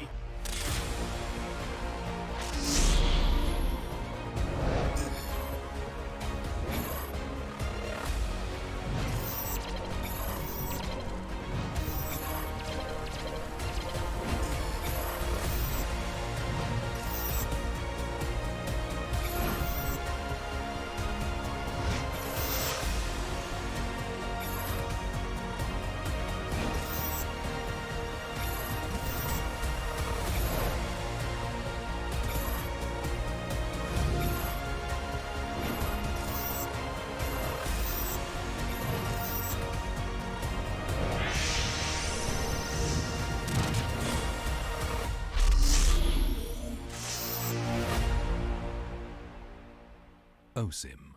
What's up, everyone? Welcome to the latest episode of Hero Spotlight, featuring Arlette, the Lone Lancer. Arlette is a highly mobile fighter that weaves through battle like a vengeful wraith. Hero skills. First skill, Dauntless Strike. Arlette slams down his spear, dealing physical damage. Closer targets will be stunned momentarily, while those further away will be stunned for the full duration. Second skill, Vengeance. Arlette charges at a target with his spear, dealing physical damage. If the target is marked by Demon Gaze, this skill is guaranteed to crit and reset its cooldown. It will also restore Arlette's HP. Ultimate. Final slash. Arlette performs a wide, sweeping attack, dealing physical damage to targets and displacing them to the end of the swing. Passive skill. Demon Gaze. Arlette's demonic eyes will periodically mark a nearby enemy hero.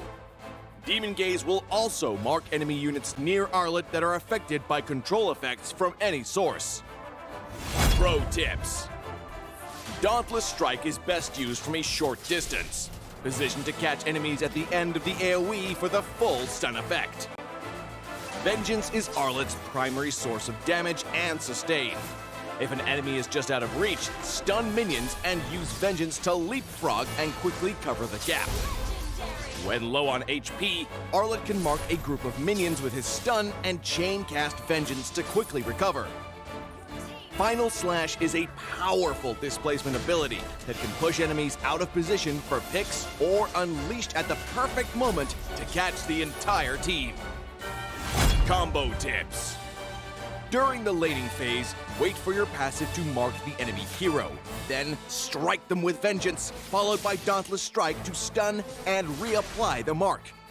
Use Vengeance again and weave in a basic attack before finishing with another Vengeance.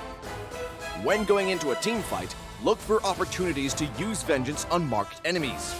Use Final Slash to mark and group up enemies and tear into them with skill resets. Use Dauntless Strike to stun low enemies and finish them off with Vengeance. Tactics. Arlette is a formidable hero in the early and mid game. By repeatedly marking the enemy, he can use Vengeance multiple times in quick succession to wear down his opponent while healing himself. After gearing up in the late game, Arlette becomes an even deadlier force, with more defense on top of his mobility and the constant healing from Vengeance resets. Arlette can sustain himself through the fight to continue dishing out damage. For his role as a fighter, we recommend this equipment build to bolster his damage and self-sustain. Choose the fighter emblem to further enhance his survivability, and for battle spells, we recommend Petrify to synergize with his passive and Vengeance skill. Arlette, the Lone Lancer, coming February 14th.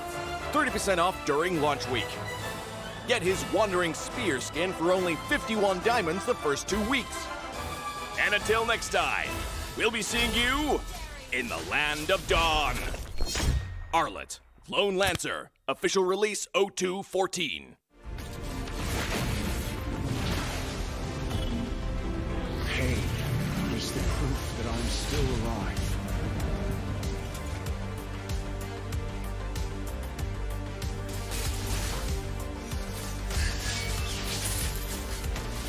Mega kill! Legendary! Double kill! Stopping time.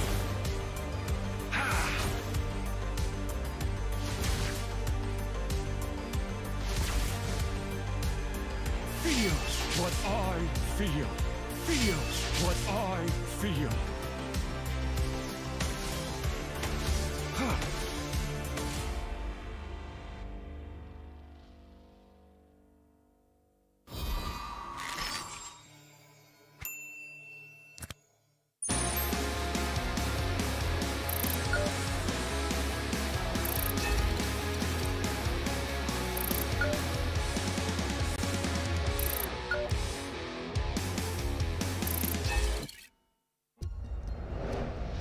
I am Optimus Prime. No one can outrun Bumblebee.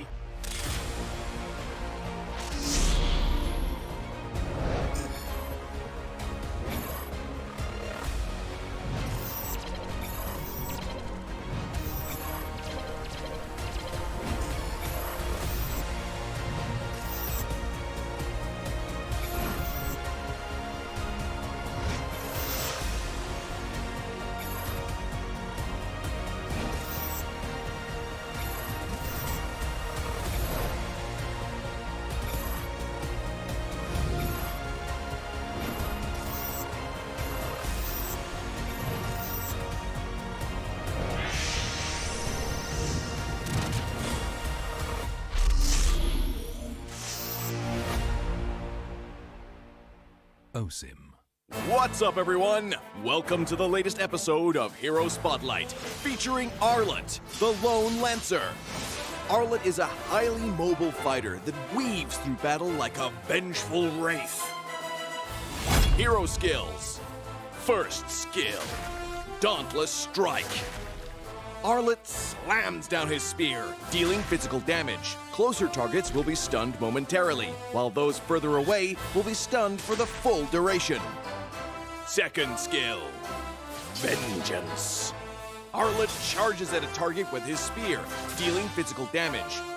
If the target is marked by Demon Gaze, this skill is guaranteed to crit and reset its cooldown. It will also restore Arlette's HP. Ultimate Final Slash. Arlette performs a wide, sweeping attack, dealing physical damage to targets and displacing them to the end of the swing. Passive skill, Demon Gaze. Arlette's demonic eyes will periodically mark a nearby enemy hero.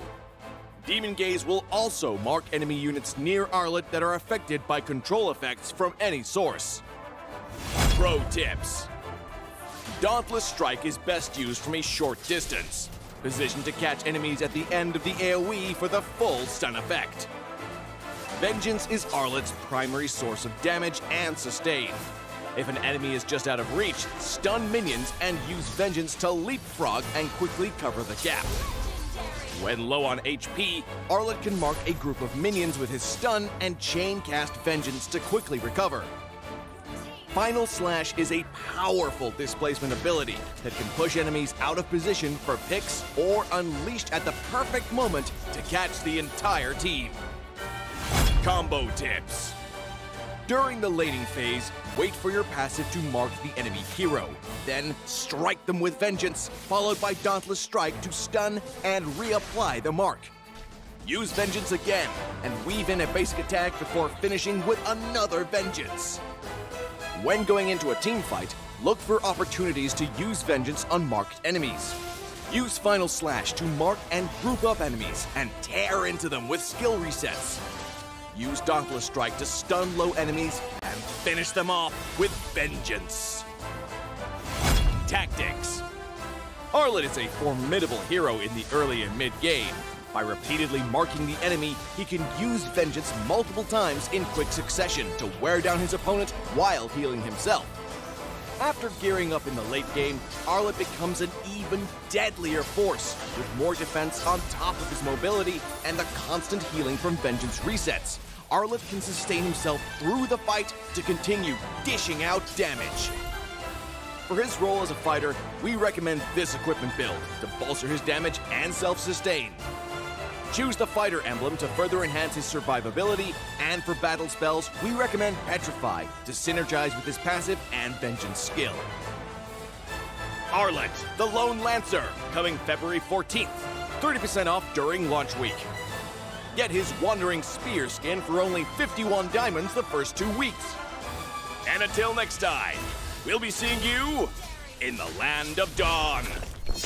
Arlette, Lone Lancer, official release 0214. Pain is the proof that I'm still alive.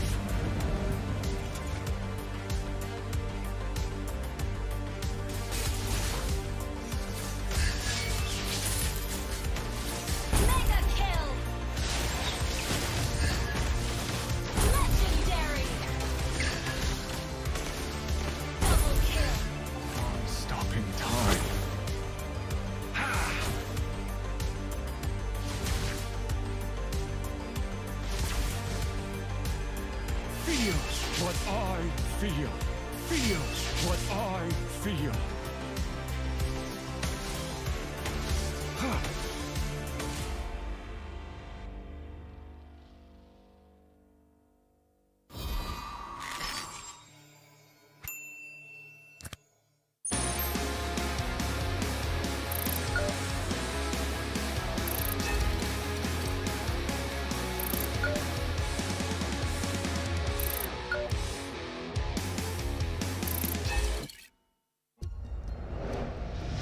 I am Optimus Prime. No one can outrun Bumblebee.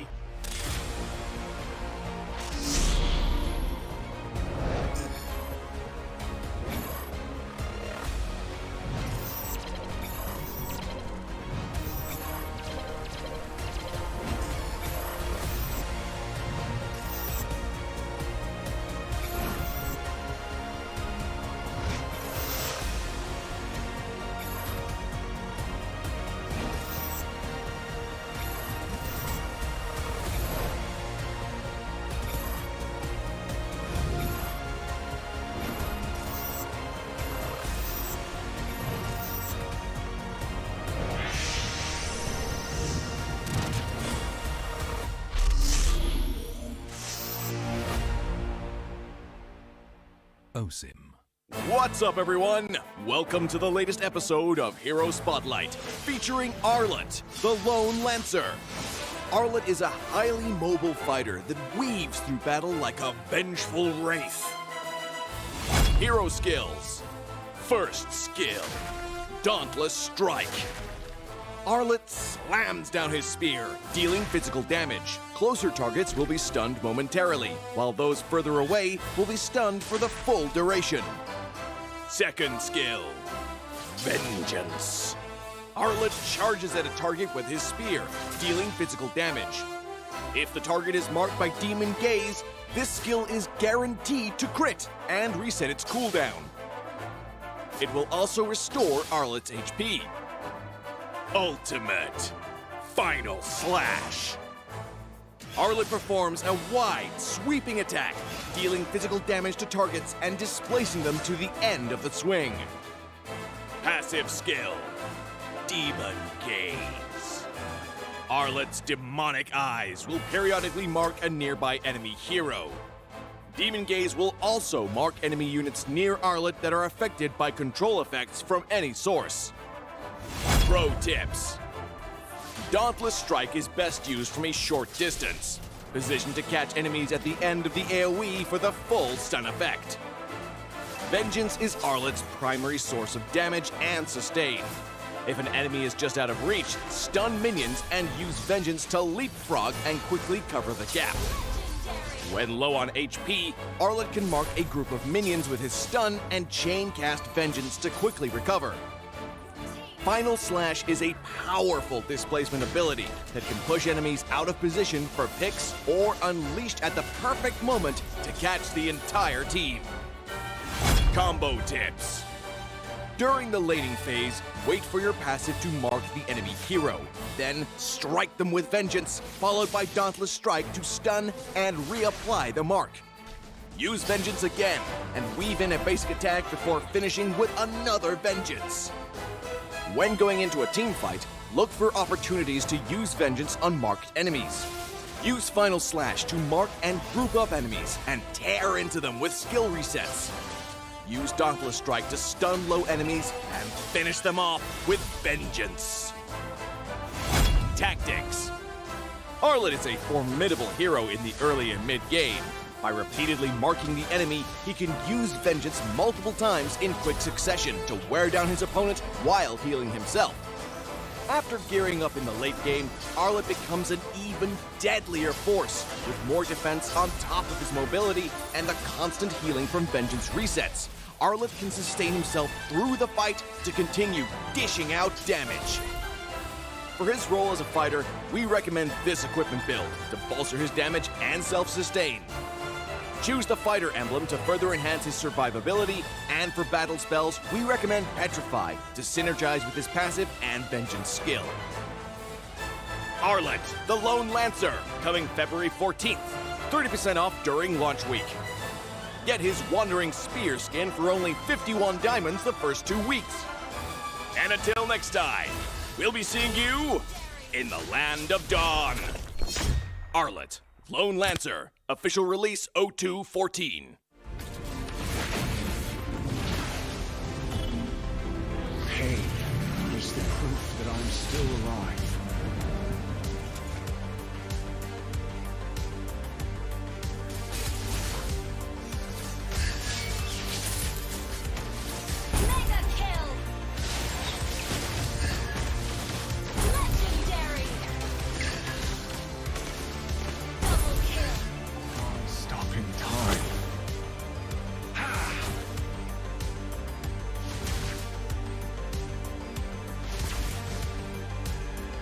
feels what I feel. Feels what I feel.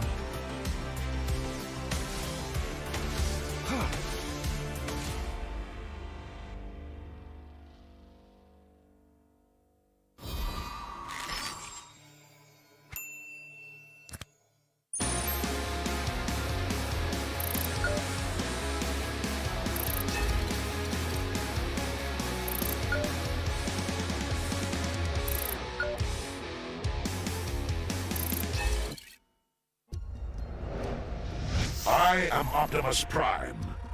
No one can outrun Bumblebee.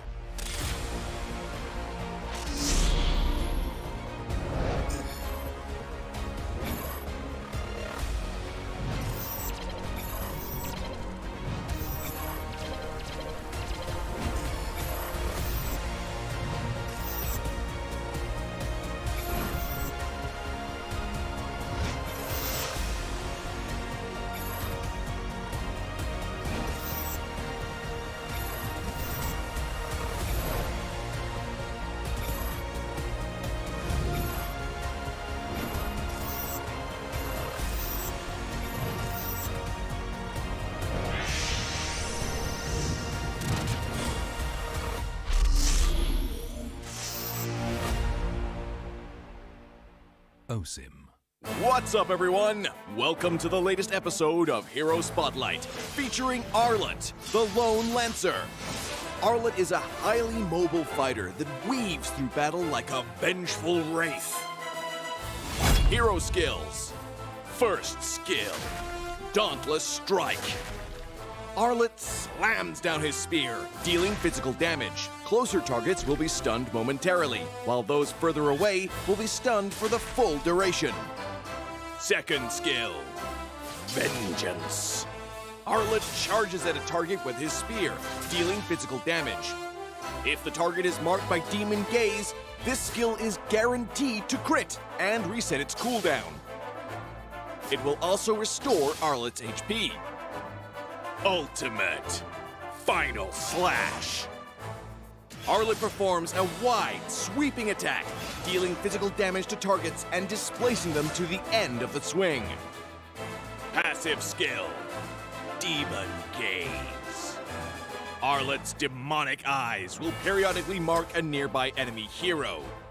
Demon Gaze will also mark enemy units near Arlette that are affected by control effects from any source. Pro tips. Dauntless Strike is best used from a short distance, positioned to catch enemies at the end of the AoE for the full stun effect. Vengeance is Arlette's primary source of damage and sustain. If an enemy is just out of reach, stun minions and use Vengeance to leapfrog and quickly cover the gap. When low on HP, Arlette can mark a group of minions with his stun and chain cast Vengeance to quickly recover. Final Slash is a powerful displacement ability that can push enemies out of position for picks or unleashed at the perfect moment to catch the entire team. Combo tips. During the laning phase, wait for your passive to mark the enemy hero. Then strike them with Vengeance, followed by Dauntless Strike to stun and reapply the mark. Use Vengeance again and weave in a basic attack before finishing with another Vengeance. When going into a team fight, look for opportunities to use Vengeance on marked enemies. Use Final Slash to mark and group up enemies and tear into them with skill resets. Use Dauntless Strike to stun low enemies and finish them off with Vengeance. Tactics. Arlette is a formidable hero in the early and mid-game. By repeatedly marking the enemy, he can use Vengeance multiple times in quick succession to wear down his opponent while healing himself. After gearing up in the late game, Arlette becomes an even deadlier force, with more defense on top of his mobility and the constant healing from Vengeance resets. Arlette can sustain himself through the fight to continue dishing out damage. For his role as a fighter, we recommend this equipment build to bolster his damage and self-sustain. Choose the fighter emblem to further enhance his survivability, and for battle spells, we recommend Petrify to synergize with his passive and Vengeance skill. Arlette, the Lone Lancer, coming February 14th. 30% off during launch week. Get his Wandering Spear skin for only 51 diamonds the first 2 weeks. And until next time, we'll be seeing you in the Land of Dawn. Arlette, Lone Lancer, official release 0214. Pain is the proof that I'm still alive.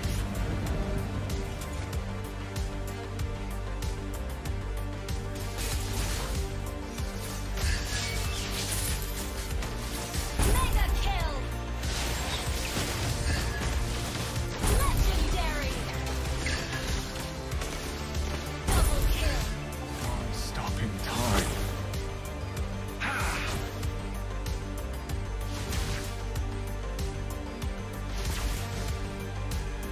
Feels what I feel. Feels what I feel.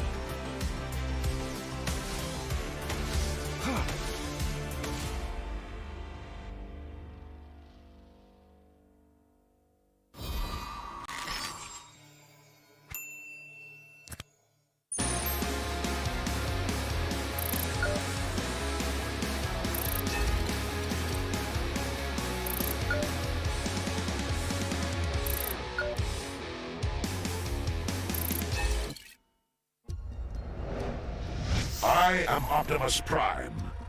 No one can outrun Bumblebee.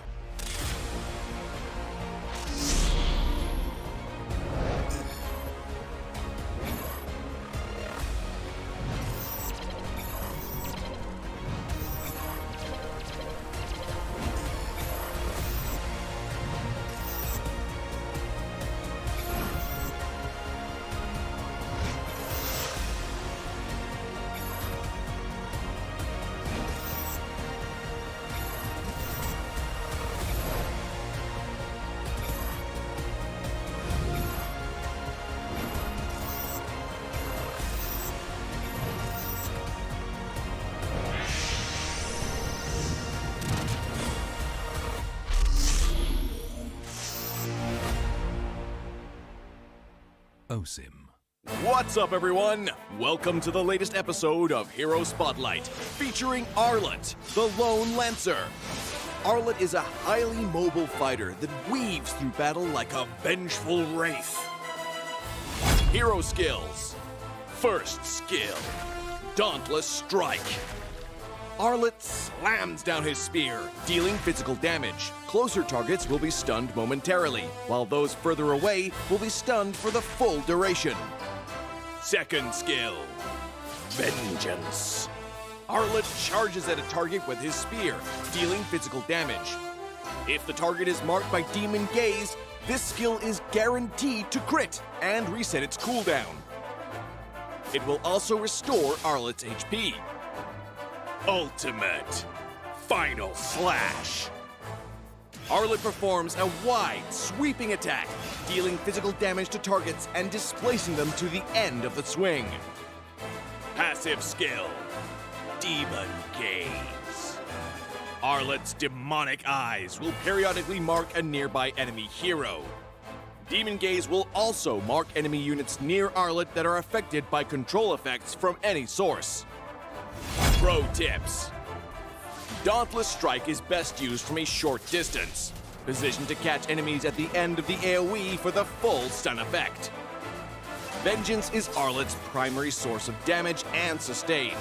If an enemy is just out of reach, stun minions and use Vengeance to leapfrog and quickly cover the gap. When low on HP, Arlette can mark a group of minions with his stun and chain cast Vengeance to quickly recover. Final Slash is a powerful displacement ability that can push enemies out of position for picks or unleashed at the perfect moment to catch the entire team. Combo tips. During the laning phase, wait for your passive to mark the enemy hero. Then strike them with Vengeance, followed by Dauntless Strike to stun and reapply the mark. Use Vengeance again and weave in a basic attack before finishing with another Vengeance. When going into a team fight, look for opportunities to use Vengeance on marked enemies. Use Final Slash to mark and group up enemies and tear into them with skill resets. use Dauntless Strike to stun low enemies and finish them off with vengeance. Tactics. Arlette is a formidable hero in the early and mid-game. By repeatedly marking the enemy, he can use vengeance multiple times in quick succession to wear down his opponent while healing himself. After gearing up in the late game, Arlette becomes an even deadlier force, with more defense on top of his mobility and the constant healing from vengeance resets. Arlette can sustain himself through the fight to continue dishing out damage. For his role as a fighter, we recommend this equipment build to bolster his damage and self-sustain. Choose the fighter emblem to further enhance his survivability, and for battle spells, we recommend Petrify to synergize with his passive and vengeance skill. Arlette, the Lone Lancer, coming February 14th. 30% off during launch week. Get his Wandering Spear skin for only 51 diamonds the first 2 weeks. And until next time, we'll be seeing you in the Land of Dawn. Arlette, Lone Lancer, official release 0214. Pain is the proof that I'm still alive.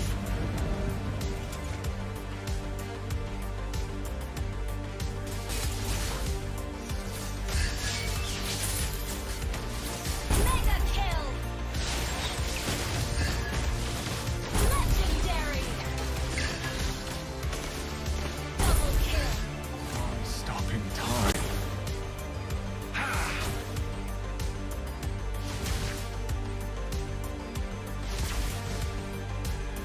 Feels what I feel.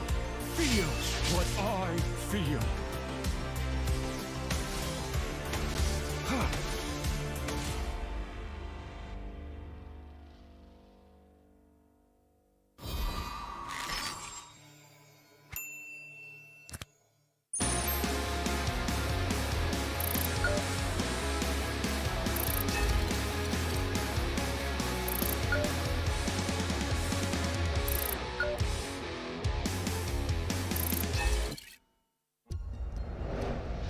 I am Optimus Prime. No one can outrun Bumblebee.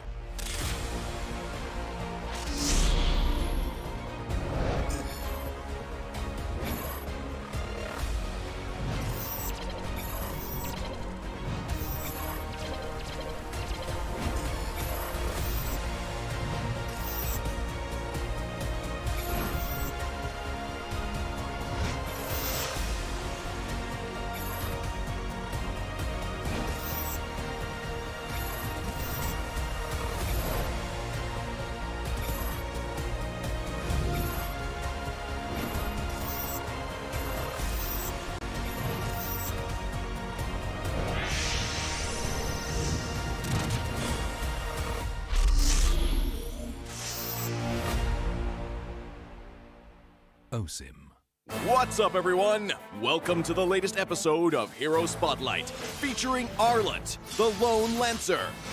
Arlette is a highly mobile fighter that weaves through battle like a vengeful wraith. Hero skills. First skill, Dauntless Strike. Arlette slams down his spear, dealing physical damage. Closer targets will be stunned momentarily, while those further away will be stunned for the full duration. Second skill, Vengeance. Arlette charges at a target with his spear, dealing physical damage. If the target is marked by Demon Gaze, this skill is guaranteed to crit and reset its cooldown. It will also restore Arlette's HP. Ultimate Final Slash. Arlette performs a wide, sweeping attack, dealing physical damage to targets and displacing them to the end of the swing. Passive skill, Demon Gaze. Arlette's demonic eyes will periodically mark a nearby enemy hero. Demon Gaze will also mark enemy units near Arlette that are affected by control effects from any source. Pro tips. Dauntless Strike is best used from a short distance, positioned to catch enemies at the end of the AoE for the full stun effect. Vengeance is Arlette's primary source of damage and sustain. If an enemy is just out of reach, stun minions and use Vengeance to leapfrog and quickly cover the gap. When low on HP, Arlette can mark a group of minions with his stun and chain cast Vengeance to quickly recover. Final Slash is a powerful displacement ability that can push enemies out of position for picks or unleashed at the perfect moment to catch the entire team. Combo tips. During the laning phase, wait for your passive to mark the enemy hero. Then strike them with Vengeance, followed by Dauntless Strike to stun and reapply the mark. Use Vengeance again, and weave in a basic attack before finishing with another Vengeance. When going into a team fight, look for opportunities to use Vengeance on marked enemies. Use Final Slash to mark and group up enemies and tear into them with skill resets. Use Dauntless Strike to stun low enemies and finish them off with Vengeance. Tactics. Arlette is a formidable hero in the early and mid-game. By repeatedly marking the enemy, he can use Vengeance multiple times in quick succession to wear down his opponent while healing himself. After gearing up in the late game, Arlette becomes an even deadlier force, with more defense on top of his mobility and the constant healing from Vengeance resets. Arlette can sustain himself through the fight to continue dishing out damage. For his role as a fighter, we recommend this equipment build to bolster his damage and self-sustain. Choose the fighter emblem to further enhance his survivability, and for battle spells, we recommend Petrify to synergize with his passive and Vengeance skill. Arlette, the Lone Lancer, coming February 14th. 30% off during launch week. Get his Wandering Spear skin for only 51 diamonds the first 2 weeks. And until next time, we'll be seeing you in the Land of Dawn. Arlette, Lone Lancer, official release 0214. Pain is the proof that I'm still alive.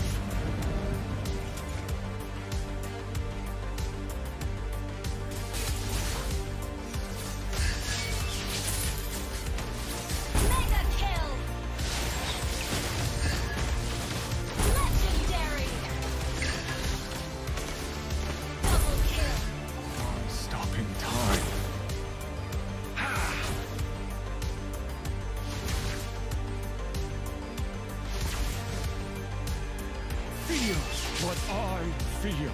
Feels what I feel.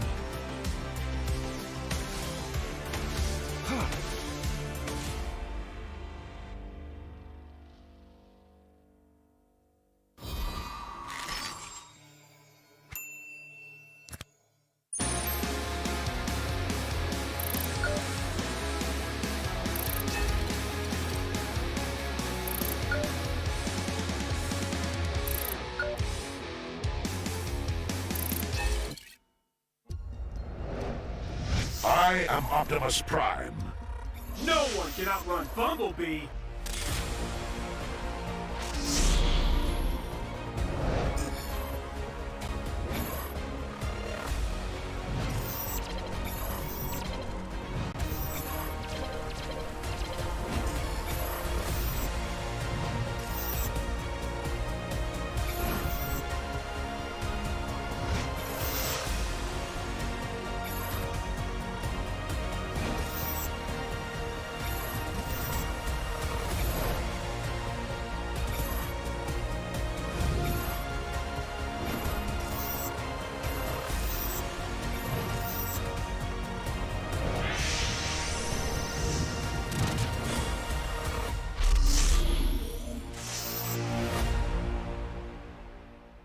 OSIM.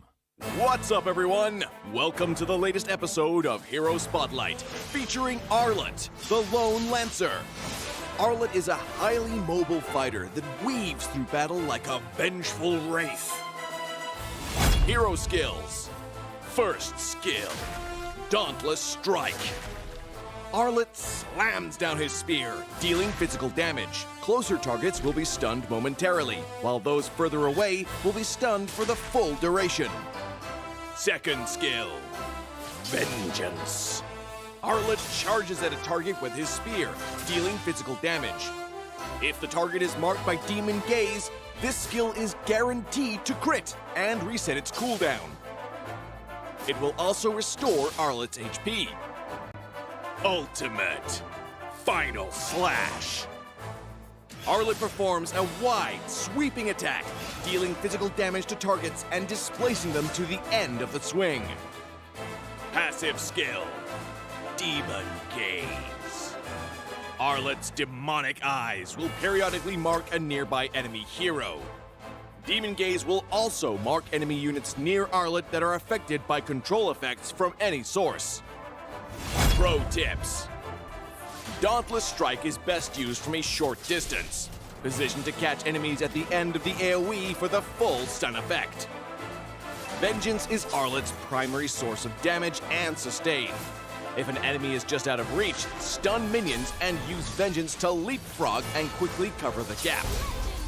When low on HP, Arlette can mark a group of minions with his stun and chain cast Vengeance to quickly recover. Final Slash is a powerful displacement ability that can push enemies out of position for picks or unleashed at the perfect moment to catch the entire team. Combo tips. During the laning phase, wait for your passive to mark the enemy hero. Then strike them with Vengeance, followed by Dauntless Strike to stun and reapply the mark. Use Vengeance again and weave in a basic attack before finishing with another Vengeance. When going into a team fight, look for opportunities to use Vengeance on marked enemies. Use Final Slash to mark and group up enemies and tear into them with skill resets. Use Dauntless Strike to stun low enemies and finish them off with Vengeance. Tactics. Arlette is a formidable hero in the early and mid-game. By repeatedly marking the enemy, he can use Vengeance multiple times in quick succession to wear down his opponent while healing himself. After gearing up in the late game, Arlette becomes an even deadlier force, with more defense on top of his mobility and the constant healing from Vengeance resets. Arlette can sustain himself through the fight to continue dishing out damage. For his role as a fighter, we recommend this equipment build to bolster his damage and self-sustain. Choose the fighter emblem to further enhance his survivability, and for battle spells, we recommend Petrify to synergize with his passive and Vengeance skill. Arlette, the Lone Lancer, coming February 14th. 30% off during launch week. Get his Wandering Spear skin for only 51 diamonds the first 2 weeks.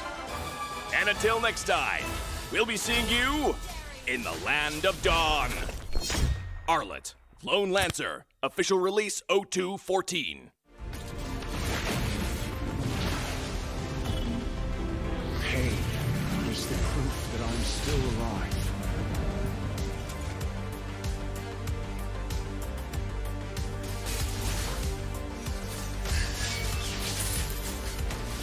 Mega kill! Legendary! Double kill! Stopping time.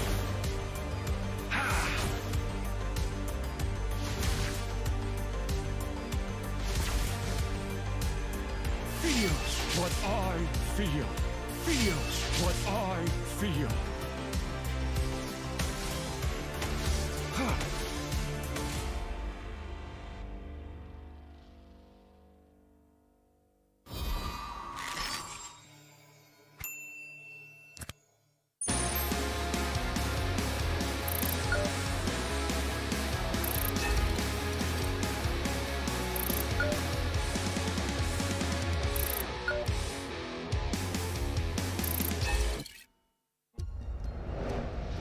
I am Optimus Prime.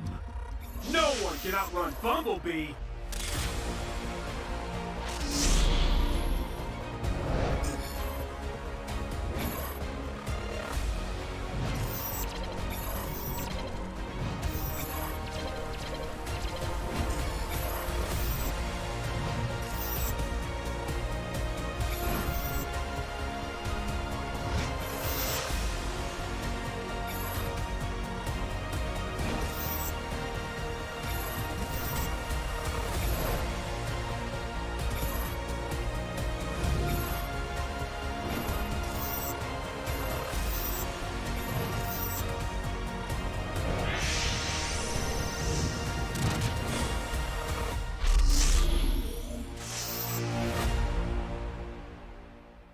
Explosive. What's up, everyone? Welcome to the latest episode of Hero Spotlight, featuring Arlette, the Lone Lancer. Arlette is a highly mobile fighter that weaves through battle like a vengeful wraith. Hero skills. First skill, Dauntless Strike. Arlette slams down his spear, dealing physical damage. Closer targets will be stunned momentarily, while those further away will be stunned for the full duration. Second skill, Vengeance. Arlette charges at a target with his spear, dealing physical damage. If the target is marked by Demon Gaze, this skill is guaranteed to crit and reset its cooldown. It will also restore Arlette's HP. Ultimate Final Slash. Arlette performs a wide, sweeping attack, dealing physical damage to targets and displacing them to the end of the swing. Passive skill, Demon Gaze. Arlette's demonic eyes will periodically mark a nearby enemy hero. Demon Gaze will also mark enemy units near Arlette that are affected by control effects from any source. Pro tips. Dauntless Strike is best used from a short distance, positioned to catch enemies at the end of the AoE for the full stun effect. Vengeance is Arlette's primary source of damage and sustain. If an enemy is just out of reach, stun minions and use Vengeance to leapfrog and quickly cover the gap. When low on HP, Arlette can mark a group of minions with his stun and chain cast Vengeance to quickly recover. Final Slash is a powerful displacement ability that can push enemies out of position for picks or unleashed at the perfect moment to catch the entire team. Combo tips. During the laning phase, wait for your passive to mark the enemy hero. Then strike them with Vengeance, followed by Dauntless Strike to stun and reapply the mark. Use Vengeance again and weave in a basic attack before finishing with another Vengeance. When going into a team fight, look for opportunities to use Vengeance on marked enemies. Use Final Slash to mark and group up enemies and tear into them with skill resets. Use Dauntless Strike to stun low enemies and finish them off with Vengeance. Tactics. Arlette is a formidable hero in the early and mid-game. By repeatedly marking the enemy, he can use Vengeance multiple times in quick succession to wear down his opponent while healing himself. After gearing up in the late game, Arlette becomes an even deadlier force, with more defense on top of his mobility and the constant healing from Vengeance resets. Arlette can sustain himself through the fight to continue dishing out damage. For his role as a fighter, we recommend this equipment build to bolster his damage and self-sustain. Choose the fighter emblem to further enhance his survivability, and for battle spells, we recommend Petrify to synergize with his passive and Vengeance skill. Arlette, the Lone Lancer, coming February 14th. 30% off during launch week. Get his Wandering Spear skin for only 51 diamonds the first 2 weeks. And until next time, we'll be seeing you in the Land of Dawn. Arlette, Lone Lancer, official release 0214. Pain is the proof that I'm still alive.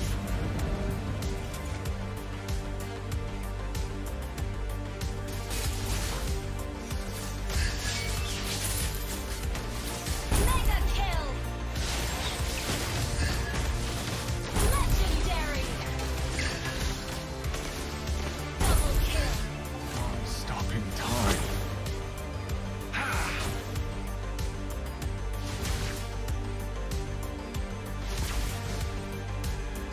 Feels what I feel.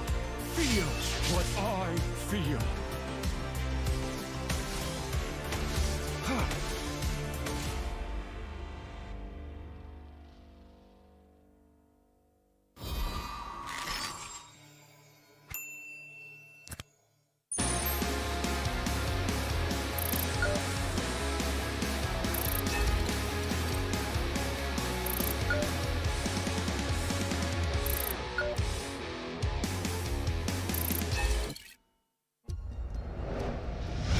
I am Optimus Prime.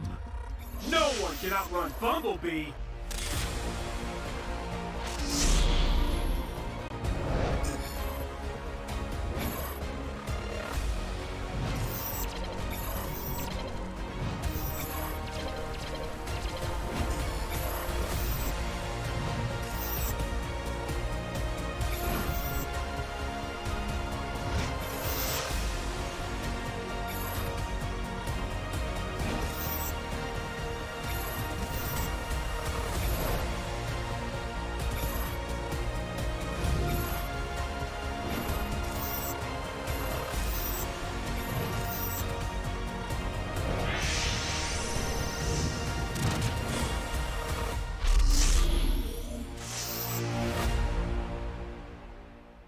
OSIM. What's up, everyone? Welcome to the latest episode of Hero Spotlight, featuring Arlette, the Lone Lancer. Arlette is a highly mobile fighter that weaves through battle like a vengeful wraith. Hero skills. First skill, Dauntless Strike. Arlette slams down his spear, dealing physical damage. Closer targets will be stunned momentarily, while those further away will be stunned for the full duration. Second skill, Vengeance. Arlette charges at a target with his spear, dealing physical damage. If the target is marked by Demon Gaze, this skill is guaranteed to crit and reset its cooldown. It will also restore Arlette's HP. Ultimate Final Slash. Arlette performs a wide, sweeping attack, dealing physical damage to targets and displacing them to the end of the swing. Passive skill, Demon Gaze. Arlette's demonic eyes will periodically mark a nearby enemy hero. Demon Gaze will also mark enemy units near Arlette that are affected by control effects from any source. Pro tips. Dauntless Strike is best used from a short distance, positioned to catch enemies at the end of the AoE for the full stun effect. Vengeance is Arlette's primary source of damage and sustain.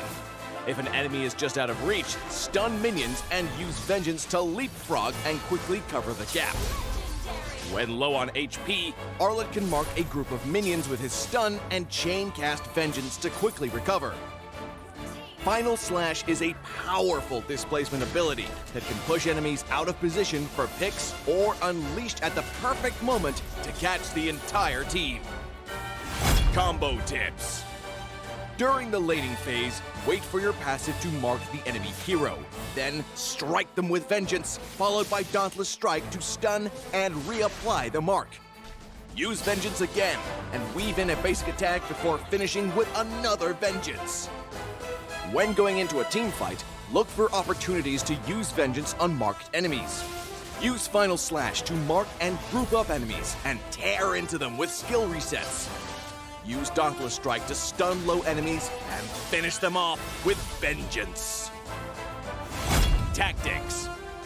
Arlette is a formidable hero in the early and mid-game.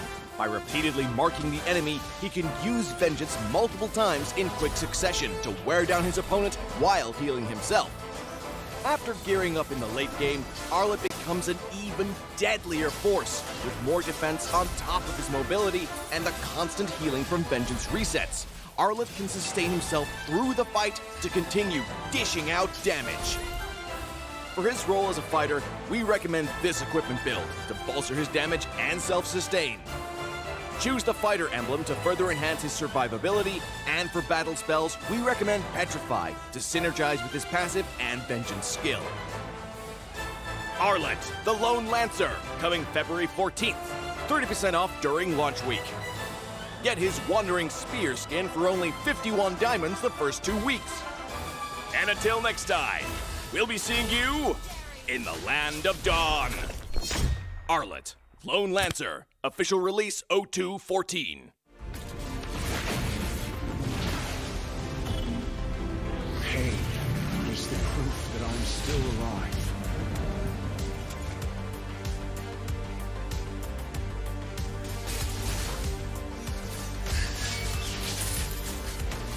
Mega kill!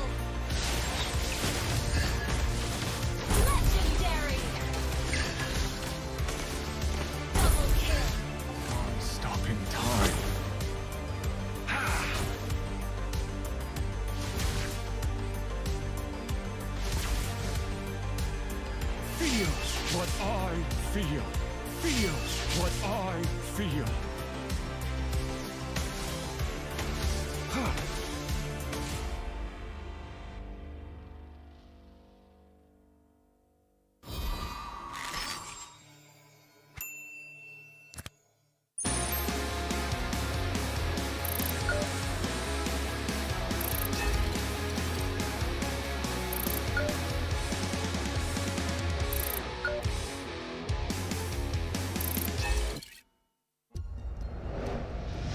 I am Optimus Prime.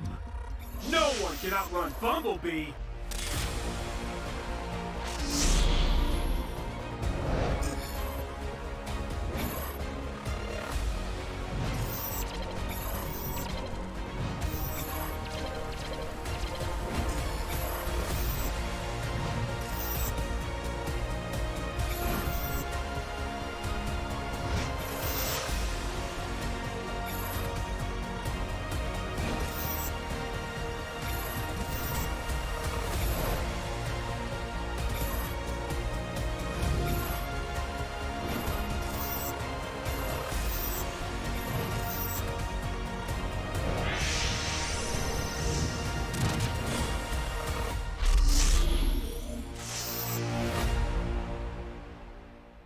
OSIM. What's up, everyone? Welcome to the latest episode of Hero Spotlight, featuring Arlette, the Lone Lancer. Arlette is a highly mobile fighter that weaves through battle like a vengeful wraith. Hero skills. First skill, Dauntless Strike. Arlette slams down his spear, dealing physical damage. Closer targets will be stunned momentarily, while those further away will be stunned for the full duration. Second skill, Vengeance. Arlette charges at a target with his spear, dealing physical damage. If the target is marked by Demon Gaze, this skill is guaranteed to crit and reset its cooldown. It will also restore Arlette's HP. Ultimate Final Slash. Arlette performs a wide, sweeping attack, dealing physical damage to targets and displacing them to the end of the swing. Passive skill, Demon Gaze. Arlette's demonic eyes will periodically mark a nearby enemy hero. Demon Gaze will also mark enemy units near Arlette that are affected by control effects from any source. Pro tips. Dauntless Strike is best used from a short distance, positioned to catch enemies at the end of the AoE for the full stun effect. Vengeance is Arlette's primary source of damage and sustain. If an enemy is just out of reach, stun minions and use Vengeance to leapfrog and quickly cover the gap. When low on HP, Arlette can mark a group of minions with his stun and chain cast Vengeance to quickly recover. Final Slash is a powerful displacement ability that can push enemies out of position for picks or unleashed at the perfect moment to catch the entire team. Combo tips. During the laning phase, wait for your passive to mark the enemy hero. Then strike them with Vengeance, followed by Dauntless Strike to stun and reapply the mark. Use Vengeance again and weave in a basic attack before finishing with another Vengeance. When going into a team fight, look for opportunities to use Vengeance on marked enemies. Use Final Slash to mark and group up enemies and tear into them with skill resets. Use Dauntless Strike to stun low enemies and finish them off with Vengeance. Tactics. Arlette is a formidable hero in the early and mid-game.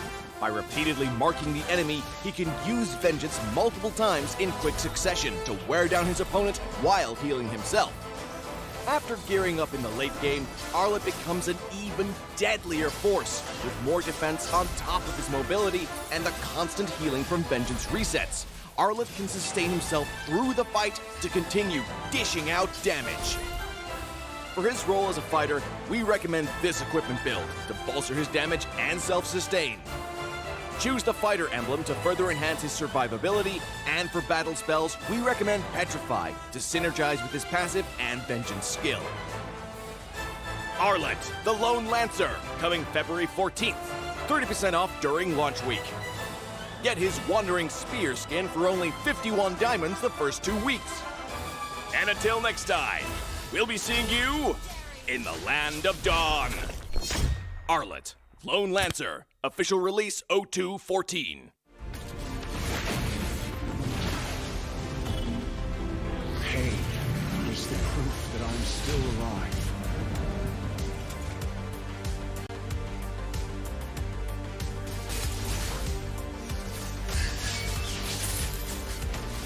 Mega kill! Legendary! Double kill! I'm stopping time.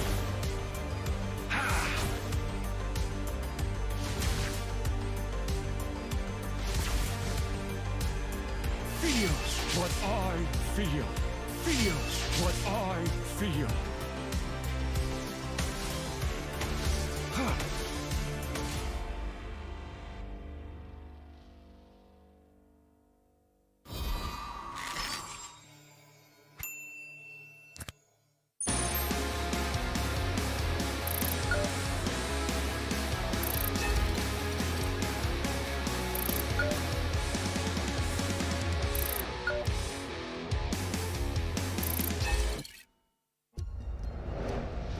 I am Optimus Prime.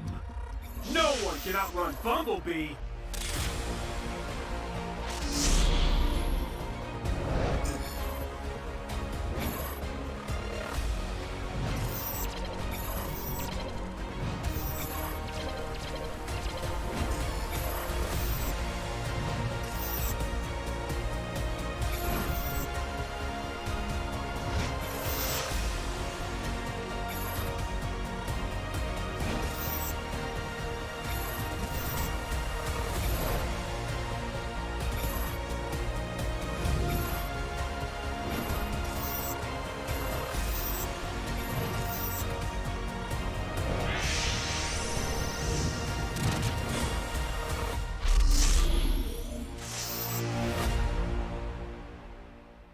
OSIM.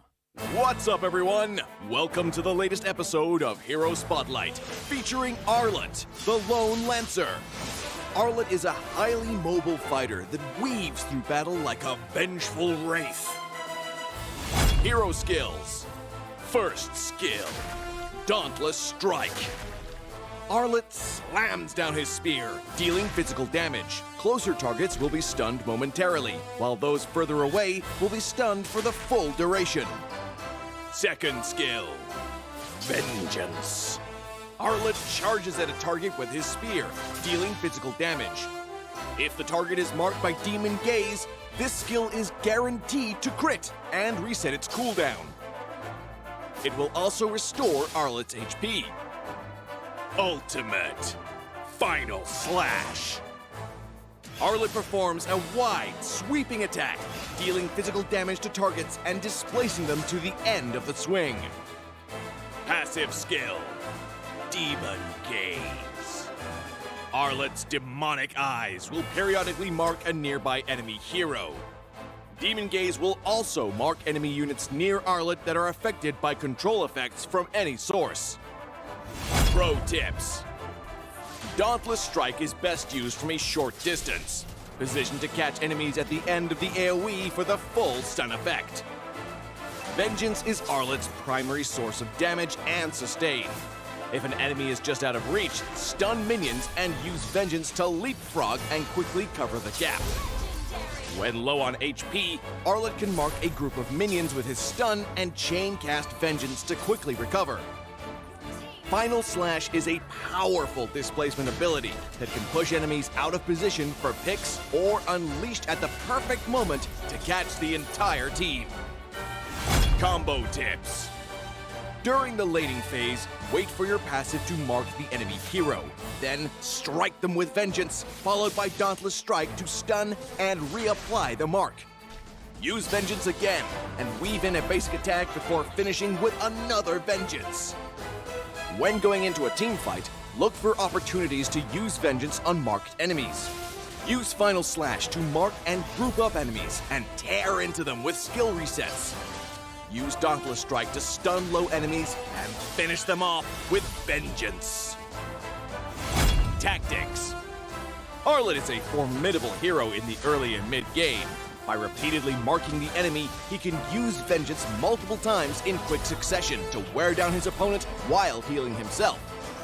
After gearing up in the late game, Arlette becomes an even deadlier force, with more defense on top of his mobility and the constant healing from vengeance resets.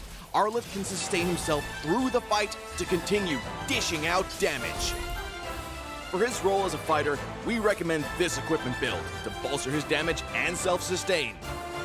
Choose the fighter emblem to further enhance his survivability, and for battle spells, we recommend Petrify to synergize with his passive and vengeance skill. Arlette, the Lone Lancer, coming February 14th. 30% off during launch week. Get his Wandering Spear skin for only 51 diamonds the first 2 weeks. And until next time, we'll be seeing you in the Land of Dawn. Arlette, Lone Lancer, official release 0214. Pain is the proof that I'm still alive.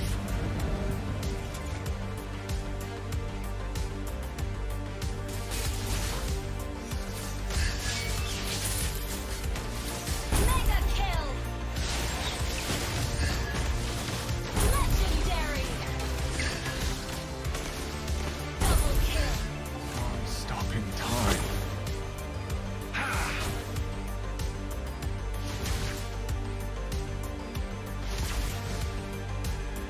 Feels what I feel. Feels what I feel.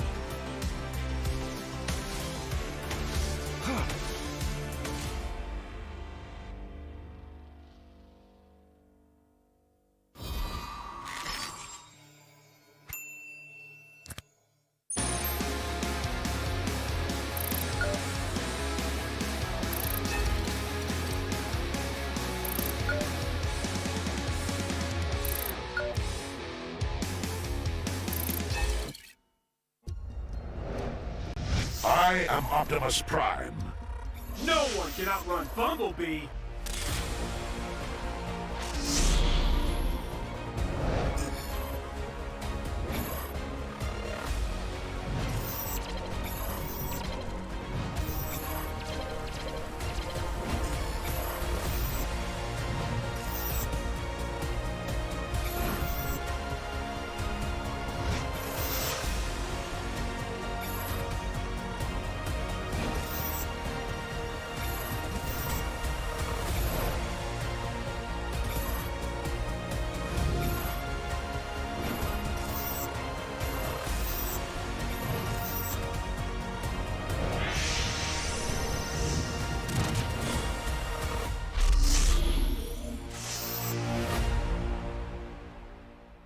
OSIM.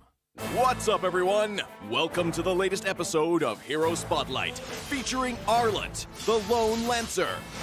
Arlette is a highly mobile fighter that weaves through battle like a vengeful wraith. Hero skills. First skill, Dauntless Strike. Arlette slams down his spear, dealing physical damage. Closer targets will be stunned momentarily, while those further away will be stunned for the full duration. Second skill, Vengeance. Arlette charges at a target with his spear, dealing physical damage. If the target is marked by Demon Gaze, this skill is guaranteed to crit and reset its cooldown. It will also restore Arlette's HP. Ultimate Final Slash. Arlette performs a wide, sweeping attack, dealing physical damage to targets and displacing them to the end of the swing. Passive skill, Demon Gaze. Arlette's demonic eyes will periodically mark a nearby enemy hero. Demon Gaze will also mark enemy units near Arlette that are affected by control effects from any source. Pro tips. Dauntless Strike is best used from a short distance, positioned to catch enemies at the end of the AoE for the full stun effect. Vengeance is Arlette's primary source of damage and sustain. If an enemy is just out of reach, stun minions and use Vengeance to leapfrog and quickly cover the gap. When low on HP, Arlette can mark a group of minions with his stun and chain cast Vengeance to quickly recover. Final Slash is a powerful displacement ability that can push enemies out of position for picks or unleashed at the perfect moment to catch the entire team. Combo tips. During the laning phase, wait for your passive to mark the enemy hero. Then strike them with Vengeance, followed by Dauntless Strike to stun and reapply the mark. Use Vengeance again, and weave in a basic attack before finishing with another Vengeance. When going into a team fight, look for opportunities to use Vengeance on marked enemies.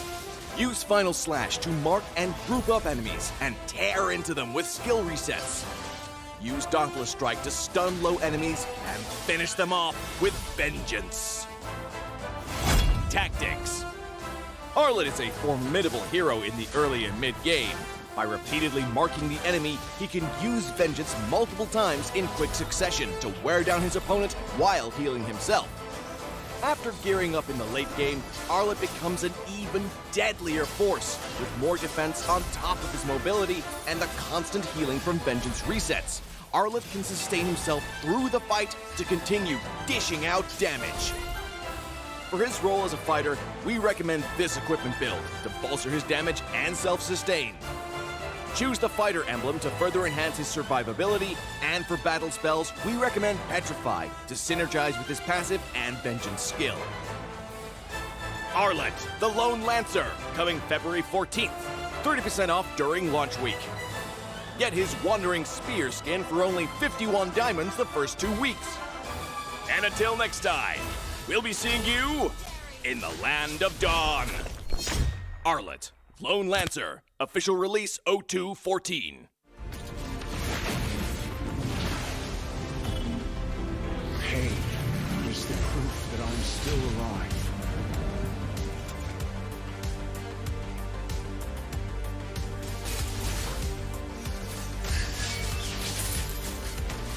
Mega kill! Legendary! Double kill! Stopping time.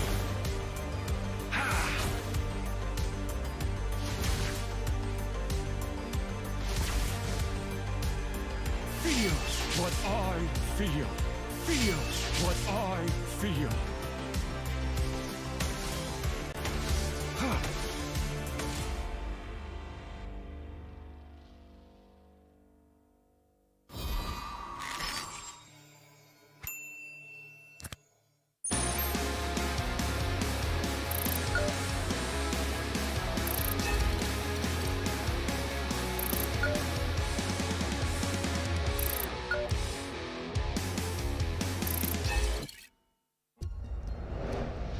I am Optimus Prime. No one can outrun Bumblebee.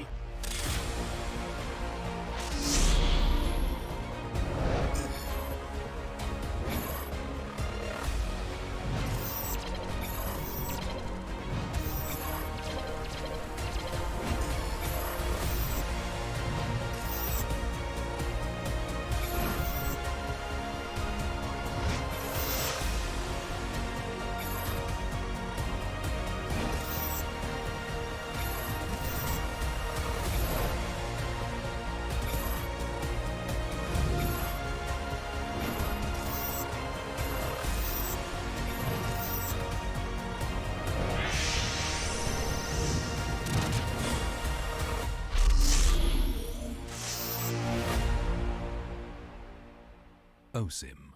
What's up, everyone? Welcome to the latest episode of Hero Spotlight, featuring Arlette, the Lone Lancer.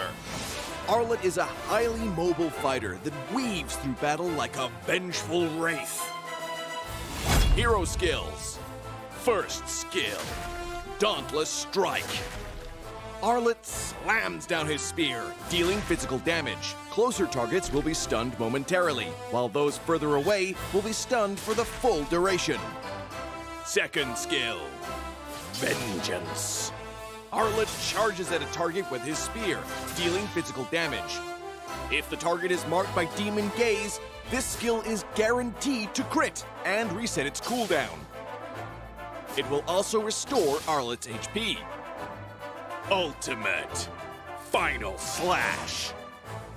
Arlette performs a wide, sweeping attack, dealing physical damage to targets and displacing them to the end of the swing. Passive skill, Demon Gaze. Arlette's demonic eyes will periodically mark a nearby enemy hero. Demon Gaze will also mark enemy units near Arlette that are affected by control effects from any source. Pro tips. Dauntless Strike is best used from a short distance, positioned to catch enemies at the end of the AoE for the full stun effect. Vengeance is Arlette's primary source of damage and sustain. If an enemy is just out of reach, stun minions and use Vengeance to leapfrog and quickly cover the gap. When low on HP, Arlette can mark a group of minions with his stun and chain cast Vengeance to quickly recover. Final Slash is a powerful displacement ability that can push enemies out of position for picks or unleashed at the perfect moment to catch the entire team. Combo tips. During the laning phase, wait for your passive to mark the enemy hero. Then strike them with Vengeance, followed by Dauntless Strike to stun and reapply the mark. Use Vengeance again and weave in a basic attack before finishing with another Vengeance. When going into a team fight, look for opportunities to use Vengeance on marked enemies. Use Final Slash to mark and group up enemies and tear into them with skill resets. Use Dauntless Strike to stun low enemies and finish them off with Vengeance. Tactics. Arlette is a formidable hero in the early and mid-game. By repeatedly marking the enemy, he can use Vengeance multiple times in quick succession to wear down his opponent while healing himself. After gearing up in the late game, Arlette becomes an even deadlier force, with more defense on top of his mobility and the constant healing from Vengeance resets. Arlette can sustain himself through the fight to continue dishing out damage. For his role as a fighter, we recommend this equipment build to bolster his damage and self-sustain. Choose the fighter emblem to further enhance his survivability, and for battle spells, we recommend Petrify to synergize with his passive and Vengeance skill. Arlette, the Lone Lancer, coming February 14th. 30% off during launch week. Get his Wandering Spear skin for only 51 diamonds the first 2 weeks. And until next time, we'll be seeing you in the Land of Dawn. Arlette, Lone Lancer, official release 0214.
Ladies and gentlemen, welcome back right here for the final match of the regular season here at MPL SG Season 5. Right now, to close off this final day, we're going to have a very exciting matchup as well. Now, what makes this match really exciting is Flash. Team Flash really needs this game to be a complete clean sweep for them to knock off Revival to take over that final spot in the upper brackets. So this is an extremely crucial game for Team Flash right there.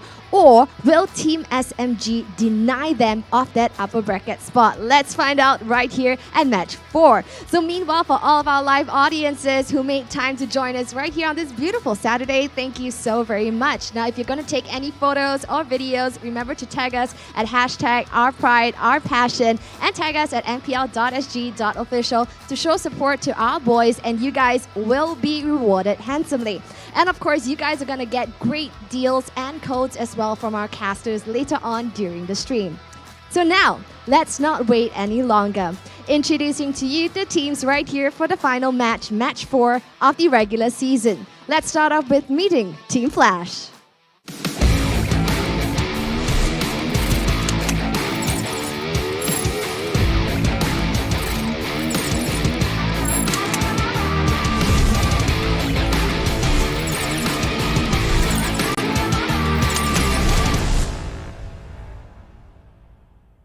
So yes, ladies and gentlemen, right here, Team Flash is getting really comfortable at their battle stations, and they look really very much at ease given their win over on week 3, day 2. Now here to contest that upper bracket spot would be Team SMG SG. So let's meet the team, shall we?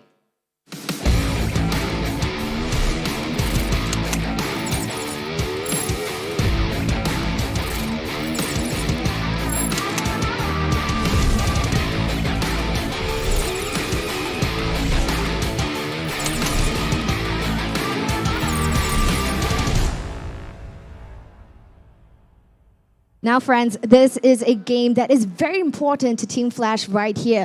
Will this team that has newly found their groove and has been dominating over on week 3, day 2 with the team with Revival emerge victorious right here for this final match of the regular season? Will their bank on playing Assassin Jungle pay off right here today? Whereas on the other hand, Team SMG SG has been very consistent, and now as we speak in the overall standings, they're currently in the 3rd position. So who will emerge victorious right here in this match itself? And will Team Flash secure that upper bracket spot to deny Revival of theirs? We'll head it over to the casters to find out more. Take it away. Thank you very much, Cheryl. Ladies and gentlemen, we are back once again. This is the last series of MPL Singapore Season 5, and you're joining me here. Jace and Abstract and Suki will be your casters for this last series. Last day, last series, they gotta pull all the stops right now. I mean, we're looking at SMG versus Flash, and of course, today is the last day, and all of the important games are stacking up upon one another. And of course, the main narrative that we're gonna be looking out for today is literally, or rather for this series, is literally either one of these teams gonna have to get themselves like a 2-0 sweep in order to qualify themselves over to the upper brackets. I mean, this is Flash's last chance, right? To get into the Flash's last chance to get into the upper bracket. They have to 2-0 in order to get there. Otherwise, it's going to be Revival who will be taking that last upper bracket slot. Yeah, it's funny that, you know, it is another team that will affect another team's chance. And not only just we talk about the upper bracket slot, right? They also technically secure the next season seed. So this is going to be very important for both Revival and Team Flash. However, you know, speaking about Team Flash, let's take a look at the lineups. Yeah, oh, sorry. Oh, okay. No, you can do it. No, you'll get it now. You guys want to like, sorry, I'm sorry. This? Rock, paper, scissors. Okay, so when it comes down to Team Flash, we are looking at Vanix, Jay, Vage, Yawn, as well as Cramgod. Throughout the entirety of the season, when it comes down to Team Flash SG, it's understandable that Team Flash do have a tad little bit of problem when it comes down to their front lines and their back lines. And when it comes down to Yawn as a jungler, there is definitely a little bit of discrepancy between, you know, the whole team and Yawn. Yawn needs to step up a little bit more if they do want to get themselves the 2-0 against SMG, since SMG is a really tough, well, enemy to fight against. Yep, of course, you know, Team Flash, they need to take 2 games clean in order for them to go in and seed themselves into the next season. Whereas on the other side, it's SMG SG technically securing the upper brackets already. They'll be dancing with Blink regardless of anything happens, Suki. Yeah, and for SMG, we have Enya, Mikumikumi, Supergirl, Reminiscent, and Dairy. And I think, you know, this season, they have been very impressive in terms of like how versatile they've played. And they're not scared to dance to the tune of other teams. By that, I mean, we always see them going up against teams that we think are more passive. And then they play a passive lineup and they win against these passive teams. And then against aggressive teams, they also meet that aggression. Yeah, and that's all because of Dairy, right? Dairy is a super aggressive roamer, and then Enya as well. Aggressive and greedy. Similar playstyle to Sammy. I like to equal them a little bit. But Enya, in a sense, right, focuses a lot of the structures. And it's always SMG, right? Taking down turrets left, right, center like nobody's business. But with that said, let's take a look at the keys to victory on how these teams have to solve each other's out. Now, when it comes down to Team Flash keys to victory, we gotta have to ensure that Jay gets himself the Fasa or the Kadita. These two are pretty much the signature hero for Jay, and we gotta have to look out for these two. As long as he's able to get these two, he's pretty much in the comfort zone already, and he should be able to do a pretty good job when it comes down to rolling the members of the side of SMG. And not to forget, Vanix needs help when it comes down to dealing with Enya. Enya is undoubtedly a very strong marksman, and don't get me wrong, Vanix is very strong as well, but any kind of support that they will be able to give over to Vanix and give him the upper hand will definitely turn out well. And put them all together, they will technically be able to play a very aggressive team composition, be it an early game aggressiveness or a mid game aggressiveness, which is definitely something that I do want to see from Team Flash, especially since KremGod and Village, both of them are super in sync. Yeah, and on the other side, we are going to be looking at Team SMG SG, and you know, keys to victory, getting Yawn, I think, out of there, right? Because Yawn, as the jungler for Flash, he has played assassin junglers and he's been very instrumental in their wins. Letting Dairy set up the team fights. Dairy on that Kaja has always been a very scary frontliner and initiator for SMG. And also, don't let Flash get their assassin. So Flash, I think as a team, we have seen them sort of, you know, in the beginning, they struggled a lot, right? And then over the course of the regular season, they have built up steam, they have built up momentum. So this is going to be an interesting one, right? Because I think if you ask me at the beginning of the season whether Flash would have won or could win against SMG, I would say no. But now, I think there's a very high chance, or good chance, right? Considering what is at stake. Yep, of course. They're pulling all the big guns, right? Jay, the leadership will be important. But let's take a look at the stats, right? To glean a lot more information about the playstyles between these two teams. But I think it's very clear-cut, right? Team Flash will definitely go for the Assassin Jungler. If you notice, Yawn going for the Hayabusa. Honestly, when it comes down to wanting to eliminate assassin junglers off of Yawn, is technically pretty darn difficult, right? Because I don't think anyone will want to ban out the Hayabusa. There are definitely times where Yawn's Hayabusa do have some impact, however, not that ban-worthy to a certain extent. If they would want to focus onto a ban onto either one of these Team Flash members, I think that they gotta have to look out for KremGod or Vanix respectively, right? But in this current situation, since we are looking at the statistics, I gotta have to remember 708 GPM for Vanix. Oh, yeah, farming. Basically playing farming simulator. Right? Yeah. But of course, Vanix is the late game win condition. When he pop up, he can become a monster. But that's all up to how the rest of his team play around to make sure that everybody doesn't target Vanix. Now, going over to the other side, which is another orange, Team SMG. What do you think from the stats, Suki? I mean, we can see just directly from the GPM, right, that SMG have had an easier time, or Enya has had an easier time with the GPM. But this is also taking into consideration that SMG has been winning more of their games, which is why they are in the top 3 already. And on the side of Supergirl, you know, running that Benedetta, I think it's always because his glue is banned. So that Benedetta and, you know, Fredrin being such a good hero this meta is going to be an issue for Flash, right? Because we're talking about how you can ban out against Yawn. I think it's easier to ban out against Reminiscence. Well, I would say that Reminiscent is a very flexible jungler. I don't think it's easier to ban out Reminiscent. It's more on how do we ban out Yawn for the side of SMG. But don't forget, SMG this time, from what I saw just now, right? Aeon may not be drafting, so it will be them 5 actually playing and drafting together. But another thing that I felt that we need to discuss on this desk is Dairy is a very aggressive roam. He will hard invade Yon. Yon as an assassin needs to be a little bit more careful. Thoughts? Well, I think that it would really also kind of like depend on what kind of advantages SMG wants to play. If they do want to deny any assassin pick coming onto Yon and force him to play something more utility style, they are very there could be a possibility that they will play a very tanky composition or someone that doesn't really allow an assassin to penetrate over to the back lines. If it is a very tanky composition, there's really not much of a use to have an assassin on your side because you don't really quite have a target. Yeah, I'm more talking about, the hard invades in the early game. You stall Yon as much as possible using Dairy, but before we get Suki's thoughts, right? Let's take a look at the caster's prediction. I believe it's all orange here, right here. Yep. I mean, both of them are orange, so he's not wrong, and he will never be wrong. Yeah, but of course, it's up to Team Flash to prove themselves, right? They're not out of the league just yet. They are looking and hungry to remain in the scene. Don't forget, if I'm not mistaken, they're knocked out of MPL Singapore twice, and they had to re-qualify twice. And I think, going back to that point about wanting to invade Yon, right? So the thing is that Dairy, yes, he is an aggressive jungler. Yes, he would want to invade Yon, but I think it really depends on the draft, right? Because I think Team Flash, they have a chance here to, if you say that Aeon is not drafting, I think there's a chance, right, that Flash might be able to outdraft SMG.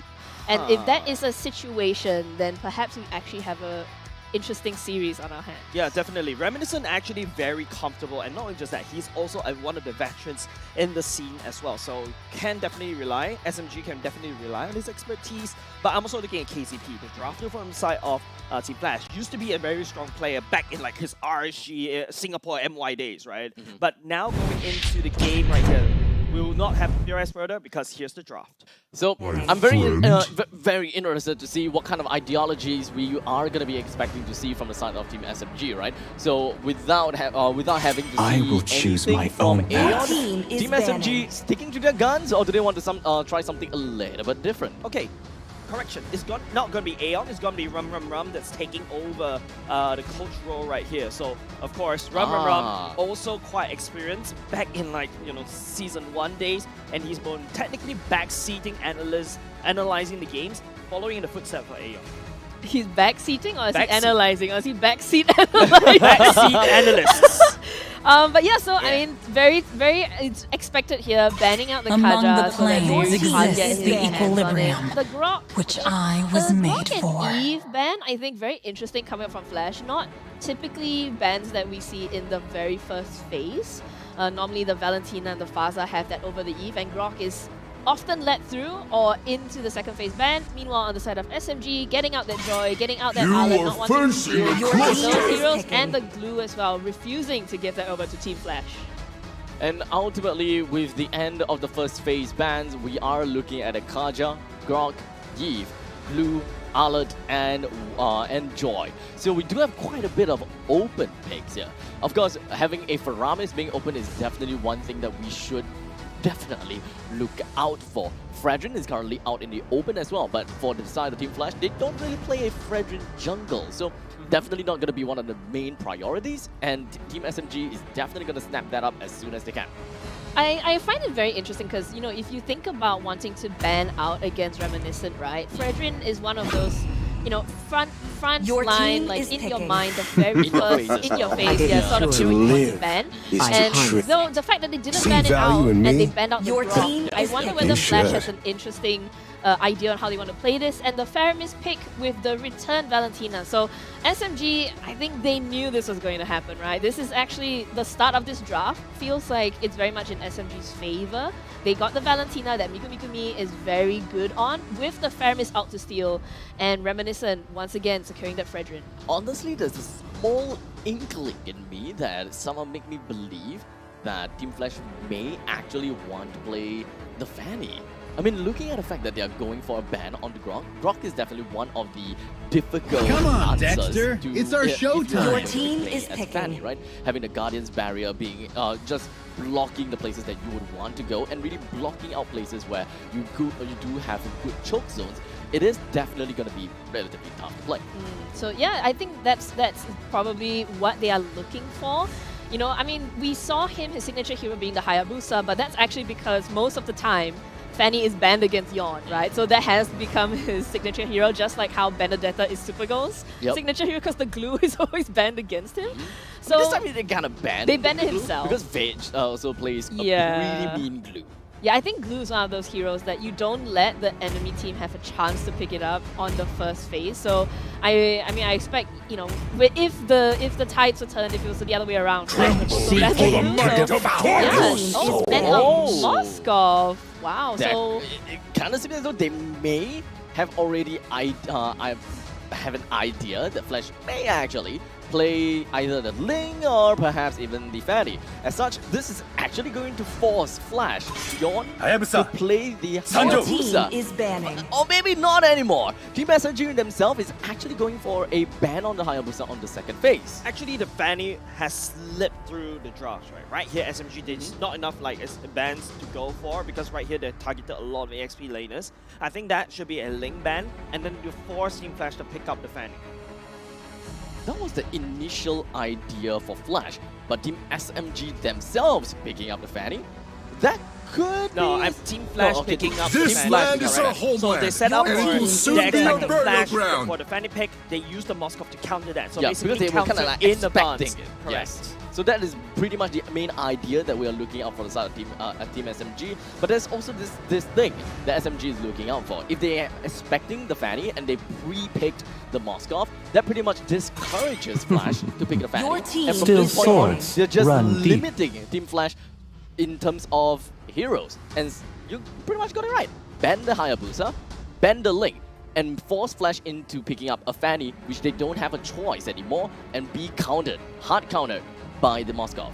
I mean, I'm not sure on the mentality of choosing the Cho in the first pick phase. I think that they could actually have let the Cho go and maybe pick something else instead of, you know, locking down the Cho early on. But maybe When the this body is Flash suffers, sort of your team is figuring the spirit out how they want blooms. to, you know, sort of maybe play around with the situation, right? Because the Cho, the irony is that we've seen Cho mid. I don't want to say it. We've seen Cho mid. We've Let's seen put it that way. Yeah, we've definitely seen it before. But in this case, Team Flash, they do have a little bit of an issue when it comes down to the early game part, right? They don't really quite have that tankability. They don't have that kind of sustainability as well. So the EXP lane is gonna have to look at something to be a little bit more brawly, something a little bit more tanky. It will put it in the radar, put in Team Flash's radar pretty nicely. In the meantime, when it comes down to, you know, tanky side of things, assassin as well, tanks a lot has been covered. No one can escape my iron fist. Your team specializes is in the picking. Lancelot assassin, but if you do play Lancelot, just changing out the items to a tank Lancelot would have been nice too. I think just looking at the Badang pick now from SMG, if I'm Yawn, I don't really want to play Fanny anymore. Like, who are you realistically going to go on, right? I feel like all of They're these really heroes... targeting Yawn, isn't it? Yeah, it does feel that way, but it is also part of their keys to victory because Yawn has been that key playmaker for Flash, right? So whether or not Yawn is going to have a good game, this game, I don't think so. I really don't think so. So I this am is the gonna be a priestess of tough primal lightning, position for the side hunter of team, all the So evil it gods. did manage to get Swivel, picked up fear from the swing, side of team. wow. Yeah. Did For I manage to get am the picked up from the invincible side of Lancelot. Flash, and Not the bad. Lancelot comes into play as well. So the tanks a lot or the assassin Lancelot, either one of these may actually come into good use. Now, Team SMG, the last pick. What are we looking for? Man, I don't know. Do you want to like double down on catching Yawn, or do you want to get a good winning lane? I think against the Edith, we'll have to see. Not sorry, winning lane against the Edith. A good roam against Cram God, right? So on the side of SMG, well, there is the Lolita. There are options for them to go for. The hunt begins. They're gonna go for a Ruby. Ruby. Okay. Okay. So control, lockdown, CCs, they've got everything. Every single one of these members have some form of crowd control, and this is gonna be a relatively tough game for Flash. And I don't know about this Lancelot, how good it will be for Flash. We don't know whether it will be a tanky side or a assassin side. But one thing's for sure, we definitely will be I definitely would much prefer to see a tank Salot. I don't know what to feel about tanks a lot because, ladies and gentlemen, this is Yawn, right? Known to be very strong in the micro and hungry for the kills, right? You've seen his Panic, you've seen his Hayabusa, and now this whole draft that basically SMG has drafted for themselves is there just to counter that one guy. One Yawn. And with that said, ladies and gentlemen, the last series of our regular seasons, it is going to be Team Flash going up against SMG SG. A lot of things riding on this line for this particular game for Team Flash. And of course, just let's pretty much go through the entire laning stage and take a look at where's where. Of course, we do have Davey that's just gonna be onto the Ruby Roam, and of course on the opposite side, we are looking at a Cho onto Cram God. Up in the EXP lane, it is going to be I almost said Diablo, but Supergirl onto that Badang, and Bid will be playing as the Edith. You were saying? Abstract, you know, I haven't casted a single RSG game, so I always never get to see or cast Diablo live. You don't have to do me dirty like this. You know what I feel about that? Sounds like a you problem. In the meantime, down to the bottom lane, it is a Claw that will be played by the hands of Vanix and going up against Enya that's playing onto the Moskov. Now, of course, open up a little bit of discussion here, right? Moskov versus Claude. Because in my opinion, I don't see a lot of Moskov, so having these two duke it out together is definitely a question sometimes. Okay, in this case, I would say it's a very strong early game for the side of Enya under Moskov, right? But right here is going to get pushed all the way back. Half HP, Jay coming in to reinforce, and now Derry's going to have to follow suit, which means that he's too busy focusing on Enya, and now Yawn gets to roam around the map. Of course, with only 25 seconds left onto the clock before the turtle eventually pop up, the entirety of Flash and SMG, they are pretty much trying to play kind of like a seesaw game and showing that they have got the delicate balance when it comes down to every single one of these lanes. Yep. SMG seems to be putting a little bit more attention on the top lane though. Of course, I mean the turtle is coming up very soon, but what I want to see is the first item coming off of Yawn. Will this be a tank slot or will he gonna go for a traditional Lancelot? Because don't forget, he is a very strong assassin player, and now Reminiscent is already going to be around in the turtle. The turtle is actually leaning towards Yawn's side, but Supergirl is already here. He's in the bush, and he has to draw Yawn. Oh! That is a good steal coming, and he's able to get on the way. Clean! Coming up from Yawn. I'm pretty much fixated to think that Yawn is going for a tank slot. Because most of the time when we are looking at an assassin Lancelot, mostly they are looking at an assassin emblem, killing spree. But this time it is a demon slayer emblem. And not only just that, to reinforce that point, he's going to go to a Molten Core, so that is a tank slot coming up from Yawn. This is very different MO as compared to Yawn. Is he going to be comfortable, you know, playing on this tank slot and not doing a lot of damage as, you know, you would expect from an Assassin Lancelot? Yeah, that is pretty much the question, right? Because when it comes down to having different items, you being able to be so much tankier than normal, it effectively changes your playstyle. How are you going to find value with the enhanced amount of health pool and the enhanced amount of physical and magical defense? How are you going to use all of these to put all of these into good use to open up things up for your team? Do you want to create space? Do you want to buy more time? Or rather, do you want to open up the map and give more people to your team? He's actually doing quite well, right? Like, he took away the Lethal Wanderer, he stole the Lord away, the Turtle away, mind you. Team Flash, this is a very strong, and it's like the easiest fix possible from the side of Yawn, right? You're a very strong assassin player, and all of a sudden, all you have to do is just find one assassin that turns into a tank, and hey, this is a perfect hero for you to basically fit to the current meta, especially when there's a lot of tank junglers running around. The irony where Team Flash have got two of the opposites, right? Opposite of the spectrum. We have a DPS that turns into a tank, and a tank that can turn into a DPS. True. Both ways works. But in the meantime, we're just going to be taking a look at the emblem. At this point in time, nothing too out of the ordinary. The same thing that I always see from the side of Diablo is a Badang with the High and Dry. High and Dry definitely very helpful for the Badang, right? You want to win in this 1v1s. Yes. But I'm not seeing a lot of push coming off from Supergirl. I think the one that I opened my eyes just a little bit, Derry going for the concussive blast. Now, don't forget, a Ruby is very squishy, especially before the Heart's Claws, right? But usually when you go for tank, you don't really have to go to build the Heart's Claws, so usually they will go for the tenacity now. Derry will get pushed or back just a little bit. Crime God focusing on up. It's going to be Supergirl this time that takes away the turtle, and here comes the damage coming up from the Moskov Spear, and going to be the Pacer round will be connected on top of Bash. Just the first blood going on top of Mikumi instead, and Crime God and Yawn will be there to ensure pick up another kill. Amazing fight coming from the side of Flash. Veg has stood behind the entirety of the fight as he got ejected himself out of the firelight. He bought a lot of time throughout the entire situation, and he, of course, managing to deal damage throughout the 3 members that were stuck behind. Very good start for Team Flash already. Took down 2 turtles. Actually, no, lose 1. But actually, at least punishes SMG as they attempt to take their own turtle instead. So this is very strong, right? 2k gold lead. That means that Veg gonna pick up his item first. That's the Dom Eyes already built in. He's gonna be a lot more tanky facing up against it. Now, of course, now that SMG is pretty much on the losing end for now, right? 2,000 gold deficit. They're gonna have to work their ways and kind of turn things around. With only 2 turtles out, is definitely manageable. By the 3rd turtle, you should be, if SMG is able to pick up the next turtle, they should be able to shave it down to maybe about 1,500 gold. Now, it's a game about tempo. And looking at the members inside of SMG, they can definitely work on those tempo. Ooh, that was so close for the side of Supergirl. He has to get away because there's 2 members all the way up top, but now this time around, SMG is focusing on the bottom side instead. Crime God already taken out, and not only just that, that's also the bottom lane going down. And Flash, on the other hand, this certain gold lead doesn't convert into objectives.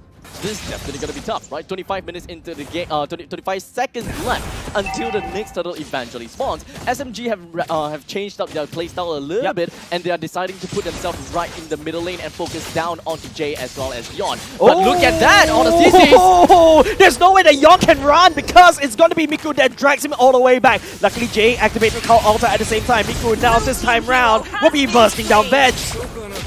Absolutely dominating fashion from the side of SMG, constantly just pulling Yon away. He's tanky, yes, but if you can't get away, you gotta have the tank for as much as possible, and you can't possibly survive for an entire encounter. Yep, the tempo is on the side of SMG. Flash will be using that time when SMG is focusing the mid lane to take down the bottom lane right here. But SMG will trade it instantly for a turtle. It's gonna be a lane swap happening for the side of Enya, going on the top side instead. So we are definitely looking at SMG trying to concede a little bit of that objective while they focus a little bit more onto the lane. They did focus onto the top lane and the bottom lane, as you can pretty much see. So now it's all about controlling the map. How far would they go to control the map? And having only Ruby might be tough. Oh, that's Yon getting busted down. This is the problem about a tank Lancelot, right? You don't really have a lot of damage, and all of a sudden you think you're kind of strong, kind of tanky, but no, in the early game, you're a little bit squishy, right? So a lot more items is required for Yon now. SMG, on the other hand, they took control top side, they took down Yon already. I think Team Flash, they need to try to fight as 5. That's the map control that we do want to see. Correct. 3 of the members from the side of SMG have managed to put themselves and inserted themselves into the northern side of Flash's jungle. And as much as possible, control the entire 50 line. As long as they're able to bring down the second tier defense turret in the top of the bottom, it would be good. It would be good. Oh, he actually unfortunately gets dragged by Jay right underneath the turret. There's no way for him to run. Not even with the Call Altar that he stole will be able to save him. Now, of course, the bottom lane second tier defense turret is coming down to an all-time low. That's right. But for now, we're going to be taking a look at the players' goal. With Vanek at the top of the list and Enya rivaling against them. So this is pretty much a marksman war. Who is going to be the one that gets himself on top? Ooh, there he gets dragged, but now this time around he gets pulled back on the wall. It's going to be Vanek cracking the top side more. That means the gold lead definitely go into Team Flash right here. Supergirl will trade the bottom. Right now, Amstrad, this is the base tree. Okay. This is a what? This is a base tree. This is a turret tree. Pretty much, yeah. So SMG, they have a different idea in mind. Okay, so as we hold that thought, the entire fight is gonna be breaking out. Crime God kicking, Scary all the way up back. Where is the look at the I'm offended will not be committed for now. It's gonna be Enya that bursts down Vanek solo. He's all the way in the back line, so he's for safe. Supergirl taking for the front line, trying to peel, and here's the ultimate coming out. But Jay looking a bit low. The ultimate coming out from Moskov would not be able to see the deal, but Vanek's the one that lost his life. Unfortunately for Yon, he wasn't present throughout the entirety of the fight. He didn't manage to quite peel for his team throughout the entirety of the fight. And by the time he has reached there, most, if not all, of the low HP players have already retreated. If he wasn't even there, there could be a high chance that Team Flash would get an even greater lead. Yeah, because right now, they just lost it all. I feel like Abstract, they really need this timing, right? Team Flash need to play as 5, but hold on a second, Veg will throw Medicine all the way back. Energy Eruption will be there. I'm offended will be dragged onto our Veg, but Veg is a tanky boy. He's gonna able to walk away, shrug off the damage, but he's going. Jay! Dragging two members, and Miku will follow suit. The cut auto already activated, and it's going to be Vanix going into the blazing duet all the way at the back line. You're fighting Miku all the way at the back line at the same time. 2 damage to the front side, SMG already gone, and now Team Flash will push it on. The Concussive Blast going in, and don't forget, Bash does not have the ultimate for now, so he could actually do some damage, but Vanix is here. He will be able to take him down. The entirety of Flash is just going to be towering themselves down over SMG time and time again. We're looking at a very rocky seesaw. One point in time, SMG is getting themselves the gold advantage, and then the next second, Team Flash wins a team fight. So far, Team Flash has been dominating in these fights and dominating in these objective takes. And I gotta say, the game starts to look a little bit different, and I'm not too sure what. Team Flash, don't forget, 2-0. That is the main score. SMG, on the other hand, I mean, it's okay if they lose this, but I don't think it's about, you know, giving chance. I feel like they really want to make sure that they get as much points as possible. They don't want to become that statistical anomaly. They don't want Yon to be just zoning them like that. But hold on a second, Vanix actually just working on the turret, and SMG lost it without any fight. So bottom lane completely uncontested, while we have Supergirl that made himself over to the top lane to deal with the Lord. No one's coming, so he's gonna be pretty much A-okay while we take some time to break things down when it comes down to itemization. And it kind of seems as though, you know, the Lord is pretty much on his way to getting himself the corrosive scythe real soon. And I believe that once he gets the corrosive scythe, he should be able to deal quite a bit of damage over the side of SMG's backlines. And those amount of slows and utilities would play a very big part in sealing down Enya. The big priority coming up from this quad, right, is focusing mostly on getting the Wind of Nature. Now, Enya, skipping the Wind of Nature, going for the Demon Hunter Sword, it's a little bit greedy if you ask me, because if Claude comes into your back line, Blazing Duet, you need some form of protection, right? This is the time that he needs it, actually. Correct, and this is actually a little bit scary now. SMG this time around, can Cram God? Oh, this doesn't really connect, and yeah, we'll stun Cram God for now. It's gonna be Jerry trying to do the offender, but will not be able to hook anybody for now. SMG, they will take some, you know, direct damage, but no on the second. Reminiscent already backline. They're actually going on clump on top of Bash instead. He's got to back Mo. Jay coming in with a clutch count altar at the same time, and Miku will follow with suit. This time around, it's going to be Red Helmet. Scotty a little bit low. Bash just spreading the damage all the way. He's picking up a killing spree. This is a point in time where Enya needs the Wind of Nature. Yeah, he really needed it, because at the point in time, the only reason why he got down really was because of Vanix's BMI that allows him to get over to the backlines and completely not care about those penetrating arrow hits, or rather spear hits from Enya. Because the main power of Enya, the main power of this Moskov is inherently team fights. Players that stacks on top of one another as they create this linear path. They're so perfect for Moskov. As such, playing in the jungle is exactly SMG's territory. And SMG, they took the right fight. However, the itemization is just not there yet in order for Enya to join these kind of team fights. Yeah, look at the player's goal, right? Vanix already all the way tip top. Jay as well. Supergirl is already constantly split pushing, so he's getting enough gold. But hold on a second, Enya is not really there yet. And with that limited amount of gold, he went for the Demon Hunter Sword instead of the Wind of Nature. Is starting to cost SMG as they lose a lot of ground. Sometimes it really gets me to wonder, right? Is this kind of like a chicken and egg equation? It's like, if you're able to survive with the Wind of Nature, do you even deal enough damage to even force the members of Team Flash out? Have to kill pressure. But if you pick up the blade of this, if you pick up the Demon Hunter Sword, maybe you will still have more to kill pressure. However, that also puts you in a more vulnerable spot, and it becomes a lot more skill-based to get yourself out of it. Gonna answer that question later on. Yon is gonna get stunned right there by Enya, and Enya walks away instead. Gary is receiving so much damage. Team Flash this time round, fighting a spy, pushing SMG all the way out. Now Veg is trying to zone, not allowing Reminiscent. He has eyes on him. That's an energy eruption going in at the same time. But Reminiscent has to jump out and praise around, doesn't do any damage just now. Derry will be jumping in, and yeah, just free hitting right out the back. Kangor will be taken down as well. Bash pushes Miku away. Jay using the cult altar already, and now it's going to be Enya trying to look for an entrance into the team fight, but Team Flash, they will let go of the Lord for now, and all at the same time, Supergirl takes down the mid lane turret.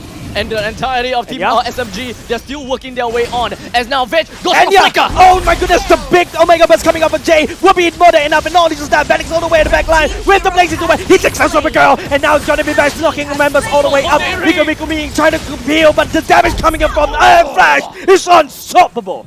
And SMG, they lost the entirety of the fight. 3 members down from their side, and the Lord fell to the hands of Flash. Oh my god. Flash now pillages the entirety of the lane up to the top. There's not a single outer turret available, so the only thing that it will charge on is the inhibitor. All about this game is sinking the waves. Go for the three-way road split and put out so much pressure onto SMG. The SMG do have a very strong wave control, so right now it's all about bringing the advantage and towering on top of SMG. Towering is something SMG definitely needs to do as well, right? They need to rely on the damage from the towers. They cannot allow this Lord to crash. If it goes down to crash, Flash will just crack open the top side already, and now it's going to be the Lord charges. Crime God creating a lot. He'll be isolating Reminiscent all the way out. Miku trying to smash, but counter coming in behind with the Vanix. Flip the spaces away at the same time. Yawn all the way in the back line. He slices and dices, and Team Flash will make game number 1. Now, of course, that's the dance that we are looking out for from the side of Yawn. He pretty much played the tank role pretty nicely. He did manage to peel very effectively as well. But there are, of course, a couple of stuff that we may have missed. As such, we're gonna be inviting Zuki back on the desk with us. What have you got to say?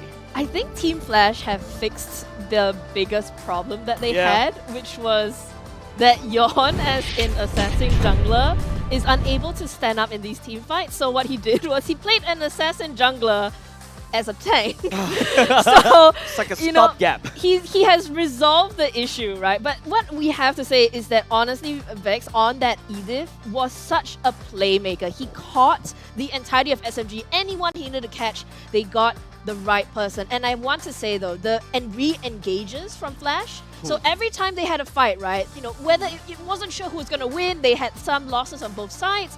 When they re-engaged, SMG just went in like a blunt hammer, right, trying to get into the fight, but Flash was like a scalpel. Precision damage, taking down Enya.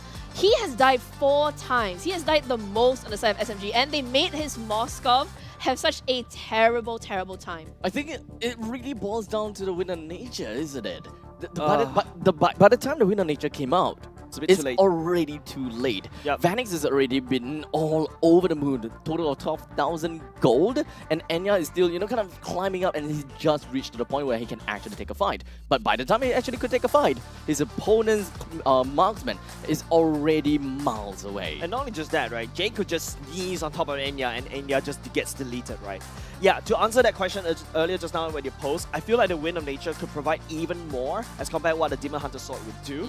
Yes, you lose out in terms of attack speed. Yes, you lose out in the shredding. But I feel like the Wind of Nature could provide even more because you're constantly auto-attacking. But there's also another point. Yes, you are immune to Vanix's damage, but you're not immune to Jay. Jay just walk up, sneeze, and his job's done.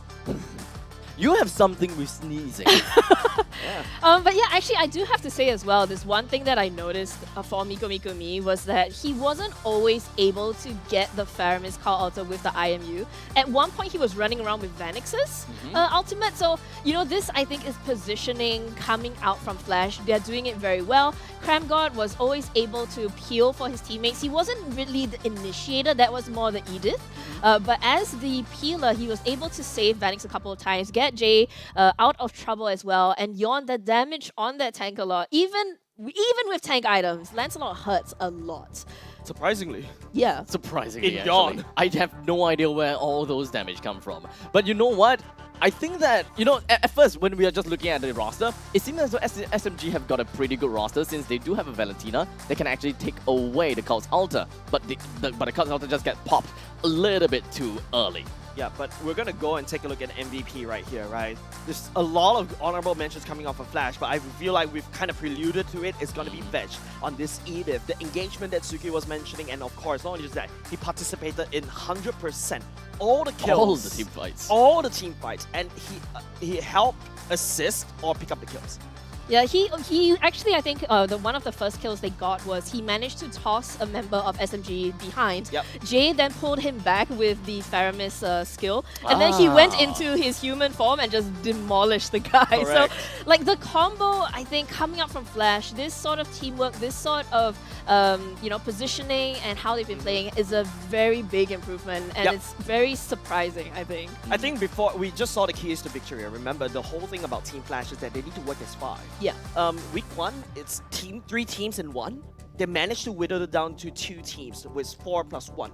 And now finally they came in as 5. Alright, Yon a little bit lagging behind, but that's good improvement. And with that said, we can take a look at the highlights. Yep, so as we look into the highlights, we are going to see these team fights where, you know, you can see that even though Supergirl got the turtle in this scenario, and even though Mikumi got that Cult Altar, the damage, the AoE damage, as well as the mobility from the side of Flash was too much for SMG to handle. The damage, you know, it's just so ridiculous, right? You think Mikumi on that Valentina has no way to escape. Yon targeting the right heroes at the right time. And Dairy, you know, he's trying to save Reminiscent here, but Reminiscent is just taking out Cram God, just too good. Even Supergirl unable to secure that kill on Jay. It's just, I don't know if it's a hero issue or like a timing issue, maybe the itemization, but yeah, these fights are going very much in favor of Team Flash. And here we see the fight where they sort of, you know, they've separated and then they come back and they're going straight for the right targets. The one who was left behind, Dairy. And yeah, this is the final fight at the top lane. Call Alta used on one side, Mikumi couldn't even take it away from Jay. Dude, when I was casting this portion, I couldn't even see Yon at all.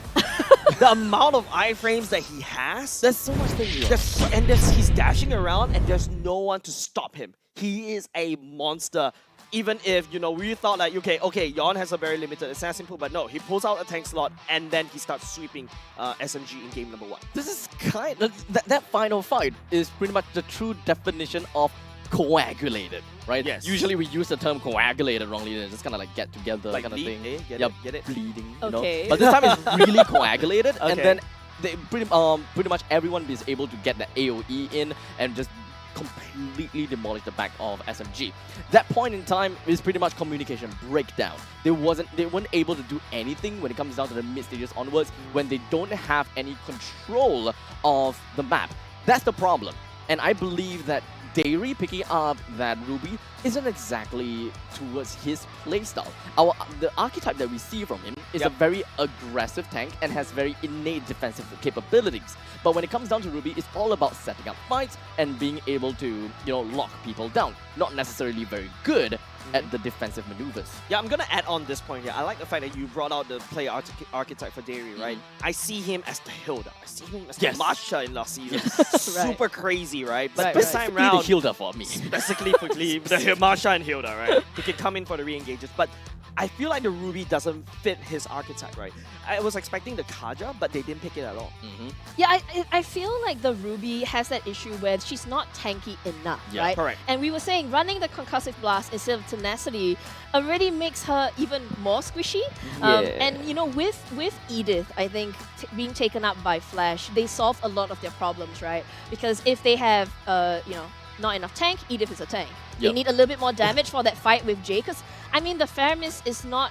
I mean, he's painful, right? But he doesn't have the sort of sustained damage that you see from the Phaser, from the Eve, from all the other types of mages. So they solve that with the Edith, right? Because she has that damage output that is going to be able to secure kills. Yes. So this draft is really, really good on the side of Flash. It's a very strong draft, and this is why Edith, in my books, ranks really up high in terms of the power hero. So it's kind of like Edith would be a very good pick if your jungler is essentially a tank per se, right? Because you already have a very strong early game that is able to tank and do a lot of detailed setups. But at the later stages of the game, when you start to feel like, you know what, my team doesn't really quite have the damage. Okay, eject.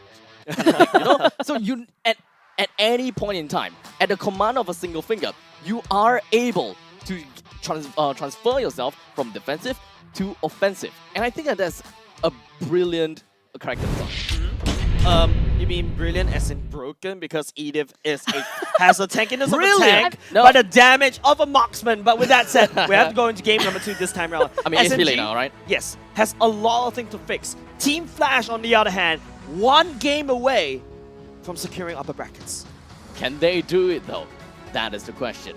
Team Flash, they do have a lot of differences on as compared to their previous games, you know, so it kind of deviated a bit from their common pattern, right? Such as Yon going for a tank slot, not the Hayabusa because it apparently got banned, and Team SMG definitely was trying to steer Yon into picking up the Fanny, which he's super comfortable on. But of course, a curveball being thrown over to the side of Team SMG, that is probably one of the reasons that helped Team Flash get themselves the win.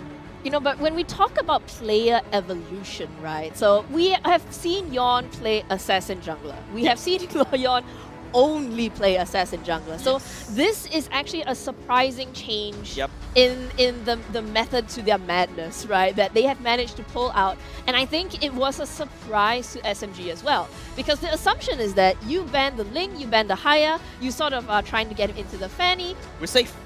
But no, that's false safety. Exactly, and this is something where SMG themselves, perhaps, I don't think it was necessarily a misdraft. I think Flash kind of blindsided them with that pick. I believe so. Definitely. The brain behind that KZP was just discussing about with Jay, right? I feel like your team is picking. No, it's going to be a flip side. In fact, SMG, both of them orange, right? Give me some slack, okay? No, this have no Fredrin on Flash, so no okay, worries. but Enya, no, not Enya. Miku's going to go on the Faramis, and then Flash should respond with Valentina, right? That the chance is pretty high. I mean, looking at Jay, he can definitely play a Valentina, but on top of the Valentina, what else do they want to go for, right? I mean, when it comes down to all the other heroes, they don't really have any pretty much prio picks. Melissa is actually not banned, now that I realize it. So Vanis can actually snap out with the Melissa, and in the meantime, they can also get themselves the Valentina. That would be my optimal 2 picks for Flash. I mean, why stop there? Just go back for the If it ain't broke, don't fix it! This is so early though. But if it ain't broke, don't fix it. But this is just basically Team Flash putting out a statement right here. You have no answer to my tank slot. What are you gonna do? Wait, what if they take the Faramis to the Roam and they pick up the Valentina so that they deny it from Flash, right? Because the thing is, we know that Flash will want to have that Valentina in their pocket. So SMG, this is a possibility for them. Technically speaking, yes, right? We've seen that happen before in the previous seasons. This land is our we homeland, shall see if they and go it for will it, but soon be they a are burial going ground. to actually prioritize Supergirl here, going for that Lapu Lapu. See value in me? Now, yeah, they're going to go for Fredrin. You should. So I mean, pretty comfortable. Yeah, pretty comfortable picks from them. Reminiscent back on the Fredrin. Still, I've been waiting for too long. Is banning. Okay. Okay, I can understand the carry pick here. They do want to melt down the front lines, which is Fredrin. Fredrin is, of course, and Lapu, yes. Very susceptible to all these damage. I mean, technically speaking, Lapu is more on lifesteal, the sustain side, while for the side of Fredrin, a little bit more towards a tank and a small portion of sustainability because of the crystal energy. But regardless, carry still does pretty well for either one of these two. And now, Flash, they did not pick up the Valentina. They do not have the option to steal away the Cult's Altar. Need some Does this mean stitches? they I don't can have an help. answer as to what they want to go for? Do they want to actually focus a lot more and put a lot of the egg into the basket of Prime God by having him use the Way of Dragon to kick the Faramis away? I mean, you know, if you think about how I think other teams have played against the I didn't Faramis, cure yeah, the it is an pain. option Your for team you. is But banning. if you can just damage the carry, like if you have so much damage with the carry, with the Lancelot, you're gonna just chew through the HPs of SMG as well as the Call Altar, right? So do you really, I mean, maybe they just need more lockdown so that they can keep them in that AoE sort of damage phase, right? But the thing is, Faramis, you know, you see the Fredrin, you know that SMG wants a team fight, whereas Flash, perhaps a different idea. They're going for more I like an am actual vengeance assassin. in Maybe kind. the Lancelot will be built a different way. I mean, you're not wrong about that. Team Flash themselves, Team Flash themselves, yes, they have experience and they have seen firsthand how a Cult's Altar can be popped almost immediately. And we saw how Mikumi's Cult Altar, when the Cult Altar that is stolen, was just dispelled almost instantaneously. As such, Team Flash, they would want to focus a little bit more on AoE. Yep. And with Fasa gone, the next one we should look out for is understandably Eve.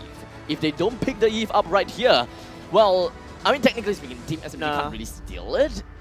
doesn't make sense. Yep. But if they want to still go for that Faramis When the roam body and just kinda, like, suffers, break things apart a your little team bit, the it's a good spirit team, I guess. blooms. I was expecting an Edith right here. Right? I think it fits that bill. You do have, you know, 10 shredders on the carry already. And by the way, the Edith also does HP, percentage HP shred. So that's additional HP shred for that. And it's also an AoE that spreads all across the Faramis too, right? So they're leaving the Eve a bit far apart. They don't really need to secure it because there's no way SMG will be that greedy. There's like right? There's like a 20% chance Right? that SMG would be greedy. Right? Right. Yes. I mean, in the event they actually pick Eve, I'm actually gonna be so angry for agreeing with him. Yeah, I know. I feel I like can gaslighting me, it's kind of like pressuring you me. know, sitting here, I can feel the waves of Oh, anger. okay. So, well, okay. So they. Pain Okay. is the proof that's your that I'm okay. still That's your alive. okay. Yeah. Yeah, I was thinking that, you know, No, sorry. I think we got ahead of ourselves. I got right ahead here, of myself. ladies I actually brain jammed. For some reason, I thought them picking up the Kufa meant that it was a Faramis roam. Definitely, because remember back in the good old days, a Faramis usually goes into roam. It's really hard to shake that because the meta has shifted him into a mage role, right? Still too used to it. But Oh my god. coming up from SMG is going to be a Brody going up against a carry. Look, like if you look at the side of SMG, they are Where all there is light, you know, healthy, there are also big shadows. boys. Oh my goodness. Makes sense. Let's go, boys. Makes sense. Let's go. Okay, so I believe this is the first Loy pick. Yes. For MPL SG Season 5. Man, look, like you look at the side of Flash, right? They are so mobile. They are gonna be everywhere around the map. They're gonna assassinate you. All of them, they all can go together. It can be a 5-man assassination squad with the Loy. And we'll have to see how is this team fight going to play out. It's gonna be so exciting. Man, the excitement is here. But of course, the nervousness is going to kick in because Team Flash, one game away from upper brackets. SMG, the top 3 teams in Singapore Season 5, is under threat. Yes, they will still secure upper brackets. But it is the name that they have to defend, that they are the Battle Orange. Ladies and gentlemen, we're going to game number 2, boys and girls. SMG versus Team Flash. Welcome This to is Mobile where we Legends. make the statement. Orange is the new black. All right. That's a great show, by the way. But okay, so it makes absolute sense looking at a Loy being picked up here. This is pretty much the statement where we are looking out for the fact that, yes, Loy may not be meta. Loy may not have been picked in the entirety of MPL SG Season 5. But that doesn't mean that Loy is a bad hero. Given the right circumstances, this hero will shine. Yep, I will shine by saying that that's a magic warship going in for J. You build an NOD that's limited heals going to spread across the board. SMG has to be careful, especially when it's We do definitely want to see a couple of NODs in there because when it comes down to Cram Guard as well as Yon, they're not always going to be sticking around the members of SMG. As such, damage-wise, NOD is probably going to be able to stick on to the rest of the members from SMG a lot better. I mean, we're looking at Reminiscent, we're looking at Lapu Lapu, both of them can do sustainability. Vetch is here. Vetch needs to try to dash away, but the damage has been done. Miku will be able to push Vetch away back into base, maybe, but I would like to see Abstract is the bottom lane matchup, right? It's about Enya getting a hit against this Phoenix. Now, instead of going for the Flicker, he went for the Purifier instead. He went for Purifier, okay. I mean, I guess what he's pretty much looking out for is that he just don't want to be kicked. But if in the meantime, speaking of kicking, we do have Cram God that is just pretty much around the area, might actually be falling back right now. Oh, Cram God, he's going to get dragged. The Flicker will go in. Appraiser Rob will clip. It doesn't hit on top of Flash, and he will be able to escape. It's really unfortunate. SMG definitely tried to push most of their attention down to the bottom lane, albeit not much of a value. But at least they did manage to force a little bit of a rotation, or rather force the members from the side of Team Flash to move backwards. Yep. And the amount of movement coming from SMG makes things really tough for Veg. As much as he wants to cut the waves, the thing that moves around is too much. Alright, they're recharging up. That's the bounty ball as well. The ultimate once again, Yawn secures the first turtle. Man, Yawn, you gotta stop this. This guy has been stealing objectives since the day that he was born. Man. He's pretty much got it all in his fingers.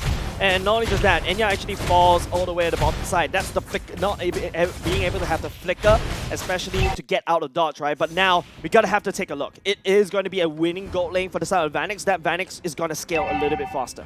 I mean, the more I kind of look at it from the side of SMG, having the Brody picking up the Purify, not exactly my cup of tea. As a marksman main, what do you think of this? Flicker, definitely. Flicker, definitely. Yeah, Flicker, you really have to be positioned out of the Yin Yang, not Yin Yang overturn, but Yin Yang passive coming out from Jay. You also need, I think he's too tunnel vision on top of Veg, right? Veg coming in with the Petrify, I can see how that's a bit terrifying, but I feel like the Flicker is more versatile, right? More of like a team fight. Wait, hold on a second.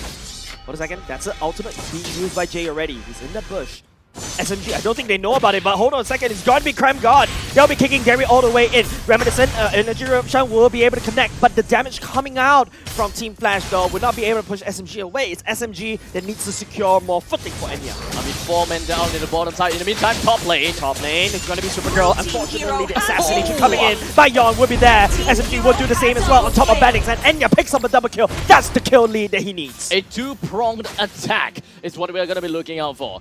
SMG versus Flash, and these two are going completely neck and neck, and it's tough for us to even put a finger as to which team have gotten themselves the advantage. Yeah, yes, Flash, 200 gold advantage, not gonna be that big of a deal, but perhaps once the total comes up, it is gonna give us a little bit more idea. Neck to neck, right? But speaking about neck to neck, I don't think Yon has the better battery finger, right? The battery finger, I will call battery it, right? finger. The battery finger, right? But it's just crazy how Yon is allowed to do all this again. There's no form of lockdown, but hold on a second. Derry will be jumping on top of Bench right now. The bouncing ball will be there, but Bench doesn't really care. He's going to out all the way out, and that's probably one good thing coming out from SMG. Now, they're going to focus on the turtle instead, but Yon is already here. Oh my goodness, the retro finger battle land, but Reminiscent, he's saying no to this rookie. Okay, so it's 1-for-1. Both teams have gotten their fair share of turtle soup. Pretty good so far, but SMG versus Flash in game number 2, this is the kind of game that we are looking out for. Both teams will want to focus on their own gameplay, and if whenever possible, try to work out on the mistakes that the opposite team has done. In the meantime, with the item coming up, this is going to help us understand a little bit more about what kind of gameplay they're going out for. As such, for Team Flash, what we're looking at is a Lancelot tank and a Benedetta that goes for damage. First item is going to be either going to be the War Axe or the Hunter Strike, or maybe just kind of like both to a certain extent. It's a very flexible build coming off of Benedetta, right? You can always mix and match depending on the situation, and that's the flexibility that the Benedetta has. But we also have to take a look at Enya, right? Going in, already starting to build towards the BOD, already has the Blade of Hyperspace. His auto attack is going to hurt a lot more. Now SMG, he needs to make sure that Enya gets fed as much as possible. I saw Derry kind of charging up right in, but there's no minions over there. Bloodlust X. Okay, so with the Bloodlust X coming in from the side of Veg, he will understandably be a lot more sustainable. That means that he will be able to weave himself in and out of teamfights a lot earlier, and technically speaking, by this point in time, he can actually join in teamfights a lot often. He doesn't need to necessarily be unlocked. He just needs to really weave himself in between of the middle lane, top lane. This way, he should be able to get himself a good amount of tempo and get himself a good amount of farm in order to build more damage. Wow, you're blinging over the sun. That's a 4-man bottom coming outside of Team Flash. SMG right here probably thinking, okay, Team Flash is kind of spread, but no, Reminiscent and of course Mikumi will scout it all the way out, using the Shadow and Stampede to just get out of the way. Both these two EXP laners just cutting their ways from now, but it's going to be the Benedetta Veg is already in position in the mid lane. Well, for they're preparing themselves. They know that the turtle is coming out, and they will want to do anything to get themselves the technology. And so far, things are looking good. Even though Kufra is down south at the bottom side of the jungle, he's just preparing himself for the eventual Tyrant's revenge. Both teams completely on a stalemate. They're just pretty much going to be dancing around the turtle, and for now, the turtle is going over to the side of Reminiscent. They do have the priority, but for now, Reminiscent jumps himself over to the side of John. John is jumping, is going to be Derry jumping on instead. Reminiscent will pick up the turtle this time round. No turtle support Team Black. It's really fast fight. Yeah, it's a very quick one. I come in, I take the turtle, and I go. Yeah, they're very disciplined. Blue They're team not exactly turret has looking been for a team fight. destroyed. I was expecting them to go for a team fight. But no, both teams Red are team there turret has just been for destroyed. the objective. Yep, another trade as well. Top side traded for the bottom side. It is going to be Derry that provides a lot of vision over the side of Enya. Make sure he does, you know, take down turrets as quickly as possible. But hold a second, Cram getting a bit haunted right here. Reminiscent knocking up Yon. Nothing going to stick for now. SMG, Team Flash will disengage. Supergirl, 14,000 damage that they have dealt so far, while Vix, currently 11,000 damage dealt so far. The EXP laners definitely have been pulling their weight by a lot. Of course, when we are looking at the marksman, well, marksman-wise, right, Enya and Vanix is not really quite there yet. We're just going to be expecting them to come online a little bit more towards the 10 minutes mark, and depending on which marksman joins in team fight first, you can pretty much assume that they are pretty much have picked up on the call that they need. Yep. Speaking about turret busting, right? Taking down turrets as quickly as possible. I think SMG does have that in hand, but it's all up to how Derry escorts. But okay, that's the ultimate used by Luoyi to send Yon all the way in. Cram God, Nick knocking up Reminiscent as well. Yon coming in with the ultimate, but it's going to be the stun coming out from Supergirl. But there comes the damage coming out from Vanix. Will be shredding through Supergirl. No damage reduction will be able to save you right now. Caught Alta coming in a little bit slow. The Reminiscent, that's also the passive coming out from Jay, pulling the members all the way back into the damage at the same time. Yon just take a little bit too much damage. Cram got all the way in the back line. Unfortunately, it's going to be Miku will be able to get out away from... No, he actually died, but the passive allowing him to respawn quicker.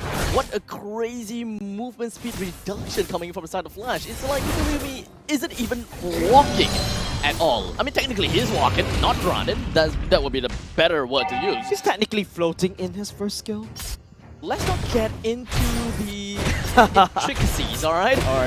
But for now, the main thing is, SMG, even though they're kind of losing out in kills, they're making it all up with turrets. So far, SMG's EXP laners and gold laners are pretty much unlocked. The main thing that we want to look out for is going to be the Lapu Lapu that is able to just shove the wave, join team fight, and Brody shove the wave, join team fight. We should be able to expect SMG to play as a 5, and this way, if all things goes right, Enya should be able to get himself an even higher power spike if all goes right. Yeah, Team Flash actually this time around they're fighting as 4+1, right? This time around is sending Veg all the way down to create so much pressure. That's the power of the Benedetta, right? But right here, neck and neck. 500 gold lead is not something to be, you know, scoffed at. It's nothing. It's more or less, in my opinion, very even Stevens. But of course, in terms of the turret push, right, there's a lot of pressure all the way to the bottom side. Supergirl is forced to go down there and meet. So it's a 4v4 around the Lord pit. Yon already taking the aggro from the Lord right now. But Team Flash just rotating around. The Lord got resetted. With both of these teams preparing themselves for the eventual fight for this Lord. They re-engage onto the Lord, and it's all about the dark. Who's gotten themselves the priority? As the members from the South Team Flash prepares themselves, 5 members from the South Flash just going to be walking away, and Cram will be able to king Reminiscent all the way, and that's the Vanix shredding all the way. Enya will not be able to join the fight. Derry will go down next. That's already 2 members from the side of SMG already gone, and the Lord will go down to Team Flash. Cram gone, putting out the damage at the same time. We'll be jumping on top of Enya, but the damage coming over from Enya, torn apart memory, not enough to kill it off. Supergirl all the way will be able to mid-veg, but now it's going to be SMG. They have to cut their losses. They lost too much. With this Lord as marching down to the top lane, this is going to get Team Flash so much more advantage. They're eventually being able to push the entirety of SMG backwards, get themselves the max control that they needed, and perhaps even bring down even more. Oh my god, Abstract. This is so close for Team Flash to take up upper brackets right now. This is the fight for the upper brackets for Team Flash. They're taking down the mid lane turret for now. Yon used dashed away, not in the minutes, but that mid lane, one more sneeze. But top side, it's going to be the Lord marching down. Achoo! Is what we're going to be waiting for at this point in time. SMG, they're trying and vying to just bring down this Lord before anything else happens. Yon, okay, he's starting to really understand his tank ability. Yeah. He just dashes in onto the turret and just don't care about anything else. As long as I bring down the secondary defense turret, I'm all good. Man, this is tough for SMG right here, right? A lot of things riding on this. A lot of hopes, a lot of branding as well from the side of SMG. Team Flash proven themselves the better orange team this time. And oh my goodness, even more armor going on the side of Yon. That's going to do a lot of damage against not say return damage against SMG, right? But that's an interesting build coming up from Yon. I don't expect that. I didn't expect that. Yeah. But okay, so for now, I think that I really gotta have to commend Team Flash, right? Because this game, this strategy is very much team-oriented. It's very team-oriented. When we're looking at an assassin jungler, if you are looking at pure damage, it's very solo-oriented, carry-oriented, hyper-oriented. So you gotta have to make sure that you have two core players that have got their own win conditions, and they propel themselves and find their own tempo to win. But if the jungler is a tank, essentially it brings a lot more pressure onto that single marksman. So as long as they're able to play together as 5, as long as they know what they're doing, they can find advantages. Top it won't side, be top great. side. It's gonna be Vanek jumping on top of Enya. Miku coming in with Car Alta, but that's not enough. This is a very crazy hit and run strategy coming up from Team Flash. All about the bushwhack. You don't have to be in the brush in order to make this kind of surprise attack. You do have the diversion coming in from Jay that can give you these kind of, well, diversions, if I gotta have to say. With all 3 lanes pushing right in, SMG have got a lot on their plates. A lot of their plates, but they don't have the marksman right here. 7 seconds on the clock is the respawn time. Team Flash already leading the charge in the mid lane. They're looking at the bottom side instead. Yon will be able to dash out. Bottom side a little bit low, but they will still defend for now. The very disciplined play from the side of Team Flash. They know, even though they know that they have got the advantage, 6,000 gold advantage to be exact, they also know that the Lord is upcoming. If they were to overextend themselves even more, if they make even one small tiny little mistake of losing one member, everything in hell will break loose. It's all about Jay using the diversion right there. Okay, jumping onto that bush for now. It's going to be result. Cram. Looking for some pickoff right here. Reminiscent tanking the Lord. It's going to try to push him all the way. And yeah, we'll be walking in a very long path for now. It's going to be Team Flash controlling the eye brush for now. Yon, okay, play going in. The ultimate all the way on the other side. It's going to be a blind side. SMG coming in, but it's going to be Vanek to top of Demi instead. That's going to be petrified. Demi has to run away. Cram coming in. Reminiscent desperately trying to hold. And yeah, he's already gone, unfortunately. And Reminiscent left only to defend against Team Flash. SMG. They are showing the cracks. And now Supergirl will have the spotlight onto himself with only one man here to defend every impending push coming in from Team Flash, starting in from middle lane. Luckily, they do have Miku playing as a Brahmin. He can come back pretty fast. That's just an initial push, man. And not only just that, Miku unfortunately went down right here. And Team Flash, they were trying to push the Courage door, but it's running out to Supergirl to try to defend this. And the minutes coming in just the nick of time. But the Lord is going to be coming out. Team Flash, they lost 2 members from that vying defense from SMG. They do have 3 members that can support the Lord. However, by the time that the Lord reaches the base, SMG would already have all of their members out. As such, they gotta have to concede this Lord. They can't do anything with this Lord and just leave it all to SMG. This is tough for SMG, right? They're fighting on this upfield battle. Yon, there's no answer to this. Yon tanks a lot. And Supergirl, okay, that's a very versatile warrior just to use the wave clear. Yes, SMG pushed down the top side and bottom side, clearing away the Lord for now. But Team Flash, they do have 7k gold to work with. It's starting to get really desperate for SMG. They will do whatever that they can to defend every single one of these lanes. They do not have a very good wave clear mechanism. Yeah. They don't have anyone that can really wave clear very well.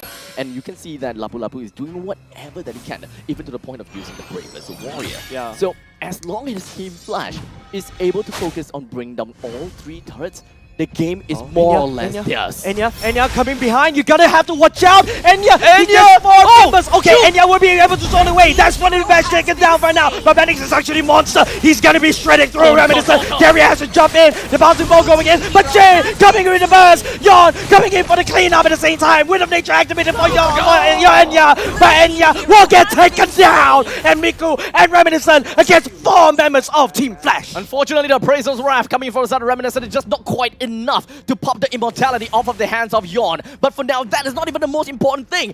It's all about the defense. Team Flash don't even care about the adjacent lanes. They know that they have the numbers advantage and they are going deep in through middle lane. Reminiscent, he's gonna get shredded. Vanek doesn't really care. They're gonna focus on the core instead. And ladies and gentlemen, Team Flash secure upper brackets. The storyline that we are looking out for. Just like that, 2-0. Team Flash haven't really seen a lot of 2-0 victories except for the fight against Evil and Alchemy. And right now, this is the fight that they really needed. Many of us probably expected a 2-1. SMG is a strong team, but when they needed it the most to at least bring a 2-1, they couldn't do it. Suki, what have you got? Earthquake. So instead of, I think, we saw in the first game. Okay, I'm gonna bring it down for you guys. Okay, you guys are panting, you guys are excited, right? We saw in the first game that Yon played a tank Lancelot. So in the second game, decided to all play assassins instead. For Yon to say like, hey, I'm going to play tank, you guys have to compromise with me. You all get to play the assassins now. And that was basically what their lineup is. It's all about assassination. And they knew that they couldn't fight on a face-to-face fight. They couldn't fight on 5-to-5. So what did they do? They used the diversion. They managed to catch out Enya. They come from unexpected angles. And that was how they won. It was, masterful positioning, knowing exactly how far they can push their heroes. And then the moment, anytime that SMG showed a sliver of weakness, right?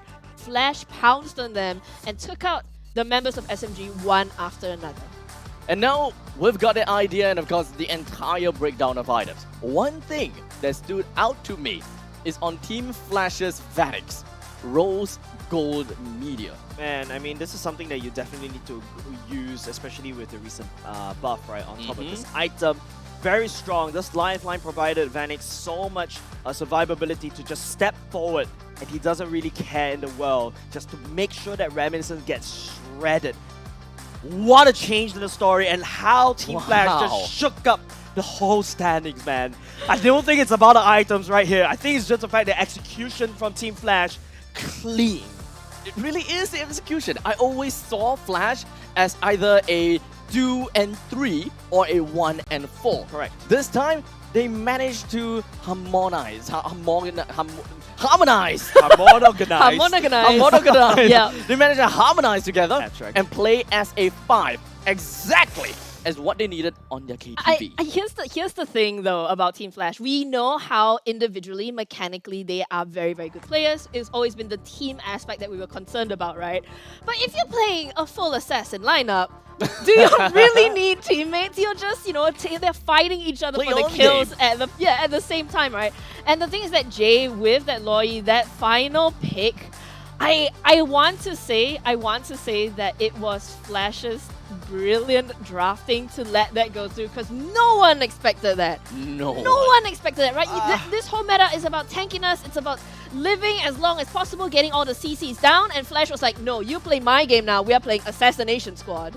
Yeah, and the fact that your Assassination Squad has a teleportation device with Jay. Yep. Speaking of this is the teleportation device. Sending 4 or 5 members all the way down to your backline when you least expected it. My god.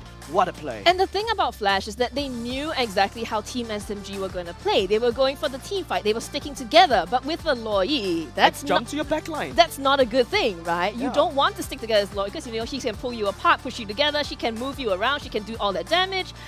The diversion was great, but at the same time, Jay here standing out as our MVP for this match. And that was, wow, that was a really interesting meta. I want to try it now. It's a treat. This is definitely a treat. This really reminded me back to the times where whenever we are looking at a Loi, we are automatically tuned to looking out for brushes. We are tuned to looking out for, is Loi going to be teleporting here? If he is he actually going to teleport here? But so far, whatever that Jay has been going for, all the teleportations, it seems as though they already have a good information and they know that they are going to be committing to it. You're going to be able to see more of that brilliance, right? Suki, take us through the highlights. No, we see very early on, this was SMG. They were getting good kills, right? They were doing well when it was a team fight scenario. This is before, before Flash really got into their assassination mode. And we look at the Kremlin picking out the right targets, going after Reminiscent before he gets tanky, with the entirety of Flash behind him. And as well with that carry, Vanix, the damage he's laying down, Davey just can't stand up to it. And this is the scary part of this assassination style. there is actually, in a sense, no fallback plan for Flash. They have to kill or they're going to go down. And kill they did, just getting the kills one after another. Yeah, this is a valiant defense coming out from Supergirl, right? Just holding down the fort as much as possible. And that only delayed the inevitable for Team SMG. I feel like this lineup, though, is a very risky lineup, right? You have to have a lot of confidence in your teammates, a lot of confidence that you can take down all of these tanky heroes, this 5-man. That was a beautiful, beautiful combination from Yon. The damage. I think I'm bold. I can't see Yon. No, honestly, I can't see Yon. All I see is just yellow flashes all across. Jay's passive, the yin-yang thing. Boy, oh boy, it played such a big play. The damage, it's kind of like an invisible damage. You think that, yeah, you know what? I'm running away. Oh crap, someone's catching up to me. Let me come to you and let's vacuum together. Yep. These kind of invisible damage is the kind of thing that is like, I think SMG was not prepared for. You need to be used to fighting against a Loi and really need to tune that into yourself. Definitely, Abstract, don't forget. Game number 1, they surprised us with the tanks a lot, right? Turns out Yon can play the tank Lancelot quite well. I'm surprised, okay. Game number 2, they come out with Loi. And I don't think any of the teams actually prepared this, right? The last time I saw a Loi was Season 4 or Season 3. Sorry, I gotta cut you off here for a while. We used to see Jay's Cho. Now we see Jay Lo. All right, ladies and gentlemen, we're gonna throw it over to the host, over to Cheryl, to kind of break it down for me before I murder Abstract online. So with that said, we're gonna go over to Cheryl. Take it away. Thank you so much, guys. Now, Team Flash right here, they understood the assignment and they definitely delivered. They can't just take one game. They have to take 2 games and it being a clean sweep to secure them that upper bracket, taking it away from Revival. And boy, oh boy, that's what they exactly did. And right here, I have Cram God right beside me. I have been waiting so long to interview him and finally I have the chance. So Cram God, tell us more about yourself. I'm from Philippines, and before my team I play like LTC from Brand eSports, and now the only MDL I former there. Right. So now that you have a little bit of a taster as to the Singapore scene, so with your experience playing in the Philippines, like how is it different, the scene here in Singapore? I think it's not different because it's both like have pressure while you playing, both like have pressure. So I play like what I play in Philippines, like that. Right. So given that right now, or rather in the Singapore scene, we are having more of the fighter tank meta. So the fact that Team Flash is really sticking to their guns, and you guys are being known for like the assassin jungle. Like, how do you as a roamer work around the needs of Yon? I think we just try to be different than others so they cannot read our game plan like that. Right. So, yes, as I mentioned, that Yon has been very, very adamant sticking to the assassin jungle. And, of course, we have seen tanks a lot again today. And we have also seen a surprise pick. And this is the very first time right here at MPL SG Season 5. And you guys have graced us with that, the very first Luo that we have seen. And it was amazing. I think Enya would be having trouble sleeping because he probably saw the entire kampong inside that bush itself. So yes, I'm very afraid for Enya. So with that, who comes up with all these crazy picks? The KCP told us that we can like pick Louis on this game because of Paramis. So I think he is crazy, so that's why we pick Louis. So can you elaborate a little bit more as to why Luo would be a good pick against Faramis? Sorry, indulge me. Because if Paramis ulti, they like more crowded. So if Louis per skill and vacuum, they like AoE damage. Yes. Oh, it makes sense. So it clashes them together. Oh, interesting. So how do you feel now that you guys completed the assignment. The assignment was very, very specific. It cannot be 2-1. It has to be 2-0 for you guys to steal that point, that upper bracket position that Revival worked so hard for. How do you feel? For me, I don't know also. I feel like excited for playoffs. Yes.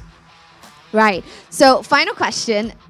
We hear you, as in all the live audiences hear you, and you're loud and clear, very vocal. So we're just wondering, are you the shot caller right here for Team Flash? We are like two shot caller in Team Flash, me and Jay or me and Joe.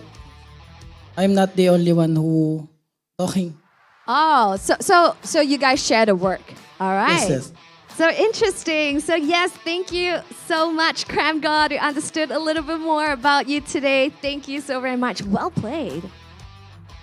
Fantastic. So yes, that was Cram God, ladies and gentlemen. Absolutely amazing. And Team Flash, boy oh boy, did they understood that assignment, and it was executed to perfection. Nothing could go wrong, and they definitely delivered. So yes, we understood a little bit more about Team Flash today, and over the weeks, they have definitely flourished, and we're so excited to see them during playoffs, and perhaps maybe they could surprise us with more cheese picks. So yes, ladies and gentlemen, that was the final match right here for MPL SG Season 5 regular season. And with that, ladies and gentlemen, perhaps let's take a look at the overall standings.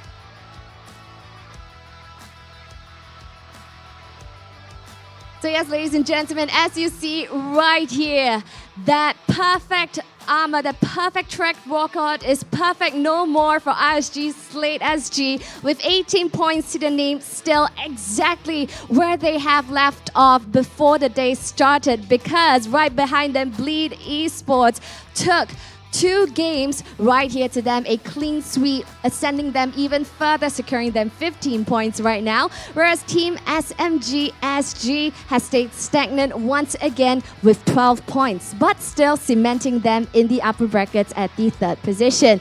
Whereas for the final match itself, on match 4 that has just concluded, Team Flash SG has done a clean sweep of 2-0, propelling them right there from the lower bracket straight onto the top, snatching that coveted 4th position in the upper bracket from Revival, which pushes Revival down to 5th position with 10 points to their name. And let's not forget Stellarc SG with 8 points to their name in 6th position, Alchemy SG with 5, tied neck and neck with Evil at 8.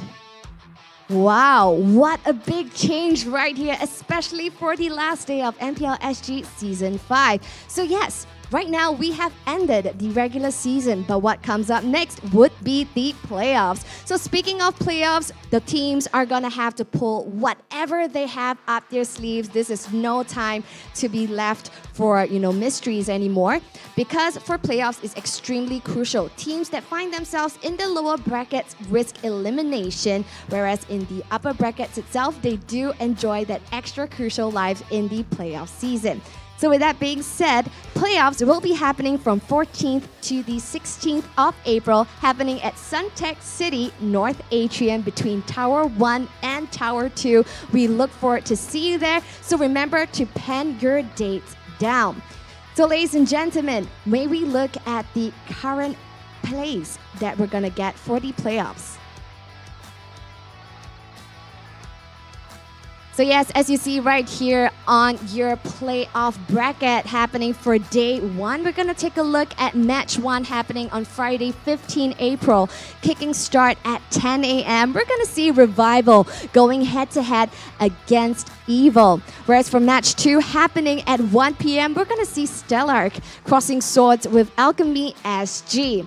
Thereafter, we're going to see match 3, which is the upper brackets. We're going to see RSG SG going head-to-head with Team Flash. And closing off the first day of playoffs, we're going to have Bleed eSports crossing swords with SMG SG. Exciting days indeed, ladies and gentlemen. So right now, as the regular season have concluded, what's exciting to note that it's no longer a clash between the two titans of RSG Slate SG and Bleed eSports. No longer. It seems that it turns out to be a love triangle, a new contestant, a new light bulb here to challenge the two titans, and it seems that Team SMG SG is the one to look out for. Will they perform? Will they put pressure on these two titans and turn out to be a threat?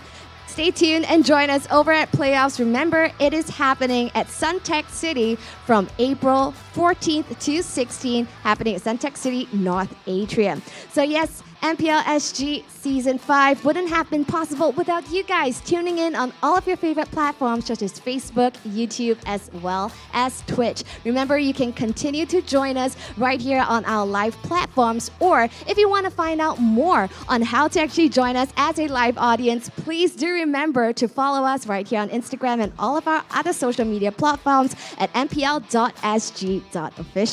Now, ladies and gentlemen, MPL SG Season 5 wouldn't have been possible without all of our wonderful sponsors. MPL SG Season 5 is powered by Mutan and Zenway Productions.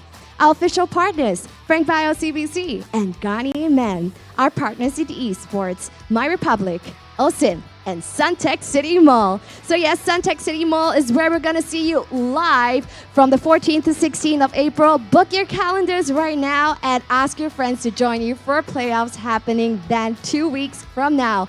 So now teams are going to have 2 weeks to go to recalibrate, re-strategize, and pull out everything that they have under their sleeves for playoffs to ensure that they have what it takes to be the champions representing Singapore for the Southeast A for the MSC Cup happening at Cambodia. So yes, ladies and gentlemen, thank you so much for tuning in with us right here for MPL SG Season 5. We'll see you at playoffs.